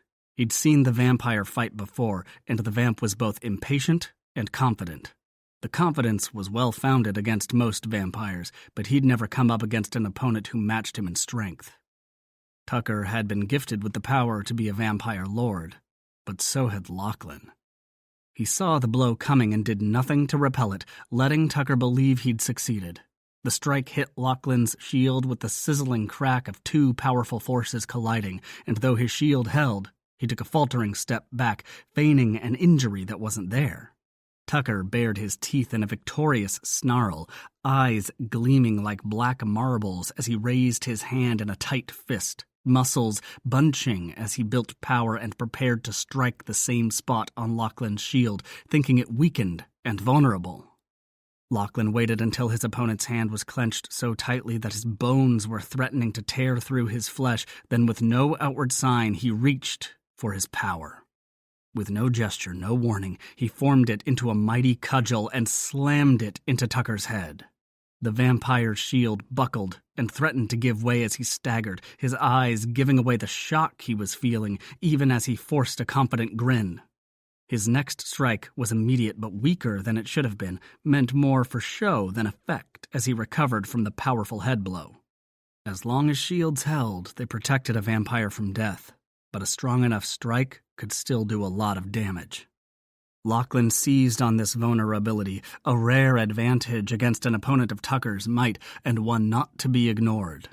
He hit him a second time, using the identical technique, striking the same spot. Then, while standing nearly motionless and giving away no sign of his intent, he leveled a third, devastating blow to the opposite side of Tucker's head. The vampire lieutenant staggered visibly, but recovered quickly enough. Shaking his head as if to dispel the deleterious effects, Tucker snarled and straightened to his full height, hands rolling to form a globe of shimmering force at his chest, a globe that sparked with power to Lachlan's magic-enhanced senses.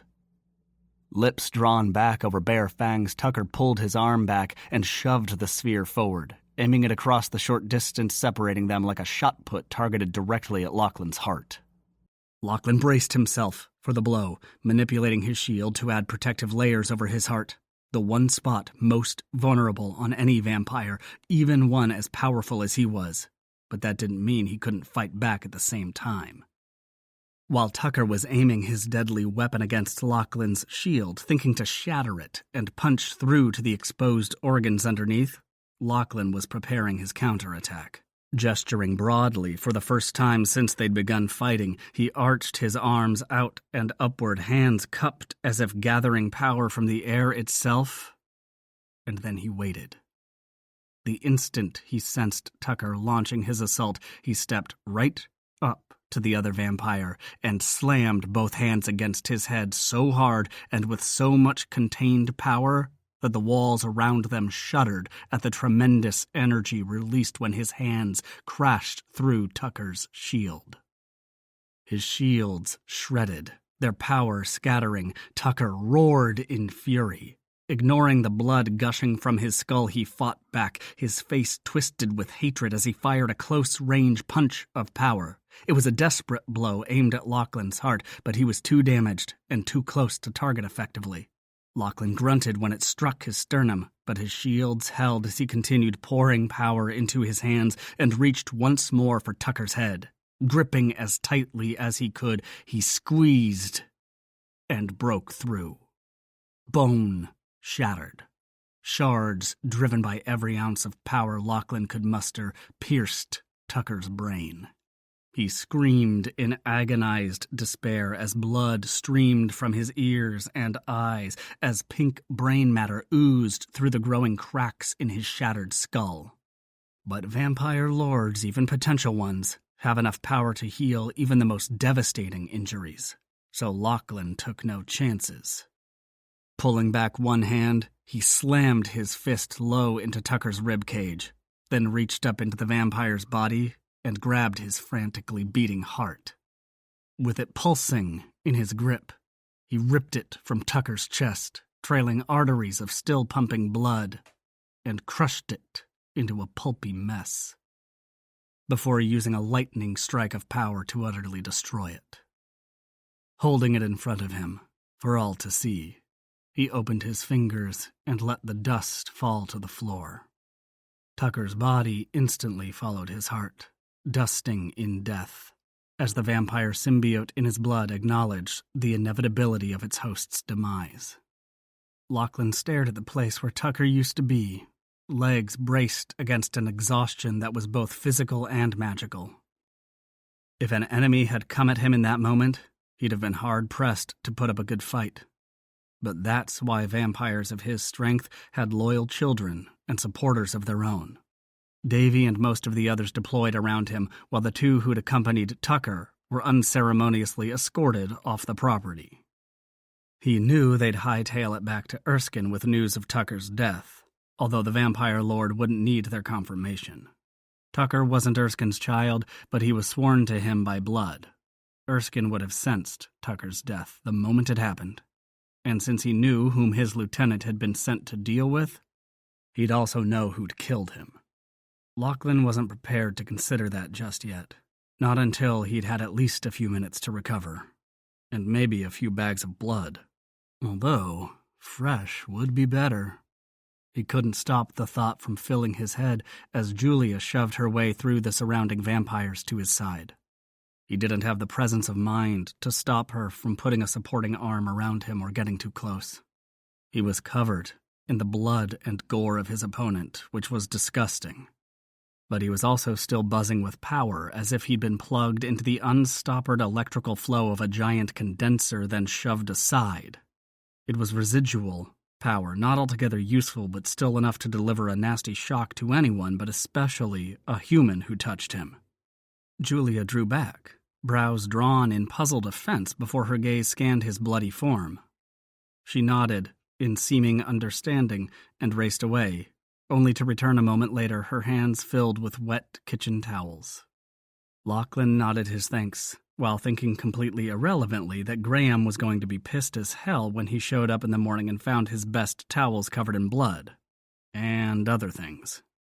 But then Julia was there, gently wiping his face clean, tisking over the cuts and bruises, taking his hands in hers and cleaning them, one finger at a time. He was vaguely aware of Davy ordering the others to various guard positions, just in case there were more of Erskine's people waiting nearby. Lachlan thought it unlikely, but he knew this wasn't the end of it. Erskine would have to react somehow. The only question was how. Would he come after Lachlan with full force, using his killing of Tucker as an excuse to get rid of a dangerous threat to his own rule? Or would he simply growl his displeasure but take no action? After all, powerful vampires killed each other all the time. It was the vampire way of life. That argument would provide cover for Erskine, giving him a valid reason to avoid confronting Lachlan himself. But the truth was, the Vampire Lord had never been eager to challenge anyone who might kill him. That's why it was Tucker who'd been sent to fetch Julia. Erskine had to have at least suspected that Lachlan wouldn't give her up without a fight, and he hadn't been willing to risk it.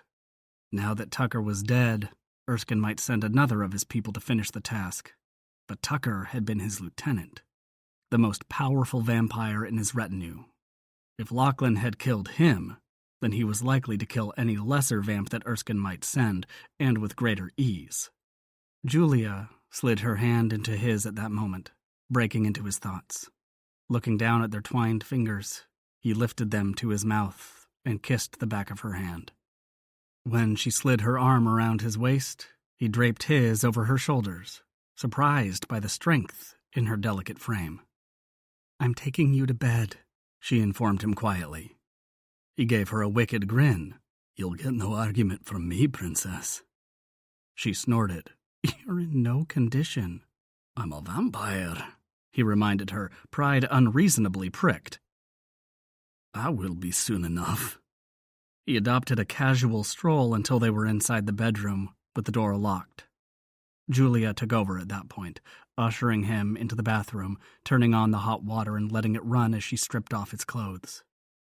His cock reacted to her nearness. He couldn't imagine ever being that tired, but she ignored it, simply shoving him under the hot water and closing the door to keep the heat in.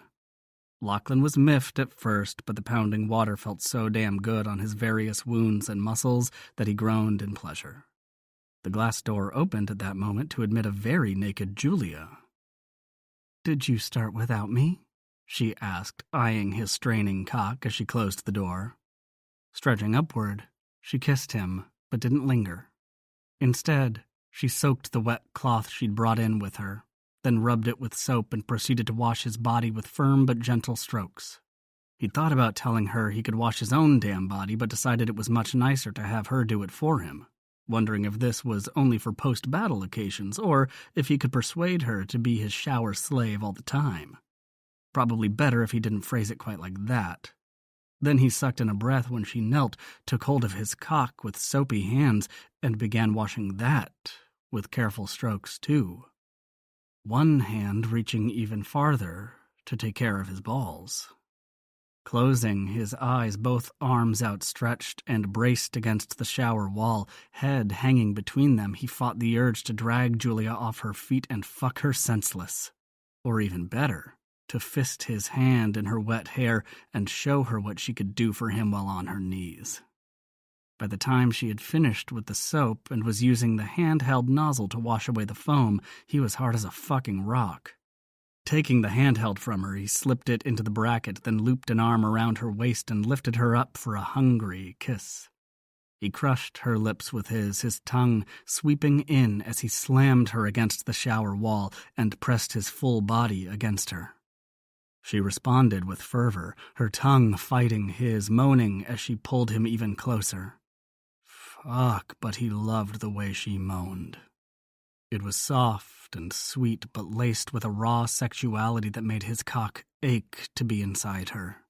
He kissed her harder, moving his hand down her side, circling her hip, to slide between her body and the wall, caressing one rounded globe of her ass as his fingers stroked farther downward to push between the swollen lips of her sex. Julia gave a small cry of surprise, the sound filling his mouth as he plunged 2 fingers into her body, feeling her pussy clench at the intrusion, the slick cream of her arousal hotter than the steamy water streaming over their bodies. Fuck, he cursed when she bit his lip, the sharp pain almost driving him into orgasming against her belly. No way in hell. Pulling his fingers out of her sweet warmth, he ignored her soft complaint to grip her thigh and position it higher on his hip. She brought her other leg up to match and crossed her legs behind him, thrusting her hips in invitation. One hand on her ass and the other squeezing a full breast, nipple pinched between thumb and forefinger, he slipped between her thighs and slammed his full length into her tight body. He slid out and back in a few times until she was completely open to him, then plunged as deep as he could go until his cock touched her cervix and his balls slapped her flesh with every thrust. Growling with the burning need to possess her, he shifted both hands to grip her butt cheeks, holding them tightly and arching her body upward to give him better access, letting him go deeper with every demanding shove. Julia's arms squeezed closer when he lowered his mouth to her neck and bit down, his muscles shuddering at the rush of her sweet blood while she held on, her mouth pressed against his skin and screaming into his shoulder. Riding a surge of victorious fury driven by the knowledge that he defended her, that she was his, he lifted his bloody mouth from her neck and began to pound into her, ignoring the hard tile wall, hearing only her soft cries of pleasure as he fucked her, her slick inner muscles shivering with desire, caressing and stroking, coaxing him to come to claim the ultimate victor's prize. With a snarling roar, he climaxed deep inside her body, his release more than simple passion as his power reacted at the same time, collapsing back down to its hiding place deep within his body, while Julia orgasmed around him, her sheath squeezing his cock so hard he feared she'd never let go. Until, with another of those soft, sexy moans, she fell limp against him, her arms loose around his neck, her face still buried against his shoulder as her heart pounded. Holding them both under the hot water, he washed away the fluids of their fucking, then stepped out, wrapped her in a big towel, carried her to the bed, and laid her on the cool sheets. Grabbing another towel for himself, he dried off quickly and climbed in next to her. She smiled, murmuring wordlessly, when he pulled her against him and tossed her towel to the floor.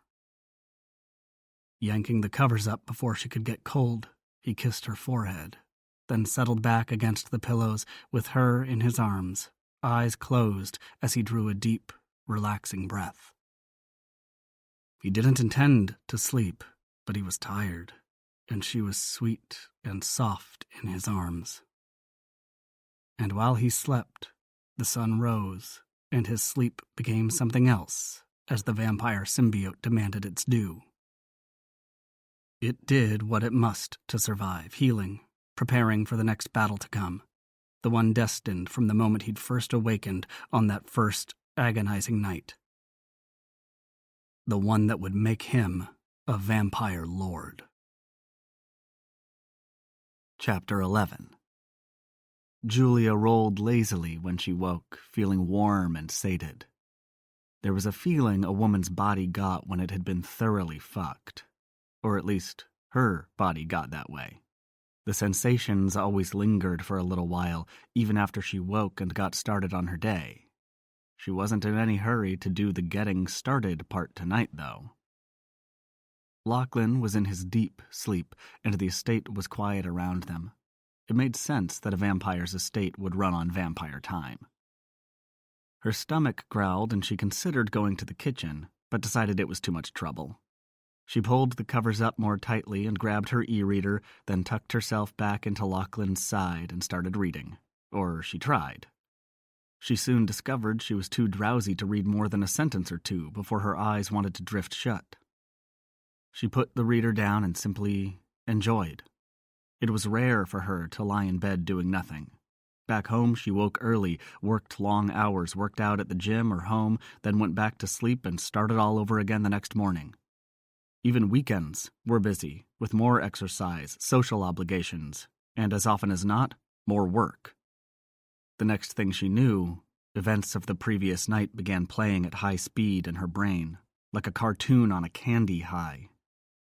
She didn't know if she was dreaming or drifting, but when the cartoon got to those last few minutes, when Lachlan and Tucker had been beating the hell out of each other with invisible weapons, the fast-forward suddenly ground to a halt, and all she could see was the face of a man she'd never met before, but that looked way too familiar. She'd seen Tucker's face somewhere. Her eyes popped open. Hell, she'd never sleep now. Not until she figured out where the hell... She let out a small scream of discovery, shooting Lachlan a quick, guilty glance before remembering he wasn't truly asleep, then jumping off the bed and hurrying to her laptop case. Because suddenly, she remembered where she'd seen Tucker before. An hour later, she was sitting at the desk, shuffling through papers from Masood's blue file. She'd found Tucker's picture in there. Just one, and taken from a distance, but he'd clearly been meeting secretly with Masood. She didn't know what it meant.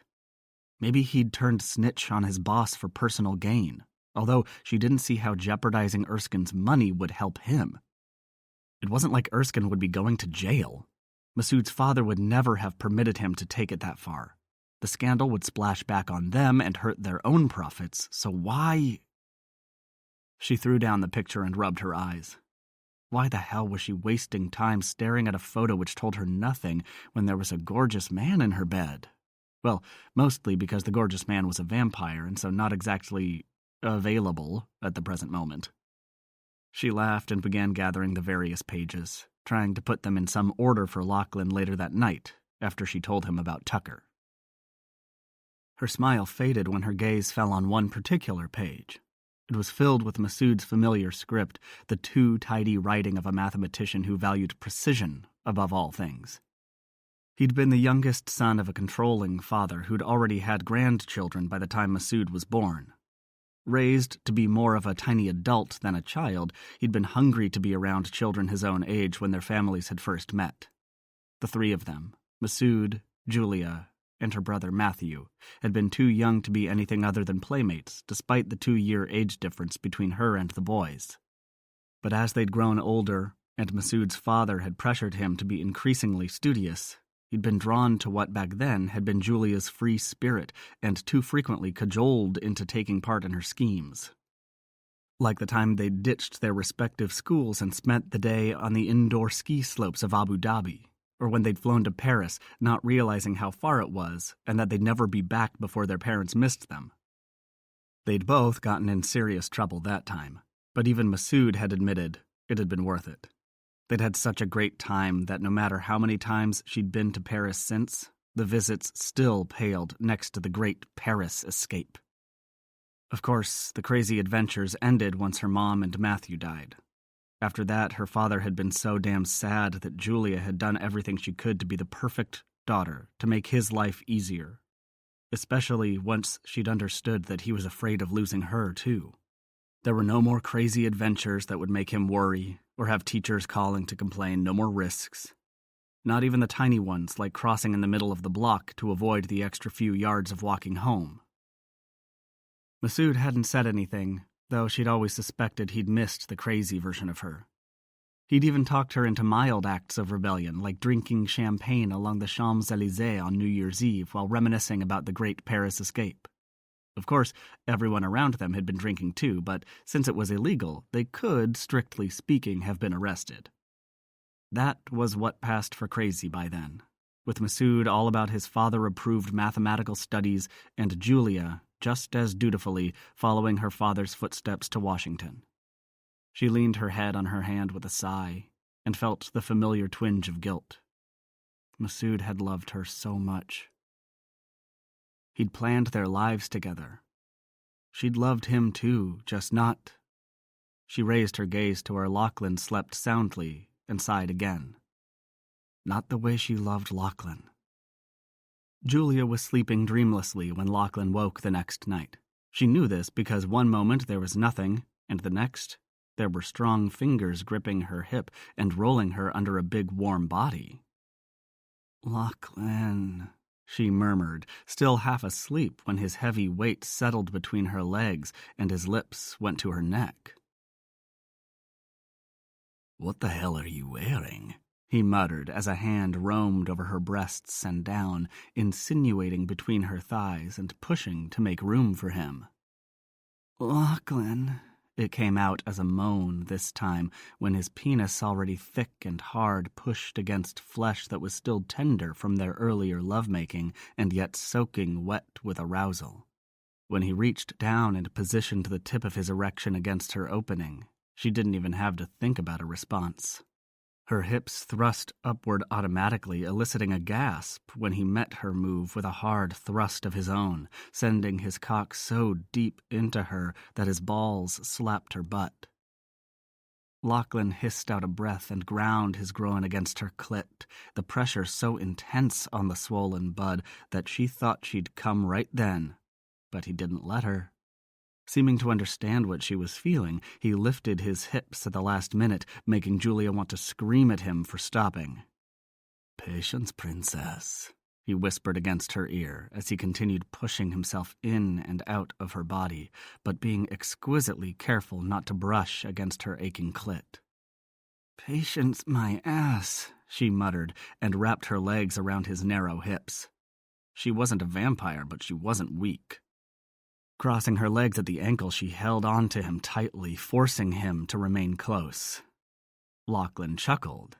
"I love your ass. Want to do that next?" A genuine snarl poured out of her throat as she flexed hard and rolled, succeeding in reversing their positions only because she'd surprised him. Putting both hands on her hips, he continued thrusting upward as she rubbed herself against him until she was breathless, hands squeezing her own breasts, pinching her nipples to painful hardness as she writhed above him. "That's a fine sight," he growled, then flexed those fabulous abs and sat up, putting his arms around her, crushing her breasts against his hard chest and lowering his mouth to her neck once more. Julia couldn't breathe, didn't want to. She wanted all her focus, every perception she possessed on her vampire lover as his fangs sliced into her skin and pierced her vein. As she felt the first strong pull of her blood, heard his groan of pleasure at the exact same moment every nerve in her body came to life, slamming her into the most intense orgasm of her life. She held on to him, her arms tight around his neck, her thighs tight where they straddled him, and shuddering with ecstasy when the liquid heat of his climax filled her, and they tumbled together into erotic bliss. Lachlan rolled to his side with Julia in his arms, trying to remember if he'd ever felt this kind of pleasure with a woman before. He'd been alive a long time, had enjoyed many lovers, so many it was possible he'd forgotten a few. But he didn't think he'd ever experienced such an intense sexual experience. Being inside Julia, feeling her body tremble around him, her pussy clutch at him with such vicious passion. It was tempting to simply grab her and run, to forget about duty and responsibility and He closed his eyes, swallowing the sigh, trying to force its way out of his lungs. It was pointless to think like that. He'd never do it. Too many people he cared about depended on him. His entire life, even before he'd been made vampire, had been about responsibility to the clan. He couldn't change that now. He didn't want to. Deep within his embrace, Julia bit his shoulder. Careful there. If you break the skin, you'll be orgasming all over me again. Her mouth opened, her breath hot against his skin when she said, Really? You mean I don't have to put up with your torture when you bring me to the edge and let me hang there? He grinned. You want me to stop? She punched his side, but was too close to put any power into it. Let go of me. He dipped his head down and licked her neck, sending a full-body shiver rolling over her skin. You taste good. Lachlan, she said in a breathy groan. Her throat moved under his mouth as she swallowed. We have to talk. He scowled, not liking the sound of that. About what? His tone might have been a bit too unhappy, because her shiver this time wasn't one of pleasure. He lifted his head immediately and cupped her face in both hands, pushing sweat-damp hair away from her face. Did something happen today? Tell me. She shook her head and caught her breath, one hand reaching up to grip his wrist, as if to hold him close. It's not bad, it's just... She paused to take a deep breath before continuing. I recognized Tucker last night. I've seen him before. Lachlan stilled to a silent attention but didn't let go of her. It wasn't me, she said quickly. I mean, I didn't see him in person. He's in Masood's files. Her eyes lifted to meet his. I think he might have been giving Masood information to help track Erskine's money laundering. Why would he do that? I don't know, she said with a shrug. I thought maybe you would. Vampires are like humans when it comes to money. There's never enough. But if Tucker's goal was to knock Erskine off the throne, the last thing he should have wanted was for anyone to claw back Erskine's money. Maybe he and your Masood had plans to split it when... Absolutely not, she snapped, pushing away from him until they were no longer touching. Masood would never be a part of something like that. Lachlan studied her a moment, fighting a possessive rage that had nowhere to go. Was he jealous of a dead man? A ghost could be a powerful competitor, his flaws forgotten in the memory of those who'd loved him. Did you love him? He asked flatly, needing an answer. Julia bit the inside of her lip, tears spilling over when she met his gaze. Not the way he wanted me to, she admitted, as if it was a dirty secret, a terrible failing. I found the ring in his safe after he died, she whispered, her cheeks wet as silent tears continued to flow. He wanted to marry me. That's why he took the job, why he left the U.S. He wanted you to move with him? She shook her head. He would have lived wherever I wanted. But when I said no, he took the job in London. And now he's dead because of me, because I couldn't love him enough. Fuck that, he snarled and pulled her close, ignoring her protests, until finally she put her arms around him and held on tight. You're not responsible for his choices. He chose to leave rather than fight for you. He chose to dig into Erskine's finances. You know how these things work. He could have turned it over to someone else, could have brought in a whole team to work on the problem. Why didn't he? She shook her head, her silky hair rubbing over his chest. I don't know. I sure as hell don't either, but I do know one thing. I'd follow you to the ends of the earth before I'd let you go.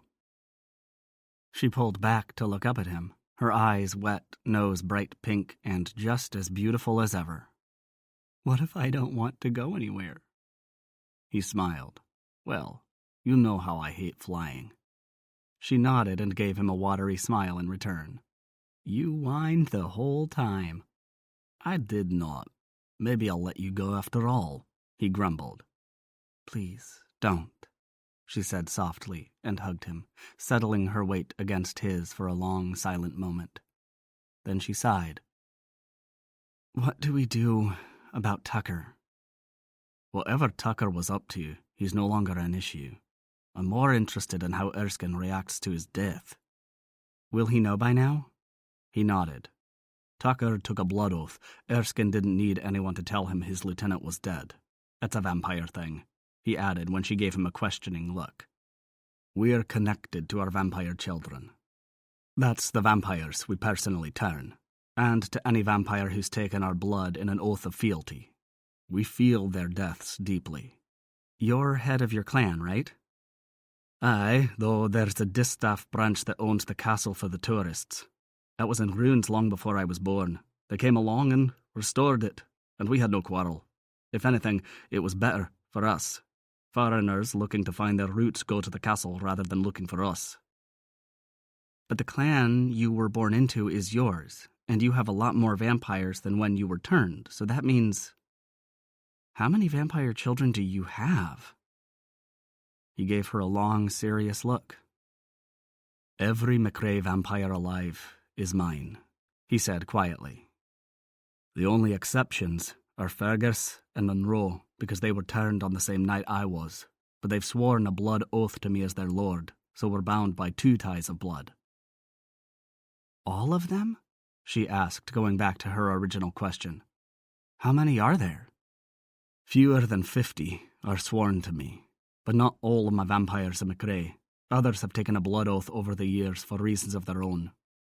It was a slightly vague answer, but the instinct to maintain his secrets and protect the clan ran too deeply to be easily set aside, even for the woman he was beginning to love. She absorbed that information without looking at him, then lifted her head and asked solemnly, Will it be a long war between you and Erskine? He shook his head. This isn't an ordinary squabble. It's a challenge for the territory. No matter what he does, it'll very quickly come down to a duel between the 2 of us. But I get to be there, she said stubbornly. Even if it barely hurts him, I get to shoot that fucker you promised. His jaw clenched.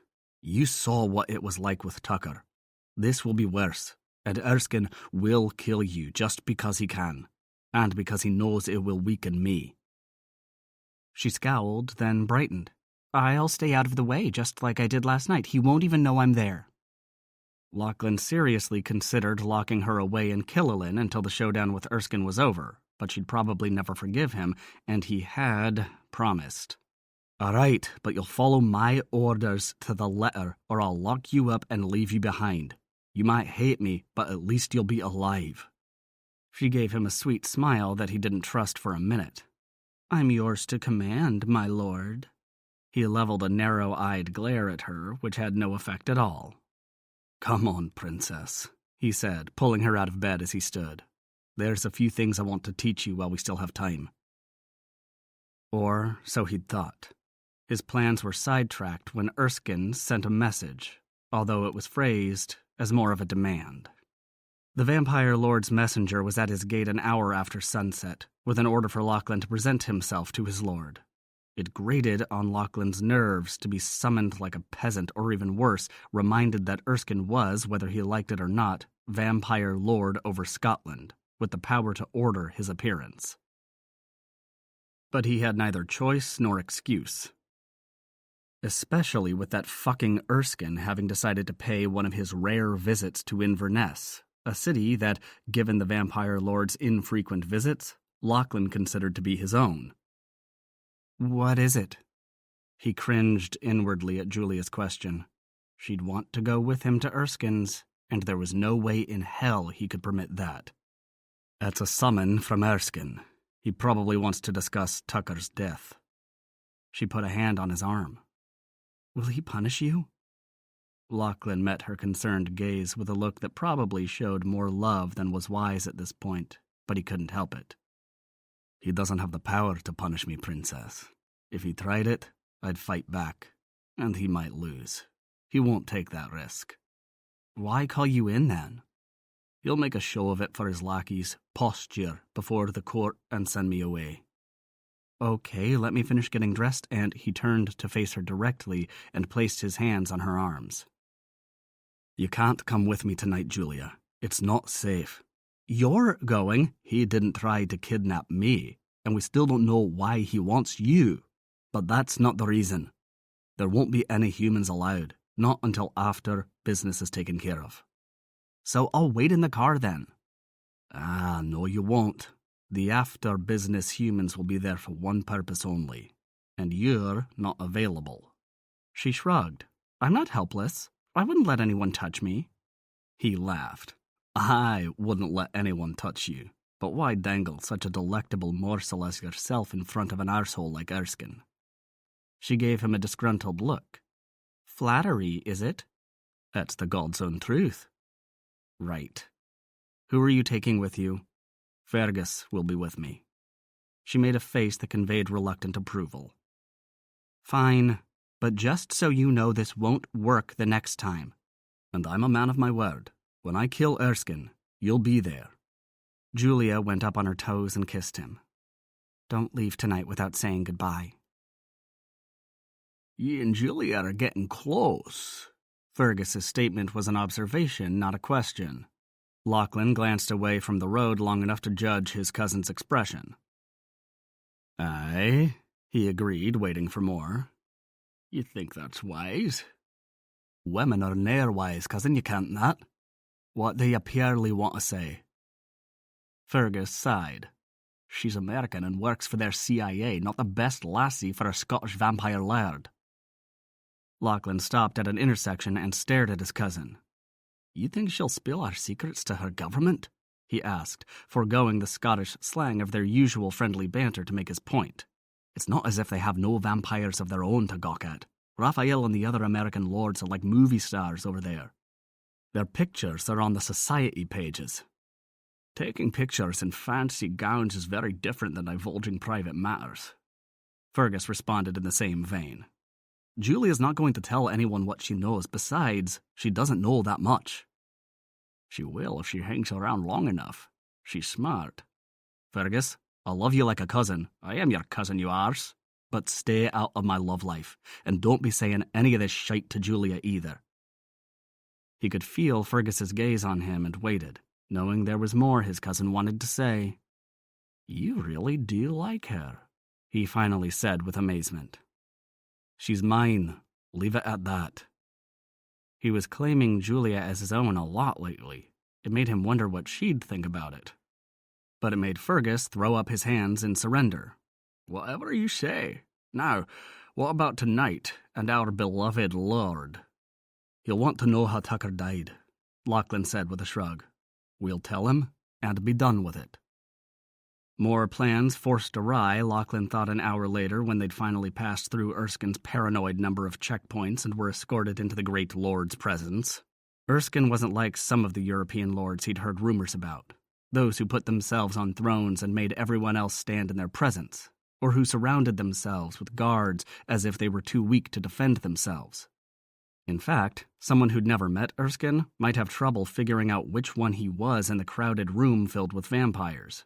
At first glance, it was more like a cocktail reception than a vampire lord's receiving room. But study it long enough and the truth emerged. The attention of every vampire in the room was on Erskine. If one watched carefully enough, it became obvious who he was. And if you were a vampire, you didn't need to watch. An aura of power surrounded him if one had the eyes to see it, a combination of his personal power and the power of a territorial lord. Erskine could have contained it if he'd wanted to conceal his identity, but he enjoyed his position and the attention it brought. If Erskine had a flaw besides being a murdering thug who sent humans to slaughter opposing vampires while they slept, it was his overweening ego. That would be his downfall, Lachlan thought as he watched vampires circulate around the vampire lord. His belief in his own superiority, a belief he'd carry with him into death when Lachlan executed him for the murder of his clan. Lachlan! Erskine was all good cheer, as if they hadn't been enemies for generations. Good of you to come so quickly, and Fergus, good to see you. Erskine was always very precise in his language, still fancying himself an English lord. No Highland brogue for him. Fergus didn't feel the need Lachlan did to make a pretense of being polite. He simply stared at Erskine like he would a bug in his whiskey. Always the loyal one, aren't you? Erskine sneered. The day will come, never fear. Dismissing Fergus with a glance, he turned back to Lachlan. Come, he said, walking away. We need to talk. Not you, Fergus. Just Lachlan. He'll be perfectly safe.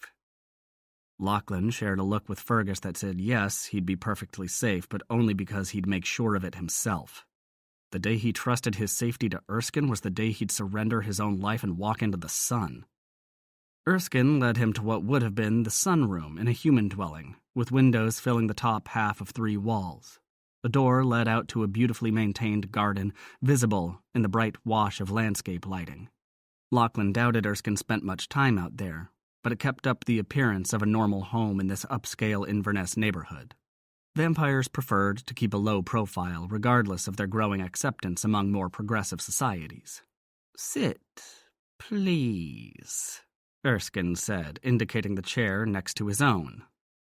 Lachlan wasn't happy with that glass wall behind him, but he sat anyway. If Erskine wanted to kill him, he wouldn't do it in his own sunroom with Lachlan an invited guest. He was much more a knife-in-the-back sort. So, the Vampire Lord began. Tucker is no longer with us. A shame, really. He was a good lieutenant, strong and loyal both. Not as loyal as you think, Lachlan commented, thinking about the dead vampire's meetings with Masood. Killing me would have cleared the field for when he came for you. But you killed him instead, thus saving my life in a way. Careful, Erskine. You're admitting he could have taken you. His eyes burned with fury at the insult for a bare instant before his gaze shuddered, and he shrugged. I find myself in need of a new lieutenant. Continuing when Lachlan remained silent, he said, The position requires someone like Tucker, maybe even stronger. The world is changing around us, the humans more aware than ever before. Humans worry you?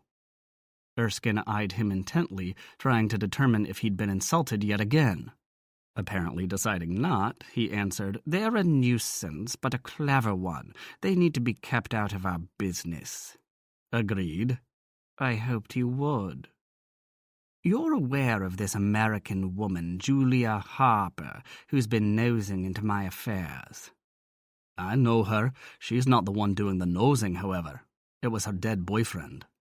But she's got his files, and she works for the American spy agency. She needs to disappear. Lachlan's gut clenched at the undisguised threat to Julia's life. But all he said was, I don't see how she's a threat. Killing her might raise more issues than not. Maybe you have another reason for keeping her alive, huh? The two of you took a vacation recently, and she's a very beautiful woman. He quirked an eyebrow. There are many beautiful women in the world. Replacing one is hardly the issue. I'm more concerned with the blowback from killing this particular woman. Blowback that could fall on every vampire in Scotland. She is the only child of a very wealthy American who also happens to be extremely well connected to their government. So you've investigated her? Of course I have, he said, feigning insult. You think I invite just anyone into my bed? Erskine chuckled appreciatively, which made Lachlan want to punch him, but he continued his deception, speaking with slow deliberation. The point is, I'm not going to kill such a woman without good cause. Tell me what's worth that risk. Erskine made a face as if he'd drunk bad blood. I told you she has Masood bin Abu's files on my affairs, the territory's affairs, including details that could compromise not only Scottish vampires, but vampires around the world. Those files should never have fallen into his thieving hands, but they did, and now she's got them. I want her dead, and I want those damn files. He abruptly leaned forward to study Lachlan, his gaze eerily intense as he said, Let's get serious, McRae. I want you to be my new lieutenant. You're stronger than Tucker, smarter too. You and I could rule all of the United Kingdom together. Quinn might have something to say about that, he replied mildly. Not to mention Norwood down in London. he added, referring to the long-time Vampire Lord of England. So we'll let Quinn keep Northern Ireland, Erskine said indifferently, as if any of this were up to him. But we'll take England. Norwood's never been a strong ruler. Lachlan met the other vampire's fevered gaze. Are you seriously planning this? Erskine waved a glib hand as he sat back in his chair. Long-term planning, but then we're vampires. We have the luxury of planning for centuries to come. He was privately amused by the way the Vampire Lord seemed to swing between fearing humans on one hand while dismissing powerful vampires on the other, but he only nodded without comment. What do you say? Erskine asked. For a moment, Lachlan thought he was asking about the proposed takeover of Scotland, Wales, and England, along with the various and assorted isles and islands. But he quickly realized that wasn't what Erskine was asking. He wanted Lachlan's response to the job offer. Our two clans don't have an amiable history, Lachlan said, giving the Vampire Lord what should have been an unnecessary reminder. Why would you think to ally with us now? That was almost 2 centuries ago. A new world demands new alliances. Think what we could do together. Lachlan adopted a thoughtful expression, as if he was really considering this ridiculous scheme. The day McRae joined with Erskine Ross would be the end of their clan's honor, with a well-deserved slide into the dustbin of history after that. Maybe that was Erskine's plan, but he couldn't help thinking the timing of this offer was far too convenient. Either the bastard really did need him, or it was all a ruse to head off a future challenge for Scotland itself. I'm flattered, Erskine, he said finally, but I'll need to think on it. It's not only me who'd be— You're their chief, aren't you? It's the clan's duty to follow you. What had been suspicion flared to flat-out warning. Erskine wasn't only set on getting McRae on board, he wanted it in a hurry. They follow, Lachlan told the other vampire, because they trust me, and they trust because I value their advice. Well, I'm disappointed, but I understand your position. You became chieftain by default, after all, and you're still young for it. Lachlan had to fight the urge to roll his eyes. How stupid did Erskine think he was to fall for such word games? He was nearly 200, not 20. If he hadn't already been planning to kill this fucker, he might have done it now just on principle.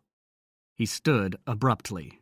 If there's nothing else, I'll be leaving then. My people are unsettled by the violence of Tucker's challenge.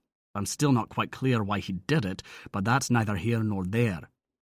I'll get back to you. What about the other? Erskine's question was fired like a bullet, all pretense of friendship gone. The other, my lord. The Vampire Lord didn't even meet Lachlan's gaze head on. I want Julia Harper dead. If you don't have the balls for it, he snarled, using in his anger what for him was an unusual bit of Scottish slang for a man's balls. I'll find someone who does. Lachlan regarded him silently. Did the fool truly believe it would be that simple? Deciding on plain words, since the roundabouts of diplomatic language weren't making his intent clear, he said, I will not murder Julia Harper for you. If you find someone who will, try. They will not succeed. Having made his position as clear as he could, while still getting himself and Fergus out of the house without a fight, he spun on his heel and strode into the main room. Fergus had been near at hand, waiting at the hallway's end, in the event he was needed. One look at Lachlan's face and he understood. Falling into step, they hurried without looking as if they were doing so, through the gathering and out into the damp night. Lachlan had parked the Range Rover near the gate at the exit end of the horseshoe driveway, anticipating the need for a quick getaway. Not because they couldn't make quick work of getting to the vehicle, they had vampire speed on their side after all, but because he hadn't wanted the SUV to be boxed in. If it came down to it, he'd have smashed through any cars in his way without remorse, but that would have damaged the Rover too, and he was rather fond of it. Once on the road, he kept one eye on the rear-view mirror for the first several minutes, but didn't see anyone following. Call the house, he ordered Fergus as an unwelcome thought intruded. His cousin didn't ask any questions, just did as he asked. Monroe, He said without pleasantries. any problems? Lachlan's vampire hearing picked up Monroe's reply of, Quiet as a mouse. as easily as if the vampire had been sitting in the car with them. Should I be worried? At Fergus's questioning look, Lachlan answered Monroe's question. It was an odd meeting. I'll brief you when we get there. Where's Julia? Right here with me. You want to talk to... No, but keep her there, within sight. Of course, my lord. ETA? 10 minutes, maybe less. I'll let the guards know you're coming in hot. Fergus hung up, then said grimly, All of this tonight was just so Erskine could threaten Julia. Lachlan couldn't help noticing that his cousin now had his hackles up over the threat to Julia, when he'd spent much of the ride over questioning her presence in their lives. Apparently, all it took to relieve Fergus's concerns was having Erskine want her dead. Among other things, but I just can't figure out why he's so set on killing her. Why not simply steal the files and be done with it? Files can be copied, and she's a smart woman. She'd still know everything that was in them. What the hell is in them, anyway? He claims it's critical data that could end up hurting vampires worldwide. Worldwide! I'm insulted at his low opinion of my intellect. No question he's just covering his own arse. I just wish I knew why. Although, there is one thing I know for sure. We have to be ready. Because Lord fucking Erskine isn't going to be happy with me after tonight. Julia hadn't needed to hear what Lachlan had said to Monroe to know there was trouble, and that it involved her. Monroe was a genius, just as Lachlan had said, but he'd make a terrible spy. He'd been on her like white on rice ever since that call, going so far as to linger by the door when she used the bathroom. She didn't bother asking him what was going on. Even if he knew, Lachlan probably would have ordered him not to tell, wanting to talk to her himself. More likely, though, Monroe didn't know either. Lachlan couldn't have grown up with his cousins and not know what a lousy liar he was.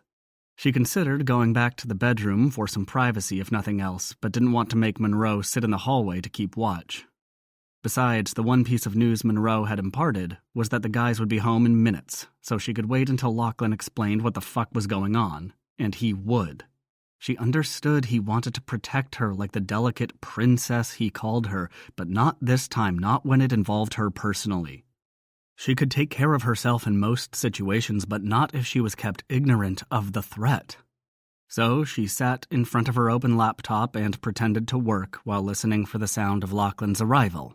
The moment she heard his voice, she stood with a wave of relief so strong she had to fight the need to sit down again.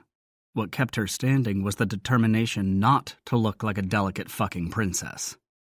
When he walked in the room, his gaze went right to her and stayed there, as he strode over, grabbed her hand, and pulled her away from the table and down the hall to their bedroom. Julia didn't bother protesting this caveman-like behavior. It wouldn't do any good, and if she was going to say something, she'd do it in private, not in front of a room full of vampires with bat-like hearing. Once in the bedroom, with the door closed, he simply put his arms around her and held on tightly. She was happy to do the same, but it worried her. What the hell had happened with that bastard Erskine? Lachlan? Pulling back just enough to tug her head back, he kissed her in that slow, delicious way of his, making love to her with his mouth as thoroughly as he did everything else. When he finally let her catch her breath, she gave him a worried look. What happened? When she read defiance in his unusual eyes, she scowled and said, "Lachlan, tell me what the fuck happened." He grinned. "I love it when you talk dirty. And I hate it when you treat me like an idiot. Talk." He sighed long and deeply, the poor put-upon vampire. Then, without letting go of her, said, "He offered me Tucker's job." "He wants you to be his lieutenant?" she asked, making no attempt to mask her disbelief. "Yeah, there's just one catch. He wants me to kill you first." Her breath left her in a rush, and she gripped his arm. "I told him I wouldn't do it," he hurried to add, as if she'd thought he would. "I know that," she whispered, "but I still don't get it. Did he say why?" "No. I pushed for an answer, but he wouldn't tell me anything we don't already know. He insists it's about Masood's files and your government position, but he's lying. There's something else, something he doesn't want me to know." She sighed. It can't be anything to do with me, but the only other question is whatever Tucker was doing with Masood, and he's already dead. Monroe's still... Lachlan was shaking his head. It's too late for that. Erskine's reasons don't matter anymore. He's not getting you. Come on. Still holding her hand, they walked back to the dining room where Monroe was frowning at his laptop, fingers flying over the keys. It was Fergus who looked up and said, "Are we staying put?" "I was thinking Killallen," Lachlan replied. "Best if we leave tonight then, while Erskine's got a house full of vamps just waiting to kiss his ass, and a healthy supply of blood donors on hand." Lachlan snorted. "You're right. By now, half those vamps are so glutted with blood and sex that they'd be useless in a fight. Brief Davy. Tell him, Lachlan," Monroe called distractedly, his attention still fixed on his computer screen. "Take a look at this." The three of them moved around the table to read over his shoulder. "I've been digging into Julia's family history. Specifically, mine," Julia demanded. "Why would you do that?" Monroe finally looked up. "Erskine wants you dead. Don't you want to know why?" he asked, appearing genuinely puzzled. Her lips flattened with irritation. Sure, she wanted to know why, but it would have been nice if he'd asked before snooping into her family. "What did you find?" He shook his head a little, as if she was the one being unreasonable. "Your dad's the only human stockholder in Raphael Enterprises. Did you know that?" "No, but I don't know specifics about any of his finances." She glanced from one vampire to the other, all with expressions that told her she was missing something. "Does that matter? What's Raphael?" It struck her then.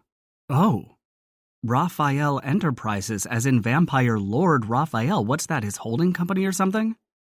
Lachlan nodded grimly. "Or something. Show me," he told Monroe, who started pulling up images and financial reports, layering them one over the other. Julia leaned over his shoulder. Although she couldn't follow Masood's labyrinthine transaction trail, she could read a financial report. But Monroe was bringing up so many images and reports, and they were coming so fast that she gave up trying to read the numbers and focused on the photos. "Stop!" Monroe froze with his fingers suspended over the keys as he slowly turned his head to look up at her. "Who's that?" she asked, pointing at an image 2 layers down. He moved things around until the picture she wanted was fully displayed.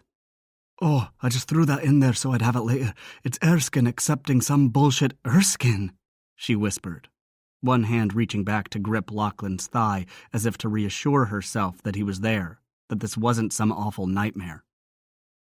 "He's supposed to be dead," she added, her voice sounding eerie even to her own ears. Lachlan's arms came around her from behind, his voice in her ear. "What's going on? Who's supposed to be dead?" "That man. He can't be Erskine Ross, because that man's dead." Lachlan turned her in his arms, waiting until she looked up at him to say, "I thought you'd never seen Erskine before." "I haven't. But that's not Erskine. That's the man who killed my family." She stared at the 3 vampires, scanning their expressions one at a time, ending up with Monroe. "What's going on? Why would you have a picture of him?" Her body was coiled tight in Lachlan's arms, her voice taking on a note of suspicion. "Julia," he said, waiting until she met his gaze.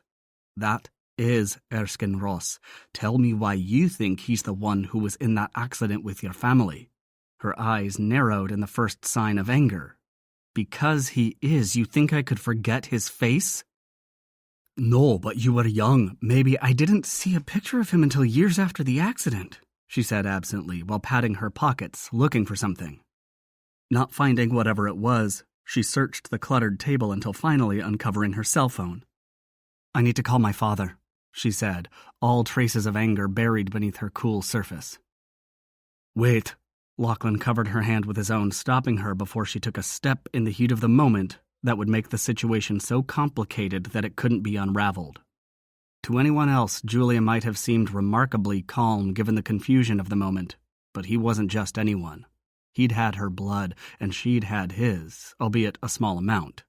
More importantly, he was a powerful telepath, and so he knew there was more going on behind the cool facade which seemed to be her go-to when she was stressed. The more stress, the cooler she got.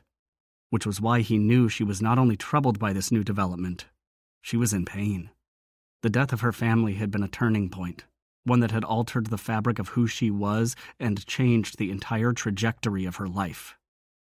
The truth was, Lachlan absolutely believed Erskine might have been the driver that fateful night in Florida. The Vampire Lord wouldn't have spared a thought for any deaths he'd caused, and he wouldn't have worried about the human authorities either. Not then, and not now.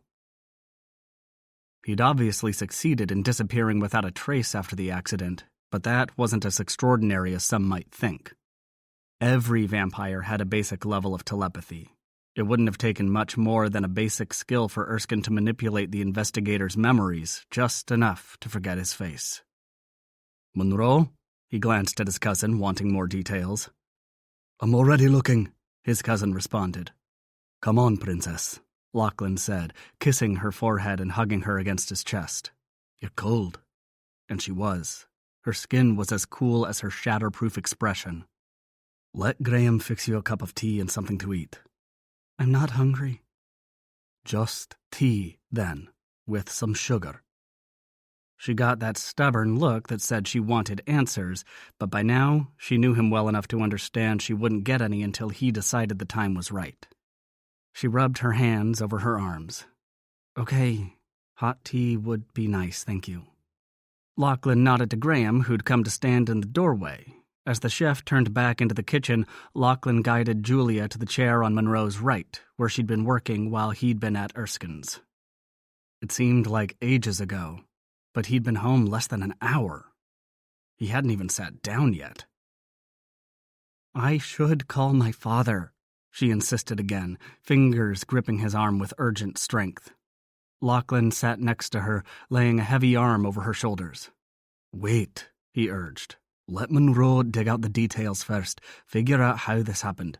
There are bound to be questions only your father can answer, but let's see if we dig out some answers of our own first." "Maybe I shouldn't dig into any of I think you have to, but I will even if you don't," he said gently. "Your life is at risk, Julia. I can't accept that." She met his gaze, her emotions written in her pretty eyes, but also clear to his telepathic sense of her. Those emotions warred between outrage that he thought he could tell her what to do and warm pleasure at this proof that he cared about her. That last troubled him, because she shouldn't need proof of what he'd already told her. Her attention shifted that moment to Graham, who placed a tea setting in front of her, along with a plate piled with freshly baked shortbread. She gave him a warm smile. "Thank you." "If you need anything else, you let me know," Graham said. "This is plenty." "Well, I'll be in the kitchen, just in case," he said, and disappeared back into his realm. Julia sipped the hot tea while giving Lachlan what she probably thought were surreptitious sideways glances. "All right," she finally informed him. "Tell me what's going on. I know you have a theory." "Not a theory so much as a partial explanation. But answer a question for me first. Why did you think Erskine, or the man who killed your family, was dead?" "I can answer that," Monroe said, fingers still flying. "The human police said he was, didn't they, Jules?" "Yes," she said in surprise. "How do you know?" Maybe you don't know this about me, but I'm really good at digging into places where I don't belong." "Explain," Lachlan snapped at Monroe. "The cops never arrested him, for one thing," his cousin said. "It was a hit and run," Julia supplied. "Right, but the car he was driving was a rental, and the rental company had a copy of the license he used. It was a fake, obviously, but the picture wasn't. That's probably what you saw. The rental car turned up a couple of towns over with, according to police records, a very dead driver who was conveniently burned beyond recognition. The coroner's report claimed a fingerprint match, and that was that. One dead driver, case solved. But it was all a lie. A little digging shows unexpected and very substantial deposits into the bank accounts of certain police officials as well as the coroner. Deposits that are remarkably close to the crash timeline. And money talks, as we all know. Erskine bought off the right people to make himself dead. We vampires have a lot of experience with that sort of thing, but one detail stands out. How the hell did your father get a copy of the license photo?" he asked Julia. I would have expected the cops to purge it from the records. They probably did, eventually, she agreed. Just not soon enough. As you say, money talks, and my dad has money too. Your father showed you the photo? Lachlan was stunned. You were a child. No, of course not, she said immediately. Not then, anyway, but when I got older, and he still wouldn't answer my questions about the accident. I snuck into his office and found my own answers. I was 15. I got it, Monroe said suddenly. They all turned to look at him. Her maternal great-grandfather, Matthew Harris. What about him? Confusion abruptly swinging to temper, she demanded, How the hell do you know about my great-grandfather? I barely know anything about him. Look, she said, rounding on Lachlan. I want answers. The three of you seem to understand a hell of a lot more than I do about this, and he, she pointed an accusing finger at Monroe, is telling me about my own family, so start talking. What the fuck is going on? You're right, Lachlan said calmly. Why don't we all... Her eyes narrowed. Don't you dare try to manage me, Lachlan McRae. He almost choked trying to swallow a grin. His princess was always beautiful, but fuck. With a temper on her, she took beautiful to new heights. As if reading his thoughts, her eyes turned to slits of warning, blue fire. It worked. Schooling his expression to perfect seriousness, he nodded and said, Here's what we know. Erskine Ross wants you dead, badly. He's tried twice, and when that didn't work, he tried to bribe first Tucker, then me into doing it for him. But the one thing we couldn't figure out was why. And now, he said, running the back of his fingers down her cheek, as her gaze went from pissed off to thoughtful, you're telling us that the man who killed your family in the accident and got away with it is Erskine Ross. That can't be a coincidence. You'd be right about that, his cousin said, taking up the narrative. You see, I had a thought earlier. Tucker kept going on about Lachlan visiting Raphael, which would have made sense if Erskine was worried about him getting Raphael's help in taking over the territory. But what really chafed his arse was that Julia was with you. Now, we all figured it was because of her job. Vampires are a secretive lot, especially when it comes to governments and their long memories. But then tonight, Erskine took it a step further when he came right out and told Lachlan that he wanted Julia dead. Why her? Why not Lachlan? You think that's the real reason Tucker was here? She asked. Monroe nodded. Maybe you were his target all along. Kill Lachlan, deliver you dead or alive, and he wins big points with Erskine. Lachlan grimaced. I don't know. Doesn't seem like much of a reward. Unless Erskine promised to help him win another territory, like England. We all know Lord Norwood's too weak to hold against a strong challenge. He gave Julia an apologetic look. Norwood's the current Vampire Lord of England, he explained. He's held the territory for centuries. That could be, Lachlan agreed. Erskine was nattering on when we met this evening about seizing all of the UK for himself and letting me have England. Maybe he made the same offer to Tucker. Great, Julia said, but why kill me? I'm no threat to him. Aye, Monroe said dramatically. But what if you are? Julia gave his cousin such an impatient look that Lachlan was glad she wasn't armed. Sorry, lass, Monroe hurried to say. Right, so this is what I've discovered. Your maternal great-grandfather, Matthew Harris, as I said, purchased some land with Raphael way back in 1869. I don't know the circumstances that brought them together, but the property records are clear. It was a truly significant chunk of inland property that they caught at just the right time, and later sold to one of California's founding families for a sum that took them both from ordinary wealth to super rich. I never knew that, she whispered, turning to Lachlan. I wonder if my father does. It was Monroe who answered. I think he must, because Raphael later returned the favour, giving your great-grandfather founding shares in what would become Raphael Enterprises. And that particular corporation, my lovely lassie, is worth billions now. Wait, how do you know this? You said Raphael's holding company is privately owned. How do you know who owns what as part of it? Monroe shrugged. The corporation is privately owned, but the shareholders have to pay taxes and file returns. He grimaced. I'm sorry to tell you this, but your taxing authority, what you call the IRS, is as porous as a sponge. My God, she murmured, you could go to jail. Only if they catch me. Lachlan raised a skeptical eyebrow at his cousin's arrogance, but figured if the American government ever came calling, Monroe could simply disappear. Legally, he didn't exist, since he'd been born nearly 2 centuries ago. The shares in Raphael's corporation are part of the Harris family trust, which eventually passed into your mother, Marilyn's estate, and from her... Monroe paused, as if aware he was treading on delicate ground. To you, he finished softly. My father manages that trust, Julia said softly. I never knew. I see the annual reports, but the trust includes something like 100 separate investments. I'm ashamed to say that I focus on the bottom line.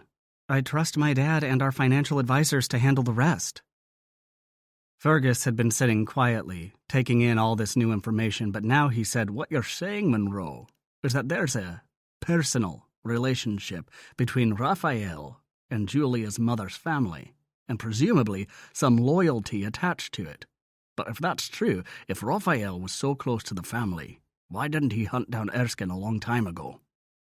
Because everyone involved, except the cops who took the bribes, thought the killer was dead, Monroe explained, speaking carefully as if he thought Fergus was a bit slow. Raphael must never have seen the photo. And why would he? They had the driver's dead body. Fergus gave his cousin a middle finger salute. You're saying the accident was just that, an accident. Then why go after Julia now? Too many coincidences, Lachlan spoke up. First, she shows up as Masood's executor, which is unusual enough. He cut out his family in favour of letting her handle his affairs, which put her in charge of all his files, including the ones about Erskine's finances. But then she joins forces with me, smoothing the way to Raphael, to whom we immediately pay a visit. Exactly, Monroe agreed. Erskine would have known the identities of the people he killed back then, though he'd likely have forgotten it by now. But once he had his hackers start looking, they'd have turned up the connection to Julia, who just happens to be visiting Raphael with our dear cousin in tow.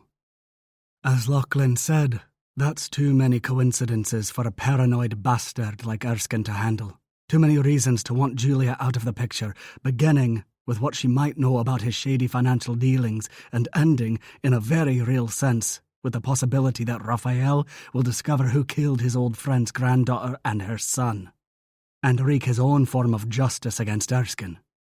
And we all know what Raphael's idea of justice is, Lachlan commented, thinking of the powerful vampire's visit to France in the aftermath of assassination attempts by 2 separate French vampire lords, and the resulting decimation of that country's strongest vampires. Julia sat silently for a moment, then looked at Lachlan in alarm. My dad could be in danger too. I don't think so, not after all this time. But you should call, just to be safe. Where is he? Her soft mouth curved into a rueful smile. I don't know. I usually don't, but he always has his phone on, and he always answers when I call. This has been a lot for you to take in, he murmured, hugging her close enough to kiss the soft skin of her temple. Do you think Sin knew about Raphael and my family? Lachlan took the non sequitur as an indication of her exhaustion, but he answered anyway. No, I think she'd have said something if she knew. You two are close. She gave him a narrow look. Are you snooping in heads where you don't belong, Mr. Vampire? No. Which was the truth, since he had little control over what she was broadcasting and could hardly help hearing it. But I've been alive a long time and observed a lot of human interaction. You two have the kind of bond that survives. She nodded. I need to call my dad now. I won't be able to sleep until I do. Lachlan nodded. But you'll do it from our room. Our room.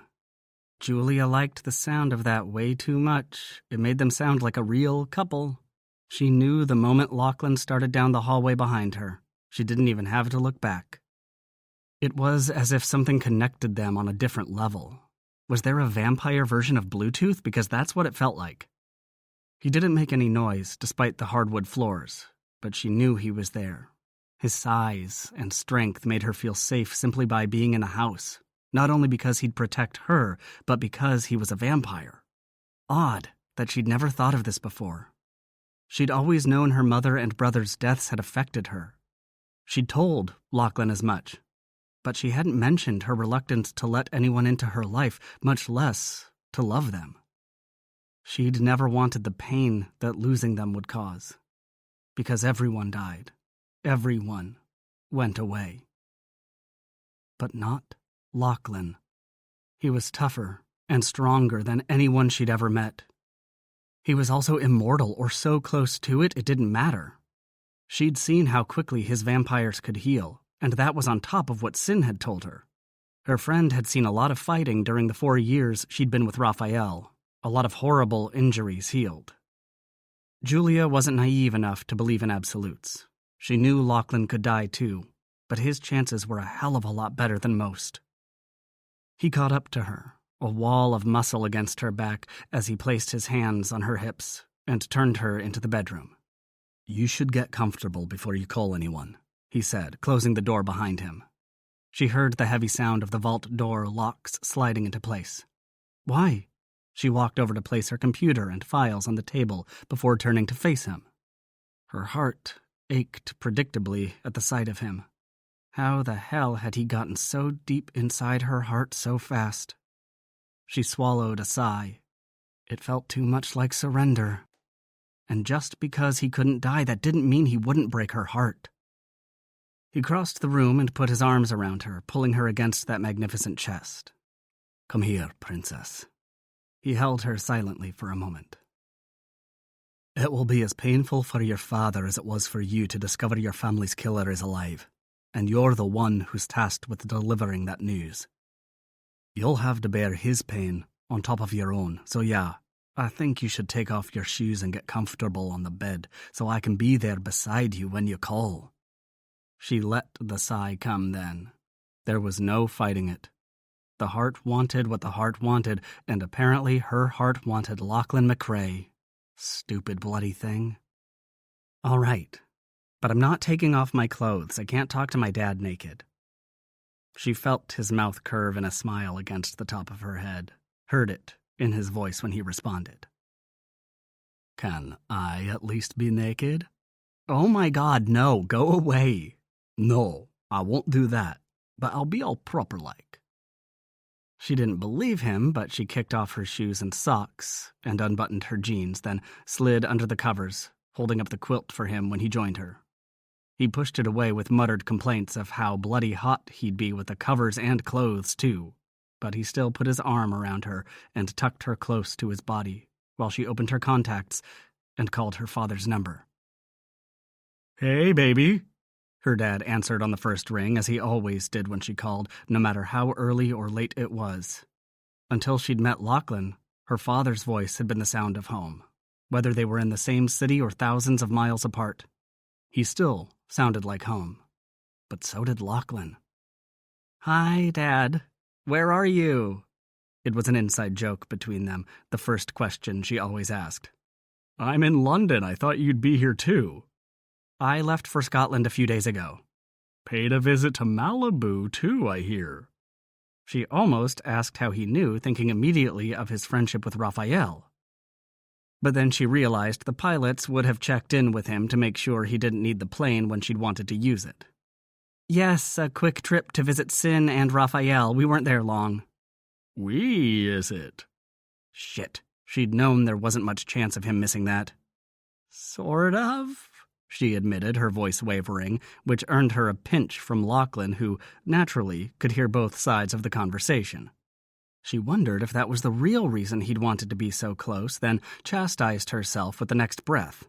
Fuck, but she was a paranoid wretch. "Listen, Daddy." Uh-oh, when you break out the daddy, I know I'm in trouble. "Not this time." He was silent for a moment, as if listening not only to what she'd said, but how she'd said it.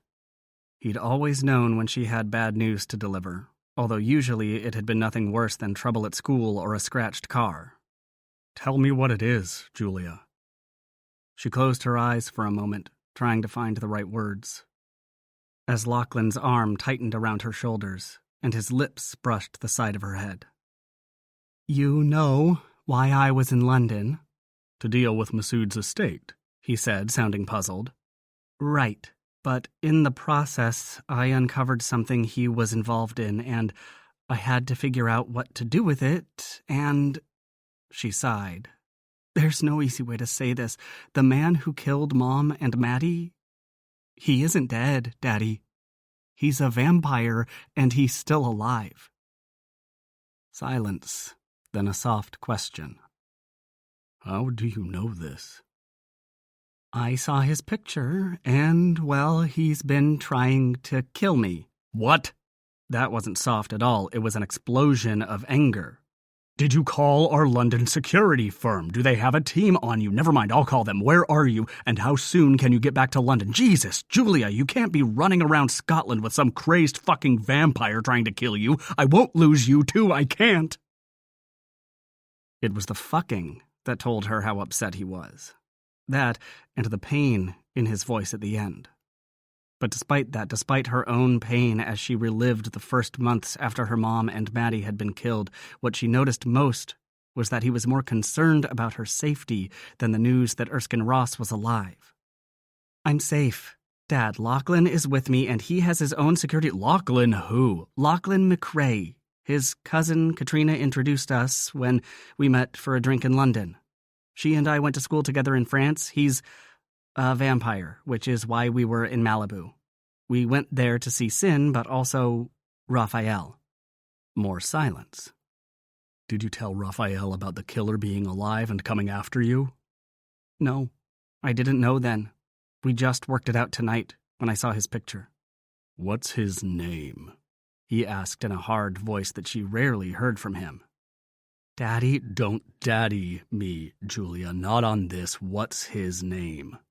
"Are you going to call Raphael if I tell you?" It was a loaded question, revealing that she knew about the family connection to Raphael, and there was a simmering undercurrent to her father's silence as he absorbed this new bit of information. "You and your vampire friend have been busy," he said finally. "What's he after?" "Who?" "This new vampire who's worked his way into your life and dragged you to Malibu." "He didn't drag me anywhere, and before you ask, he has his own money. He's not after mine." Lachlan's chest heaved in an annoyed breath. "What's he want, then?" her father demanded. "Me. I know it's hard to believe, but Stop, you know I don't think that, baby, and yes, I am going to call Raphael." "Please don't." "Why? That murdering asshole killed your mother and Maddie and didn't even have the decency to stop and check on them, and now you tell me he faked his death? I want him dead. He deserves to be dead." "I'm sorry," she whispered, feeling every bit of pain that Lachlan had predicted for her. As if he knew what she was feeling, Lachlan pulled her so close that she was half on his lap and reached to take the phone. "Let me, princess," he whispered, but she shook her head violently and held on. This was her responsibility, not his. "I want him dead, too," she told her father. "We both want him dead. Lachlan, too. But if you tell Raphael, he'll come over here and make sure he's dead, that's what," her father interrupted. "Raphael's more powerful than you know." "No, Daddy, I do know, because Lachlan's powerful, too, and he's going to kill Erskine." She stopped, but it was too late. It didn't matter that she hadn't told her dad Erskine's last name. Raphael would know. "I'm calling Raphael, and then I'm coming up there, Julia. Where are you staying?" "Please don't." "You're my daughter, the only family I have left. We're in this together. Remember?" "Dad, please, call Raphael first. Just ask him about Lachlan. He's a good guy and he'll keep me safe. Raphael will tell you." "I'm calling now. What the hell time is it?"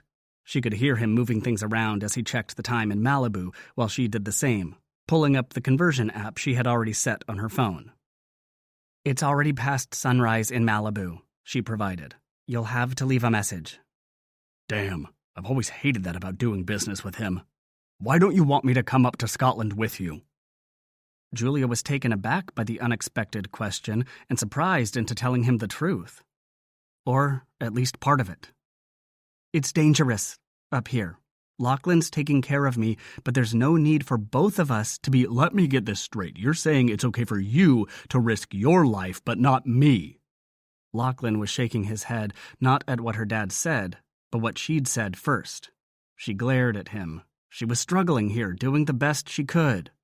You know I didn't mean that, but why give Erskine— no point in keeping his name a secret anymore since she'd already blurted it out— another target. Lachlan thinks that's the reason he's after me, because he's afraid I'll tell Raphael. Of course, he doesn't know that I had no idea you did business with vampires. But it's too late for that anyway. Lachlan's going to kill him before Raphael can get here. You're going to kill him? He was either truly startled or doing a good job of faking it. Either way, she wasn't buying it. Come on, Dad, that's why you were going to call Raphael so he'd kill him. Well, there's no need. Lachlan's already here, and if you tell Raphael that, he'll understand what it means. Julia, this is a lot to take in. The news about that bastard being alive, the fact that he's after you. Give me a day to digest it all. I'll call you as soon as I talk to Raphael. In the meantime, I'm sending some security up. No! She didn't need to see Lachlan's shaking head to know that would never work. I told you, Lachlan has his own guards, vampire and human. They have their routines. They know each other well. New guys coming up from London would only screw things up. You go ahead and call Raphael, and I'll wait to hear from you. Promise? Of course.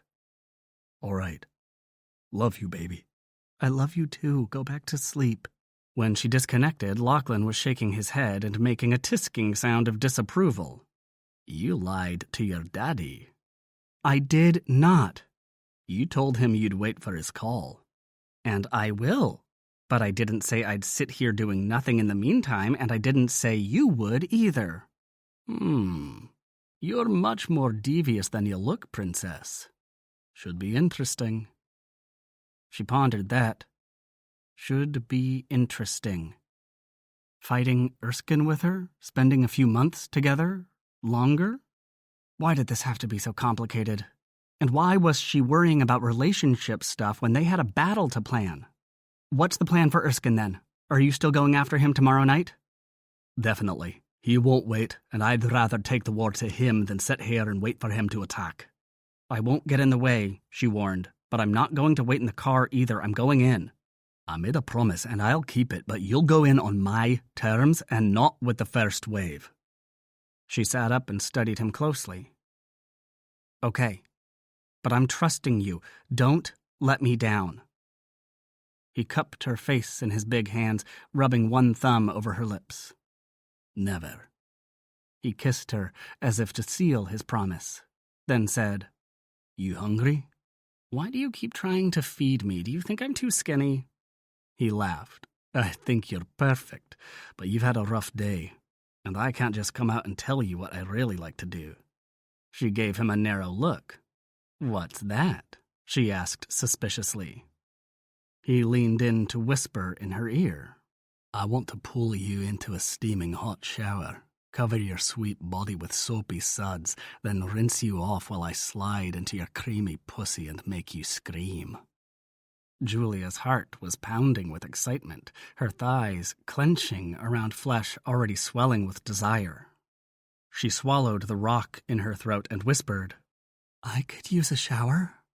Lachlan's grin was pure masculine beauty. He didn't smile like that often, but when he did, good God, he was lethal. Let's go.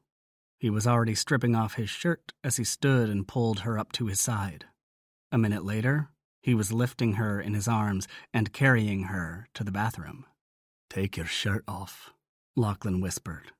His breath sent tickling wisps of hair over her cheek, while he ran his tongue over the curves of her ear. She got the buttons undone, but she couldn't get it off because he was still holding her. I can't, she complained fretfully. Figure it out, love, or I'll tear it off. Don't you dare, I love this shirt. She wrestled with the shirt some more, then finally tugged it off over her head, leaving her in nothing but a pretty silk bra, which was designed more for enticement than support.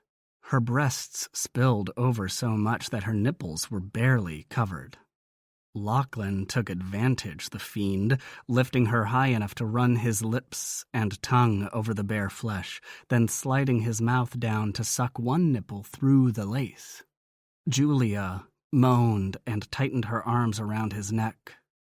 "Hurry," she pleaded as she towed off her boots, letting them fall to the floor as he carried her.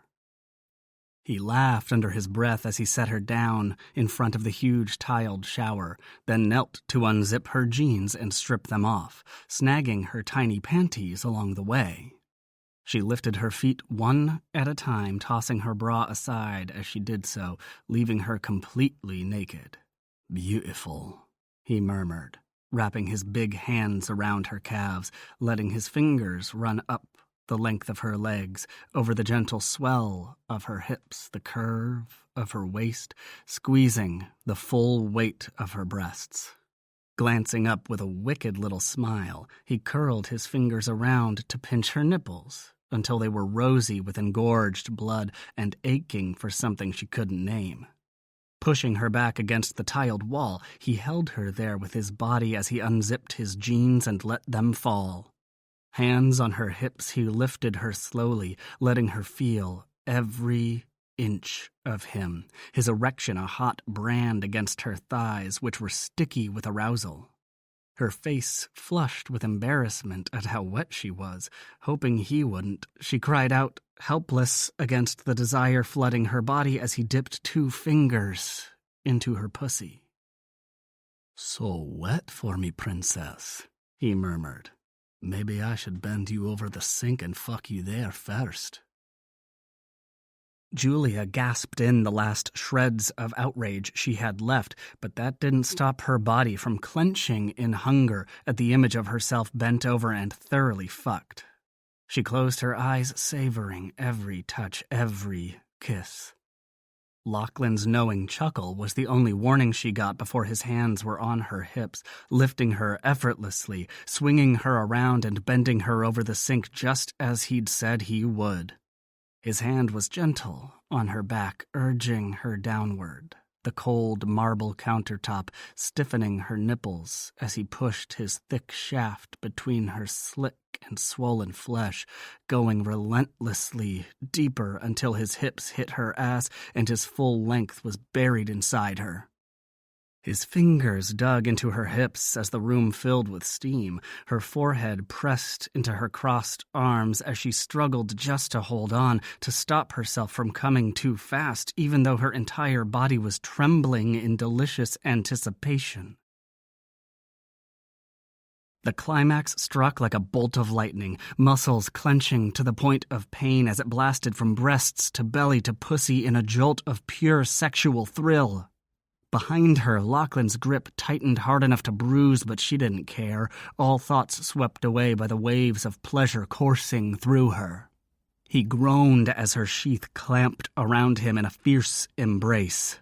"Your pussy is sweet perfection," he growled, "so hot and wet like a silken glove."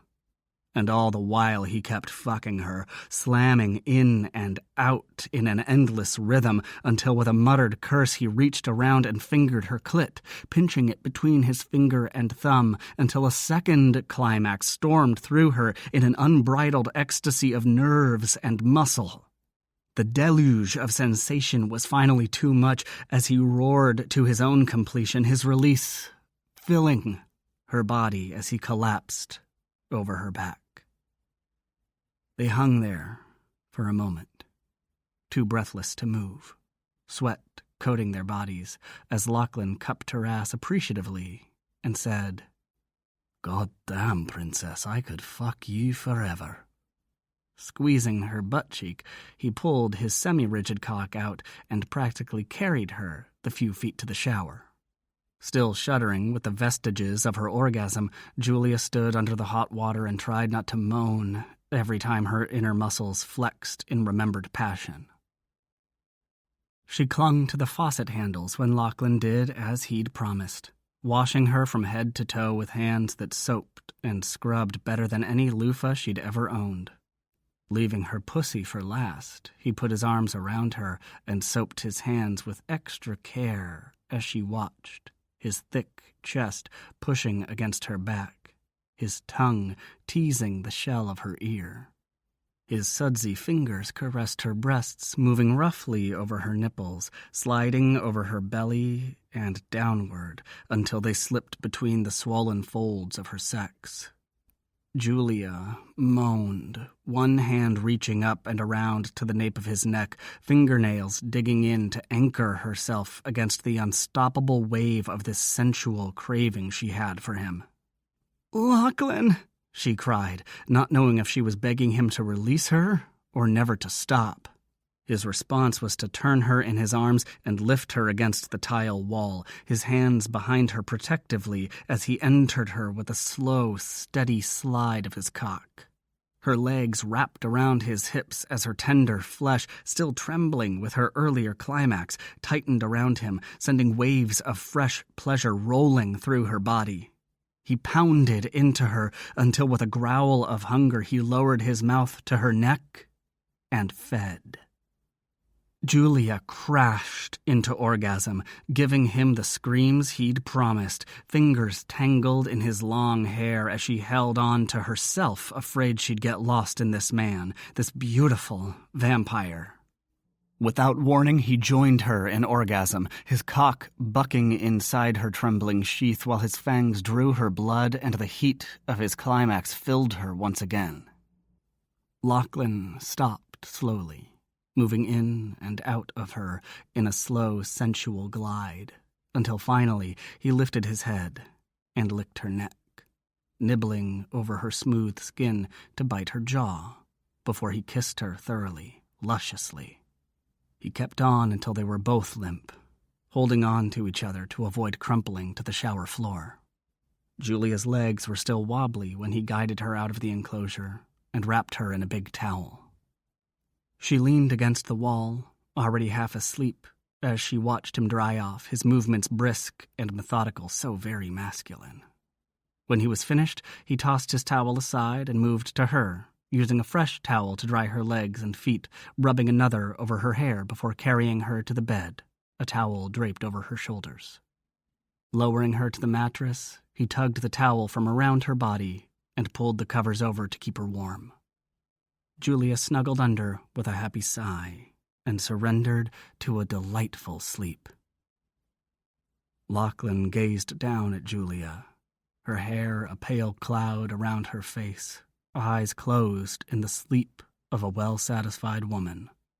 Well-loved, too, though he'd admit that only to himself. Once he'd survived Erskine, maybe he'd tell her. But he wouldn't wrap her up emotionally when he might die the next night. Tossing aside the last of the towels, he slid under the covers next to her, pulling her sweetly naked body against his as the sun lit a fire in his skull. A moment later, his eyes closed, and he was gone. Chapter 12. Julia woke feeling groggy and sore, but it was the good kind of sore, in all the right places and all the right ways. She'd never had a man make love to her the way Lachlan did. It was fiercely passionate and very thorough.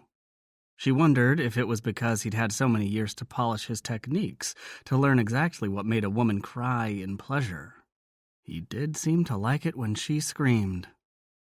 She smiled at the thought and rolled over to check the time on her phone. It was just after noon, which meant she'd slept several hours, but now she was hungry. She'd been too stressed to eat much the previous day, but her growling stomach told her that was no longer a problem. She dressed and opened the bedroom door, which was more like a vault than any bedroom. Lachlan had given her the exit code, but no one, not even she, could get in once it was closed. She was locked out until after sunset. With that in mind, she paused in thought, then walked back into the room and snagged her laptop bag. She saw that her 9mm SIG Micro was still in the side pocket, but then her eye caught on the second bag, This one, a sturdy canvas equipment bag with a heavy-duty zipper. Sin had given it to her to carry the 4 boxes of Hydra-Shock ammo she'd provided, the ones she'd called her vampire killer rounds, and one more thing, an HK MP5 submachine gun. The hours she and Sin had planned to use for shopping had been spent instead on Raphael's indoor shooting range.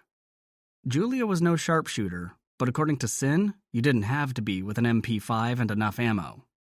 She considered the weapons. If she didn't need the SIG, she sure as hell wouldn't need a submachine gun. She was reaching for the SIG, intending to take it out, when her fingers froze midway. She couldn't have said why, but some instinct told her to take them along. The extra bag was heavy, but since it would only be sitting across the hall, the weight wouldn't matter. Dismissing the matter with a shake of her head, she secured the laptop in its bag, then picked up both and retraced her steps to the door. She had to put the second bag down to make sure the vault door was secure, but then she hefted it to her shoulder and crossed to the small guest room. Mindful of the guns, she placed the bags on the floor on the far side of the bed where they weren't immediately visible, and left. Thinking she'd find something to eat, then come back and do some more digging on the internet, she made her way to the kitchen, surprised to see Graham working busily. She expected the house to be empty, but maybe Graham was an exception to the no humans rule. Whatever the reason, it made her happy because he was baking something that smelled absolutely heavenly. "What is that?" she asked, feeling like a pastry bloodhound with her nose up and sniffing the air. But it was such a delicious scent. "Fresh shortbread, of course. This is Scotland after all. The lads expect shortbread with their tea. Here," he said, putting a few on a small platter. "I've made a few new flavors. Give 'em a taste." Julia slid onto a stool while she eyed the cookies greedily, her stomach grumbling its impatience as she stared at the treats piled high in napkin-lined baskets. These weren't the same as she'd had last night. "What are they?" she asked with breathless reverence. He laughed and pointed to one at a time. "Dark chocolate with lavender, lemon with poppy seed, pistachio, and I've got the traditional butter ones in the oven." "Can I eat them all?" she asked jokingly, but Graham surprised her. "Sure, I always bake plenty. I've got big lads to feed." "Maybe one of each," she said. Then, since chocolate was her go-to dessert, she bit into that one first and nearly swooned. "Oh my God," she whispered, trying not to moan. "These are heavenly." "The lads say my shortbread's better than their own mother's, though they've sworn me not to tell," he said laughingly. "You should sell these. We don't have anything like it in the U.S. "Nah, I'm happy enough cooking for the lads." "Well, I'm certainly happy you're doing it," she said, biting into the pistachio and thinking she should probably eat something more wholesome for breakfast than butter and sugar. But there were nuts, too. Nuts had protein, right? She was about to take another nutritious bite when the sound of gunfire had her spinning off the stool and racing out of the kitchen. "Don't go out there," Graham shouted. She didn't bother to correct him. He'd been hanging around the wrong kind of woman if he thought she was stupid enough to run straight into a gun battle. Making a sharp turn out of the kitchen, she ran down the bedroom hallway, thankful she'd followed her instincts on the gun. Sliding on the guest room's slippery wood floor, she skidded around the bed and grabbed the duffel, hitting the hallway again, just in time to hear the voice of Lachlan's daylight security chief. It took her a minute to remember his name. Care. She didn't know if it was a first or last, but it was the only name Lachlan had used. And who gave a fuck about names? "Who else is here?" he asked, slamming the front door behind him and stalking from window to window, checking that the heavy automatic shutters were down and the curtains pulled. "No one but Julia and me in the house," Graham said, as he emerged from the kitchen wearing a ballistic vest instead of an apron and carrying an MK5 much like her own. "All right," Care snapped. "Julia, can you shoot?" She nodded and held up the canvas bag. "I have an MK5 and a SIG Micro 9mm plus 6 boxes of ammo." Good. You get back in that hallway. I want a barricade set up as far ahead of the downstairs vault as you can make it and still be in the hall. Use whatever you need to, chairs, tables, whatever. I don't expect it to be bulletproof, but make it as thick as you can. You're not going to hold the perimeter? Graham asked, surprise in every word. Kerr shook his head grimly. They outnumber us 3-1, all heavily armed. Erskine must have rounded up every gunman in Scotland. Erskine, Julia repeated. But human gunmen, he clarified. He clearly meant to soften us up before sunset. Julia was the one who voiced the nightmare, the truth that Erskine hadn't changed since Lachlan's clan had been slaughtered, that he hadn't grown a soul in all the years since. Or take out the vampires as they sleep, she said flatly. He's done it before. He has, Kerr agreed, but he won't this time. No, he won't, she agreed, but the hard edge of her voice was nothing compared to the thoughts in her head. Erskine had taken too much from her already. No way in hell was he going to get away again with murdering someone she loved. She started piling furniture in front of the hall archway, tables and chairs from the great room, a dresser from the guest room. It all went into her barricade, each piece piled onto the next, like a game of Tetris, until there was nothing but a slender open slot, just big enough for her to slip through. The sound of gunfire intensified outside, punctuated by screams and shouts of men who sounded much closer than they had been when Kerr had first come through the door. Bullets pinged off the metal shutters for the first time, making her cast a startled look over the barricade to where the daylight security chief was having a low, intense conversation with someone on the other side of his Bluetooth headset. He glanced up as if feeling her staring at him and said, "The shutters are ballistic. It'll take more than that to break through them." "The door?" she asked. He shook his head. "I can't secure it yet. This is the only safe retreat left for most of my men. The barracks are secure, but they pushed us back too quickly. Their target is clearly this house." Julia nodded her understanding, then began closing up the last bit of open space between her and the main room. She'd just broken the legs off an elaborate side table and shoved the top slab against the wall with a shriek of delicate wood when Kerr strode over to give the construction a critical look. "Good job." He sounded so surprised that she was insulted. How much brain did it take to build a pile of furniture, for fuck's sake? "What about your men?" "They'll be coming inside any minute. They've already started their withdrawal." She nodded as if she understood, which she did, sort of. She'd gotten the impression on her first day here that the human guards never entered the house during daylight, but they couldn't be expected to die on their swords for no reason. Or maybe those rules went out the window during war, because this definitely sounded like a fucking war. Taking up her position, she laid out her ammo and weapons. She didn't worry about Lachlan sleeping right down the hall because she didn't have to. They were never going to get past her. When the first of Erskine's fighters finally broke into the house, the sun was still in the sky, streaming through the broken door to where Lachlan's human guards were waiting. The first rush was a suicide attack, or maybe sacrifice was the better word, because those first invaders gave the men behind them a protective shield to hide behind as they slipped into the house and took up positions. Julia didn't have time to do anything but kill after that. She ignored her little SIG micro compact after seeing the sheer number of the enemy. She was a good enough shot, but the SIG's 7 lousy rounds wasn't going to do much damage. Instead, she picked up the MP5 and started shooting, using short, controlled bursts, and avoiding the kind of spraying gunfire that was so popular in movies. According to Sin, that technique wasted ammo and had a low kill ratio. Kerr's men must have gotten the same training as Sin, because they too were armed with submachine guns and were firing the same kind of targeted bursts. The front part of the house was being rapidly destroyed, furniture smashed, windows shattered in front of the still-closed shutters, and walls ripped apart. But Kerr's men seemed to be holding the line.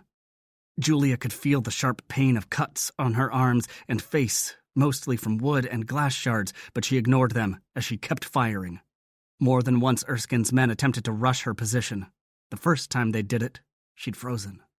They were no longer faceless, armored figures firing from 40 feet away. She could see their faces, their determination, and in some cases, the hatred as they forced their way closer. It was the hatred that pulled the trigger on her weapon. Unreasoning, thoughtless hatred for Lachlan. After that first time, firing became nothing more than a reflex, an automatic retargeting of her weapon from far to close up and back again.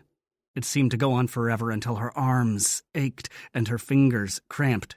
She knew the sun had to be moving down the sky, knew the battle would change dramatically once it did, but there was no time to think about that. Not until she heard the bedroom vault door open behind her. Lachlan woke to bloodshed and death. For a moment, a fraction of a second, he couldn't breathe, trapped in the nightmare of his first waking. But then reality kicked in. The soft bed beneath him, the scent of Julia. He slapped a hand out and found the bed empty. Damn it, he cursed, and jumped up, grabbing the jeans he'd discarded the night before and pulling them back on as he took stock. Gunfire replaced the clash of metal swords, but the screams were the same.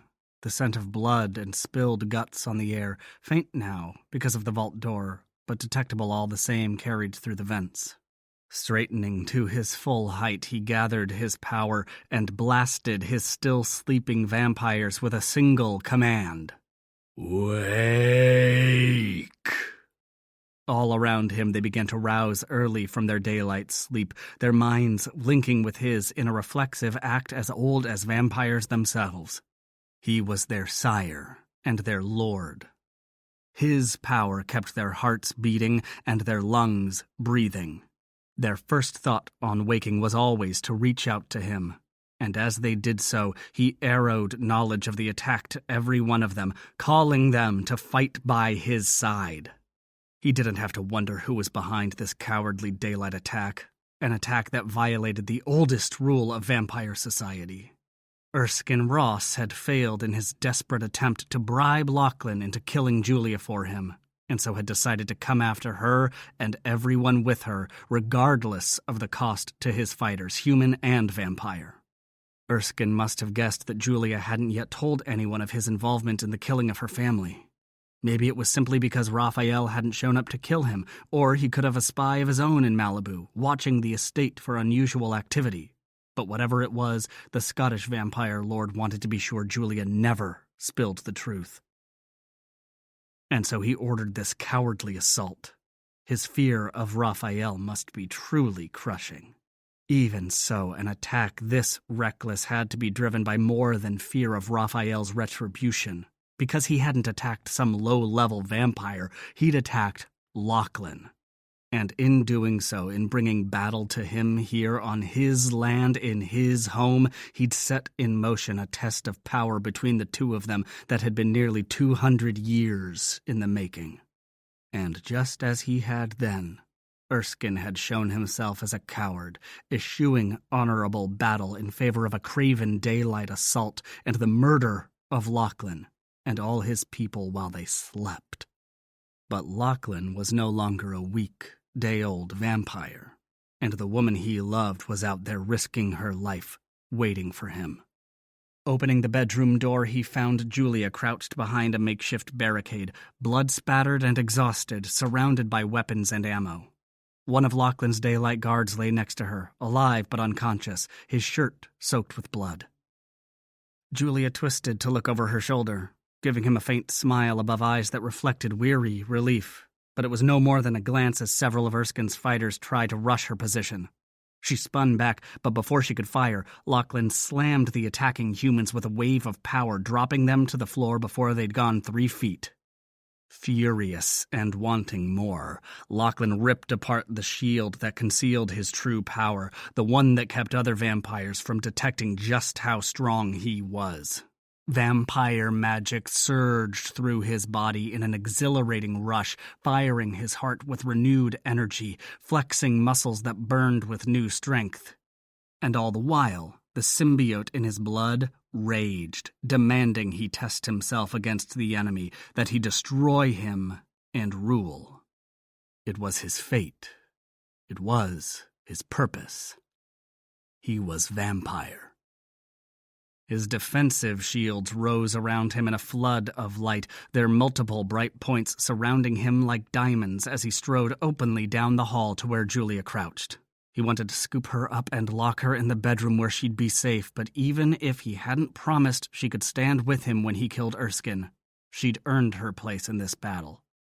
Extending his shield to protect her, he crouched and whispered, "Keep your head down, love."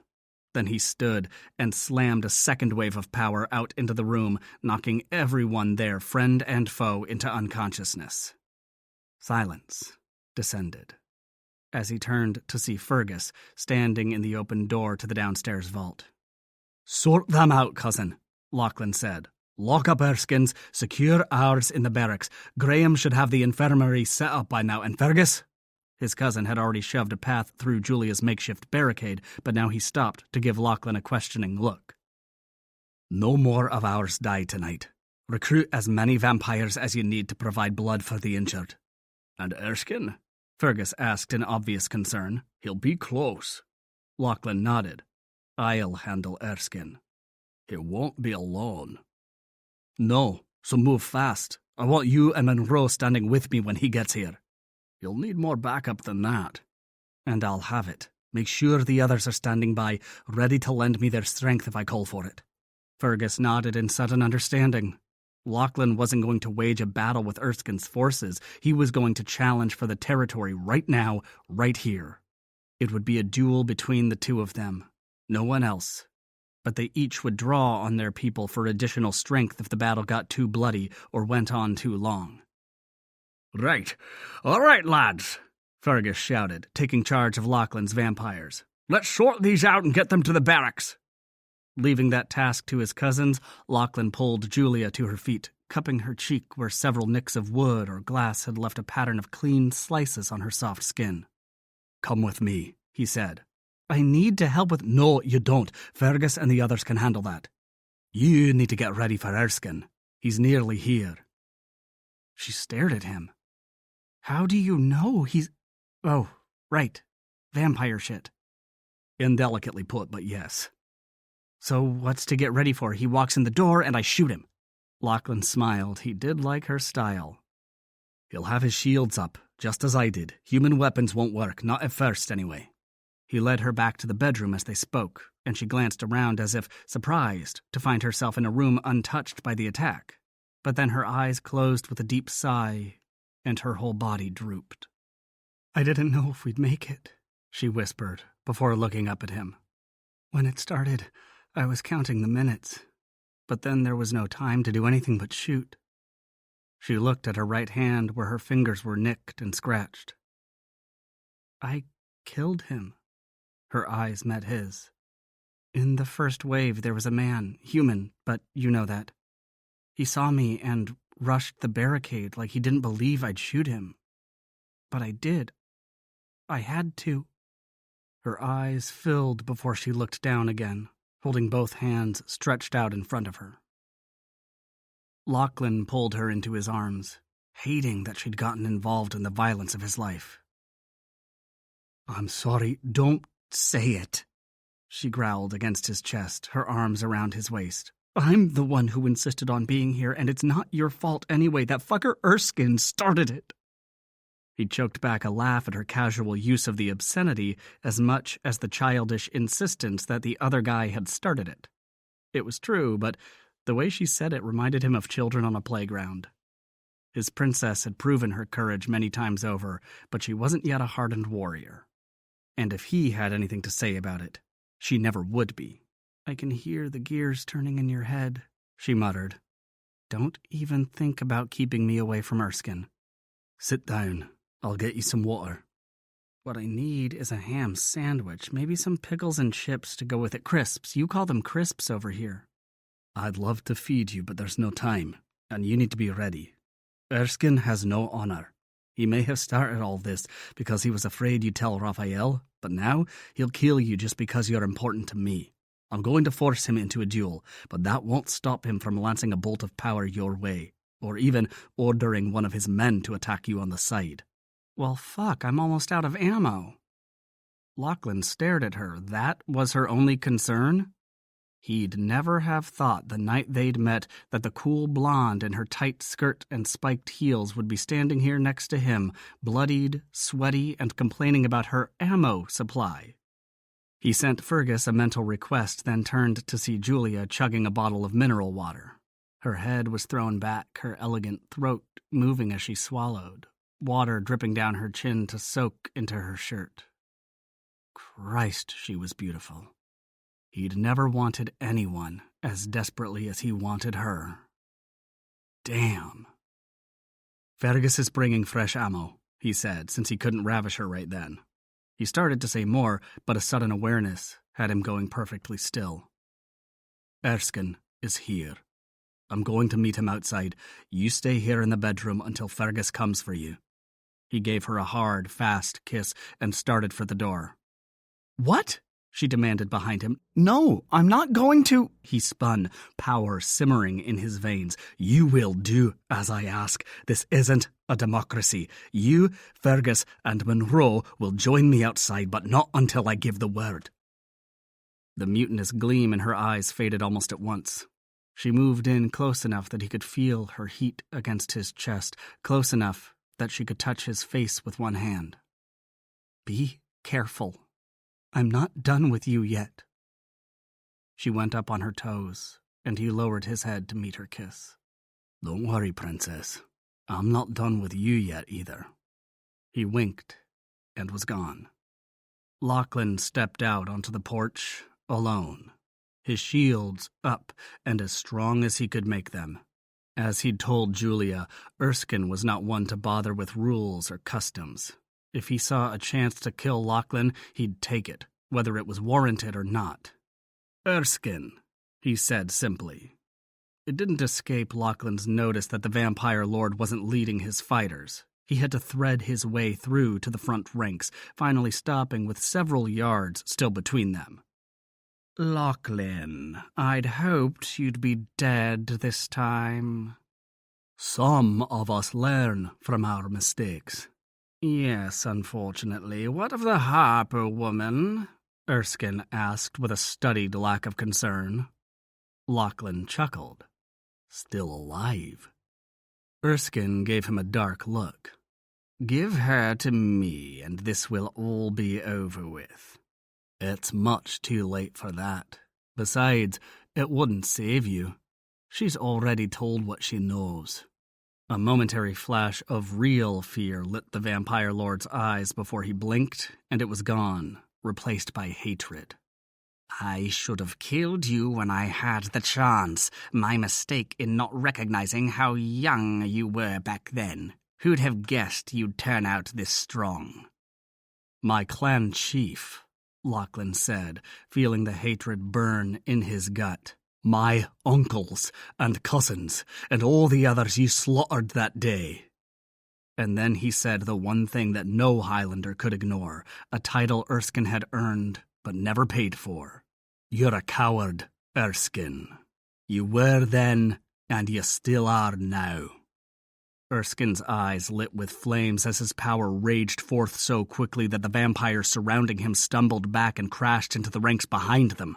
It would have been comical had the stakes not been so high. Lachlan did the same, with much greater discipline, telepathing his warriors waiting in the barracks to be ready while ordering his cousins to combine their shields to cover Julia and prepare to step outside. He wanted the bastard to see her bloodied but standing strong, her courage like a blazing light for those with the power to see it, including Erskine. Fuck you, the Scottish lord spat, and fuck Raphael, too.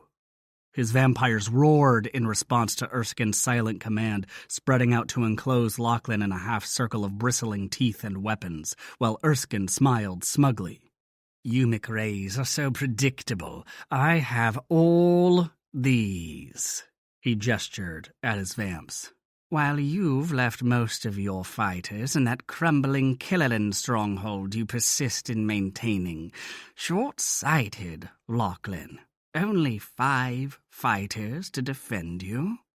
But I'll give you one last chance. Swear a blood oath to me, and I'll let your men live. The woman, of course, is mine. Lachlan laughed, fangs bare and gleaming in the moonlight of a clear sky. I'd offer you the same chance, but... He shook his head. I'm going to do the entire world a favor and kill you instead. Erskine sneered. This won't last long, then. He opened his mouth to give the attack order, but Lachlan's telepathic order was already given. His vampires stormed out of the barracks behind Erskine, screaming a challenge and hungry for blood. Most had friends or lovers among the humans injured, and they wanted revenge. If they couldn't have blood, they'd take dust instead. Erskine spun with a howl of outrage and readied a wave of power against the charging fighters, but Lachlan had anticipated the coward's response. Using a burst of vampire speed, he raced forward and slammed a fist of pure energy against Erskine's shield, aiming for his head. The Vampire Lord adapted his shields against the unexpected attack, but not quickly enough, as Lachlan's assault came perilously close to collapsing them. Erskine's cry was more a terrified scream than a roar of anger, as he ignored the battle in favor of defending himself. He spun with both fists primed to hammer Lachlan, only to find him standing untouched, several feet away. His flame-lit eyes widened in surprise when he caught sight of Julia and the two cousins stepping out to stand behind Lachlan. "You've changed your mind?" he whispered, enhancing the words to be heard above the deafening sounds of battle. Lachlan laughed. "Look at her! Look at her! She is the face of your death!" And then he sent out a thundering challenge to Erskine, the words resounding in waves over the battlefield and whispering softly into every fighter's ear. As if time had stopped, every vampire, Lachlan's and Erskine's alike, froze to await the Vampire Lord's response. The coward Erskine might not give a damn whether his followers lived or died, but they certainly did. And they also knew the protocol, which had been set up 1,000 years ago to save vampire lives. Challenges were the business of powerful vampires only, and they demanded a response. Fight or surrender. "Fine," Erskine snarled. "But know this, McRae, I'll have her before I kill her." "You'll never touch her," Lachlan said calmly. No emotion, no bravado, simple truth. The two armies split and backed away from the two contenders, their rage a palpable thing. If this went badly, Lachlan knew Erskine would order his fighters to kill every one of his vampires, and they'd probably succeed because he'd personally sired most of them. If Erskine managed to kill him, his vampire children would go crazy for a time, disoriented and lost as they searched for the connection that was no longer there. Even those sworn to him by blood would be affected, though not as severely. Erskine would let his vampires slaughter at will. Every McRae would die. "Kill the fucker!" It was the sound of Julia's vicious whisper that reminded Lachlan who he was. He'd survived Erskine long ago and saved the McRae line of vampires from extinction for just this purpose. To avenge the deaths of his clan, vampire and human, and now for Julia's family too. He turned and met her gaze with a confident wink. "Be ready, princess." Lachlan had never faced Erskine in battle.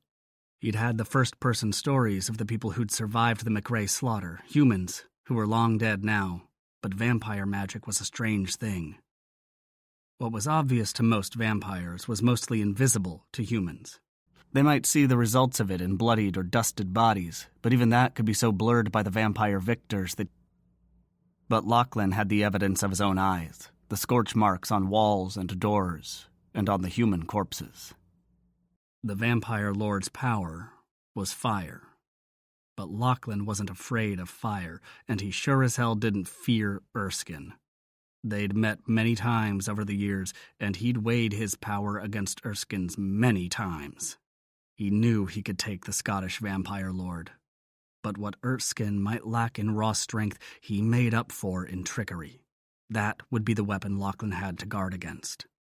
Erskine threw aside his human weapons in a show of confidence, discarding a basket-hilted sword, edges gleaming despite its obvious age, and an ordinary belt knife. When he stopped there, Lachlan scanned for signs of anything else, but there was nothing. No guns of any kind. For his part, Lachlan had no weapons to remove. Waving his hands in a dramatic and unnecessary gesture, he grinned confidently. And while Erskine was still cursing, thrust a lethal spear of pure power at the Vampire Lord's heart. He hadn't expected it to succeed. It was a testing blow as much as anything else, but he was still surprised at Erskine's sluggish response. He wasn't fooled. The bastard hadn't survived this long by being slow. Reinforcing his shields by tightening their overlap, he sped forward and slammed both hands against the sides of Erskine's head, wanting to disorient as well as weaken his enemy. Erskine roared and shoved his fists into Lachlan's gut. Lachlan had stepped back immediately after his own attack, but he was still close enough that Erskine's blow had his belly filling with the blood of ruptured organs. His personal magic went to work repairing the damage, but he couldn't stop the flecks of blood that coated his lips. He heard Julia's cry from behind him, but ignored it. The damage wasn't fatal, and he didn't have time to reassure her because Erskine had seen the blood too. With a triumphant howl, the Vampire Lord moved in, one hand fisted and drawn back to his shoulder, and surrounded by flames. Lachlan recalculated rapidly. He didn't know how much damage Erskine could do or how close he had to get, and he wasn't going to wait to find out. Gathering his own magic, he pierced Erskine's mind with a needle-thin probe. Most shields didn't protect against an attack that small, especially not on the mental plane. It took too much energy, and there were too few vampires who possessed the kind of telepathic power that Lachlan did. Acting fast before Erskine could sense the intrusion, Lachlan filled his enemy's thoughts with the image of a whirlwind of ice spinning around him in a blur of wet Scottish air. It was a simple trick, one that he'd learned in his earliest days as a vampire. But because it was simple, and because Erskine had no experience of it, he wasn't prepared to defend against it. He yowled like an angry wildcat, swinging those fiery fists around himself in a slicing motion, trying to break out of an ice storm that wasn't there. Taking advantage of the other vampire's furious confusion, Lachlan slammed out a fresh attack of his own, taking one step forward and swinging a cudgel of raw power like an American baseball batter, aiming for Erskine's heart, midway on the left of his chest. The heart was his main target, but he'd settle for broken ribs, which could work their way into all sorts of bad places that Erskine's vampire symbiote might miss in its rush to prioritize its healing efforts. Erskine grunted at the blow, then staggered briefly, and looked around, his eyes displaying a moment's confusion before he straightened with one hand on his chest and fire-filled hatred now gleaming in his eyes. "You've learned a few tricks," he snarled. "But you'll have to do better than that, boy." He threw a series of fireballs, one after the other, that struck Lachlan's shields and clung, their flames dripping down the sides like water. Lachlan felt his shields straining to protect him and drew them in closer to his body, minimizing the power needed to keep them strong. He needed to figure out a way to end this. Normal fire wouldn't have been a danger, but who the fuck knew what Erskine was throwing? There were too many lives at stake, including Julia's, to take a chance. Concentrating every ounce of power he could spare from his shields, he broadcast a telepathic image to every mind in the yard, a picture of him standing motionless behind the diamond hardness of his shield, as if he was waiting, preparing himself for Erskine's next attack. Once the mental projection was solid enough to trust, he worked behind the projection of his true shields to shape a wickedly sharp blade of pure magic. Gripping it with both hands, he held it close to his body where no one, not even Erskine, could see it. And then he waited. The Vampire Lord attacked with another series of fireballs, smaller this time, but as they hit, they landed one on top of the other, eating away at Lachlan's shields as if they were feeding on his own power to do their damage. When he felt the first touch of true warmth on his skin and glimpsed Erskine's gloating grin at his weapon's success, Lachlan lifted his blade of magic and, in a lightning-fast move, sliced through Erskine's neck until he saw the white of his spine. Erskine dropped to his knees, his protective shield falling with him as he gripped his throat with both hands. It wasn't a killing blow. A vampire of Erskine's power could heal even that kind of a wound, given enough time and a fresh supply of blood. Lachlan could have cut the fucker's head clean off, and he would have, but he'd made a promise to Julia. Keeping one eye on the choking vampire lord, he reached back and held out a hand. Julia. Julia had watched the vampire battle with what she hoped was well-concealed fear. This had been so much worse than the fight with Tucker. Forget her ears, the power being tossed around hurt her eyeballs, squeezing as if they were about to explode. She couldn't see the weapons they were using, but she could see the damage being done, and it was horrific. Blows were delivered that should have smashed their skulls or driven them to the ground. Blood dripped from their eyes and faces in general, along with seeping through clothing that appeared untouched. She'd turned from Fergus to Monroe more than once, prepared to demand they help Lachlan, but the intensity of their focus and their pain when he'd been wounded had made her realize they were as helpless as she was this time. She didn't know why. She only knew it was true. When Lachlan swung his invisible weapon, although she'd have sworn she'd seen a shining arc just before it struck Erskine, she didn't know what to expect. But it wasn't the red gush of blood as the bastard fell to his knees, with his throat slit so far back that she didn't know how his head was still attached. "Is he dead?" she whispered to no one. Before she got her answer, Lachlan was holding out a blood-covered hand, keeping most of his attention on Erskine, as he said, "Julia." She blinked in surprise, but this was Lachlan. There was only one possible response. She stepped forward and gripped his fingers, letting him pull her to his side.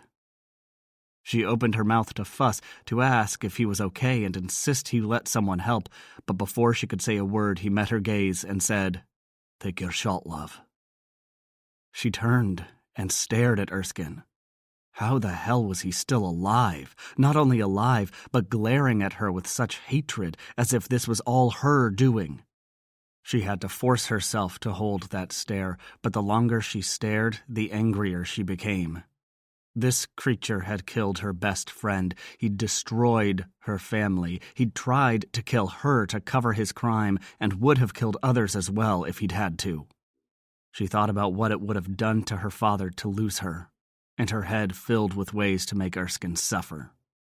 But as she watched the blood flowing from his neck slow to a sluggish crawl and saw the monster's lips draw back in a gruesome smirk, she knew she didn't have the power to cause him pain. But she could kill him. Squeezing Lachlan's fingers, she said, "What do I do?" "You have a gun. Use it. The heart's the most vulnerable target on a vampire." "Will it kill him permanently?" Lachlan tugged her hand to get her attention. When she met his eyes, now limned with the golden glow of his power, he said, "No, but I'll kill him in a way that will." Rage filled her in a wave before she remembered. Lachlan had to be the one to kill Erskine, or the territory would fall into a vicious war. Vampires and humans both would die needlessly. She gave a short, sharp nod, then pulled her gun and aimed at the injured vampire. "Fuck," she cursed.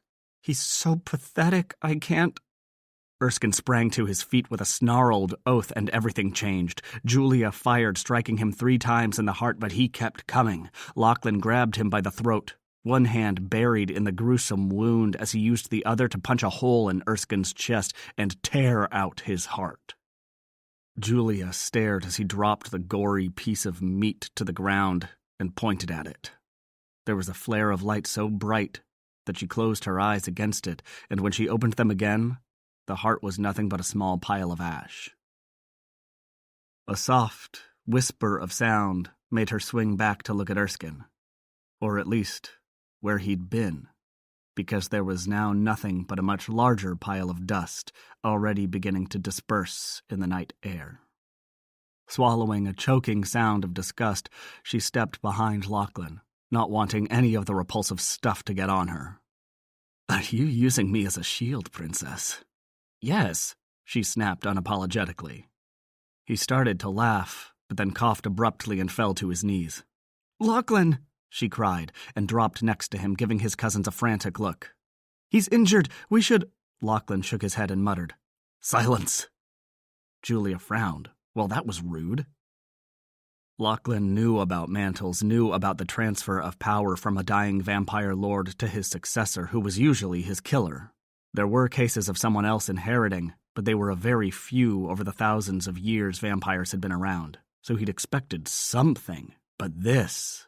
fuck. It was as if someone was scouring his already damaged body from the inside, scraping it out to make room for the thousands of vampires living in Scotland. From bakers and shopkeepers to academics and professionals, from his own warriors to criminals preying on humans in the night, they were all his now. What the fuck had he been thinking? "Silence," he muttered, mostly to himself, a wishful thought. But then he threw back his head and roared, "Silence!" The voices stopped.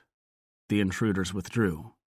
They were still there, on the edge of his awareness, but no longer demanding his attention. He resigned himself to the probability that they would always be there, but hoped that over time he wouldn't notice them as much. Lifting his head, he found Julia's pretty blue eyes regarding him with suspicion. "Are you back?" she asked, eyeing him as if waiting for something to pop out of his chest, an American movie image that he was sure would be around for generations. He grinned. "It's been a long night. How about a hot shower?" "Yep, you're back. Come on." She propped her shoulder under his arm and helped him to his feet. He didn't need the help, but he liked the press of her body against his. And so, let her help him. All the way to their bedroom. Chapter 13. Lachlan carried a warm and naked Julia to bed, rolling her slightly to pull the covers over her sated body. He'd been surprised at the strength of his desire tonight, not that he didn't always want her, but he'd been so exhausted after his battle with Erskine, bruised inside and out, that he'd anticipated some hot foreplay, possibly followed by mutual masturbation and then a fast collapse into bed. But once he'd gotten her naked with the steam all around them, and the knowledge that he'd not only become Lord of Scotland, but had finally avenged the deaths of his clansmen, his sexual hunger and his cock had stirred. But it was the sight of her vein, thick and pulsing along the curve of her soft neck, that had sealed her fate. The fight had cost him in blood and power, and there she'd been, his woman, because she was his, with her sweet body pressed against him. He'd taken her then, lifting her without warning, her back against the tiles as her legs came around him, and he slammed into her. No romance, no foreplay, just a hard, hungry fucking. She'd clung to his shoulders, her inner muscles straining around his thickness, her nipples hard points against his chest, and her breath hot against his skin, despite the heat of the shower. He'd taken her vein and they'd climaxed together, her nails digging into his neck, his fingers gripping her hips. They'd both done damage. Blood ran down his back and bruises had already begun to show on her delicate skin. But they'd been too tired to think about counting wounds. Finally, joining her under the covers, he turned out the light, pulled her naked body against his, and slept. Julia woke the next day. Was it daylight? She frowned and glanced at the clock. Shit, it was nearly sunset. She must have been wiped out. She lay there, remembering the previous night and the afternoon battle that had preceded it. No wonder she'd been tired. And then there'd been shower sex with Lachlan, which had wiped away any tension she might have been feeling. Not to insult him or anything, because he was a wonderful and tireless lover, but sex with him was the perfect sleeping pill. Or whatever. She probably shouldn't think pill and Lachlan in the same sentence. He would definitely take offense. She was chuckling to herself when his arm stretched out and pulled her against his incredible chest. What's funny? Random thought, she lied, hoping he didn't have his vampire lie detector thing going. It was, after all, mostly a random thought. We need to talk. Uh-oh, she thought. That couldn't be good. You remember how we agreed to stay together as long as we were both still interested. Are you breaking up with me? Lachlan stared at the ceiling and sighed deeply as if frustrated. No, princess, he said slowly. I'm asking you to stay with me. Permanently. I love you. Julia's heart squeezed hard in her chest. Shouldn't joy feel less like a heart attack? She started to respond, to tell him she loved him too, but then had to choke back a sob. It came out as a soggy hiccup while tears streamed over her cheeks. Julia? He rolled over so she was halfway under him, his arms bracketing her face. Are you okay? She nodded, still not trusting her voice. Happy tears, she managed to say, then pulled him down, hiding her face against his neck, until she finally squeezed out, I love you, before emotion choked her into silence again. Come here. He rolled to his back, both arms around her as he tucked her against his side, her head on his shoulder. I'm glad you're happy. She nodded silently. We'll have to live in Scotland, he said in a warning tone. You'll have to quit your job. Her thoughts stilled. Quit her job? What would she do instead? She'd be bored out of her mind. She scowled. On the other hand, her job bored her out of her mind already, so why not try something different? Life with Lachlan would never be boring. Plus, there was Lachlan. Her inner monologue continued, making her frown again. Lachlan, who never aged. But then, according to Sin, she wouldn't either if she drank his blood. That would be nice. The not getting older part, not the blood drinking. Although she'd bitten him once or twice during sex, and his blood had been an instant orgasm injection, kind of like his bite, although not as intense. What the hell are you thinking? He demanded. All sorts of things, she admitted, then propped herself on his chest and smiled. I love you. Did you get that part? He gave her a lopsided grin. I did. I'm glad to hear it. And I don't care about the job as long as you keep me busy doing other stuff. He patted her ass. I'll keep you busy. She rolled her eyes. Fair warning, though, he said seriously. It will take years, not months, to consolidate the territory. A lot of Scotland's vampires hated Erskine.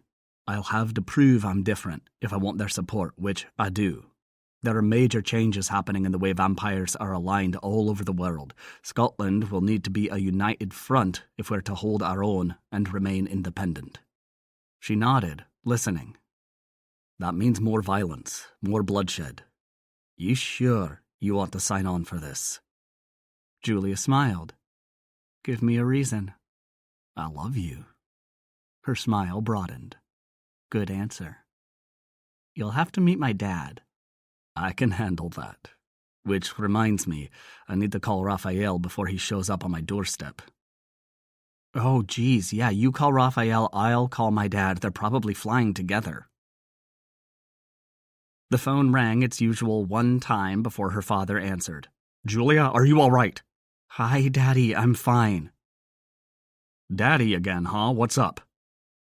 Erskine's dead, she said bluntly, making it clear that she was serious.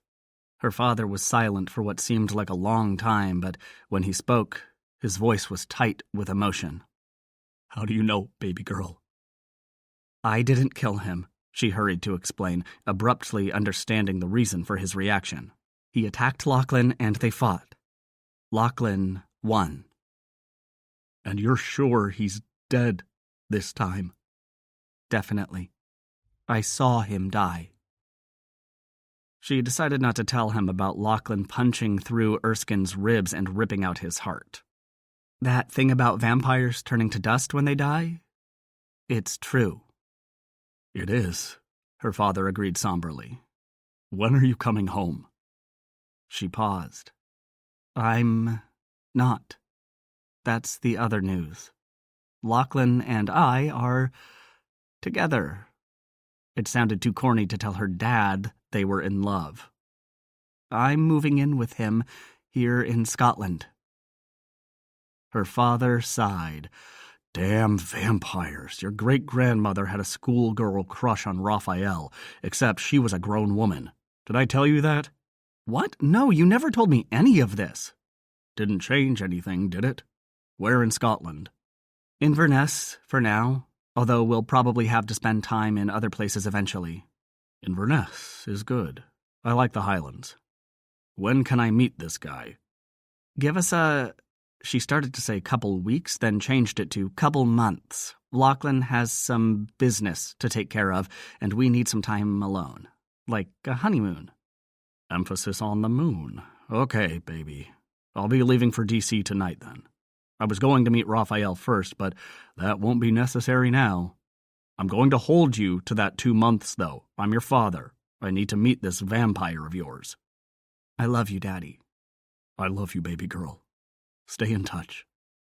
It was hours later before Lachlan picked up the phone in his office and punched in a number he had no business knowing. He only did because he'd entered Erskine's Edinburgh office a few years back when the former Vampire Lord had been conspicuously on the phone. He'd made a big show of saying Raphael's name before he hung up. He'd then told Lachlan to wait while he passed on some intelligence that Raphael had shared with him and left the office to stand out of view in the hall murmuring to Tucker. Lachlan had taken advantage of the moment to hit redial on the landline phone Erskine had been using. He'd memorized the display number, then hung up before the call went through. He didn't hang up this time, however. He waited as the phone rang. Raphael wouldn't recognize his number, but he wouldn't have to.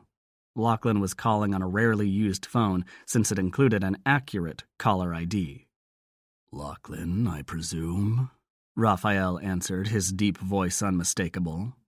"Raphael," Lachlan said, the absence of a title making it clear that they were now equals. Not in terms of power, no vampire alive matched Raphael's strength, but they were both vampire lords, and that made them equal in vampire society. "Congratulations," Raphael said. "You've saved me a trip." "So I hear. You are, of course, welcome to visit at some time in the future. Julia and I both appreciate your recent hospitality, as well as your assistance." "In the future," Raphael agreed vaguely, though they both knew it was unlikely to happen. "My sin does ask me to pass on a request for Julia to call her." Having heard Leighton's voice before Raphael had spoken, Lachlan knew the request had been phrased less delicately, but he said only, "I'll tell her. Thank you, again." "It was my pleasure, in more ways than one." And then he was gone. A vampire of few words. But then, it wasn't as if the two of them had anything in common, other than a friendship between the women they loved. He looked up as his own love strolled into his office. "Leighton wants you to call her." She smiled and walked around to prop her sweet ass on his desk. "Tell me, do I have to stand next to you now like a proper bodyguard, or do I sit on your lap?" "The bodyguard is a definite no." He pulled her onto his lap. "But my lap is always open." She rested her head on his shoulder. "Do you have to work tonight?" "Not tonight." He stood, swinging her easily up into his arms. "Tonight, I'm going to teach you how vampires mate." Epilogue. Somewhere in Europe. The Scotsman entered the bar with his usual caution, searching every dark corner before moving from the doorway. There was a modest crowd, but not unusual for a late Thursday night. Even dedicated drinkers needed to work the next morning, or at least most of them did. The rest sat at the few tables or lined the bar, some sharing the occasional laugh with a companion, the others focused solely on their drinks. But none of these were what brought him to this place on this night. A glint of red from the vampire bartender's glance and a tip of his head toward a closed door on the far wall told the Scotsman where his purpose lay. Opening the door, he paused to scan the room beyond and found exactly what he'd expected. A gathering of roughly 12 vampires, all of them strong, some more than others, although a few were almost certainly shielding their true strength. It was no matter to him. He was here as an observer only, sent by his own Lord Lachlan to judge the possible repercussions of this meeting for the vampires of Scotland. As he closed the door behind him, an unknown vampire addressed the group, speaking English, which was the best bet for a language they all understood. Look, if we do nothing, we'll end up with Raphael's hand-picked vampires ruling all of us. The vampire pushed his chair away from the table in disgust, then looked up to meet the Scotsman's gaze in silent accusation. Lachlan's got no allegiance to Raphael, the Scotsman said. His tone was flat, his stare uncompromising. He and his lord might have little riding on the decision these vampires made, but he wasn't about to let them insult the new Lord of Scotland. It's simple. Several of the vampires twisted their heads from side to side, trying to figure out who'd spoken, before a dark-haired vampire sitting in the shadows below a shuttered window continued. You think you're the first to consider sending an assassin after Raphael? Have any of you ever even seen him up close? When no one spoke up, he said, Well, I have, and I've never felt such power. And that was at a formal affair with no threats about. The vamp stroked one finger along the grain of the table in what appeared to be a habitual gesture. No, the vampire said, his face still obscured by the darkness. What we should do is take a page from our North American brethren and organize ourselves the way they have, with an alliance, an agreement to stand together against outside threats. No one has suffered more from the foolish attempts by certain of our leaders to invade North America than my people, interjected a vampire with a strong French accent. Attempts that not only failed, but cost hundreds of vampire lives. If anyone should want revenge on Raphael, it is the French. He sipped from the full glass of wine standing in front of him, one of several drinks along the table, many of which hadn't been touched. They were there mostly for show, in the event some human opened the wrong door. But I'm telling you, the Frenchman warned, the path of revenge will bring nothing but a quick death. Leave it alone. Raphael doesn't care what happens here, as long as it remains here. Agreed, the vampire in the shadows said, drawing everyone's attention back to him, despite his quiet voice. That one has power, the Scotsman thought to himself, and turned his focus to studying the stranger. If anyone was going to unite these vampires in a common cause, that would be the one. We should create an alliance of our own, the vampire continued. There are too many of us, someone protested. North America hath only 8 lords. We have hundreds, the dark-haired vampire supplied, many of whom are too weak to be called Vampire Lord, and everyone in this room knows it. You're proposing war? No, I'm proposing peace. Do what you want in your own countries, but I plan to rule mine, and no one else's. If you leave me and mine alone, I'll do the same. But if you attack... He turned his head from side to side, making it clear that no one was excluded from his warning. I will destroy you, and everyone who followed you. I want peace, and I intend to get it, if I have to leave a mountain of dust across Europe. He stood, fingertips pressed to the table in front of him. I bid you fair traveling, gentlemen. He left as quietly as he'd spoken, and would have closed the door, but spying the Scotsman leaving behind him, he paused to give a knowing smile. My regards to Lachlan, he said, then walked away. The Scotsman watched as the vampire left the bar, making mental notes of everything he'd heard from this one, knowing Lord Lachlan would want to know. He waited long enough to ensure the vamp wouldn't think himself followed, then exited to the street, eager to begin his journey back to the highlands. Given the late hour, it would be the next night before he got there, but he could at least cover the distance to the port before dawn. The dark-haired vampire watched the Scotsman stride away, confident his message would be delivered, not only to Lachlan, but to Raphael as well. He hadn't lied to the assembled vampires. He did want peace, but he intended it to be on his terms. Raphael's alliance wasn't the only model for what he wanted. Raphael himself was too, though he didn't fool himself by thinking his power was equal. He didn't believe there was another vampire alive who could match the North American Vampire Lord. On the other hand, he'd weighed his own power against everyone in that meeting just as he'd weighed it against every strong vampire he'd ever met, and he'd never found one he couldn't have killed if it came down to it.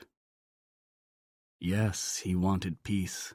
He wanted an alliance, but he intended to be the one leading that alliance, the one making the critical difference, the tough decisions, just as Raphael did.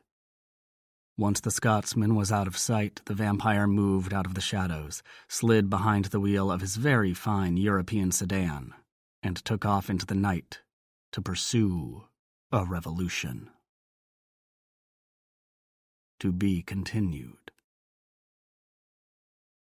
This concludes Lachlan by D.B. Reynolds.